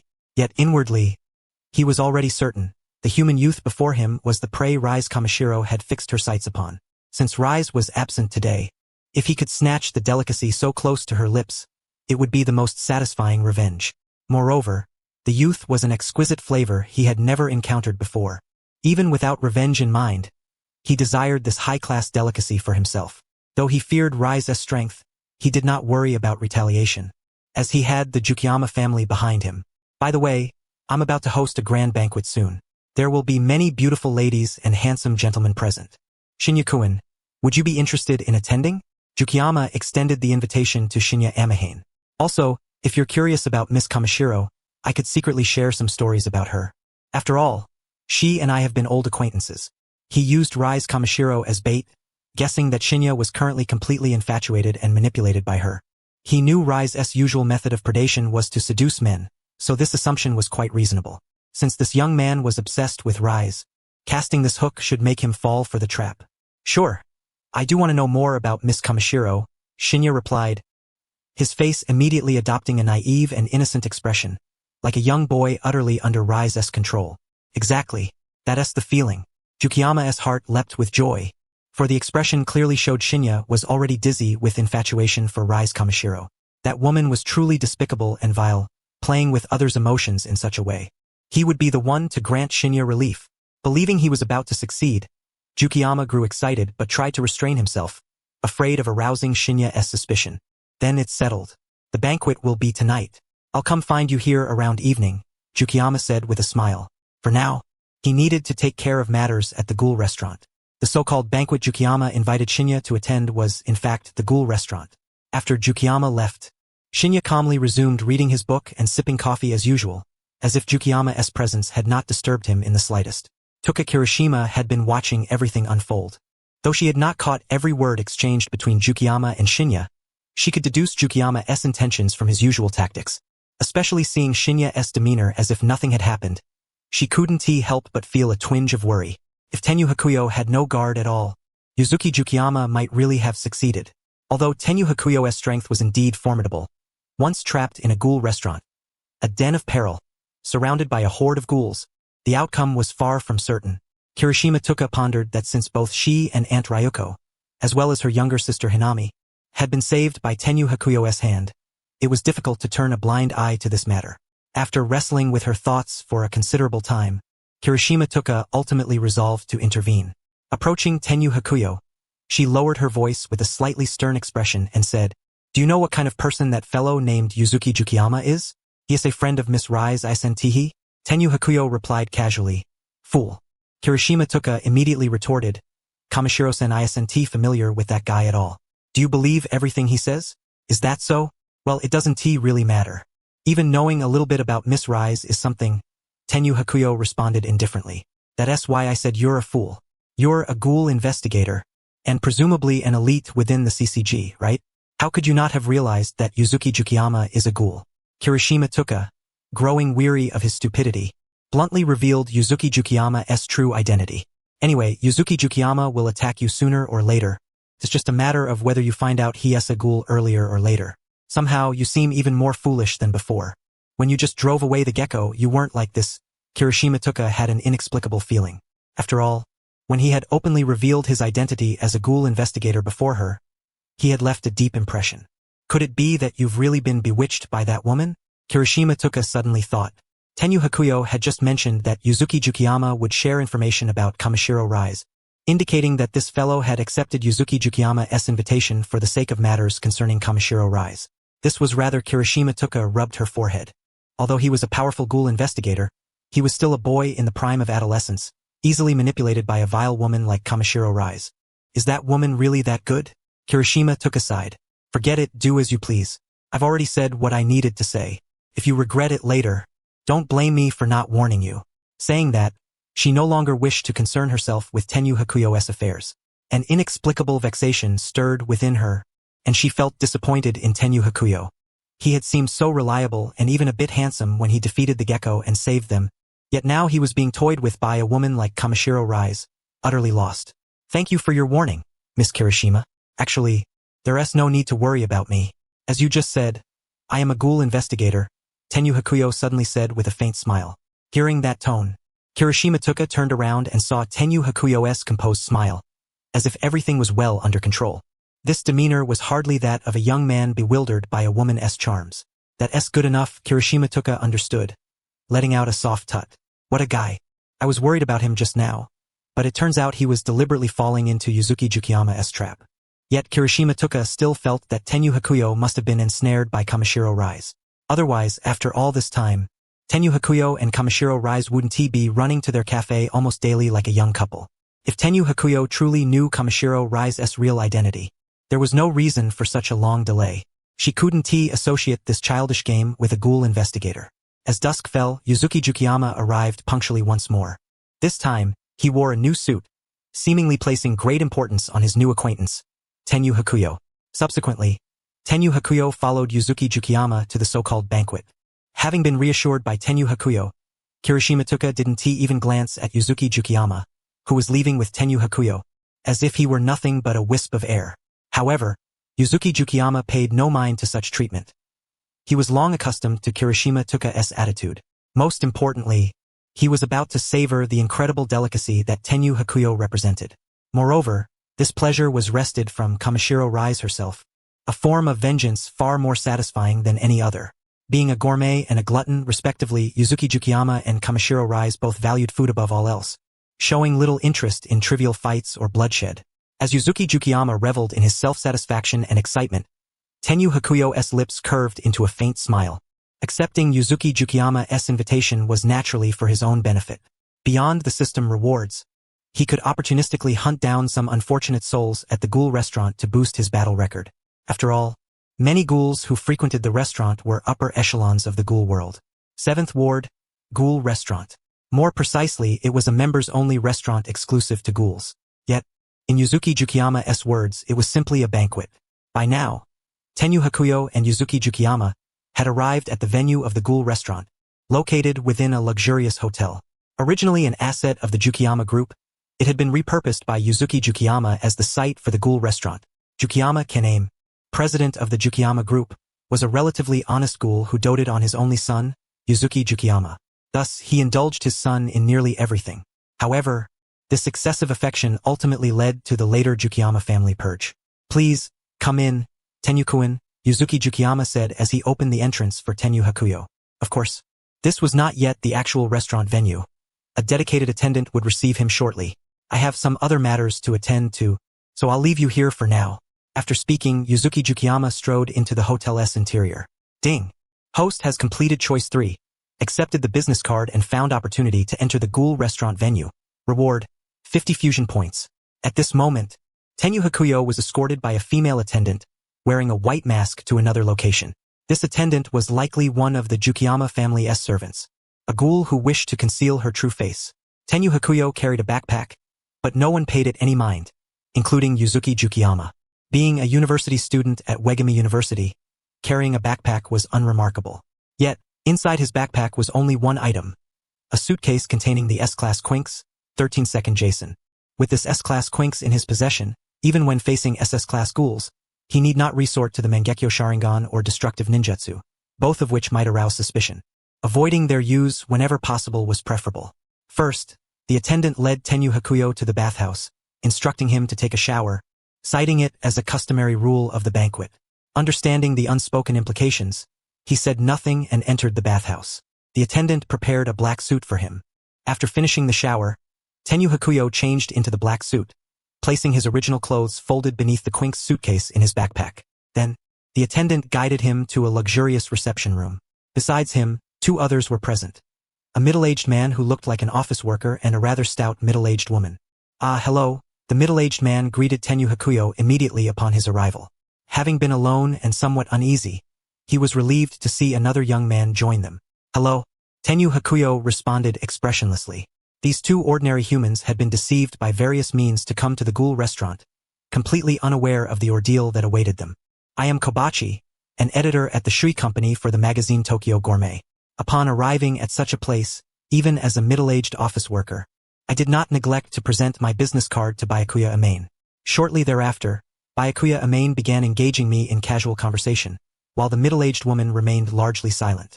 After a while, another waiter arrived, pushing a cart laden with a stack of cookies and 3 cups of coffee. "Here are some pre-meal sweets.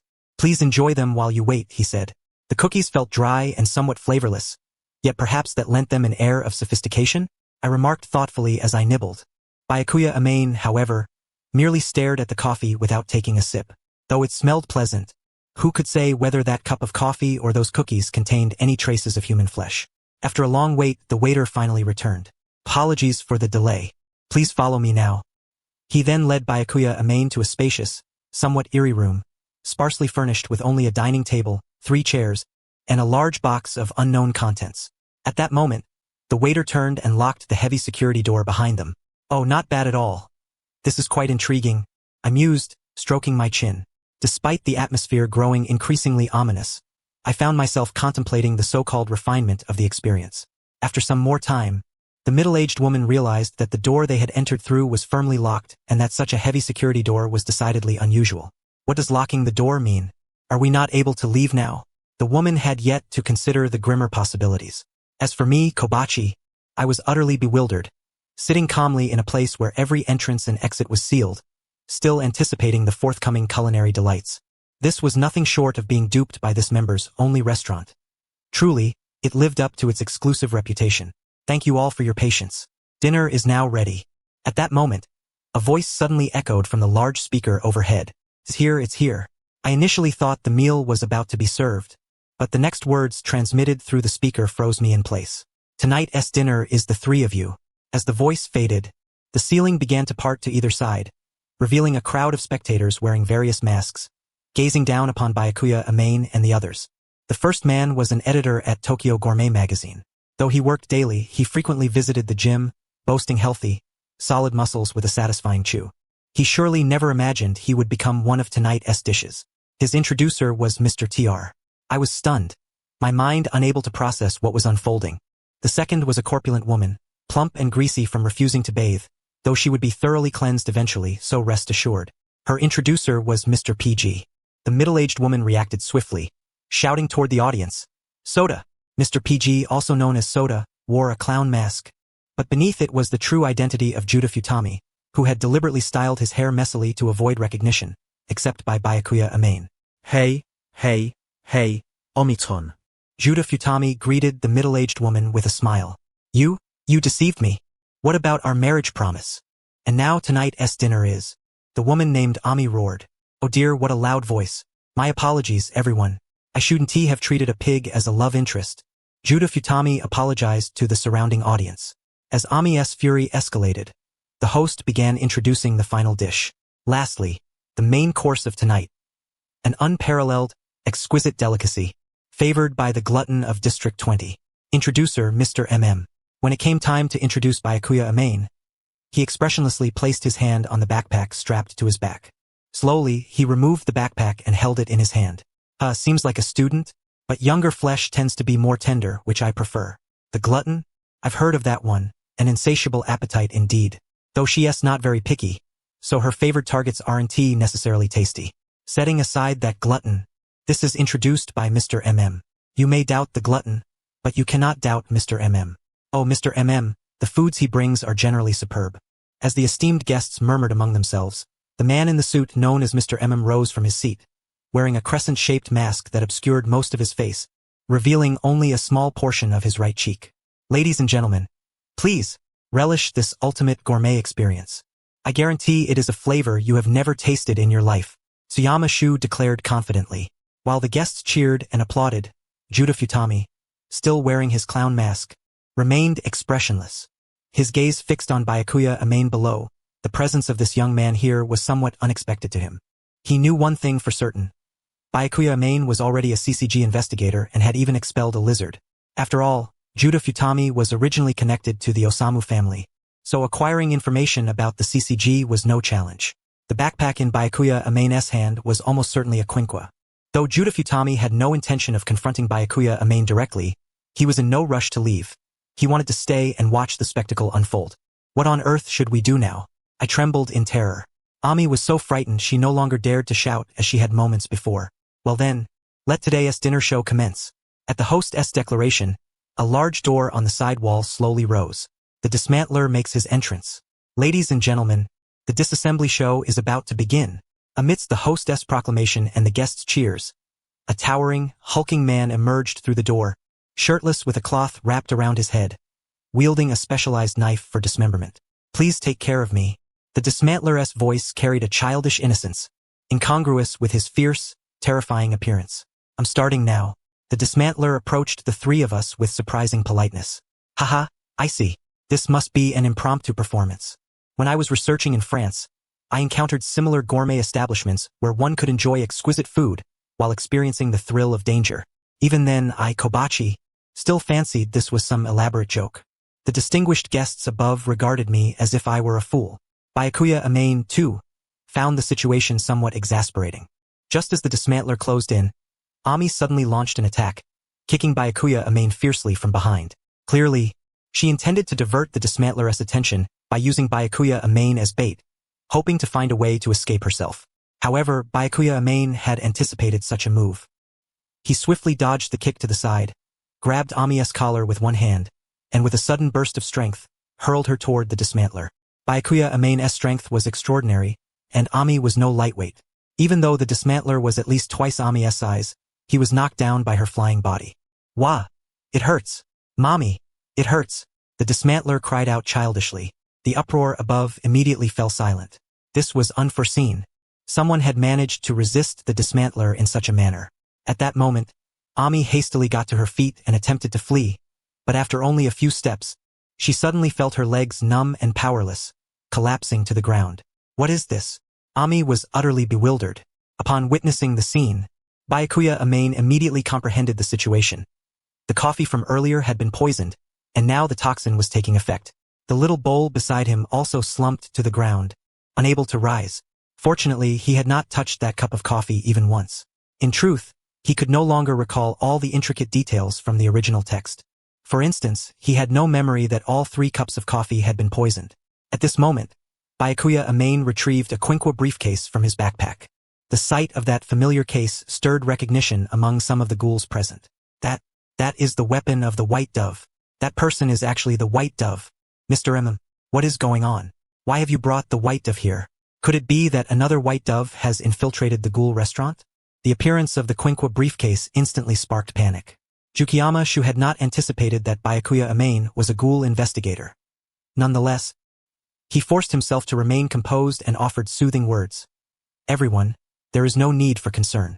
This is a surprise I have prepared for you all. A delectable Ghoul investigator. Could there be a more exquisite delicacy? This building was his territory, so he was confident that no other Ghoul investigators had infiltrated the premises. As for Byakuya Amane, he appeared so young that he probably was not a formidable Ghoul investigator. Beneath Jukiyama's mask, his eyes darkened with a sinister hue. He had never expected Rise Kamishiro to associate with a Ghoul investigator. Fortunately, it was merely a greenhorn. It should not disrupt tonight's banquet. With Jukiyama Shu's reassuring words, the other ghouls immediately relaxed. The true feast was only just beginning. Byakuya Amane spoke calmly as he unlocked the biological recognition of the briefcase, and the 13-second sword-shaped Jason immediately manifested. He had already observed the group of ghouls above. Aside from Furuta Nimura, he saw no particularly dangerous individuals, such as the SS-rated Big Madam, who, in the original, was not present here either. Baby, rise and fight. If you perform well, I will reward you handsomely when we return home. At this moment, a lady wearing sunglasses and heavy makeup shouted from the stands. She was Madame A, the owner of the dismembered ghoul. However, at that instant, 2 graceful figures appeared behind Madame A. They were Kuroya Ankyu and Nashi Ankyu, assigned to protect Madame A because she was Akihiro Kano's assistant, responsible for raising his experimental subjects. It was then that they noticed Byakuya Amane, isolated and vulnerable below. Kuroya Ankyu and Nashi Ankyu had already undergone Akihiro Kano's experiments and were currently the only 2 successful subjects under his command. In other words, they had become artificially created half-ghouls, one-eyed ghouls. Under orders from their father, Akihiro Kano, they were to accompany and protect Madame A.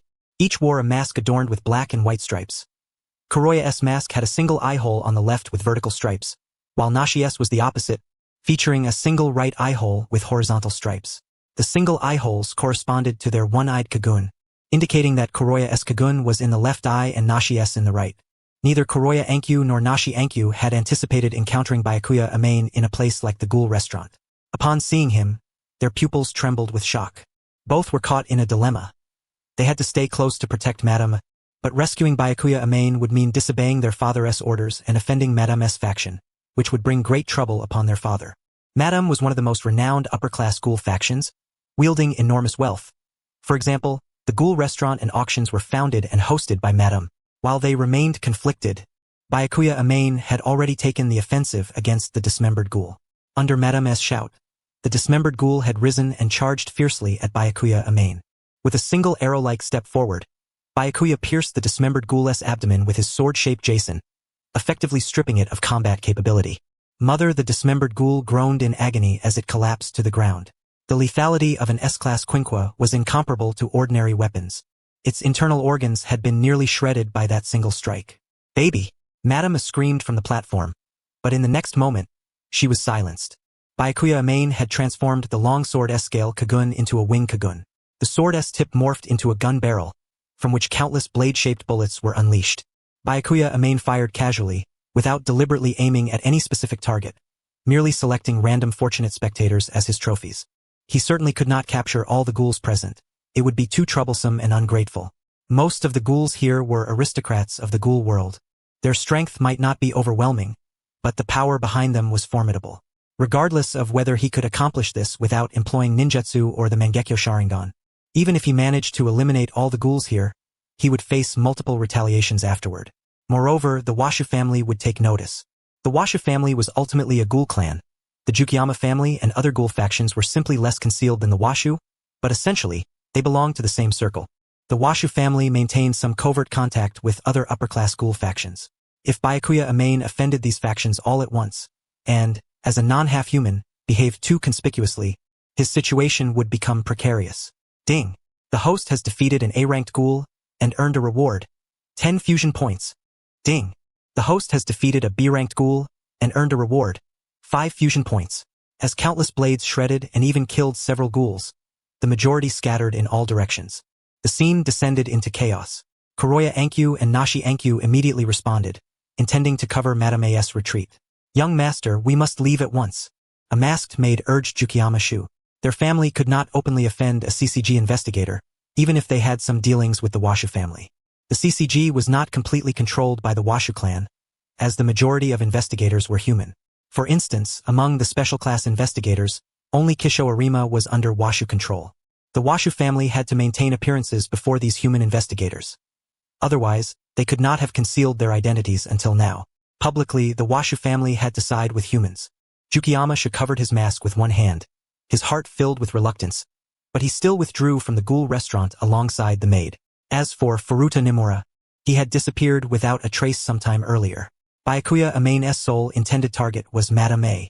He knew she was Akihiro Kano's assistant and was curious about the situation on Kano's side. So capturing Madame A was a consideration. He also noticed Kuroya Ankyu and Nashi Ankyu protecting Madame A. Although they wore masks, he could recognize them with ease. Leaping upward from below, Byakuya Amane vaulted directly onto the spectator platform. The Ankyu sisters' speed in covering Madame A was too slow compared to Byakuya's, and he caught up with them in an instant. Kuroya Ankyu and Nashi Ankyu immediately turned back to block him, but upon seeing Byakuya Amane, they hesitated for a moment. That fleeting hesitation proved fatal. Byakuya Amane instantly appeared before them, simultaneously removing their masks with both hands. Instinctively, Kuroya Ankyu and Nashi Ankyu raised their hands to shield their faces, unwilling to be seen by Byakuya Amane. "Kuronai and Naihaku, it truly is you two, making such mistakes again." Tsubasa Hakuyo spoke with a calm demeanor. He did not take any action against Kuronai and Naihaku. Instead, he casually discarded the two masks he had removed and turned his attention to Ms. A. In a moment of desperation, Ms. A unleashed her Kakuja. Even her sunglasses could not conceal the ferocity in her Kakuja eyes. Yet, before Tsubasa Hakuyo, she was far too weak. The Kakuja, along with her Kakuja form, was instantly severed by Hakuyo's Jason sword form. Cough. Severely wounded, Ms. A lost her ability to resist, collapsing to her knees and spitting out a mouthful of fresh blood. Notification. The host has defeated an A-rank ghoul and earned a reward. 10 fusion points. The benefits that an S-rank Kakuja bestowed upon Tsubasa Hakuyo were unquestionably immense. Even without employing ninjutsu, dealing with an A-rank ghoul was as effortless as slicing through fruit. At this moment, Kuronai Ankyu and Naihaku Ankyu still clung to their father's orders, foolishly hoping to rescue Ms. A from Hakuyo's grasp. Hakuyo's gaze shifted to Kuronai and Naihaku, and he spoke coolly. "You are no match for me. Are you certain you wish to engage?" Kuronai and Naihaku were fully aware of the truth. The power Hakuyo had just displayed was beyond anything they could contend with. They had never imagined that even after becoming one-eyed ghouls, the gap between their strength and Hakuyo's would remain so vast. Nevertheless, they steeled themselves to fight. This was their father's command, and despite knowing they were outmatched, they refused to abandon their mission at the last moment. Observing their hesitation and resolve, Hakuyo realized these sisters would not be easily persuaded. He thought this was the perfect opportunity to observe the nature of the Ankyū sisters' Kakuja. Release Ms. A. We only intend to take her away, not to fight you. Kuronai Ankyū deliberately maintained a cold expression as she addressed Hakuyo bluntly. She is my target for capture. How could I possibly just let her go? Hakuyo shook his head slightly. Then don't blame us. With those words, Kuronai charged at Hakuyo, and Naihaku almost simultaneously followed suit. Kuronai's left eye and Naihaku's right eye transformed into crimson Kakuja eyes, while 4 red scaly Kakuhu emerged from their waists, closely resembling those of Rise Kamishiro. Since Rise Kamishiro was almost always by Hakuyo's side, these could not be her Kakuhu. They must have become experimental subjects with some ghoul from the Ankyū family. Among ghouls, even Kakuhu and Kakuja exhibit hereditary traits. Much like how Kusuke Yoshimura passed down his Kakuhu and highly similar Kakuja to Ito Yoshimura, whose early Kakuja form was nearly identical to Kusuke's unkillable owl form, although Kusuke deliberately altered his daughter's Kakuja form to resemble her early appearance. Such similarity would be impossible without genetic inheritance. The Ankyū family consists entirely of pure-blood ghouls. Half-humans are part of branch families. Theoretically, the Kakuja of Ankyū ghouls should not differ significantly. Notification. Host has activated a mission and unlocked a divine-level choice. Option 1. Forcefully take Ms. A away, ignoring Kuronai and Naihaku. Reward: 1 fusion point. Option 2. Capture Kuronai and Naihaku, imprison them in Cochlea, and expose Kanu Akihiro's plan. Reward: 50 fusion points. Option 3. Assist Kuronai and Naihaku in escaping the current predicament of being deceived by Kanu Akihiro. Reward: 100 fusion points. Without hesitation, Tsubasa Hakuyo selected the third option. He had intended to use this moment before the Ankyū sisters committed too many atrocities under Kanu Akihiro's orders to help them see Kanu's true nature clearly. Of course, it would be inaccurate to call Kanu's nature ugly. He was an extremely rational individual who would stop at nothing to achieve his goals. He had never truly regarded the Ankyū sisters as daughters and cared little for their fates. You should be the one saying, "Don't blame me," Hakuyo said calmly before swiftly ending the battle. At that moment, he transformed his Jason sword into a shield. The massive shield effortlessly blocked the Ankyū sisters' Kakuja attacks, leaving not a single mark. The Ankyū family's Kakuja was undoubtedly top tier, especially their scaly Kakuhu, which emphasized lethality. However, the sisters' control over their Kakuja was still inadequate, far from unleashing its full potential. Much like Kaneki Ken in the original story, who initially struggled to wield his Kakuja, only awakening after severe trials and then reaching S rank or higher, conservatively estimated at SS rank. Then, Hakuyo switched back to his sword form and lunged forward, severing the already fragile scaly Kakuja. His strike also wounded Naihaku's Kakuhu.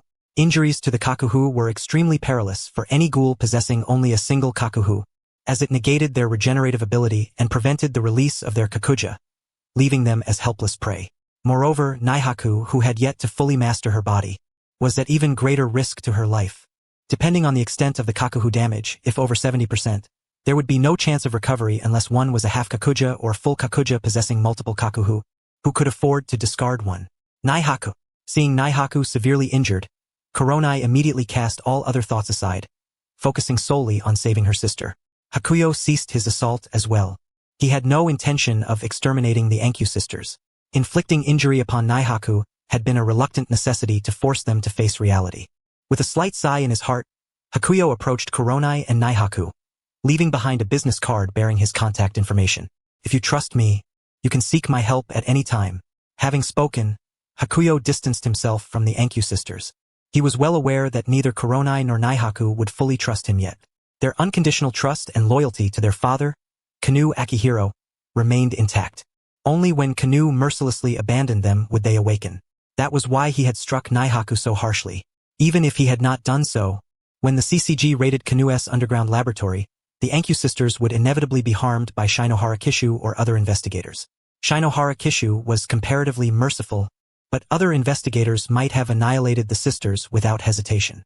Compared to Shinohara's cruel penchant for torment, Hakuyo's actions were far more straightforward, He intended to prompt the Ankyu sisters to break free from their predicament in advance and use his abilities to spare Naihaku from a tragic death. Hearing Hakuyo's words, Kuronai, clutching Naihaku, did not look back or respond.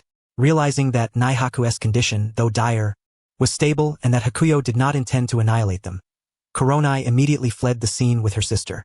As for Miza, Kuronai had no inclination to concern herself with her anymore. Her sole focus was on Naihaku's safety. She was determined to return to their father, believing that Naihaku would be saved. However, before leaving, Kuronai hesitated briefly before taking the contact information Hakuyo had just left behind.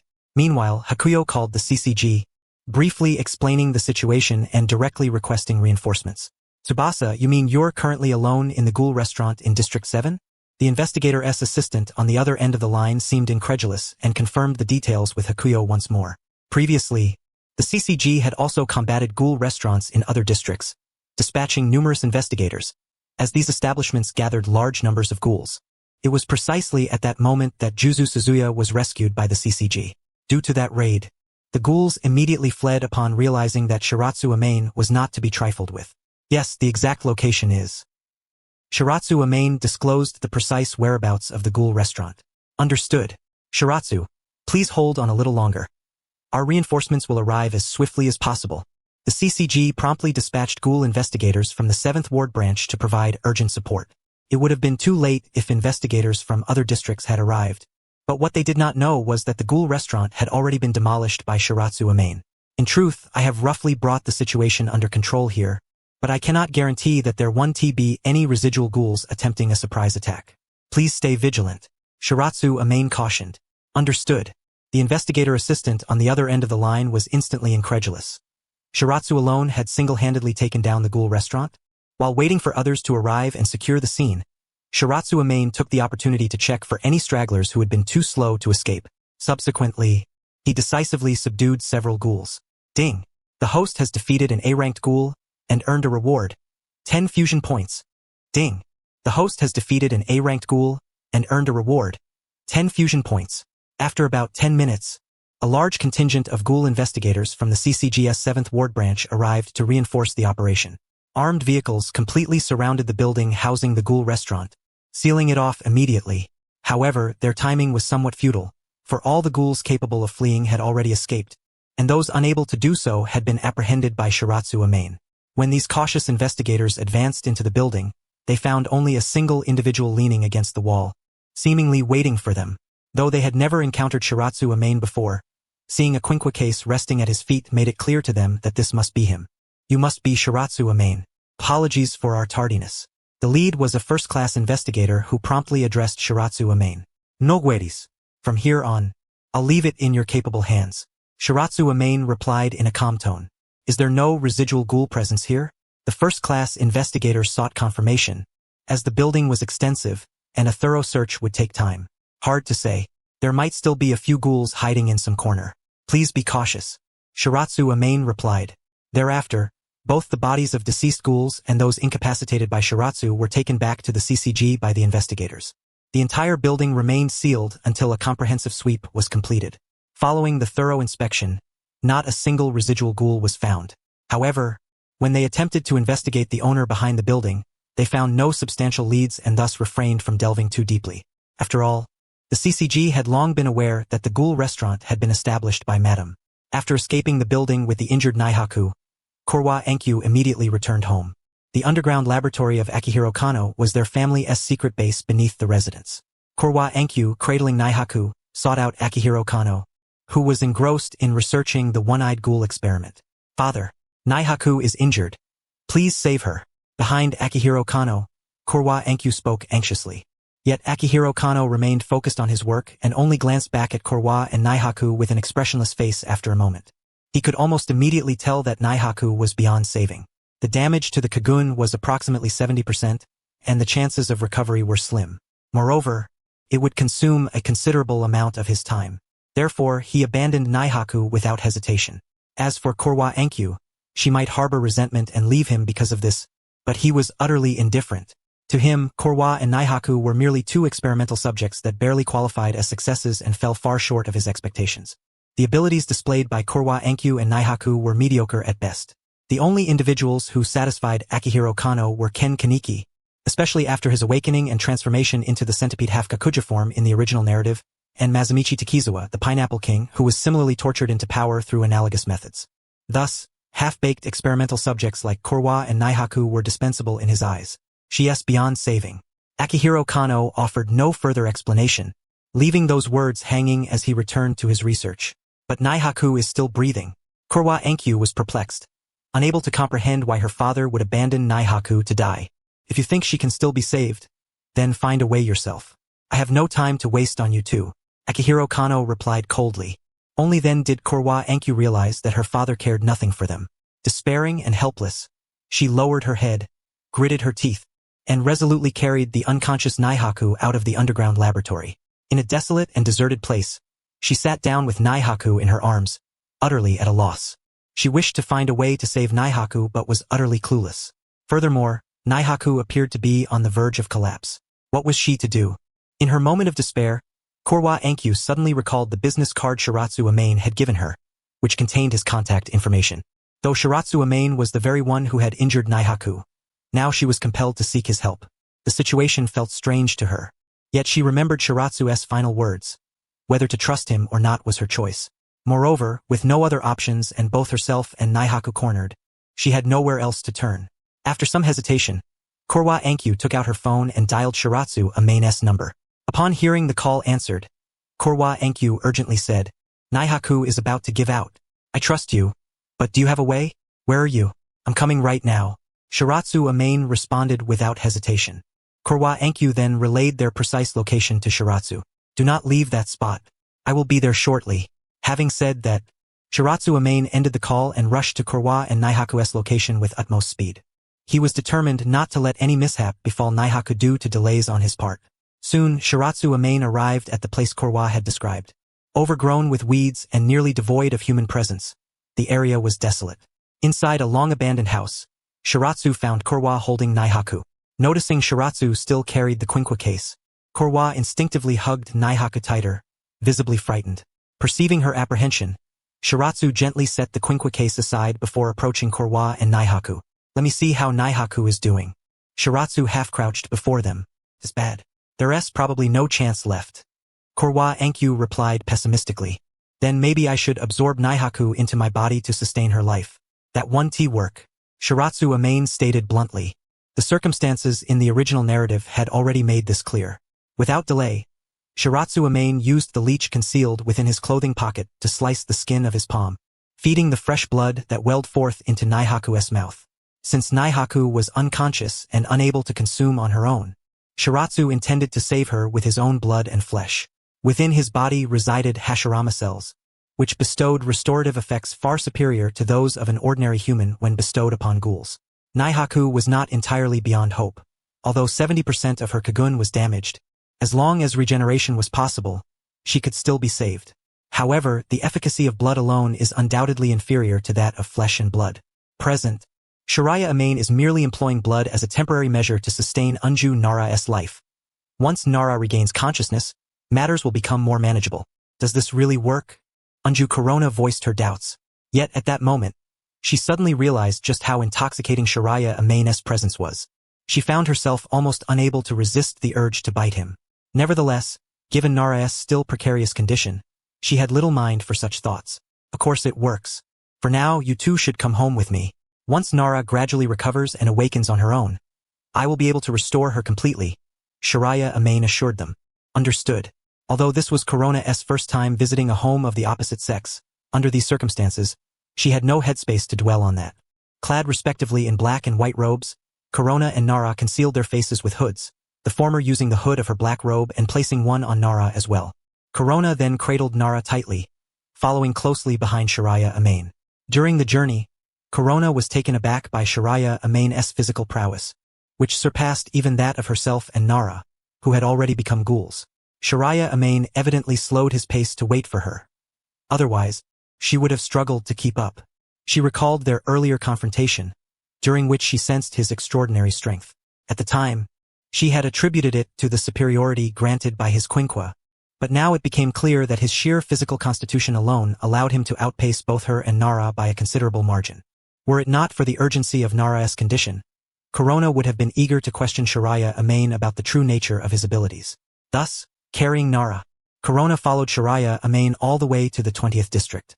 They maintained utmost secrecy throughout, avoiding detection by ordinary citizens, especially the CCG. Upon reaching the doorstep, Corona suddenly noticed that Nara's condition had visibly improved compared to before.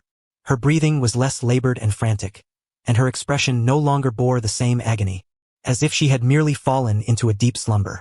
Nara seems to have escaped danger, Corona exclaimed with relief. Observing this, Shiraya Amain allowed himself a small sigh of relief. I told you she will recover gradually. Now we just have to wait for her to awaken. However, this did not imply that Anju Nara was entirely out of harm's way. Although her condition was improving, the damaged Kakuhu had yet to heal, which remained a serious concern. I see. Corona nodded joyfully. Following this, she entered Shiraya Amain's home alongside him and instinctively offered a polite greeting. Excuse me for disturbing you. Unexpectedly, there was another person in Shiraya Amain's residence, Rise Kamishiro. Initially, Corona had assumed only Shiraya Amain had returned, but upon hearing another woman's voice, Rise emerged to investigate. The next moment, Rise came face to face with Corona, who was still cradling Nara. At home, Rise rarely wore glasses. She had never been nearsighted, and previously donned them solely to feign the image of a demure girl in order to entice others. Now, her eyes gleamed faintly, and a subtle smile played upon her lips as she addressed Shiraya Amain. Darling, may I ask what is going on? Why have you suddenly brought another girl home? Darling? Hearing this term, Corona could not help but feel a twinge of curiosity. It's a long story. I will explain everything to you later. Shiraya Amain replied to Corona without hesitation. Corona-san, please lay Nara-san down on the bed so she can rest properly. Rise could discern that the silver-haired girl in Corona's arms was injured, and thus chose not to press the matter further. Shiraya Amain instructed Corona to place Nara gently upon his own bed and wait for her to awaken naturally. While waiting, Shiraya Amain briefly explained the situation to Rise. So, Kanu Akihiro used these two girls as subjects in a half-ghoul experiment? And the experimental donors were connected to the Shu family? Rise's interest was immediately piqued. She turned to Corona and said, "Show me your Kakuhu." She was eager to verify this information. If true, it would shed light on the inexplicable ambush by Fushiguro Juji against her, not long ago. Had he intended to use her as one of those experimental donors? Corona hesitated slightly, unfamiliar with Rise and unaware of her identity, as Shiraya Amain had yet to introduce her. It's fine, show her, Shiraya Amain encouraged Corona. Very well. Corona nodded and proceeded to manifest her 4 dark crimson Kakuhu scales. Her left eye transformed into a Kakugan accordingly. Upon witnessing Corona's Kakuhu, nearly identical to her own and likewise singular in eye, Rise's doubts vanished. Who could have been used as the experimental donor? Rise inquired thoughtfully. It must be a ghoul from your family, undoubtedly sharing the same bloodline, Shiraya Amain responded. As for the specific individual, I cannot possibly guess. At that moment, Shiraya Amain took the opportunity to ask Corona, by the way, have you ever seen the person who supplied Kanu Akihiro with the experimental donors? His question was a subtle attempt to let Rise inadvertently learn the identity of the mastermind behind these events. I have seen him once. He wore a clown mask, so I'm not sure of his exact appearance. I only know he is called Mr. PG at the Ghoul restaurant, Corona answered. A clown mask. Rise's expression shifted. She now had a clearer understanding. She was nearly certain that the individual Corona referred to was none other than Fushiguro Juji. Recalling the events that had befallen her earlier, Rise comprehended the true motive behind Juji's treacherous attack. Had it not been for Shiraya Amain's timely rescue, she likely would have become an experimental donor herself. A chill of fear mingled with anger surged through her at the thought. That scoundrel Juji had dared to plot such a scheme against her. Yet, she quickly regained her composure and, as if nothing had transpired, said to Corona, "Let me show you my Kakuhu as well." With that, Rise revealed her Kakugan and Kakuhu. Seeing Kakuhu identical to her own, Corona was astonished. This is, however, she recalled something she had learned in the academy. Ghouls sharing a bloodline often possess Kakuhu and Kakugan with remarkable similarities. Could the experimental donor be your relative? Corona voiced the question that had been lingering in her mind. Sort of, though I may not necessarily know them, Rise replied indifferently. Where is this Kanu Akihiro located? I want to see for myself. Rise expressed her growing concern, as the matter now directly affected her. She had narrowly escaped becoming an experimental subject. Even if we know his whereabouts, It's unwise to alert him prematurely, Shiraya Amain cautioned. Especially if our actions are discovered by that family. It would pose a great danger to us. The family he referred to was, of course, the Shu family. However, with Corona present, Shiraya Amain refrained from disclosing sensitive information, instead speaking in euphemisms to Rise. I understand. Rise nodded, comprehending the reasoning. Just then, Nara, lying on the bed, coughed several times and seemed to finally awaken. Corona immediately leaned over her side with concern. Nara, are you awake? How do you feel now? Hearing Corona's voice, Nara slowly opened her eyes, though she did not immediately register the unfamiliar surroundings. I feel a bit better. Nishiro Unju's tone was still somewhat feeble, her voice faint and clearly lacking strength. In the next moment, she became aware of the unfamiliar surroundings and noticed that Aminahaku Shiroya and an unknown woman were seated beside her. Especially upon seeing Aminahaku Shiroya, her instincts immediately turned wary. After all, he was the one who had inflicted her injury. Why was he here? And where exactly was this place? With a vigilant gaze fixed on Aminahaku Shiroya, Unju turned to Korwa and asked cautiously. Actually, he helped us. He was the one who fed you blood. Which is why your condition began to improve. Korwa promptly explained, revealing the truth to prevent Unju from misunderstanding Shiroya's intentions. Blood? Unju's eyes flickered with confusion as she looked toward Aminahaku Shiroya, completely unaware of what had transpired while she was unconscious. I didn't truly intend to harm you before. In any case, I fed you some of my blood. My body seems to have a rather miraculous effect on ghouls.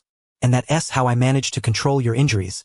Aminahaku Shiroya offered a brief explanation. However, you're not completely out of danger yet, as your Kagun hasn't fully recovered. Next, try to consume my flesh and see if you can fully heal. His words clearly implied that Unju was to eat his flesh. Upon hearing this, Kamishiro Rise appeared hesitant, as if wanting to say something but holding back. Subconsciously, she certainly did not wish for another ghoul to taste Aminahaku Shiroya's essence. She had already claimed him as her exclusive sustenance. Yet, in the end, she said nothing more than a soft warning. At most, she could only take one bite.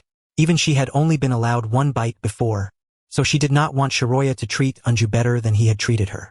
Neither Korwa nor Unju could immediately fathom why Kamishiro Rise suddenly interjected with such a statement. All right, one bite should be enough anyway. Aminahaku Shiroya smiled gently. Then, he extended his arm toward Unju and said, Come now. Unju hesitated only briefly before tucking back the slightly longer strands of hair near her ear and leaning in toward Shiroya's outstretched arm. Previously, she and Korwa had already eaten human flesh under Kanu Akihiro's persuasion to stave off hunger, so she showed no overt resistance to Shiroya's arm. Moreover, she inexplicably sensed that Shiroya's scent was particularly alluring. Such a delicacy placed before her ignited a primal impatience within her. Ordinarily reserved and introverted, Unju now displayed a tenderness that even Kamishiro Rise, notorious for her cruelty and savagery, had not shown when tasting Shiroya. She bit down hard on his arm, chewing greedily before swallowing. Just as she was about to take a second bite, Kamishiro Rise pressed a hand firmly against Unju's forehead, bringing her back to clarity. Little sister, I told you, you can only have one bite, Rise said, her smile tinged with a strange, dangerous edge. Her tone carried a warning, and through the narrow slit of her eyes, a pair of crimson kakugan could be glimpsed. I understand, Unju stammered, intimidated by Rise's expression and voice. Fully awake now, she forced herself to suppress her desire. At the same time, she marveled inwardly. She had never before realized that Aminahaku Shiroya's body could taste so exquisitely. After some reflection, she understood why she hadn't noticed Shiroya's secret before. She was not a ghoul until recently, having only just transformed not long ago, so naturally, she hadn't discovered anything about him before. Lie down and rest well. It shouldn't be long before you start to heal gradually, Shiroya reminded her. Understood. Unju obediently lay back down to continue resting. At that moment, she could distinctly feel her Kagun slowly repairing itself. Her own regenerative ability had been rendered ineffective by the damage to her Kagun, yet Shiroya's blood and flesh seemed to have become an additional force within her body, healing her injuries autonomously. Such a miraculous sensation left her heart unsettled. Shiroya's body truly seemed unlike any other human-s. What could be the reason? That's wonderful. Unju is going to be fine. Korwa sat by the bedside, clutching Unju's hand tightly, her emotions overwhelming her as tears welled uncontrollably in her eyes. She had been terrified at the thought of losing Unju. At that moment, Korwa suddenly recalled something and glanced at Aminahaku Shiroya with a complex look. Thank you for this time. Although Unju had been wounded by Shiroya, Korwa was not so unreasonable as to lose sight of reality. She clearly understood that if Shiroya had not stopped when he did, neither she nor Unju would have survived that encounter. Therefore, it was undeniable that Shiroya had shown them mercy and had even saved Unju, whom her father had abandoned. Suddenly, Korwa realized that she had subconsciously regarded Kanu Akihiro as a father figure. Was such a man truly worthy of that title? It's nothing. After all, we're classmates. And now colleagues as well. Shiroya smiled. Colleagues? Korwa let out a self-deprecating laugh. That was impossible now. She knew full well that Shiroya referred to working as a CCG investigator. But both she and Unju had already become ghouls. Returning to the CCG was out of the question. They couldn't even pass the RC gate test. Why impossible? Once Unju's injuries heal, I can directly take you both to the CCG to register. No problem, Shiroya said casually. Fool, Unju and I would be immediately detected at the RC gate. Korwa said firmly. Believe me, it won't happen. You'll see when the time comes, Shiroya replied confidently. Fine, then I'll wait and see where your confidence comes from, Korwa said. Having experienced so much alongside Shiroya, she found herself gradually developing a considerable degree of trust in him. By the way, Korwa, what about father? Is this Shiroya's home? Unju, still lying in bed, suddenly asked. Yes, this is his home. As for father, Korwa's tone grew colder. I think he no longer deserves to be called father. Why? What happened? Unju, still in a daze from unconsciousness, had no idea what had transpired. He abandoned us. Abandoned Unju, believing saving her was a waste of time. He never cared whether we lived or died. Now fully lucid, Korwa suspected that when Kanu Akihiro made them undergo experiments, he was deceiving them. Their real father might have been killed by him. Korwa and Unju's biological father had died when they were very young, but they had never known the true cause of his death. When Kanu Akihiro made them undergo experiments, he told them that the CCG was responsible for their father's death, inciting their hatred toward the CCG to make them accept the experiments willingly. Now, disillusioned with Kanu Akihiro, Korwa believed he had been manipulating them all along. This is unbelievable. Unju found it hard to accept. In any case, he is no longer our father, and there's no need to obey him anymore. He is nothing but a scoundrel who used us as mere tools. Kanu Akihiro's cold indifference to Unju's plight haunted Korwa's memory. Yeah. Unju closed her eyes, reluctantly accepting the reality. Her emotions tangled and complex. Notification. The host completed the selection of the third option, aiding the Anku sisters in escaping the predicament they were currently trapped in by Kanu Akihiro's deceit, and received a reward of 100 fusion points. As the system notification resonated within Tenyu Hakuyo's mind, it was evident that Anku Korwa and Anku Naihaku had ceased to trust Kanu Akihiro, having broken free from the cage he had constructed. However, at this moment, Tenyu Hakuyo candidly corrected the sisters' misunderstanding. Their biological father had not perished at Kanu Akihiro's hands. Although the circumstances surrounding that matter remained a mystery, it was indeed unrelated to him. He did not intend to disclose the full truth to the Anku sisters for the time being, as the incident involved the darker underbelly of the CCG. He wished for the sisters to continue their work within the CCG without being prematurely exposed to its shadows. Well, what had passed no longer mattered. What mattered was that Naihaku could recover. When Korwa and Naihaku initially learned from Kanu Akihiro that their biological father had been killed by the CCG, their emotions had understandably been turbulent.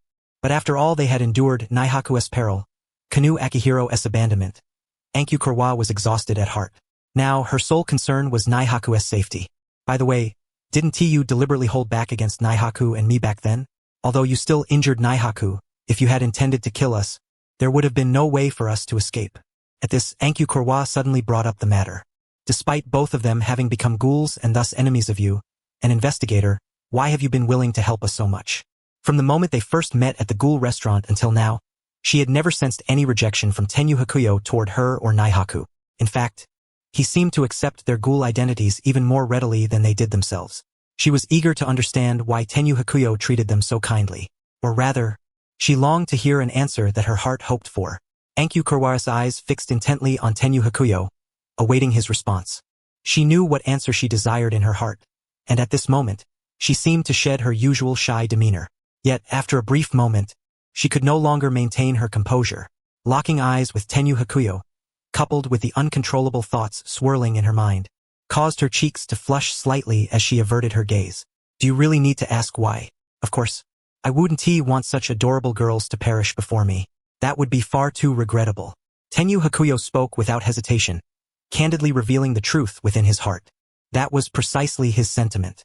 Witnessing the tragic death of Anku Naihaku in the original story filled him with sorrow, prompting him to alter the tragedy that was destined to unfold in the original narrative. It was as simple as that. Upon hearing Tenyu Hakuyo refer to her as an adorable girl, Anku Naihaku, lying in bed, quietly pulled the blanket up slightly to cover the lower half of her face, clearly unwilling to be seen. When Anku Korwa heard this, her already slightly reddened cheeks flushed even deeper. However, unlike Naihaku, she could not hide her face, and with Tenyu Hakuyo's gaze fixed upon her, she steeled herself and continued to ask him, "So, you never mind, it's nothing." She had originally intended to directly inquire how Tenyu Hakuyo truly regarded her and Naihaku, but shyness overcame her, and she withdrew. Just then, Kamishiro Rise suddenly spoke up. "If I'm not mistaken, dear, I believe you once told me something similar. So, have you always been using this kind of rhetoric to coax girls?"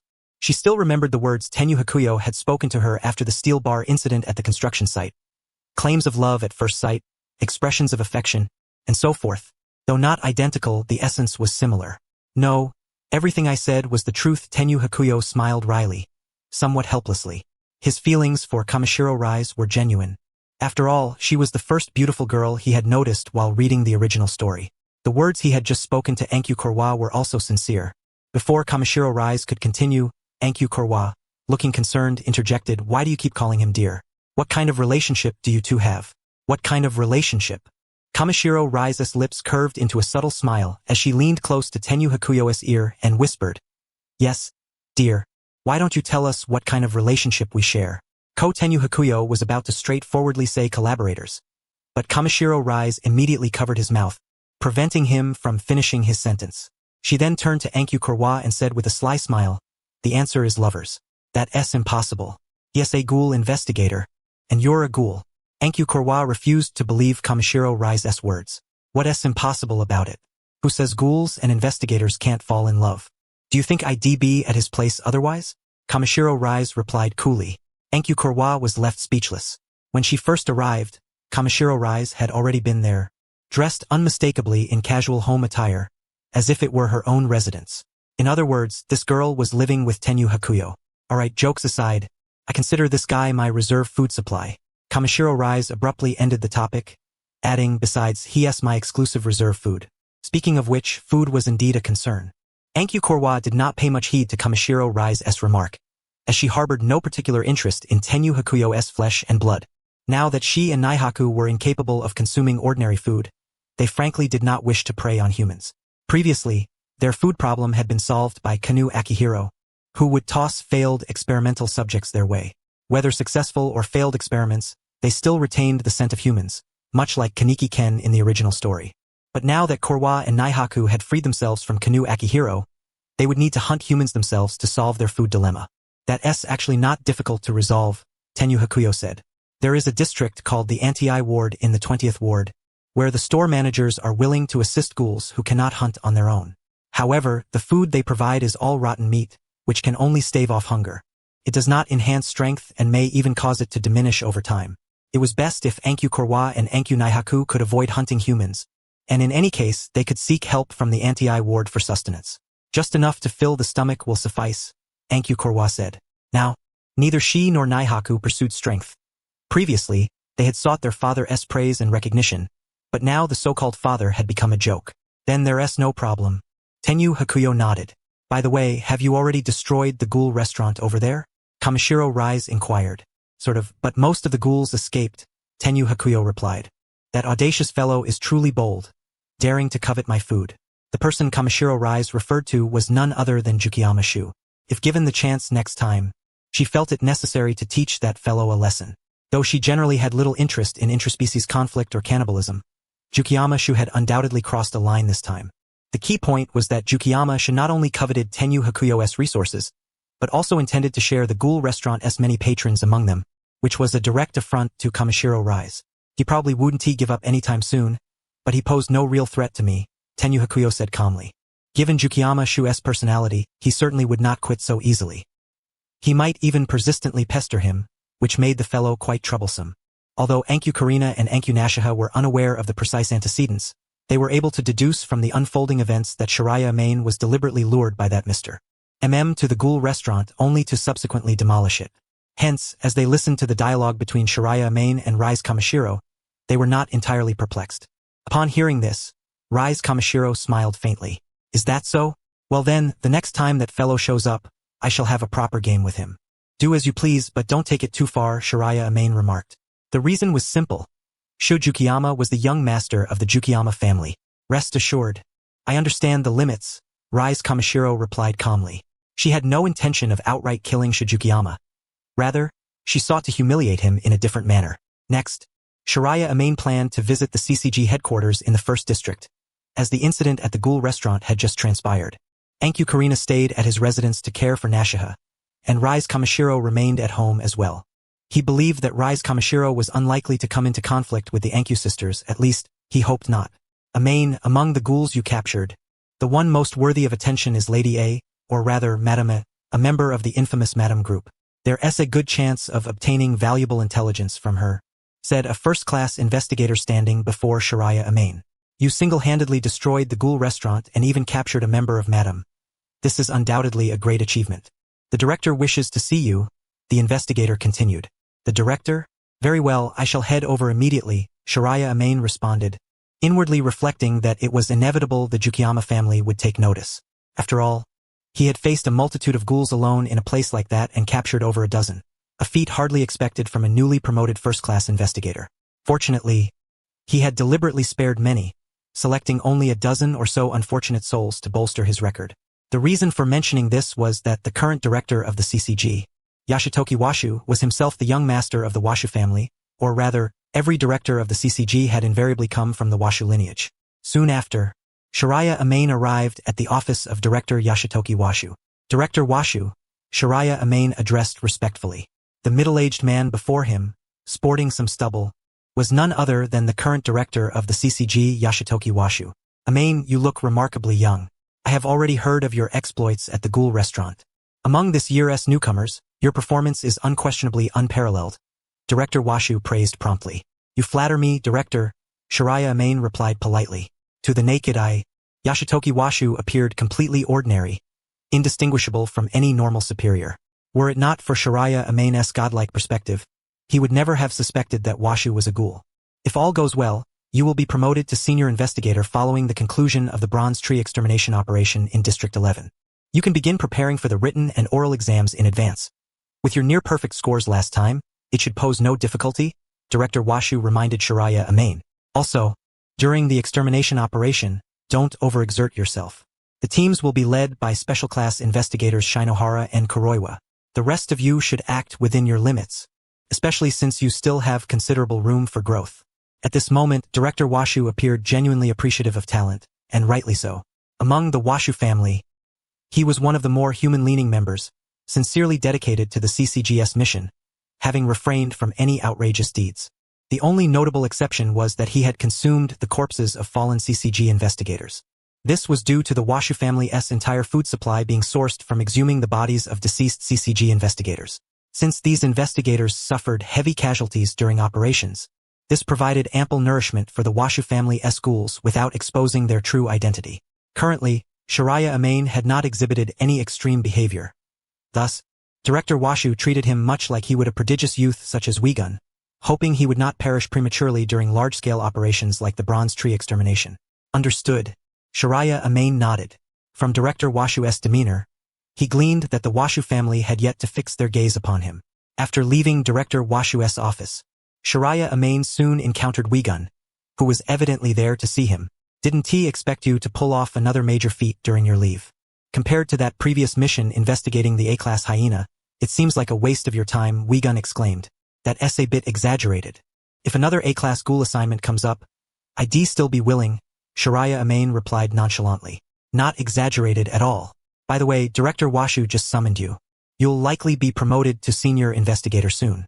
I think we've been partners for less than a month, and your promotion speed is truly astonishing, Wigun remarked.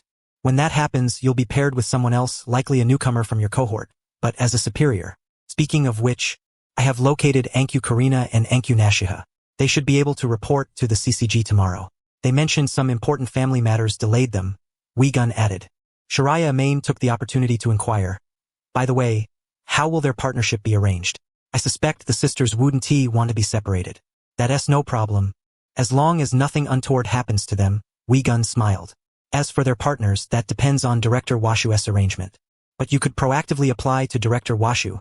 Perhaps request that a single superior oversee both of them simultaneously. By the way, Special Class Investigator Anura currently lacks a partner and seems most suitable. Given her capabilities, she can easily manage 2 newcomers at once. Gun suddenly recalled Special Class Investigator Anura Kyoko. As one of the Special Class Investigators and the first and only female among them, Shiraya Amain was also familiar with Anura Kyoko. If paired with a Special Class Investigator, Shiraya Amain felt it necessary to warn Karina and Nashiha to avoid revealing their ghoul identities. Concealing their nature was not particularly difficult. As long as they refrained from displaying their kagun or kakugan, there was no need for excessive caution or anxiety. With their ghoul physiology combined with Quinqua strength, they would hold a significant advantage within the CCG. You could observe your future partner in advance. As a superior, you usually have some say in the selection. Gun's topic shifted back to Shiraya Amain. I'll see about that when the time comes. Shiraya Amain nodded. In truth, he was indifferent to such matters and was content with any arrangement the CCG might assign. Thanks to the remarkable efficacy of Shiraya Amain's Hashirama cells, Anku Nashiha recovered swiftly and was nearly healed. However, since Nashiha had been bitten only once, and directly ingested, without the specialized cultivation akin to Madara Uchiha, combined with the fact that the Hashirama cells in Shiraya Amain were a truncated version, the cells could not persist long within Nashiha's body. When Shiraya Amain returned home that evening, he found Anku Nashiha no longer in bed but seated in the living room. Looks like you're almost fully recovered, Nashiha, Shiraya Amain inquired. Indeed, thanks to you, Amain. Anku Nashiha smiled and nodded. Yet she suddenly recalled that she had lain in another man's bed at his home for half a day, and the thought caused her cheeks to flush with a faint blush. Well then, you two can stay here for the night, Shiraya Amain said to Karina and Nashiha. That's just like. Anku Karina, sitting beside Nashiha, immediately thought of cohabitation but refrained from voicing it. Alright, we'll be relying on you, Amain, she said. Although Anku Nashiha also felt somewhat embarrassed, she and Kuro Nashiha found themselves with no better options at present. They had no money on them and were unwilling to return to Akihiro Kanu's place. It wouldn't be a bother, and there's a vacant room available, Baya Amain stated. We can simply tidy up an empty room and let the 2 sisters stay there temporarily. Thus, their household expanded from 2 to 4 members. The following day, Anku Kuro Nashiha and Anku Nashiha accompanied Baya Amain to the CCG headquarters in District 1. Is this really alright? Nashiha and I are already ghouls. Even though we are one-eyed ghouls, there's essentially no difference from other ghouls. Anku Kuro Nashiha voiced her lingering concerns midway. The RC gate will probably detect us soon, and that might implicate you as well, Anku Nashiha added anxiously. Trust me, it will be fine, Baya Amain assured them. Unbeknownst to Kuro Nashiha and Nashiha, the Kagun implanted by Akihiro Kanu carried a unique bloodline associated with the Washu family. A secret Kanu dared not reveal lightly. Hearing Baya Amain's confident words, the sisters felt somewhat reassured. Upon arriving at the CCG headquarters, Kuro Nashiha and Nashiha trailed behind Baya Amain with expressions tinged with apprehension. Their hearts raced as they approached the RC gate. Amidst their nervousness and pounding pulses, they passed through the gate, and nothing happened. Both were taken aback. Logically, their presence should have triggered the RC gate's detection. Yet, just as Baya Amain had said, everything proceeded without incident. How is this possible? Anku Kuro Nashiha quietly inquired of Baya Amain. It's because you are one-eyed ghouls, Baya Amain casually explained. In truth, the situation was more complex. Because Kuro Nashiha and Nashiha possessed the Washu bloodline, the RC gate, secretly altered by the Washu family, was rendered ineffective against their presence. Baya Amain withheld this truth to protect the sisters, intending to reveal it only once their strength had grown sufficiently. Should the Washu clan discover the reality prematurely, they would undoubtedly pursue Kuro Nashiha and Nashiha mercilessly. I see. It seems Nashiha and I were overthinking things. Anku Kuro Nashiha nodded, having naively assumed that half-ghouls simply went undetected by the RC gate. Relieved, both sisters proceeded to complete their long-delayed registration. Though they received a reprimand, it was a relatively mild punishment. Next came the matter of assigning partners. Baya Amain inquired, and as expected, Kuro Nashiha and Nashiha, being siblings, wished to remain together. Just as he prepared to escort them to meet Director Washu, Seiko Anura approached them first. Standing before them was Seiko Anura, the CCG's sole female special class investigator. Tall and statuesque, with a beauty mark beside her mouth. Her deep blue hair was tied back with a white ribbon, exuding an aura of icy elegance. Her refined features made her appear younger than her 36 years, and her stunning legs were particularly captivating. Special Investigator Anura, Baya Amain greeted respectfully. Yes, these must be the two exceptional twin sisters I heard about from Jun Yui yesterday, Seiko Anura said as she approached Baya Amain. Neither has been assigned a partner yet, right? That's correct. This is Ankyu Kuronashiha, and this is Ankyu Nashiha, Baya Amain introduced. The sisters promptly showed their respect to Seiko Anura. I have already informed Director Washu. If you agree, you can partner with me immediately, and I 1T separate you. Seiko Anura candidly offered Kuronashiha and Nashiha. I agree. Me too, the sisters responded almost simultaneously. The opportunity to work together, especially as partners with a special class investigator, was the best possible outcome.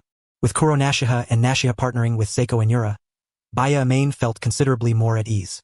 Moreover, the sisters already possessed strength comparable to S-class ghouls, primarily due to the formidable Washa family Kagun they bore. Baya, Nashiha and I will go with Special Investigator Anura first. Ankyu Nashiha called back to Baya Amain before departing. Ankyu Kuronashiha immediately noticed Nashiha addressing Baya Amain by his given name Baya without any honorific. Her pupils contracted sharply, and surprise flickered in her gaze. Could it be that Nashiha had already? Ordinarily, Nashiha's personality was far more reserved and bashful than Kuronashiha's. Yet now, Nashiha naturally called Baya Amain by his first name, signaling a notable shift in her attitude toward him. Kuronashiha couldn't help but feel concerned by this unusual behavior. Though troubled, she remained silent. Now, Kuronashiha wished she could address Baya Amain as Nashiha did. But bye Baya-san, goodbye, Kuronashiha stammered, adding the honorific san to avoid embarrassment. As the twin sister who was almost inseparable from Kuronashiha, Nashiha had already perceived something. To be precise, she had long known that her sister harbored feelings for Baya Amain. Yet this did not alter her own favorable impression of him, and the casual use of his name reflected her evolving attitude. Though Seiko Anura said little, as a perceptive woman herself, she seemed to understand the situation clearly. Before departing, she left Baya Amain with a meaningful remark. Don't worry, I won't give any other man the slightest chance. Uttered with her characteristic serious and elegant demeanor, the words momentarily bewildered Baya Amain. After a moment's thought, he grasped their implication and responded with a sheepish smile. After Ankyu Kuronashiha and Ankyu Nashiha left with Seiko Anura, Baya Amain also departed from the CCG. District 20, Antique Coffee Shop. Only a few days had passed since the Ghoul restaurant incident when Tsukuyami reappeared at the antique coffee shop. However, Tuka Kirishima and the others remained unaware of what had transpired at the Ghoul restaurant, assuming that nothing significant had yet occurred between Tsukuyami and Baya Amain. Rinji Yomo frequently ventured out to gather intelligence but certainly would not waste time recounting such matters to Tuka Kirishima and her companions. Tuka Kirishima continued to disdain Tsukuyami's presence. As always, Tsukuyami, undeterred as ever and with a face thicker than a city wall, simply sat there, waiting for Baya Amain's arrival. He had already devised an explanation for the previous Ghoul restaurant incident, intending to claim it was merely a prank that had unexpectedly escalated. Whether or not Baya Amain believed him, he was determined to try. No matter the cost, he had to savor the delicacy he so ardently sought. At that moment, the coffee Tsukuyami ordered was delivered, carried over by Tuka Kirishima herself. Though she loathed Shuo, he was a guest now, so she performed her duty with a cold expression. Thank you, Tsukuyami said politely, exuding the air of a true gentleman.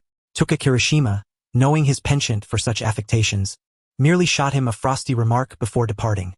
Just don't get in the way here. At the adjacent table to Tsukuyami, Ken Kaneki was seated, though in truth, he had also come in search of Shiratsu Turu. At that moment, Kaneki politely inquired of Ayame Irimi, who was passing by. Excuse me, miss, might you know if the young man named Shiratsu Turu will be coming today? I'm not quite sure, Ayame replied amiably, but he usually shows up every day, doesn't he? Very well, then I shall wait a little longer. Kaneki nodded and resumed reading his book. Since Kaneki was at the neighboring table, Tsukuyami naturally overheard the exchange between him and Ayame Irimi. Upon hearing this, Tsukuyami rubbed his chin thoughtfully, as though a mischievous idea had just struck him. Without hesitation, he rose and boldly took a seat directly opposite Kaneki, adopting an air of familiarity. Kaneki glanced up, noticing the stranger but not recognizing him. He said nothing and lowered his head to continue reading. Greetings. I couldn't help but overhear you mention Shiratsu-kun just now. Did I hear correctly? Yukiyama inquired courteously, a smile gracing his face. Hiratsu-kun. You mean Shiratsu-san? Do you know him as well? Kaniki's innocence betrayed him. He had fallen into the trap immediately. At this point in time, he had never encountered a ghoul before, imagining them no differently than the little monsters from Ultraman, and he harbored no suspicion toward strangers. Indeed, he was even more gullible than his original counterpart, who had already endured considerable hardship as a one-eyed ghoul by this stage. That's right. I am a friend of Shiratsu-kun's. Just the other day we went out together. Yukiyama nodded. By the way, what is your name? If you have any matters regarding Shiratsu-kun, you may tell me first, and I will be sure to pass the message along. My name is Ken Kaniki. Actually, there's a book appreciation event coming up at the university, and I wanted to invite Shiratsu-san to attend with me. Kaniki responded candidly, revealing everything without reservation. Very well. Ken-kun. If you have business, you may head back for now. I happen to be waiting for Shiratsu-kun as well. When he arrives, I will convey your message to him, Yukiyama said with a smile. Thank you very much, Kaniki replied, feeling that he had encountered a genuinely kind person today. As he stood to leave, Yukiyama made a casual waving gesture. That Kaniki left obediently was, of course, the best outcome for Yukiyama. It prevented any risk of exposure when Shiratsu Toru arrived unexpectedly. Moreover, Kaniki had unwittingly become a pawn in Yukiyama's scheme. Given his friendship with Shiratsu, Yukiyama returned to his seat, contentedly sipping his coffee. The entire incident had been observed by Tuka Kirishima, who had no idea what Yukiyama was plotting, but she knew it could not be anything good. He was certainly not the type to approach a human without cause. About half an hour later, Shiratsu Toru finally arrived, accompanied by Rise Kamishiro. Upon seeing Rise at his side, Yukiyama clicked his tongue in displeasure but proceeded with his original plan, to approach Shiratsu and offer a sincere apology and explanation. He spun a lengthy tale about it being a prank, that the dismembered person was merely an actor and so forth, delivered in an exaggerated manner with over-the-top expressions and tone, feigning utmost sincerity. Shiratsu listened with a face full of disbelief. Though he knew Yukiyama was shameless, this was a bit much. Rise, standing silently beside Shiratsu, wore a smile throughout, her gaze sending a chill down Yukiyama's spine. All right, I understand, Shiratsu replied dryly. So, Shiratsu-kun, have you forgiven me? Yukiyama asked, eyes brimming with tears of excitement. His overacted demeanor only deepened Shiratsu's incredulity. Nonetheless, this charade was likely effective on Kaniki, a traveler who knew everything, but not so much on Shiratsu. Before Shiratsu could respond, Rise interjected, Yukiyama-kun, why don't you try to guess what this is? She produced a handkerchief, seemingly stained with blood. Shiratsu recalled that Rise had used this very handkerchief to wipe the blood lingering on his wound after she had drawn his blood earlier. Clearly, she intended to tease Yukiyama with it. This is... Yukiyama's eyes widened as he detected the intoxicating aroma in the air, unmistakably Shiratsu's scent. Yet, the fragrance of flesh and blood was on an entirely different level from the perfume on his person.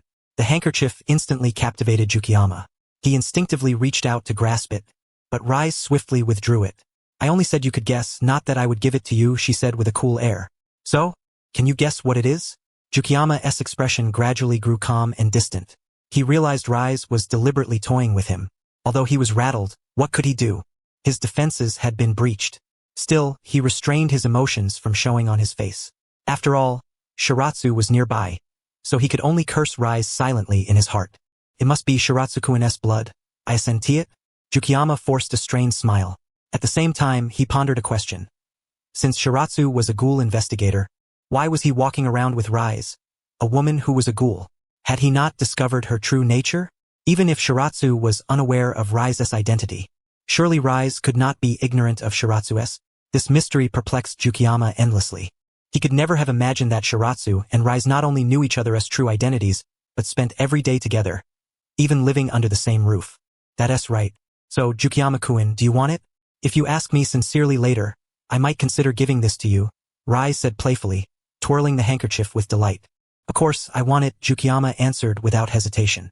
For the sake of obtaining what he desired, he was willing to bow his head, even if only temporarily, to this woman. Then come with me. There are too many people here. Let us find somewhere else. I'll do you the courtesy of sparing your pride a little, Rise said, sounding almost considerate. Yukiyama harbored no great suspicion. Rather, to get that handkerchief, he was ready to take the risk. After all, he was not weak. There was little to fear from any tricks Rise might attempt. By this time, Shiratsu likely understood Rai's intentions but had no desire to follow them for the sake of watching the spectacle. Instead, he found a seat and ordered 2 cups of coffee. When Tuka Kirishima came over to collect the order Shiratsu had marked, she gave him a warning, before you arrived, that Jukiyama fellow was chatting with your friend about you, clearly trying to cozy up. I understand. Thank you, Miss Kirishima, Shiratsu nodded slightly. Though Tuka did not name names, Shiratsu knew he had only one friend here, Ken Kaneki. It was indeed something Jukiyama was capable of. If things went awry, Jukiyama would likely resort to capturing Kaneki as leverage. Shiratsu certainly did not want Kaneki to suffer because of him and resolved to handle the matter carefully. Though Jukiyama's nature suggested he would not truly harm Kaneki, it was better to be cautious. No need to thank me. I still owe you a favor from before, Tuka said plainly before turning away. Meanwhile, Rai's Kamishiro led Shu Jukiyama into a deserted alleyway. Shu was beginning to sense that something was amiss, yet he steeled himself and followed her in. Come now, Jukiyama-kun. Let me gauge your sincerity, Rai said, turning around with no outward sign of anything unusual. At her words, Shu immediately bent at the waist and bowed deeply to Rise, his torso nearly forming a right angle with his legs. Miss Kamishiro, is this level of sincerity sufficient? Rise remained silent, slowly approaching him as she extended a handkerchief toward Shu. However, just as Shu eagerly reached out to take it, for crimson kagun suddenly erupted from Rise's waist. One of the kagun pierced straight through Shu's outstretched hand. Because Shu's attention was almost entirely fixed on the handkerchief, his guard had lowered. Coupled with Rise's astonishing speed, he was utterly unable to react in time. Though Rise's prowess was scarcely displayed in the original work, her strength was by no means weak, as evidenced by 4 points. Firstly, Rise effortlessly toyed with the gecko. Secondly, Ken Kaneki, upon awakening and mastering Rise's kagun, could easily overwhelm the gecko. Thirdly, Rise's initial danger rating was S, and even after becoming an experimental subject, the CCG upgraded her to SS rank. Most importantly, all ghouls of the Jukiyama family are inherently kagun bearers. This setting is well established, and Rise, being the purest-blooded ghoul of the Jukiyama lineage, must possess kagun abilities. If she did not, then no other Jukiyama ghoul would qualify. You! Shu's response to his injury was surprisingly swift. Hastily releasing his Kukaku kagun, it burst forth from the kagun sack beneath his shoulder blade, taking the form of a sword. He immediately launched a counterattack but was effortlessly evaded by Rise. 3 of Rise's kagun tips pinned Shu against the wall behind him, while the 4th still impaled his palm, rendering him momentarily immobilized. Rise grasped Shu's neck with one hand, a sinister smile spreading across her face, reminiscent of the slit-mouthed woman. Her ferocious kagun eyes were far more terrifying than any urban legend specter. Jukiyama-kun, you think you can touch my man? She sneered. At that moment, Shu's throat was constricted to the point of suffocation, his limbs pinned to the wall by Rise's kagun. He could not even pry her hand away from his neck. Struggling, he tried to control his Kukaku kagun to strike Rise independently, but she dodged with an almost impossible backward lean. Then, Rise withdrew the 2 kagun pinning Shu's legs, driving one into his abdomen while the other blocked his Kukaku attack. Her kagun writhed within Shu's abdomen as he emitted a pained low growl. After tormenting him for some time, Rise finally relented. She did not intend to go too far. Once she felt sufficiently satisfied, she released him. Shu lay motionless on the ground. Rise casually tossed the handkerchief onto Shu's body and then departed, as if bestowing it upon him as alms. She fully understood that this would only inflame Shu's desires further, but that was precisely the effect she sought. The agony of wanting what one cannot have is the most excruciating. After all, whether Shu dealt with her or with Shiratsu Turu, he was powerless. The disparity in strength was undeniable. Only after Rise's footsteps faded did Shu open his eyes, seemingly having feigned death moments before. He retrieved the handkerchief that had fallen onto his back, then turned over and lay on the ground. Ha ha ha! That really hurt just now, Shu laughed, coughing up a mouthful of blood. Despite the severity of his injuries, he wore a nonchalant expression. The wounds were hardly fatal and would heal quickly. Gazing at the handkerchief in his hand, Shu felt that the beating he had just endured was entirely worth it. He immediately pressed the handkerchief to his face, inhaling its scent deeply, his expression twisting into a wild, frenzied look that bordered on madness. At this moment, Shu was utterly indifferent to all that had transpired. Rise, meanwhile, returned to the antique coffee shop as if nothing had happened. Since the steel rebar incident at the construction site, Rise had rarely worn glasses. There was simply no point anymore. She changed out of the blood-stained clothes she had worn, donning a plaid dress topped with a white jacket. She wore no stockings, revealing her slender, pale legs in full. Seeing Rise had changed her clothes, Shiratsu Toru immediately knew what had happened. How is that guy? Toru asked. Not dead yet, Rise replied calmly. Toru nodded, choosing not to press further. A while later, Hinami Fueguchi approached, clutching a notebook. Big brother, when will I be able to see Papa? I haven't seen him for so long, and I miss him terribly, she said, holding a book filled with drawings of their family. You should be fine by now, but Dr. Fueguchi is probably still hiding. I can take you to see him, Toru said with a smile. The gecko was already dead, and besides it, no other members of Bronze Tree in the 20th Ward would target Dr. Fueguchi. As for Kiryo Mato and Kotaro Amon, to his knowledge, their focus had shifted to Bronze Tree in the 11th Ward, leaving them no time to concern themselves with the 20th Ward. Therefore, there was little risk in allowing the Fueguchi family to reunite now. Okay, thank you, big brother, Hinami exclaimed joyfully. Then I'll trouble you, Toru-kun, to take Hinami along. I'll stay here to help out, said Ryoko Fueguchi. Having endured so much, Ryoko trusted Toru completely and could leave her daughter in his care without worry. If Toru could not be trusted, then no one else could be. Moreover, if danger arose, her presence would only be a burden to Toru, so she felt it unnecessary to accompany them. Shall I head back first, then? Rise asked. You didn't forget your keys, right? Toru reminded her. Of course not, she replied, rising to leave. At that moment, Tuka Kirishima, clearing empty cups at the neighboring table, overheard the exchange between Toru and Rise and felt something was amiss. Yet she could not quite place it. After all, now that Tuka knew the true identities of both Toru and Rise, it was difficult to imagine a kind-hearted investigator cohabiting with a ghoul of such a malevolent nature. Meanwhile, Toru had already brought Hinami to the 19th Ward. Along the way, they talked at length. Hinami remarked with a tone of wonder, Big brother, even though you're a ghoul investigator, you seem completely different from the others. I understand what you mean. I just think that Miss Ryoko and little Hinami are not bad people. Though the CCG has many rules, people are living beings, Toru explained. That's why I think you're a good person, Hinami said, taking Toru's hand in hers. Looking at Hinami's innocent and sweet smile, Toru harbored not a trace of ill intent. First, Toru took Hinami to Dr. Fueguchi's clinic, only to find it closed, apparently shut for several days. It seemed Dr. Fueguchi had been hiding ever since the gecko incident. By the way, little Hinami, do you have Dr. Fueguchi's contact information? Blindly searching for him like this is hardly effective. Tenyu Hakuyo inquired. I believe I have it. Let me look for it. Chikuchi Hazumi promptly opened the sketchbook she always carried with her. As she flipped through the pages, Tenyu Hakuyo caught sight of the illustrations within. They were all of cartoon characters, drawn rather roughly, yet not poorly executed, indeed perfectly fitting the artistic style of someone Hazumi's age. These must be little Hazumi's drawings, right? They're quite good. Tenyu Hakuyo offered a word of praise. Hazumi was still young and needed plenty of encouragement. Thank you, big brother. Chikuchi Hazumi smiled happily. Soon, she turned to the page containing the contact information. The string of numbers there was presumably Asaki Chikuchi's phone number. Tenyu Hakuyo immediately dialed the number on his own phone. After a brief wait, the call connected. Hello, is this Dr. Chikuchi? Yes, it is.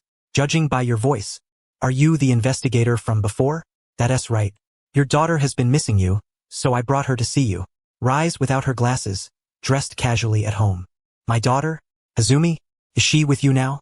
Asaki Chikuchi's tone suddenly grew more excited. At the same time, his heart gave a sudden jolt. After all, the other party was a ghoul investigator. Though he had been saved by this person before, he still instinctively felt a wave of concern. Yes, let her speak to you. Tenyu Hakuyo handed the phone to Chikuchi Hazumi. Hazumi, who had never used a phone before, imitated her brother's earlier manner. Dad, where are you? Hazumi, are you alright? Dad is still hiding somewhere. Actually, Asaki Chikuchi felt reassured. He could tell from Hazumi's tone that she was safe. Of course I'm fine. Big brother has accompanied me all the way to the 19th Ward. Hazumi said immediately. Big brother? Are you referring to that investigator? Asaki Chikuchi asked. Yes. Big brother really is an investigator. Dad, you should come out quickly. Big brother and I are right here at the clinic. Hazumi said with a smile. Alright. Wait for me there. I'll be right over. Hearing the joy in Hazumi's voice, Asaki Chikuchi felt deeply comforted. Less than half an hour later, a disheveled figure appeared before Tenyu Hakuyo and Chikuchi Hazumi. Dad. Hazumi immediately ran over, wanting to embrace Asaki Chikuchi. Wait, Dad's clothes are dirty and smell bad. He has been hiding and avoiding going outside for days, looking utterly unkempt. Asaki Chikuchi said with an embarrassed expression. It's all right, I don't mind, Dad. Hazumi still wore a happy smile as she hugged him. After a brief reunion between father and daughter, Asaki Chikuchi turned to Tenyu Hakuyo and asked, Investigator, is the danger truly over now? More or less, but we cannot be too careless. Tenyu Hakuyo suggested, my recommendation is that your family temporarily relocate to the 20th ward. Currently, the CCGS control over the 20th ward is the most lenient. Understood. Asaki Chikuchi nodded. It seemed the investigator had already met with my wife. Is she doing well in the 20th ward? Yes, your wife is currently in the secure district of the 20th ward. Before, Gecko troubled her and your daughter there, but I have already driven him away. Tenyu Hakuyo explained. Gecko. Hearing that name, Asaki Chikuchi broke out in a cold sweat. But upon learning that Gecko had been expelled by the other party, he breathed a sigh of relief. If his wife and daughter had truly fallen into Gecko's hands, given his understanding of Gecko, the consequences would have been unimaginable. Asaki Chikuchi felt a lingering fear. Fortunately, that fellow Gecko had been driven away by this young investigator. Otherwise, if Rise and Hazumi had truly suffered at Gecko's hands, it would have caused him lifelong torment. At that moment, Asaki Chikuchi suddenly realized that this young investigator had saved not only his entire family but also himself. This debt of gratitude left him utterly at a loss as to how to repay it. Even now, he found it hard to believe that this was a Ghoul investigator who was willing to help a Ghoul family. The ordeal with Makoto Mado should have left psychological scars. Yet this young investigator, also a Ghoul investigator, had saved his entire family. Asaki Chikuchi found himself unable to conceive of a fitting way to repay the kindness, with the only thought that came to mind being to kneel and bow before the young man. Dad. Though Chikuchi Hazumi did not wish to see her father take such a posture, she understood that her family owed this big brother an immense debt of gratitude. However, just as Asaki Chikuchi knelt and was about to settle into the posture, Tenyu Hakuyo gently helped him back to his feet. Didn't I say last time there is no need for this? Tenyu Hakuyo said with a hint of helplessness. Why does this guy always kneel without a word? But we truly have nothing to offer in return. Asaki Chikuchi sighed. I don't require any repayment. Don't you enjoy practicing medicine and saving lives? Open a small clinic in the 20th ward. Just live well with your family. Tenyu Hakuyo said calmly. Besides, even if he demanded repayment, Asaki Chikuchi could not offer him anything he needed. What he truly desired could only be provided by the system. I understand, investigator. Asaki Chikuchi nodded solemnly. Dad, stop calling him investigator all the time. Yes, Tenyu big brother. At that moment, Chikuchi Hazumi spoke up. All right then, Mr. Tenyu. Asaki Chikuchi was somewhat surprised. Even little Hazumi already knew the young investigator's name. Their relationship seemed closer than he had imagined. Afterward, Asaki Chikuchi organized the belongings he needed at the clinic and then followed Tenyu Hakuyo and Chikuchi Hazumi to relocate to the 20th ward. Thus, the Chikuchi family was reunited. The day of the Bronze Tree subjugation battle was gradually approaching. Meanwhile, in the 11th ward, the Bronze Tree grew increasingly restless. At first, it only hunted Ghoul investigators. Now, it had begun invading the CCG branch in the 11th ward directly. While attacking the CCG, the Bronze Tree had not neglected its plan to capture the Great Ghoul. Because the Bronze Tree's assault on the 11th ward's CCG branch was a complete rout, only a small number of members needed to remain in the 11th ward, leaving a large force available for deployment as needed. Tonight, some uninvited guests arrived in the 20th ward. 3 individuals wearing gas masks leapt from streetlight to streetlight. Suddenly, they halted upon one of the streetlights. The 20th ward is finally here. Feels so peaceful. Having grown accustomed to more fiercely competitive districts, they found the tranquil, slow-paced 20th ward somewhat unsettling. This dark night should have been the most suitable time for ghouls to hunt, yet they had seen hardly any ghouls on their way. Let us finish the mission quickly. Rai-san should be there. At that moment, a tall man with a strangely shaped beard spoke.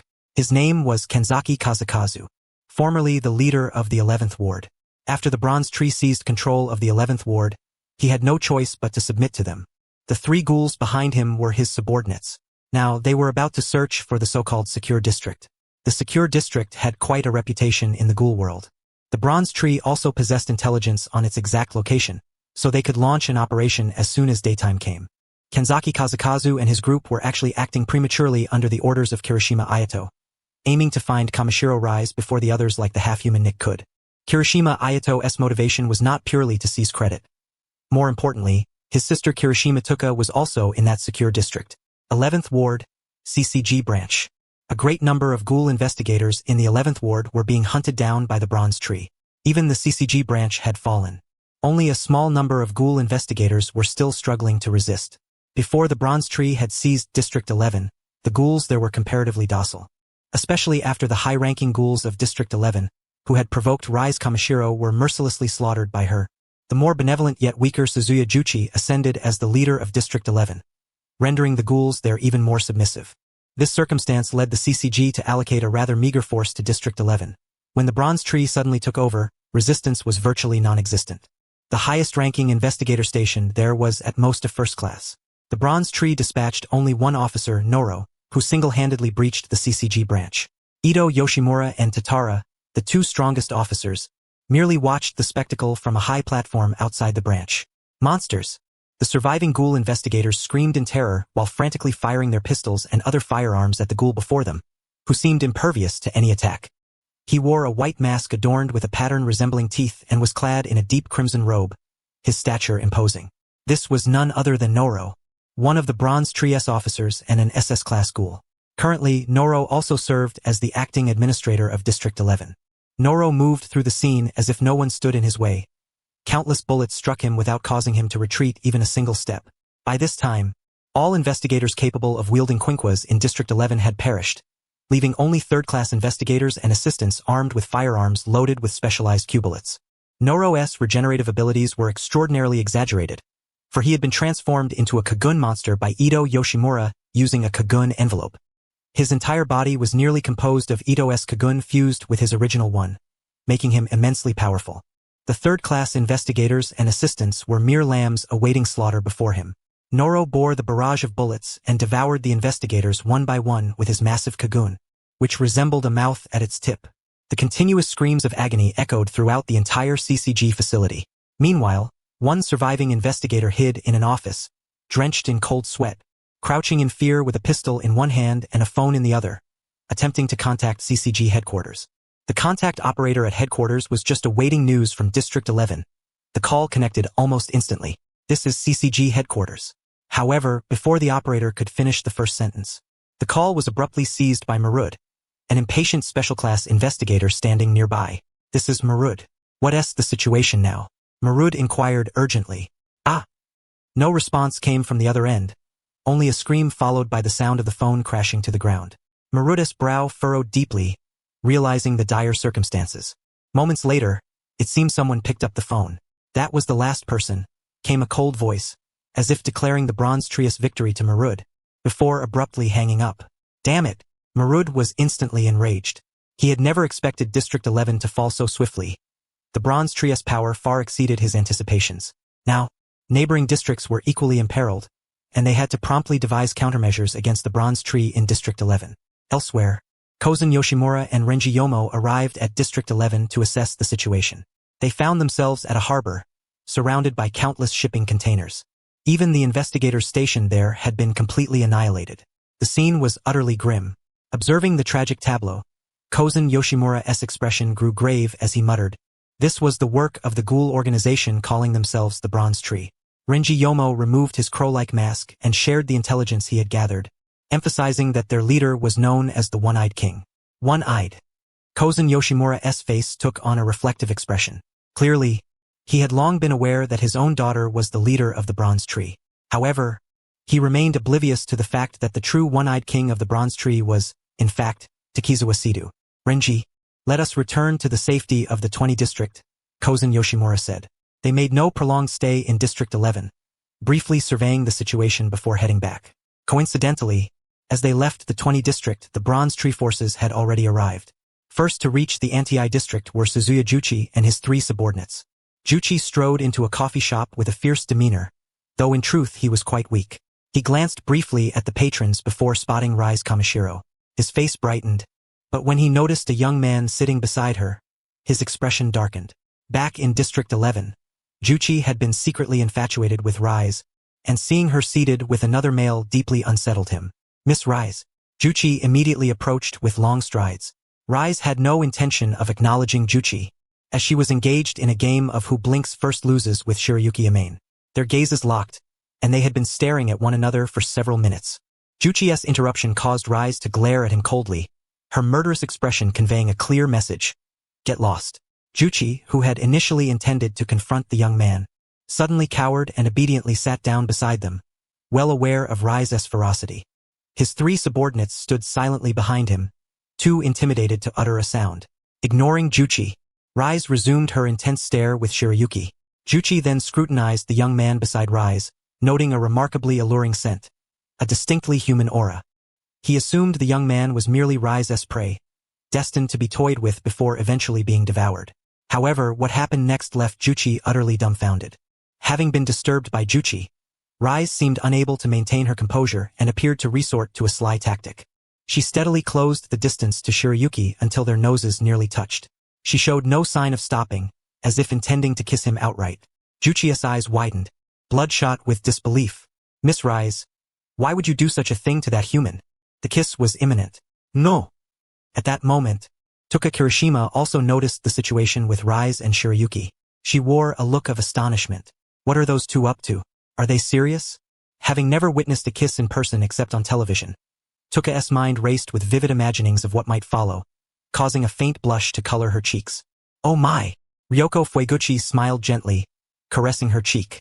Hinami Fueguchi, no longer a naive child, shyly covered her eyes with her hands, but left a considerable gap between her middle and ring fingers, torn between embarrassment and curiosity. Meanwhile, Shirayuki had realized Rise's attempt to cheat.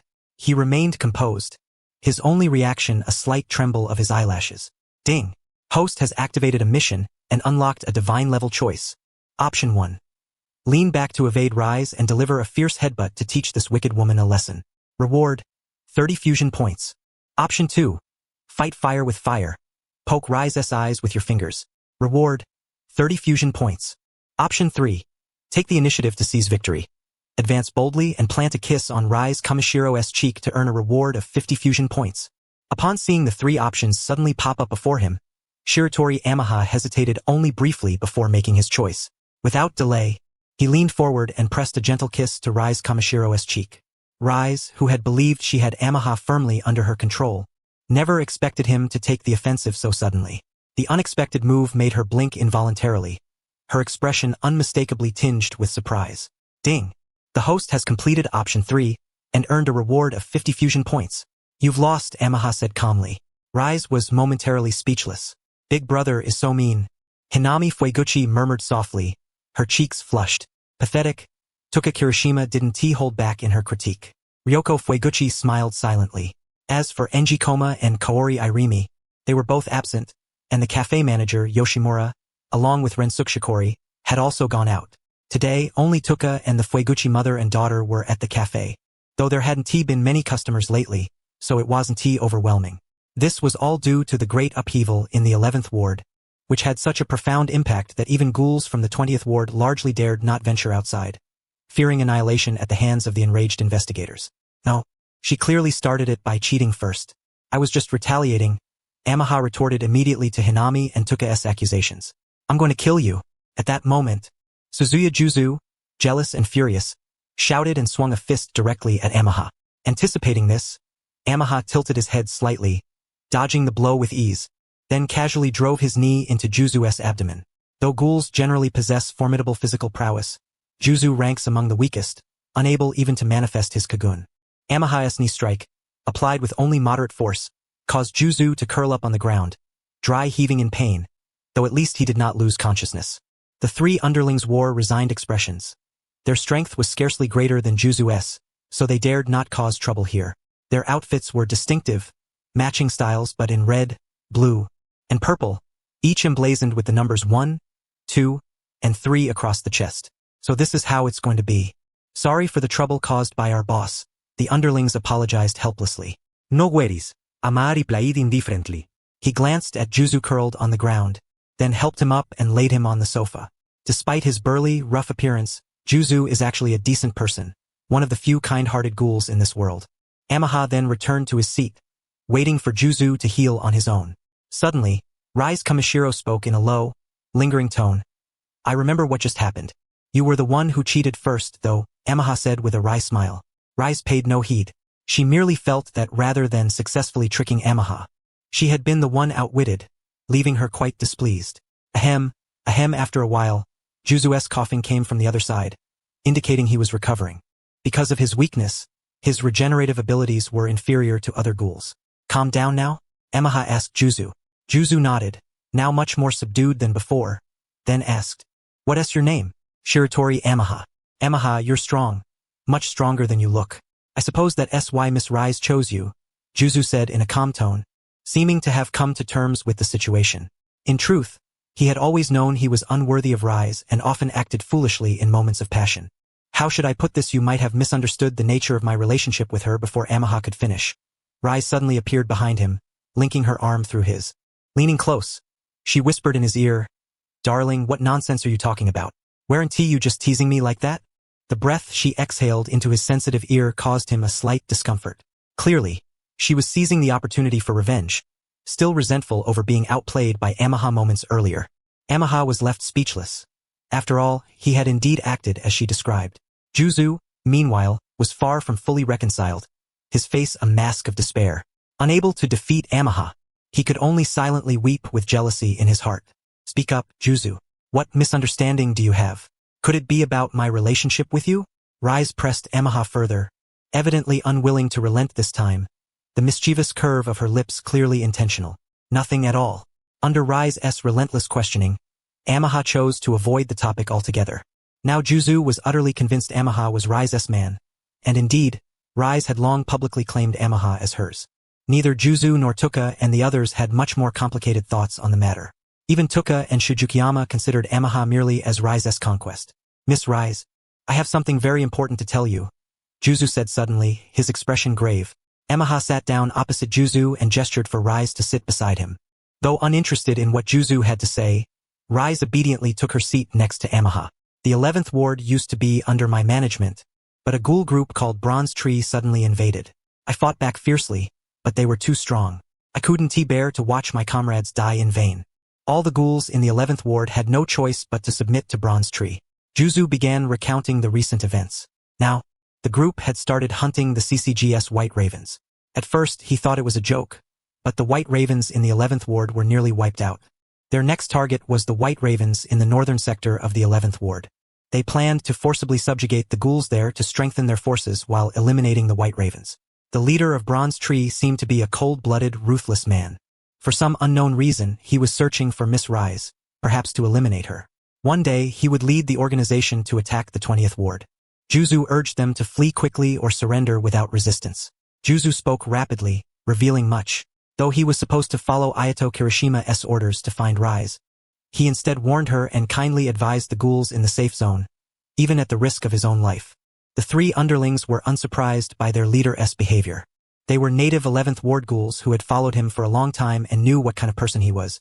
We understand. Thank you for your kind warning. Emaha nodded. So please, Miss Rise, escape quickly. Since Emaha is your man, he should take you away from the 20th ward. Juzu said anxiously. Juzu, I'm not going anywhere, Rise replied with a faint smile. The so-called Bronze Tree isn't worthy of me hiding and running, she continued. But they really are strong, much stronger than the previous leaders in the 11th ward. They even toy with the White Ravens like playthings, mercilessly slaughtering them. Kazuki Manjo harbored deep concerns that Rise Kamishiro might underestimate their foes, repeatedly emphasizing the formidable strength of those ghouls from the Bronze Tree. Yet, it was evident that Rise Kamishiro paid no heed to such worries.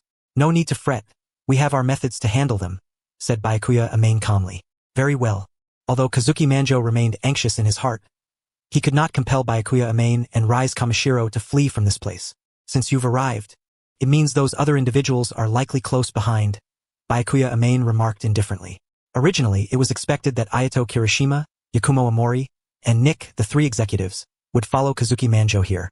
Now that Yakumo Omori was no more, it was uncertain whether only Ayato Kirishima and Nick would come or if more reinforcements would be dispatched.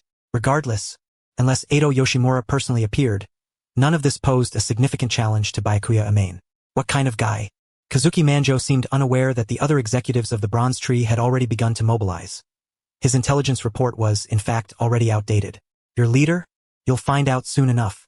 But I advise you to take your 3 lackeys and hide for now, lest you get caught up in the fray later, Byakuya Amane said with a composed tone. My leader. Kazuki Manjo suddenly realized that the other party referred to Ayato Kirishima, and a shudder ran through his heart. Come to think of it, he had already located the safe zone and Rise Kamishiro but had yet to relay this information to Ayato Kirishima. It was highly likely that Ayato Kirishima would personally come knocking. Yet, he had no intention of hiding away. He was not the type to cowardly cling to life.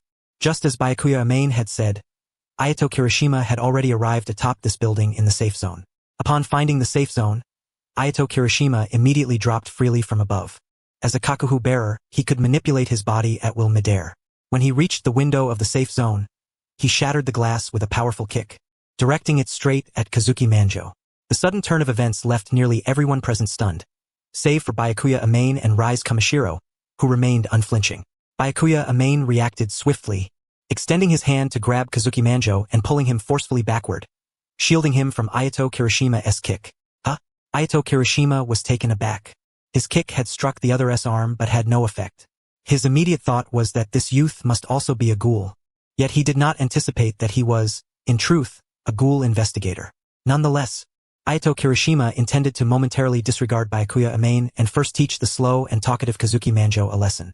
If Nick, the transvestite, arrived at the safe zone first, not only would his credit be stolen, but Ayato Kirishima himself would be in danger. Hence, he was quite displeased.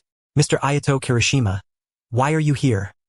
The three underlings were immediately stunned by Ayato Kirishima's sudden assault. Stop it, Kirishima. At this moment, Tuka Kirishima intervened, her expression darkening. She had not expected Ayato Kirishima, whom she had not seen for a long time, to appear so abruptly in such a manner. Oh, long time no see, you stupid big sister, Ayato Kirishima said with a mocking expression. As siblings, the two shared a subtle resemblance in their facial features. Ayato Kirishima was dressed like a delinquent youth, with slightly long, disheveled hair and hands stuffed into his pockets, exuding a blasé attitude. Idiot! Where on earth have you been running off to? Tuka Kirishima was at a loss, her rebellious younger brother giving her a tremendous headache. Social practice, of course. Unlike you, who only knows peace. I am a genuine ghoul. Ayato Kirishima retorted with a disdainful sneer. You're still as arrogant as ever, brat. Tuka Kirishima said gravely. Who's the brat? Face reality sooner, you stupid big sister. Before Ayato Kirishima could finish, the coffee shop door suddenly swung open, accompanied by a distinctly effeminate male voice. La. A man wearing multicolored sunglasses and dressed like a transvestite entered. The peculiar shape of his chin resembled a posterior. This was Nick, an SS-class ghoul transvestite from the clown organization. Indeed, he was not a member of the Bronze Tree but liked to operate alongside Gecko because he fancied him. Although Gecko had since been expelled by the ghoul investigators, Nick had still come to the 20th ward, intending to discover who had eliminated Gecko. Behind Nick stood two men clad in gray cloaks, both wearing white masks marked with a red P and a red cross, respectively. These were the Bottle Brothers, executives of the Bronze Tree. Kirishima, dear, I knew you had a sister, but I never expected her to be a clerk here. You two sure are handsome siblings. Truly enviable, Nick said as he twisted his body forward, his voice unpleasant, especially when paired with his face. Tuka Kirishima immediately sensed a dangerous aura. Her intuition warned her that this transvestite was perilous. Ryoko Fueguchi and Hinami Fueguchi were both frightened by these aggressive newcomers. Little Hinami hid behind her mother, too scared to show herself. Ayato Kirishima also cast a displeased glance at Nick, who had arrived so swiftly. What? Even you guys too? Kazuki Manjo's face darkened considerably. If only Ayato Kirishima had come, Rise Kamishiro might have had a chance to escape.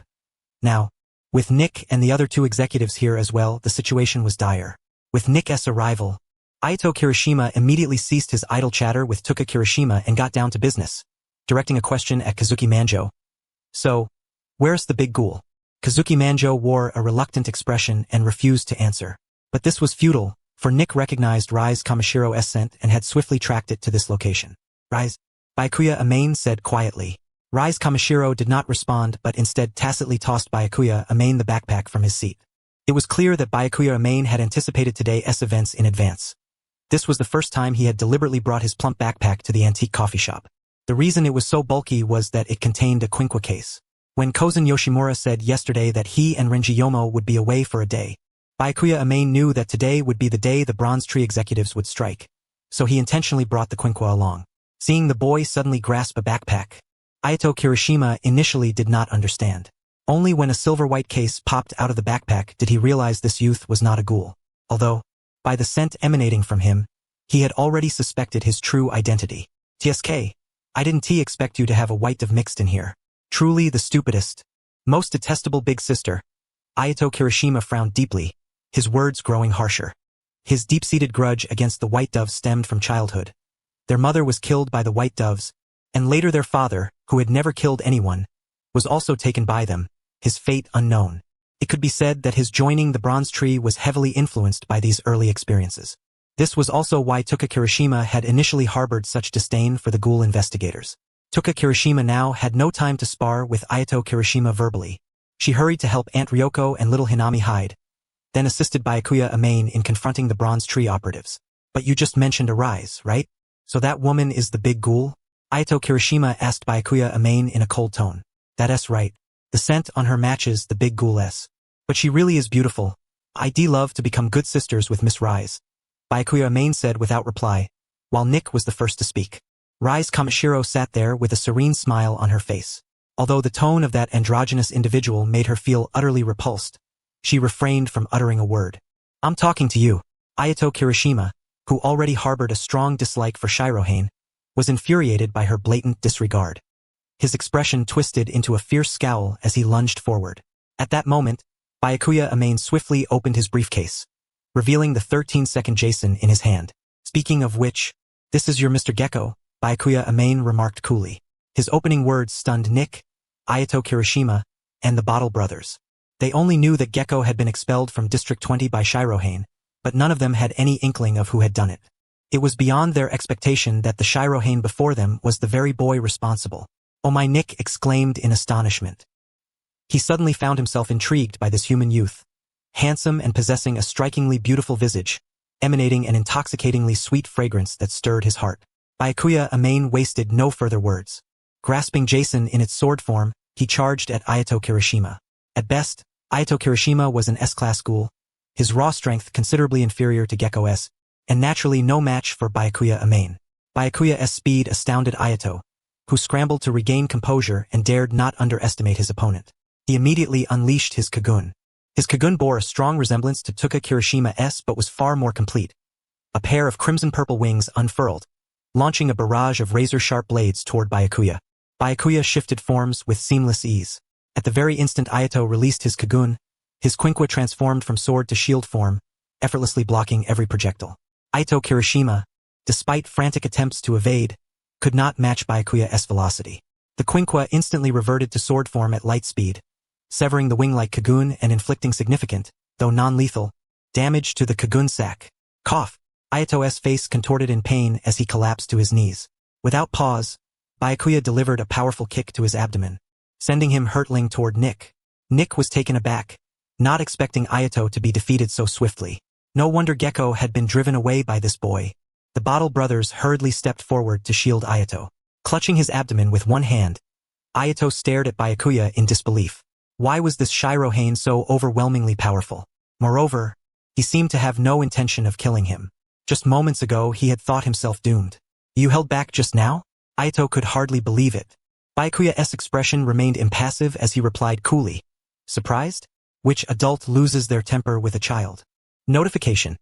Host has defeated S-class ghoul Ayato Kirishima and earned 25 fusion points. Child. Ayato bristled at the term, but what could he do? He had just been utterly crushed, unable even to retaliate. Yet, Byakuya's words were undeniably accurate. At only 14 years old and standing barely around 5 feet 3 inches tall, Ayato was scarcely taller than Tuka. Compared to him, Ayato was indeed still a child. At heart, Ayato Kirishima was rebellious, but all his actions stemmed from a desire to protect his sister. His methods, however, were rather deplorable. Meanwhile, Tsukuyomi Kirishima had already escorted Aunt Ryoko and little Hinami upstairs. In the blink of an eye, she saw Byakuya Amane vanquish Ayato and inwardly admired his formidable prowess. Though she felt a twinge of pity for the wretched boy's plight, she harbored no sympathy, believing he had only himself to blame. So strong. Kaname Wanju could not help but exclaim. As a subordinate of Ayato Kirishima, who had once served him, Kaname considered Ayato a formidable ghoul. Yet this same Ayato had been utterly trampled by the boy before them, utterly defenseless. The youth's strength far surpassed all his expectations, truly deserving of Rise-san's favor. Kaname Wanju's admiration for Byakuya swelled. Rise Kamishiro remained composed, sipping her coffee with an air of nonchalance. I advise you all to retreat with Ayato. You won't be able to defeat him, Nick kindly warned the Bottle brothers. They hesitated briefly but ultimately decided to withdraw with Ayato. The enemy was too powerful. Ayato's humiliating defeat meant that even if they all fought together, their performance would hardly be any better. As for Nick, the androgynous figure, no one could fathom his true intentions. The Bottle brothers hastened their retreat with Ayato, fearful that Shirohane would pursue them. Nick, by contrast, was in no rush to leave. Not being a member of Bronze Tree, he had no obligation to act in unison with them. Notification. Host has repelled Bronze Tree's cadres and earned 50 fusion points. Still not giving up with only you left? Tuka Kirishima's expression turned icy as she confronted the lingering androgynous figure. Don't get me wrong. I have no intention of fighting. I just want to get a closer look at the handsome boy who defeated Gecko, Nick said, swaying his body with a tender gaze as he approached Byakuya. Tuka recoiled in disdain, stepping back. Byakuya remained unfazed. Although Nick's presence was somewhat repugnant, he was not one of those malicious ghouls and maintained a certain decorum, so there was no need for excessive caution. Nick leaned in for a closer inspection of the boy before him. The distinct, sweet fragrance indeed emanated from this youth, whose facial features grew more appealing the longer he looked. Handsome boy, care to exchange contact information? Nick suddenly struck up a conversation with Byakuya. Though the gecko he had admired had been slain by Byakuya, he was unbothered. As a jester, he joined the clown organization precisely because he enjoyed carefree amusement. Tuka Kirishima watched the androgynous figure with silent exasperation. Could it be that Nick was not allied with Bronze Tree?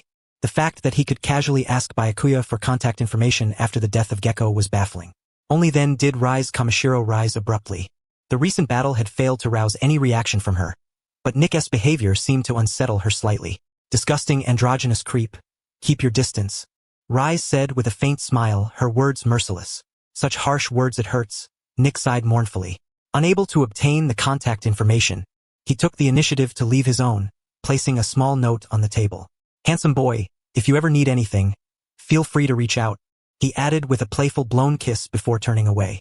Byakuya said nothing, his face betraying no hint of emotion. He picked up the note and glanced at it. Sure enough, it bore Nick's contact details. Notification. Host has made acquaintance with SS-class Ghoul Nick and earned 5 fusion points. In truth, Nick and the entire clown organization were inscrutable. Perhaps they found Byakuya entertaining, which explained their approach. Regardless, it was not a bad development. Unless this maniac harbored ulterior motives, which Byakuya would never accept. Tuka Kirishima watched Nick's antics in silence. With Nick's departure, the crisis momentarily abated. Tuka headed upstairs to inform Aunt Ryoko and little Hinami that all was well. At that moment, Rise Kamishiro approached, took the note from Byakuya's hand, and tore it to shreds. It was clear that Rise bore a significant grudge against Nick. So what are your plans now? Will you return to District 11 or remain here in our anti-I ward? At that moment, Tuka Kirishima addressed Suzuya Juzu and his 3 subordinates. Thank you for your kindness, but we must return. Suzuya Juzu's expression was tinged with worry as he replied, because many of my comrades remain there. I cannot simply abandon them. I see. Well, then, I wish you the best of luck, Tuka Kirishima said. Thank you. We shall be on our way then. Before departing, Suzuya Juzu seemed to have something more to say to Hakaze Koya. Standing before him, he said, Mr. Koya, you are truly formidable. I earnestly beg you to protect Ms. Rise. HM. Hakaze Koya was momentarily at a loss for words in response to Suzuya Juzu's earnest demeanor and could only nod in acknowledgement. Shortly thereafter, Suzuya Juzu, accompanied by his 3 subordinates, left the safe zone and returned to the Bronze Tree base in the 11th ward. Not long after, Cousin Yoshimura and Renji Yomo returned. Hakaze Koya, Tuka Kirishima and the others have just finished cleaning up the mess caused by Rise Kirishima's attack. But there is still a shattered window that cannot be repaired anytime soon. Upon seeing the state of the shop, Cousin Yoshimura had a clear understanding of what had just transpired. The next time I see that brat Kirishima, I'll make sure he pays for the window, Tuka Kirishima said angrily, recalling the impudent attitude of that brat. Tuka, what exactly happened just now? Renji Yomo inquired.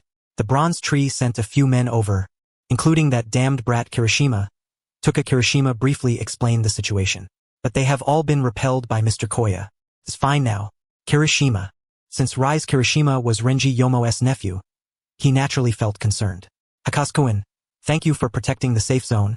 Cousin Yoshimura expressed his gratitude to Hakazukoya. Unfortunately, only Tuka, Hinami, and Ms. Ryoko remained in the shop today. I never expected the bronze tree to arrive so swiftly. Had it not been for Hakazukoya, I dare not imagine what consequences might have ensued. As nothing, Hakazukoya nodded slightly. Tuka Kirishima was suddenly taken aback that the shopkeeper had openly revealed the secret of the safe zone to Hakazukoya. Shopkeeper, he is. She wanted to emphasize that Hakazukoya was a CCG Ghoul investigator, but hesitated and refrained from saying it aloud, especially since Hakazukoya had just protected the entire safe zone and had previously saved her, Aunt Ryoko, and little Hinami. He truly was different from other white ravens. Seeing Tuka Kirishima trailing off, Cousin Yoshimura merely smiled faintly. It seems Tuka has gradually begun to trust that young man. Cousin Yoshimura felt the same himself. Since the bronze tree operatives had already visited, and Hakazukoin had helped repel them, it was easy to assume that Hakazukoya was already aware that this place was the safe zone. Therefore, whether he openly claimed it or not no longer mattered. At that moment, Tuka Kirishima had a similar thought. She suddenly recalled that Kirishima and that effeminate person had mentioned Rise Kamashiro's status as a one-eyed ghoul. Hakazukoya must have heard it, yet he seemed unaffected. Thinking this over, Tuka Kirishima glanced toward Hakazukoya and Rise Kamashiro, only to find the two acting as if nothing had happened. The more this was so, the more curious Tuka Kirishima became about what was going on between these two. Still, she refrained from directly asking, lest she appear overly concerned. Hakazukoin, our safe zone is mostly populated by ghouls. Don't you find it uncomfortable? Cousin Yoshimura suddenly asked. No, I believe everyone can coexist amicably. There's nothing uncomfortable about it. Hakazukoya replied with a faint smile. That's good. You are welcome to come and enjoy our coffee every day from now on, Cousin Yoshimura said kindly. Renji Yomo's expression softened as well. Until now, he had never imagined a ghoul investigator would be willing to get along with them so amicably. I am now convinced you really are quite unlike other white ravens. If you don't mind, you're welcome to visit us anytime. Hakazukoya's attitude moved Tuka Kirishima. She smiled and said to him, of course, I don't mind. Hakazukoya nodded. 11th Ward. The Vengeance brothers escorted Rise Kirishima back to the bronze tree base, but Nick was nowhere to be found, seemingly not returning with them. The base was located inside a large, abandoned building where many ghouls rested. They all wore dark red robes and uniform skull-shaped masks. 3 bronze tree executives occupied a position against the wall. Dodo sat in a chair, exuding the aura of a leader. Noroi stood nearby, while another executive named Edo sat obediently on the ground. Her petite frame looked fragile, wrapped entirely in white bandages. Seeing Rise Kirishima being supported by the Vengeance brothers and noticing the absence of the one-eyed ghoul, Dodo furrowed his brows. How did it come to this? Didn't you bring that woman back? Rise Kirishima's regenerative ability was still quite good. He had recovered significantly, though his complexion remained pale and his injury was not fully healed. We found the one-eyed ghoul, but we were obstructed by a certain guy, the White Raven who killed Gecko. I'm no match for him. Rise Kirishima recounted the failure with a grim expression. He did not mention Juzu Suzuya, who had gone ahead to alert the safe zone, instead shouldering almost all the blame himself. The White Raven who killed Gecko. I see. That really was unavoidable, Dodo said calmly. He did not blame Rise Kirishima or the Vengeance brothers. Apparently, these developments were not unexpected since Dodo and Edo were the most informed within Bronze Tree. Edo had noticed that White Raven from the start. Because of that guy's dealings with Rise Kamashiro, I sensed he was no ordinary person. Later, when Gecko was killed in the 20th Ward, I investigated and found out it was that guy, she explained.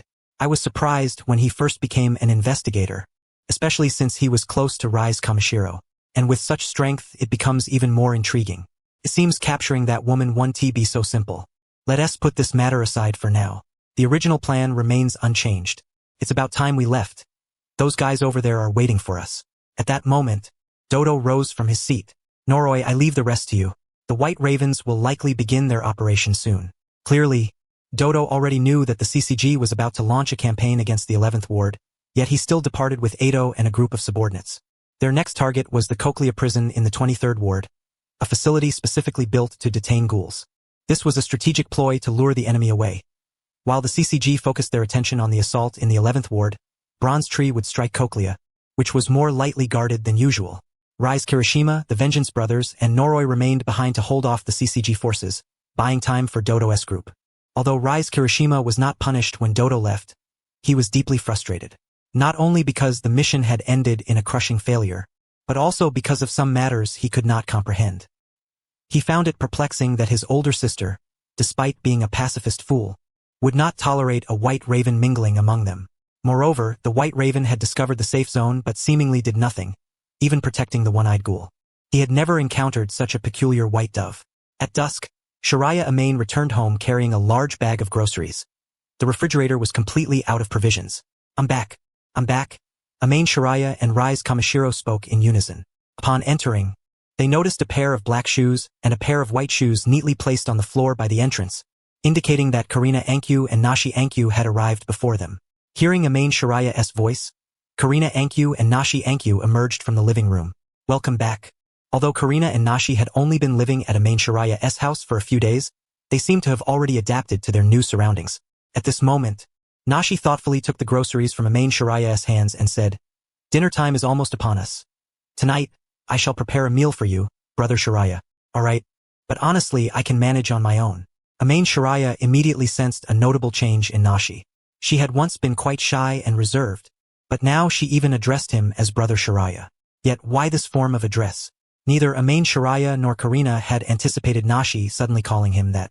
However, Karina, who had always been close to Nashi, could surmise the reason. She understood all too well that Nashi yearned even more than she did to seek love from their father.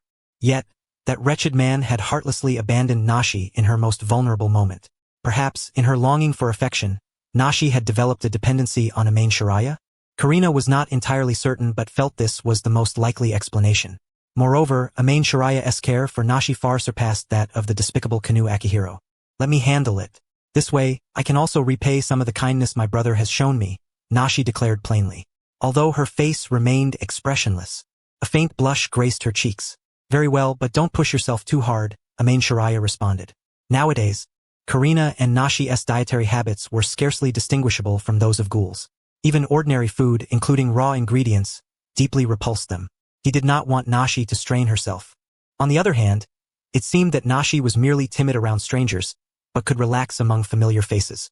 "No, this will suffice," Nashi said, producing a mask. The implication was that wearing the mask would shield her from the odors of the ingredients. Amain Shiraya chuckled heartily, finding Nashi's earnest manner in pulling out the mask inexplicably endearing. "I'll join you, Nashi. After all, it's not only you who owes me a debt of gratitude," Karina said, her face still devoid of expression. "Alright then, I'll leave it in your capable hands," Amain Shiraya said. "Nashi, do you have another mask?" Karina inquired. "Yes," Nashi replied, producing a second mask, clearly prepared in advance to cook dinner for Amain Shiraya. Soon after, the two sisters, bearing the groceries Amain Shiraya had purchased, entered the kitchen. Trusting their culinary skills, Amain Shiraya had no intention of stepping in to check on their progress. After the death of their biological father, Nanace Ankyu, Kanu Akihiro forcibly took over the Ankyu household. Karina and Nashi were left with absolutely nothing. Their home now belonged to Kanu Akihiro. Given his personality, Kanu would never cook for Karina and Nashi, so it was likely they had been preparing their own meals since childhood. Less than half an hour later, Karina and Nashi, donned in aprons and masks, emerged from the kitchen carrying plates. They had prepared a meal of 3 dishes and 1 soup for Amain Shiraya. Amain Shiraya approached the dining table, ready to partake. Karina and Nashi took their seats, removing their masks. The scent of the food was not unbearable for them, as long as they did not consume it. Rise Kamishiro unusually sat beside Amain Shiraya. Normally, Rise would not linger around while he was eating. Karina and Nashi sat upright, expressionless, intently watching Amain Shiraya, seemingly eager to observe his reaction to their cooking. Despite being a family of 4, only Amain Shiraya moved his chopsticks. Rise, Karina, and Nashi merely observed. This was the only household where a family of 4 included just 1 human. "Is it delicious? How does it taste?" Karina and Nashi simultaneously asked as Amain Shiraya had only taken a few bites. "It's delicious," Amain Shiraya replied without hesitation. Being poor at articulating his thoughts, he expressed his approval simply by devouring the meal enthusiastically. Both Karina and Nashi instantly felt a twinge of regret. Had they not become one-eyed ghouls, they might now be sitting together with Amain Shiraya, sharing a family dinner. As twins, they both thought the same thing simultaneously, a subtle blush appearing faintly on their faces. However, the blush quickly faded, for they knew they could never return to what they once were. The one-eyed ghoul experiment was irreversible. Do you like it, Rise? Who had been calmly observing the scene, suddenly asked Amain Shiraya. Amain Shiraya was momentarily unsure of what Rise meant.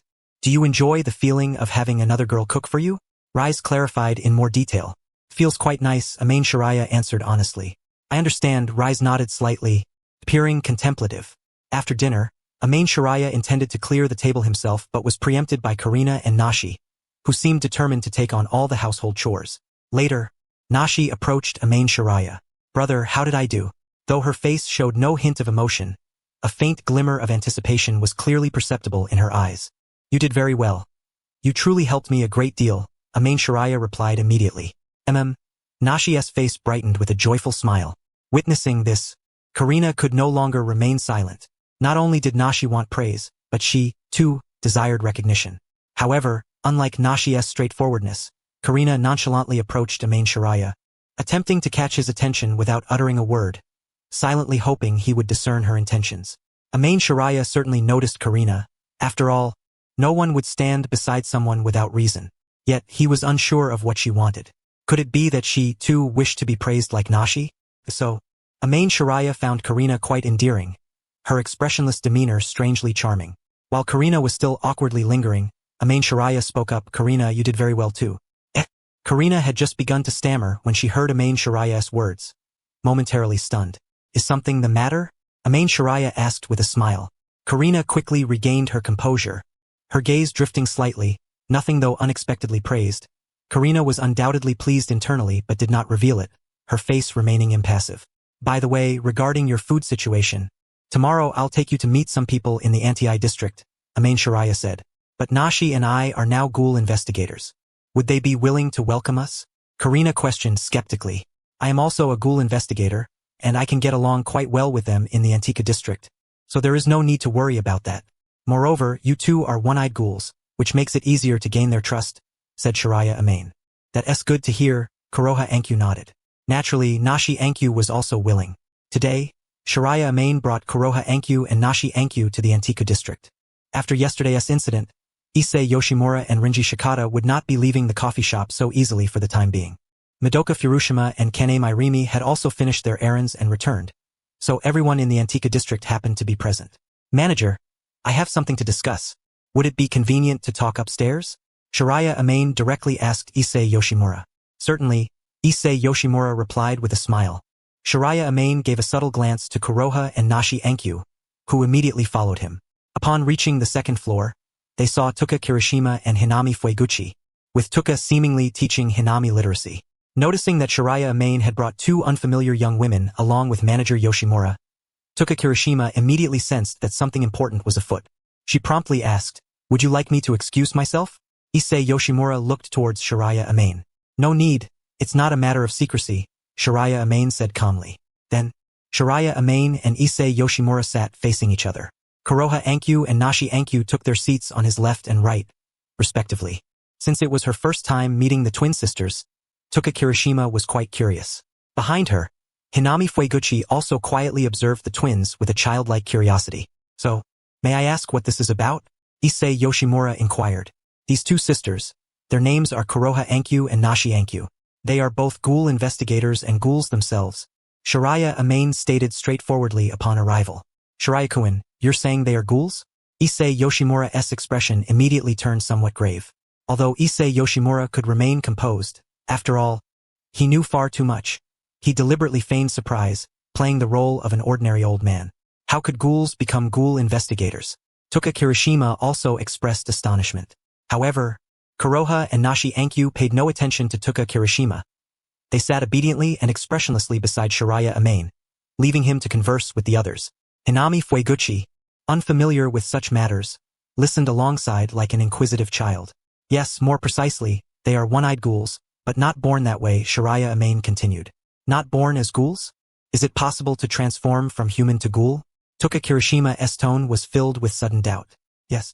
Kuroha and Nashi, please show Manager Yoshimura and Miss Kirishima your eyes, Shiraya Amain said with an indifferent expression. All right. Kuroha and Nashi Ankyu responded in monotone voices, then revealed their kakugan. Kuroha's kakugan was in her left eye, Nashi's in her right, each was a single eye. Toka Kirishima's pupils quivered in shock. She had only ever heard legends about one-eyed ghouls. This was her first time seeing one in person. At this, Issei Yoshimura's expression grew truly solemn. Based on the information Shiraya had just provided, he was already piecing together many things. To be able to work for the CCG and be an acquired one-eyed ghoul. He immediately recalled the experiments long abandoned by the CCG and the bloodline of Washu. The underground chamber forcibly occupied by Akihiro Kanu in the Anku household was actually an abandoned experimental base once used by the CCG. Long ago, the CCG had attempted human-into-ghoul transformation experiments but abandoned them due to lack of results. Kanu Akihiro had once been a researcher for the CCG, so he knew many of their secrets, including some related to Washu. Presumably, it was because he knew that the cage binding this world was created by the Washu family that he made certain resolute decisions. Many years ago, as a former member of the V organization's previous generation of investigators, Issei Yoshimura naturally knew about those experiments. In other words, in the original story, he had long understood the true nature of Ken Kaniki's body, but chose not to reveal the truth to Kaniki. Hence, Tatara said to Kaniki, "You're just an old man Yoshimura's plaything like a bonsai." Ultimately, this was due to the differing philosophies between Issei Yoshimura and Edo Yoshimura, leaders of the Bronze Tree. Tatara naturally aligned with the Bronze Tree's ideals and held great disdain for Issei Yoshimura. Issei Yoshimura, wishing for Ken Kaniki to live kindly and well, concealed those dark truths as a form of protection. But reality proved that the world could not conform to Issei Yoshimura's hopes. Kaniki still had to endure all suffering. Fortunately, the manager and everyone in the Antika district preserved Kaniki's kindness in his heart. By contrast, the later Pineapple King, Mazumichi Takizawa, was essentially another Kaniki without the companionship of the manager and others. As for Washu's bloodline, it involved the RC Gate whitelist. Issei Yoshimura knew that his own bloodline with Washu granted him access to the RC Gate whitelist, allowing even a ghoul to work for the CCG. Now, I would like to speak with the manager privately about some matters. I must trouble everyone else to excuse us for a moment. Shiraya Amane suddenly shifted the subject. Toka Kirishima's curiosity about the appearance of the two one-eyed ghouls had been piqued considerably. Being asked to leave now, she was somewhat reluctant. Nonetheless, she stepped out of the room upon noticing that even the twin sisters had excused themselves. While Shiraya Amane conversed with the manager, she took the opportunity to speak with the sisters. "Hello, I am an employee here, Toka Kirishima." She introduced herself proactively to Kuroha and Nashi Ankyu. Kuroha and Nashi Ankyu originally disliked interacting with strangers, but Shiraya Amane had instructed them to get along well with the people in the Antika district, which they had not forgotten. "Hello, I am Kuroha Ankyu." "I am Nashi Ankyu," they replied simultaneously.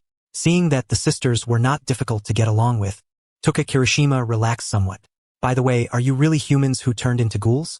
And one-eyed ghouls at that?" she asked with curiosity. "Yes. Nashi and I were deceived by someone into undergoing an experiment that transformed us into what we are now," Kuroha Ankyu said indifferently. "Such experiments actually exist," Toka Kirishima said in surprise but did not press further. She was well aware of how difficult it was to live as a ghoul, especially one striving to integrate into human society like herself. For these sisters forcibly changed from human to ghoul, adapting to ghoul traits must have been excruciating at first, particularly regarding dietary issues. "Sorry, this must be very painful for you. Yet I am probing into your painful memories out of curiosity." Toka Kirishima apologized. "It's all right. We no longer mind," Kuroha Ankyu said expressionlessly. Nashi Ankyu echoed her sentiment.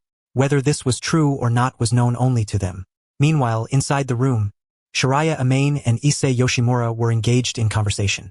"Regarding Miss Rai's manager, you should know her true identity, right?" Shiraya Amane began. "Yes. I am aware that Miss Rise is a ghoul," Issei Yoshimura nodded. "I am not referring to that, but rather about Washu." Tenyu Byakuya's tone grew slightly somber, especially when mentioning Washu. His voice noticeably deepened at that point. Fangsuan Kusan could no longer maintain his pretense. After a brief silence, he spoke. "You know about Washu's affairs?" "I don't know much, only a little bit, and it was Miss Rise who told me," Tenyu Byakuya replied. "I see. She actually confided those things to you?" Fangsuan Kusan was taken aback. Although he was not very familiar with Kamishiro Rise, through their prolonged interactions he had come to understand her character to some extent. He found it hard to imagine someone like Rise would disclose matters concerning the Washu family to a ghoul investigator. In fact, it was quite remarkable that Rise had maintained such a friendly relationship with this young investigator for so long. Fangsuan Kusan began to harbor suspicions about Tenyu Byakuya's true identity.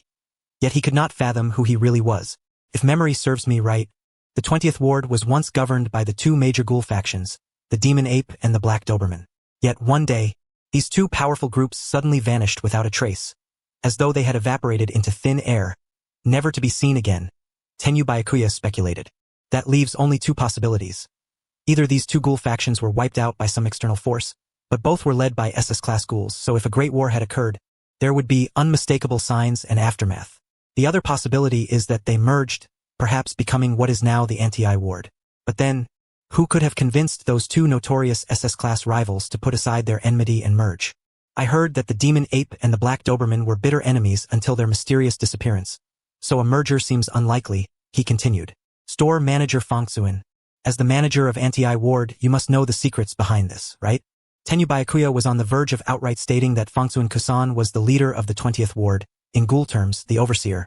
Tenyu-kun, you certainly know a great deal. Since you've come this far, I suppose you already have your answer. Fongsuin Kusan's expression darkened, dropping all pretense. Given that the other party had already spoken so plainly, there was no point in concealing the truth any longer. It seemed store manager Fongsuin tacitly acknowledged the matter. Tenyu Byakuya said calmly, since it's known that the Demon Ape and Black Doberman were both SS-class ghouls, the figure capable of reconciling these sworn enemies must be no less than SS-class, right? What exactly are you trying to imply?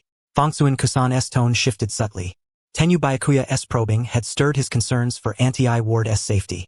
This young investigator's knowledge of Anti-I Ward far exceeded his expectations.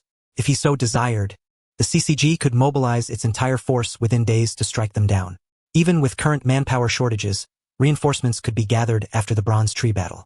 No matter how affable Fongsuin Kusan was, matters concerning Anti-I Ward's security were his untouchable red line. What troubled him most was the inability to discern the true identity of this youth. Such uncertainty was a dangerous variable. Rest assured, I bear no ill will toward Anti-I Ward. I merely wish to have a conversation with store manager Fongsuin. For your identity is both enigmatic and intriguing. Tenyu Byakuya smiled gently. Fongsuin Kusan's grave expression softened somewhat. I'm just an old man nearing the end of his days. Nothing particularly worth your curiosity. But my advice is to avoid delving too deeply into the Washu affairs. It will only lead to endless ruin. Thank you for your kind warning, store manager. Then I shall refrain from discussing the deeper matters of the Washu family and only speak of what is known. Tenyu Byakuya continued. Those twin sisters you mentioned earlier are already ghouls, yet upon entering the CCG, they evade detection by the RC gates. This cannot be solely because they are artificial ghouls, right? Moreover, I noticed their kakuhu resemble Miss Rise's, indicating they have been implanted with another kakuhu related to Washu, he added. Fongsuin Kusan fell silent again. To be honest, he no longer wished to continue this discussion with Tenyu Byakuya. The young man was recklessly probing at the edge of danger. It seems you have already uncovered the Washu family's true nature. They are not human but a ghoul lineage. Fongsuin Kusan finally revealed some of what he knew. Those RC gates have also been tampered with, essentially whitelisted. Since those sisters have been implanted with Washu kakuhu, they are within this whitelist's protection. As expected of the store manager, you are well informed. By the way, what do you know about the Bronze Tree incident? Tenyu Byakuya suddenly changed the subject. The Bronze Tree? I'm not well versed in that matter. Fongsuin Kusan replied without hesitation, deliberately sidestepping the topic. After all, this involved his daughter, and he did not wish to give the V organization any opportunity to target her. Therefore, to anyone, he would never respond to questions concerning the Bronze Tree, thus avoiding all risk. In truth, in the original story, the store manager never betrayed his daughter, even when faced with death threats from the V organization. The V organization had long known that Fongsuin Kusan had secluded himself within the 20th Ward, establishing the Anti-I Ward, and had never planned to interfere as long as he did not meddle with matters detrimental to the Washu family. However, they gradually realized that the one-eyed owl was actually Fongsuin Kusan's daughter. A naturally born half-ghoul was not only a tremendous temptation but also a grave threat to the Washu family. Years ago, the Washu family had a naturally born half-ghoul who nearly destroyed the clan out of resentment. That individual was the true original one-eyed king, the very figure who transformed the underground world into a dragon. Unlike Arima Kishu, who was the original one-eyed king of the Bronze Tree but not a natural half-ghoul, he was half-human. These are fundamentally different concepts. As to why this was considered a temptation, the Washu family's long-standing practices, such as breeding half-humans in various branches and conducting abandoned human modification experiments, were all aimed at creating a controllable, naturally born half-ghoul. Think of it this way. If the lineage of naturally born half-ghouls continued, then future members of the Washu family could become infinitely close to humans, possessing both the absolute power of ghouls and the lifestyles of humans, no longer needing to secretly feed on investigator corpses. This would perfectly align with the Washu family's pursuit of becoming human. Hence, the Washu family's urgent desire to capture Fangsuin Kusan's daughter, to both eliminate a threat and seize the opportunity to merge her half-ghoul bloodline. Yet Fangsuin Kusan would rather die than reveal his daughter's whereabouts, infuriating the V organization. Meanwhile, human investigators from the CCG noticed that the current owl was considerably smaller than the one they encountered 10 years ago. Guided by the V organization, the CCG came to fully understand that there were two owls, giving rise to the title of the SSS class Unkillable Owl to distinguish the other SSS class One-Eyed Owl. In the anime, Fangsuin Edo running to the CCG to betray them was a complete fabrication. In reality, Fangsuin Kusan's refusal to cooperate enraged the V organization. Had he revealed Edo's location, Anti-I Ward would not have been targeted by the CCG. The Washu family had no interest in needlessly targeting the law-abiding Fangsuin Kusan, who had done considerable work for them as a cleaner. However, it is undeniable that later, when Fangsuin Kusan was defeated, Fangsuin Edo colluded with Arima Kishu during the Washu family's punishment of Anti-I Ward. Their staged act aimed to capture Fangsuin Kusan as a new experimental subject, laying the groundwork for the creation of the Pineapple King Takizawa Sidu and paving the way for Ken Kaniki's path to becoming the One-Eyed King. Well then, I believe these are the matters I wish to discuss with you, store manager. I thank you for your willingness to share so much with me. Byakuya Amane courteously concluded his conversation with manager Yoshimura. There's nothing, really. I didn't say much, Yoshimura Kozen remarked with a gentle smile. Shortly, the CCG was set to launch a major assault on the Bronze Tree in the 11th Ward, and he would be participating in the battle. However, it was uncertain whether the Bronze Tree would dispatch operatives again to Anti-I Ward to capture Miss Rise. At that time, Miss Rise would be entrusted to the care of everyone in Anti-I Ward. At this moment, Byakuya Amane made a request to Yoshimura Kozen. Yet, his words bore a deeper intention. In truth, he harbored no genuine concern for Rise Kamashiro's situation, as he was aware that the Bronze Tree had divided its forces into two groups, one attacking the Cochlea prison in the 23rd Ward, and the other stationed in the 11th Ward to resist the CCG, leaving no resources to pursue Rise at such a critical juncture. Fully cognizant of this fact, he deliberately conveyed this to Yoshimura Kozen with an ulterior motive. To put it plainly, what he truly emphasized was not the protection of Rise Kamashiro, but rather his own participation in the battle. No problem. We will do our utmost to safeguard Miss Kamashiro. Yoshimura Kozen consented to Byakuya Amane's request. However, certain thoughts had already begun to take root in his mind. After Byakuya Amane descended the stairs, Yoshimura Kozen lingered upstairs for a moment. The reason lay in Byakuya's final words. Byakuya's ability to twice repel attacks and protect the Anti-I Ward employees demonstrated formidable strength. So formidable in Yoshimura Kozen's eyes, that it rivaled any special class investigator apart from the young man from 10 years ago. Perhaps that very young man from a decade past would also join the Bronze Tree's campaign in the 11th Ward. Coupled with Byakuya Amane's presence, the Bronze Tree's forces stationed there would scarcely withstand the CCG's onslaught. Yoshimura Kozen was well aware that the Bronze Tree intended to employ a strategic diversion, luring the CCG away from the 23rd Ward's Cochlea prison. This was evident even in the original narrative. Otherwise, he would not have deliberately obstructed the special class investigators dispatched by the CCG, preventing them from storming the Bronze Tree's stronghold to rescue Ken Kaneki. The combined strength of the few Bronze Tree executives left in the 11th Ward was no match for him. In the original story, blocking special class investigators Shinohara and Kuroiwa was a win-win. It ensured Kaneki would not be discovered and killed by the CCG, while also shielding his daughter, who was attacking Cochlea. At the time, the CCG still believed Yoshimura Kozen's owl persona was the one-eyed king of the Bronze Tree. Now, the question arose, if the young man from 10 years ago, Kisho Arima, were present, along with another special class combatant like Byakuya Amane, the Bronze Tree's remaining forces in the 11th Ward would be utterly insufficient. The CCG, rapidly defeating the Bronze Tree in the 11th Ward and realizing the one-eyed king was absent, could preemptively detect the Bronze Tree's stratagem. The V organization might also intervene. At that point, Edo would be in grave peril. Worried for his daughter's safety, Yoshimura Kozen's thoughts echoed those from a decade prior. He would once again assume the guise of the one-eyed king to mislead the CCG, especially the scrutiny of the Washu family. Byakuya Amane's utterances were naturally calculated to anticipate Yoshimura's intentions. In truth, he sensed that even if he refrained from speaking, Yoshimura Kozen would likely take the blame for his daughter. Without the gecko, The Bronze Tree would find it difficult to resist the combined forces of Special Class Investigators Shinohara and Kuroiwa, especially since they had brought along the SS-class Quinks, further elevating their combat capabilities. The two executives of the Bin brothers could even be overwhelmed single-handedly by Kotaro-amon, leaving only the SS-class Noroi as a credible threat. Byakuya Amane's further provocation of Yoshimura to take action was essentially a bid to bolster his own battle record, enabling faster promotion within the CCG, acquisition of more fusion points, and greater ease in conducting affairs. Moreover, he did not wish for Yoshimura Edo's mission in the 23rd Ward to encounter unforeseen complications that might spiral beyond his control. At least for now, he could effortlessly keep everything under his command. Naturally, he would not allow the manager to be placed in jeopardy, and was confident in his ability to manage the situation. As Byakuya Amane descended, he observed Kuroha Ankyu and Nero Ankyu laughing and chatting with the other employees.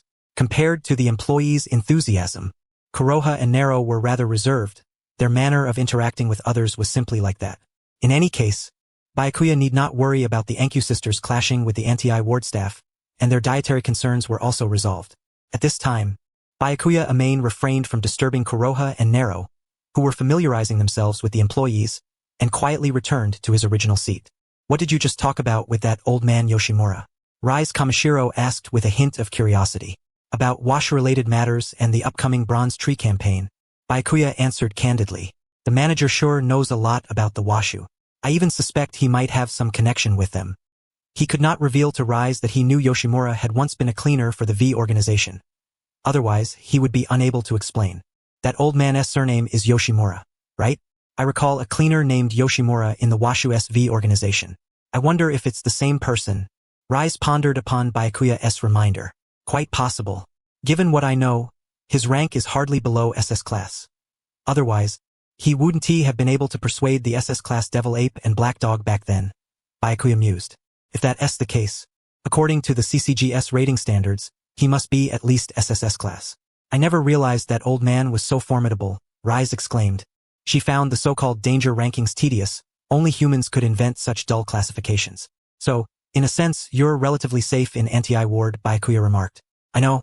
I feel like a child being fussed over," Rise said, feigning annoyance at Byakuya's nagging. "You're the one who should watch your back. Don't let yourself get killed by some other ghoul. Otherwise, even if you die, I won't let you rest in peace. I'll dig you up and devour every last bone," Rise threatened, her icy tone and earnest expression leaving no doubt she was not joking. To Byakuya, this was merely Rise's peculiar way of showing concern. Of course, he did not discount the possibility that she might literally exhume and eat him if he truly died. But first and foremost, he was absolutely confident he would not be slain. "Don't worry, we'll definitely win," Byakuya said with a reassuring smile. Seeing his confidence, Rise said no more.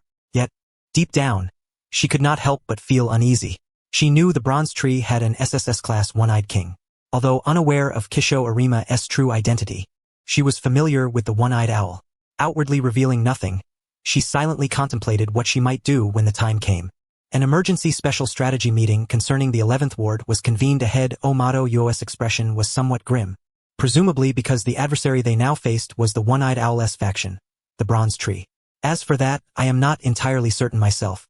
It was the commander of the Special Countermeasures Division from the 11th Ward who summoned me back." Yukinori Shinowara wore a look tinged with resignation.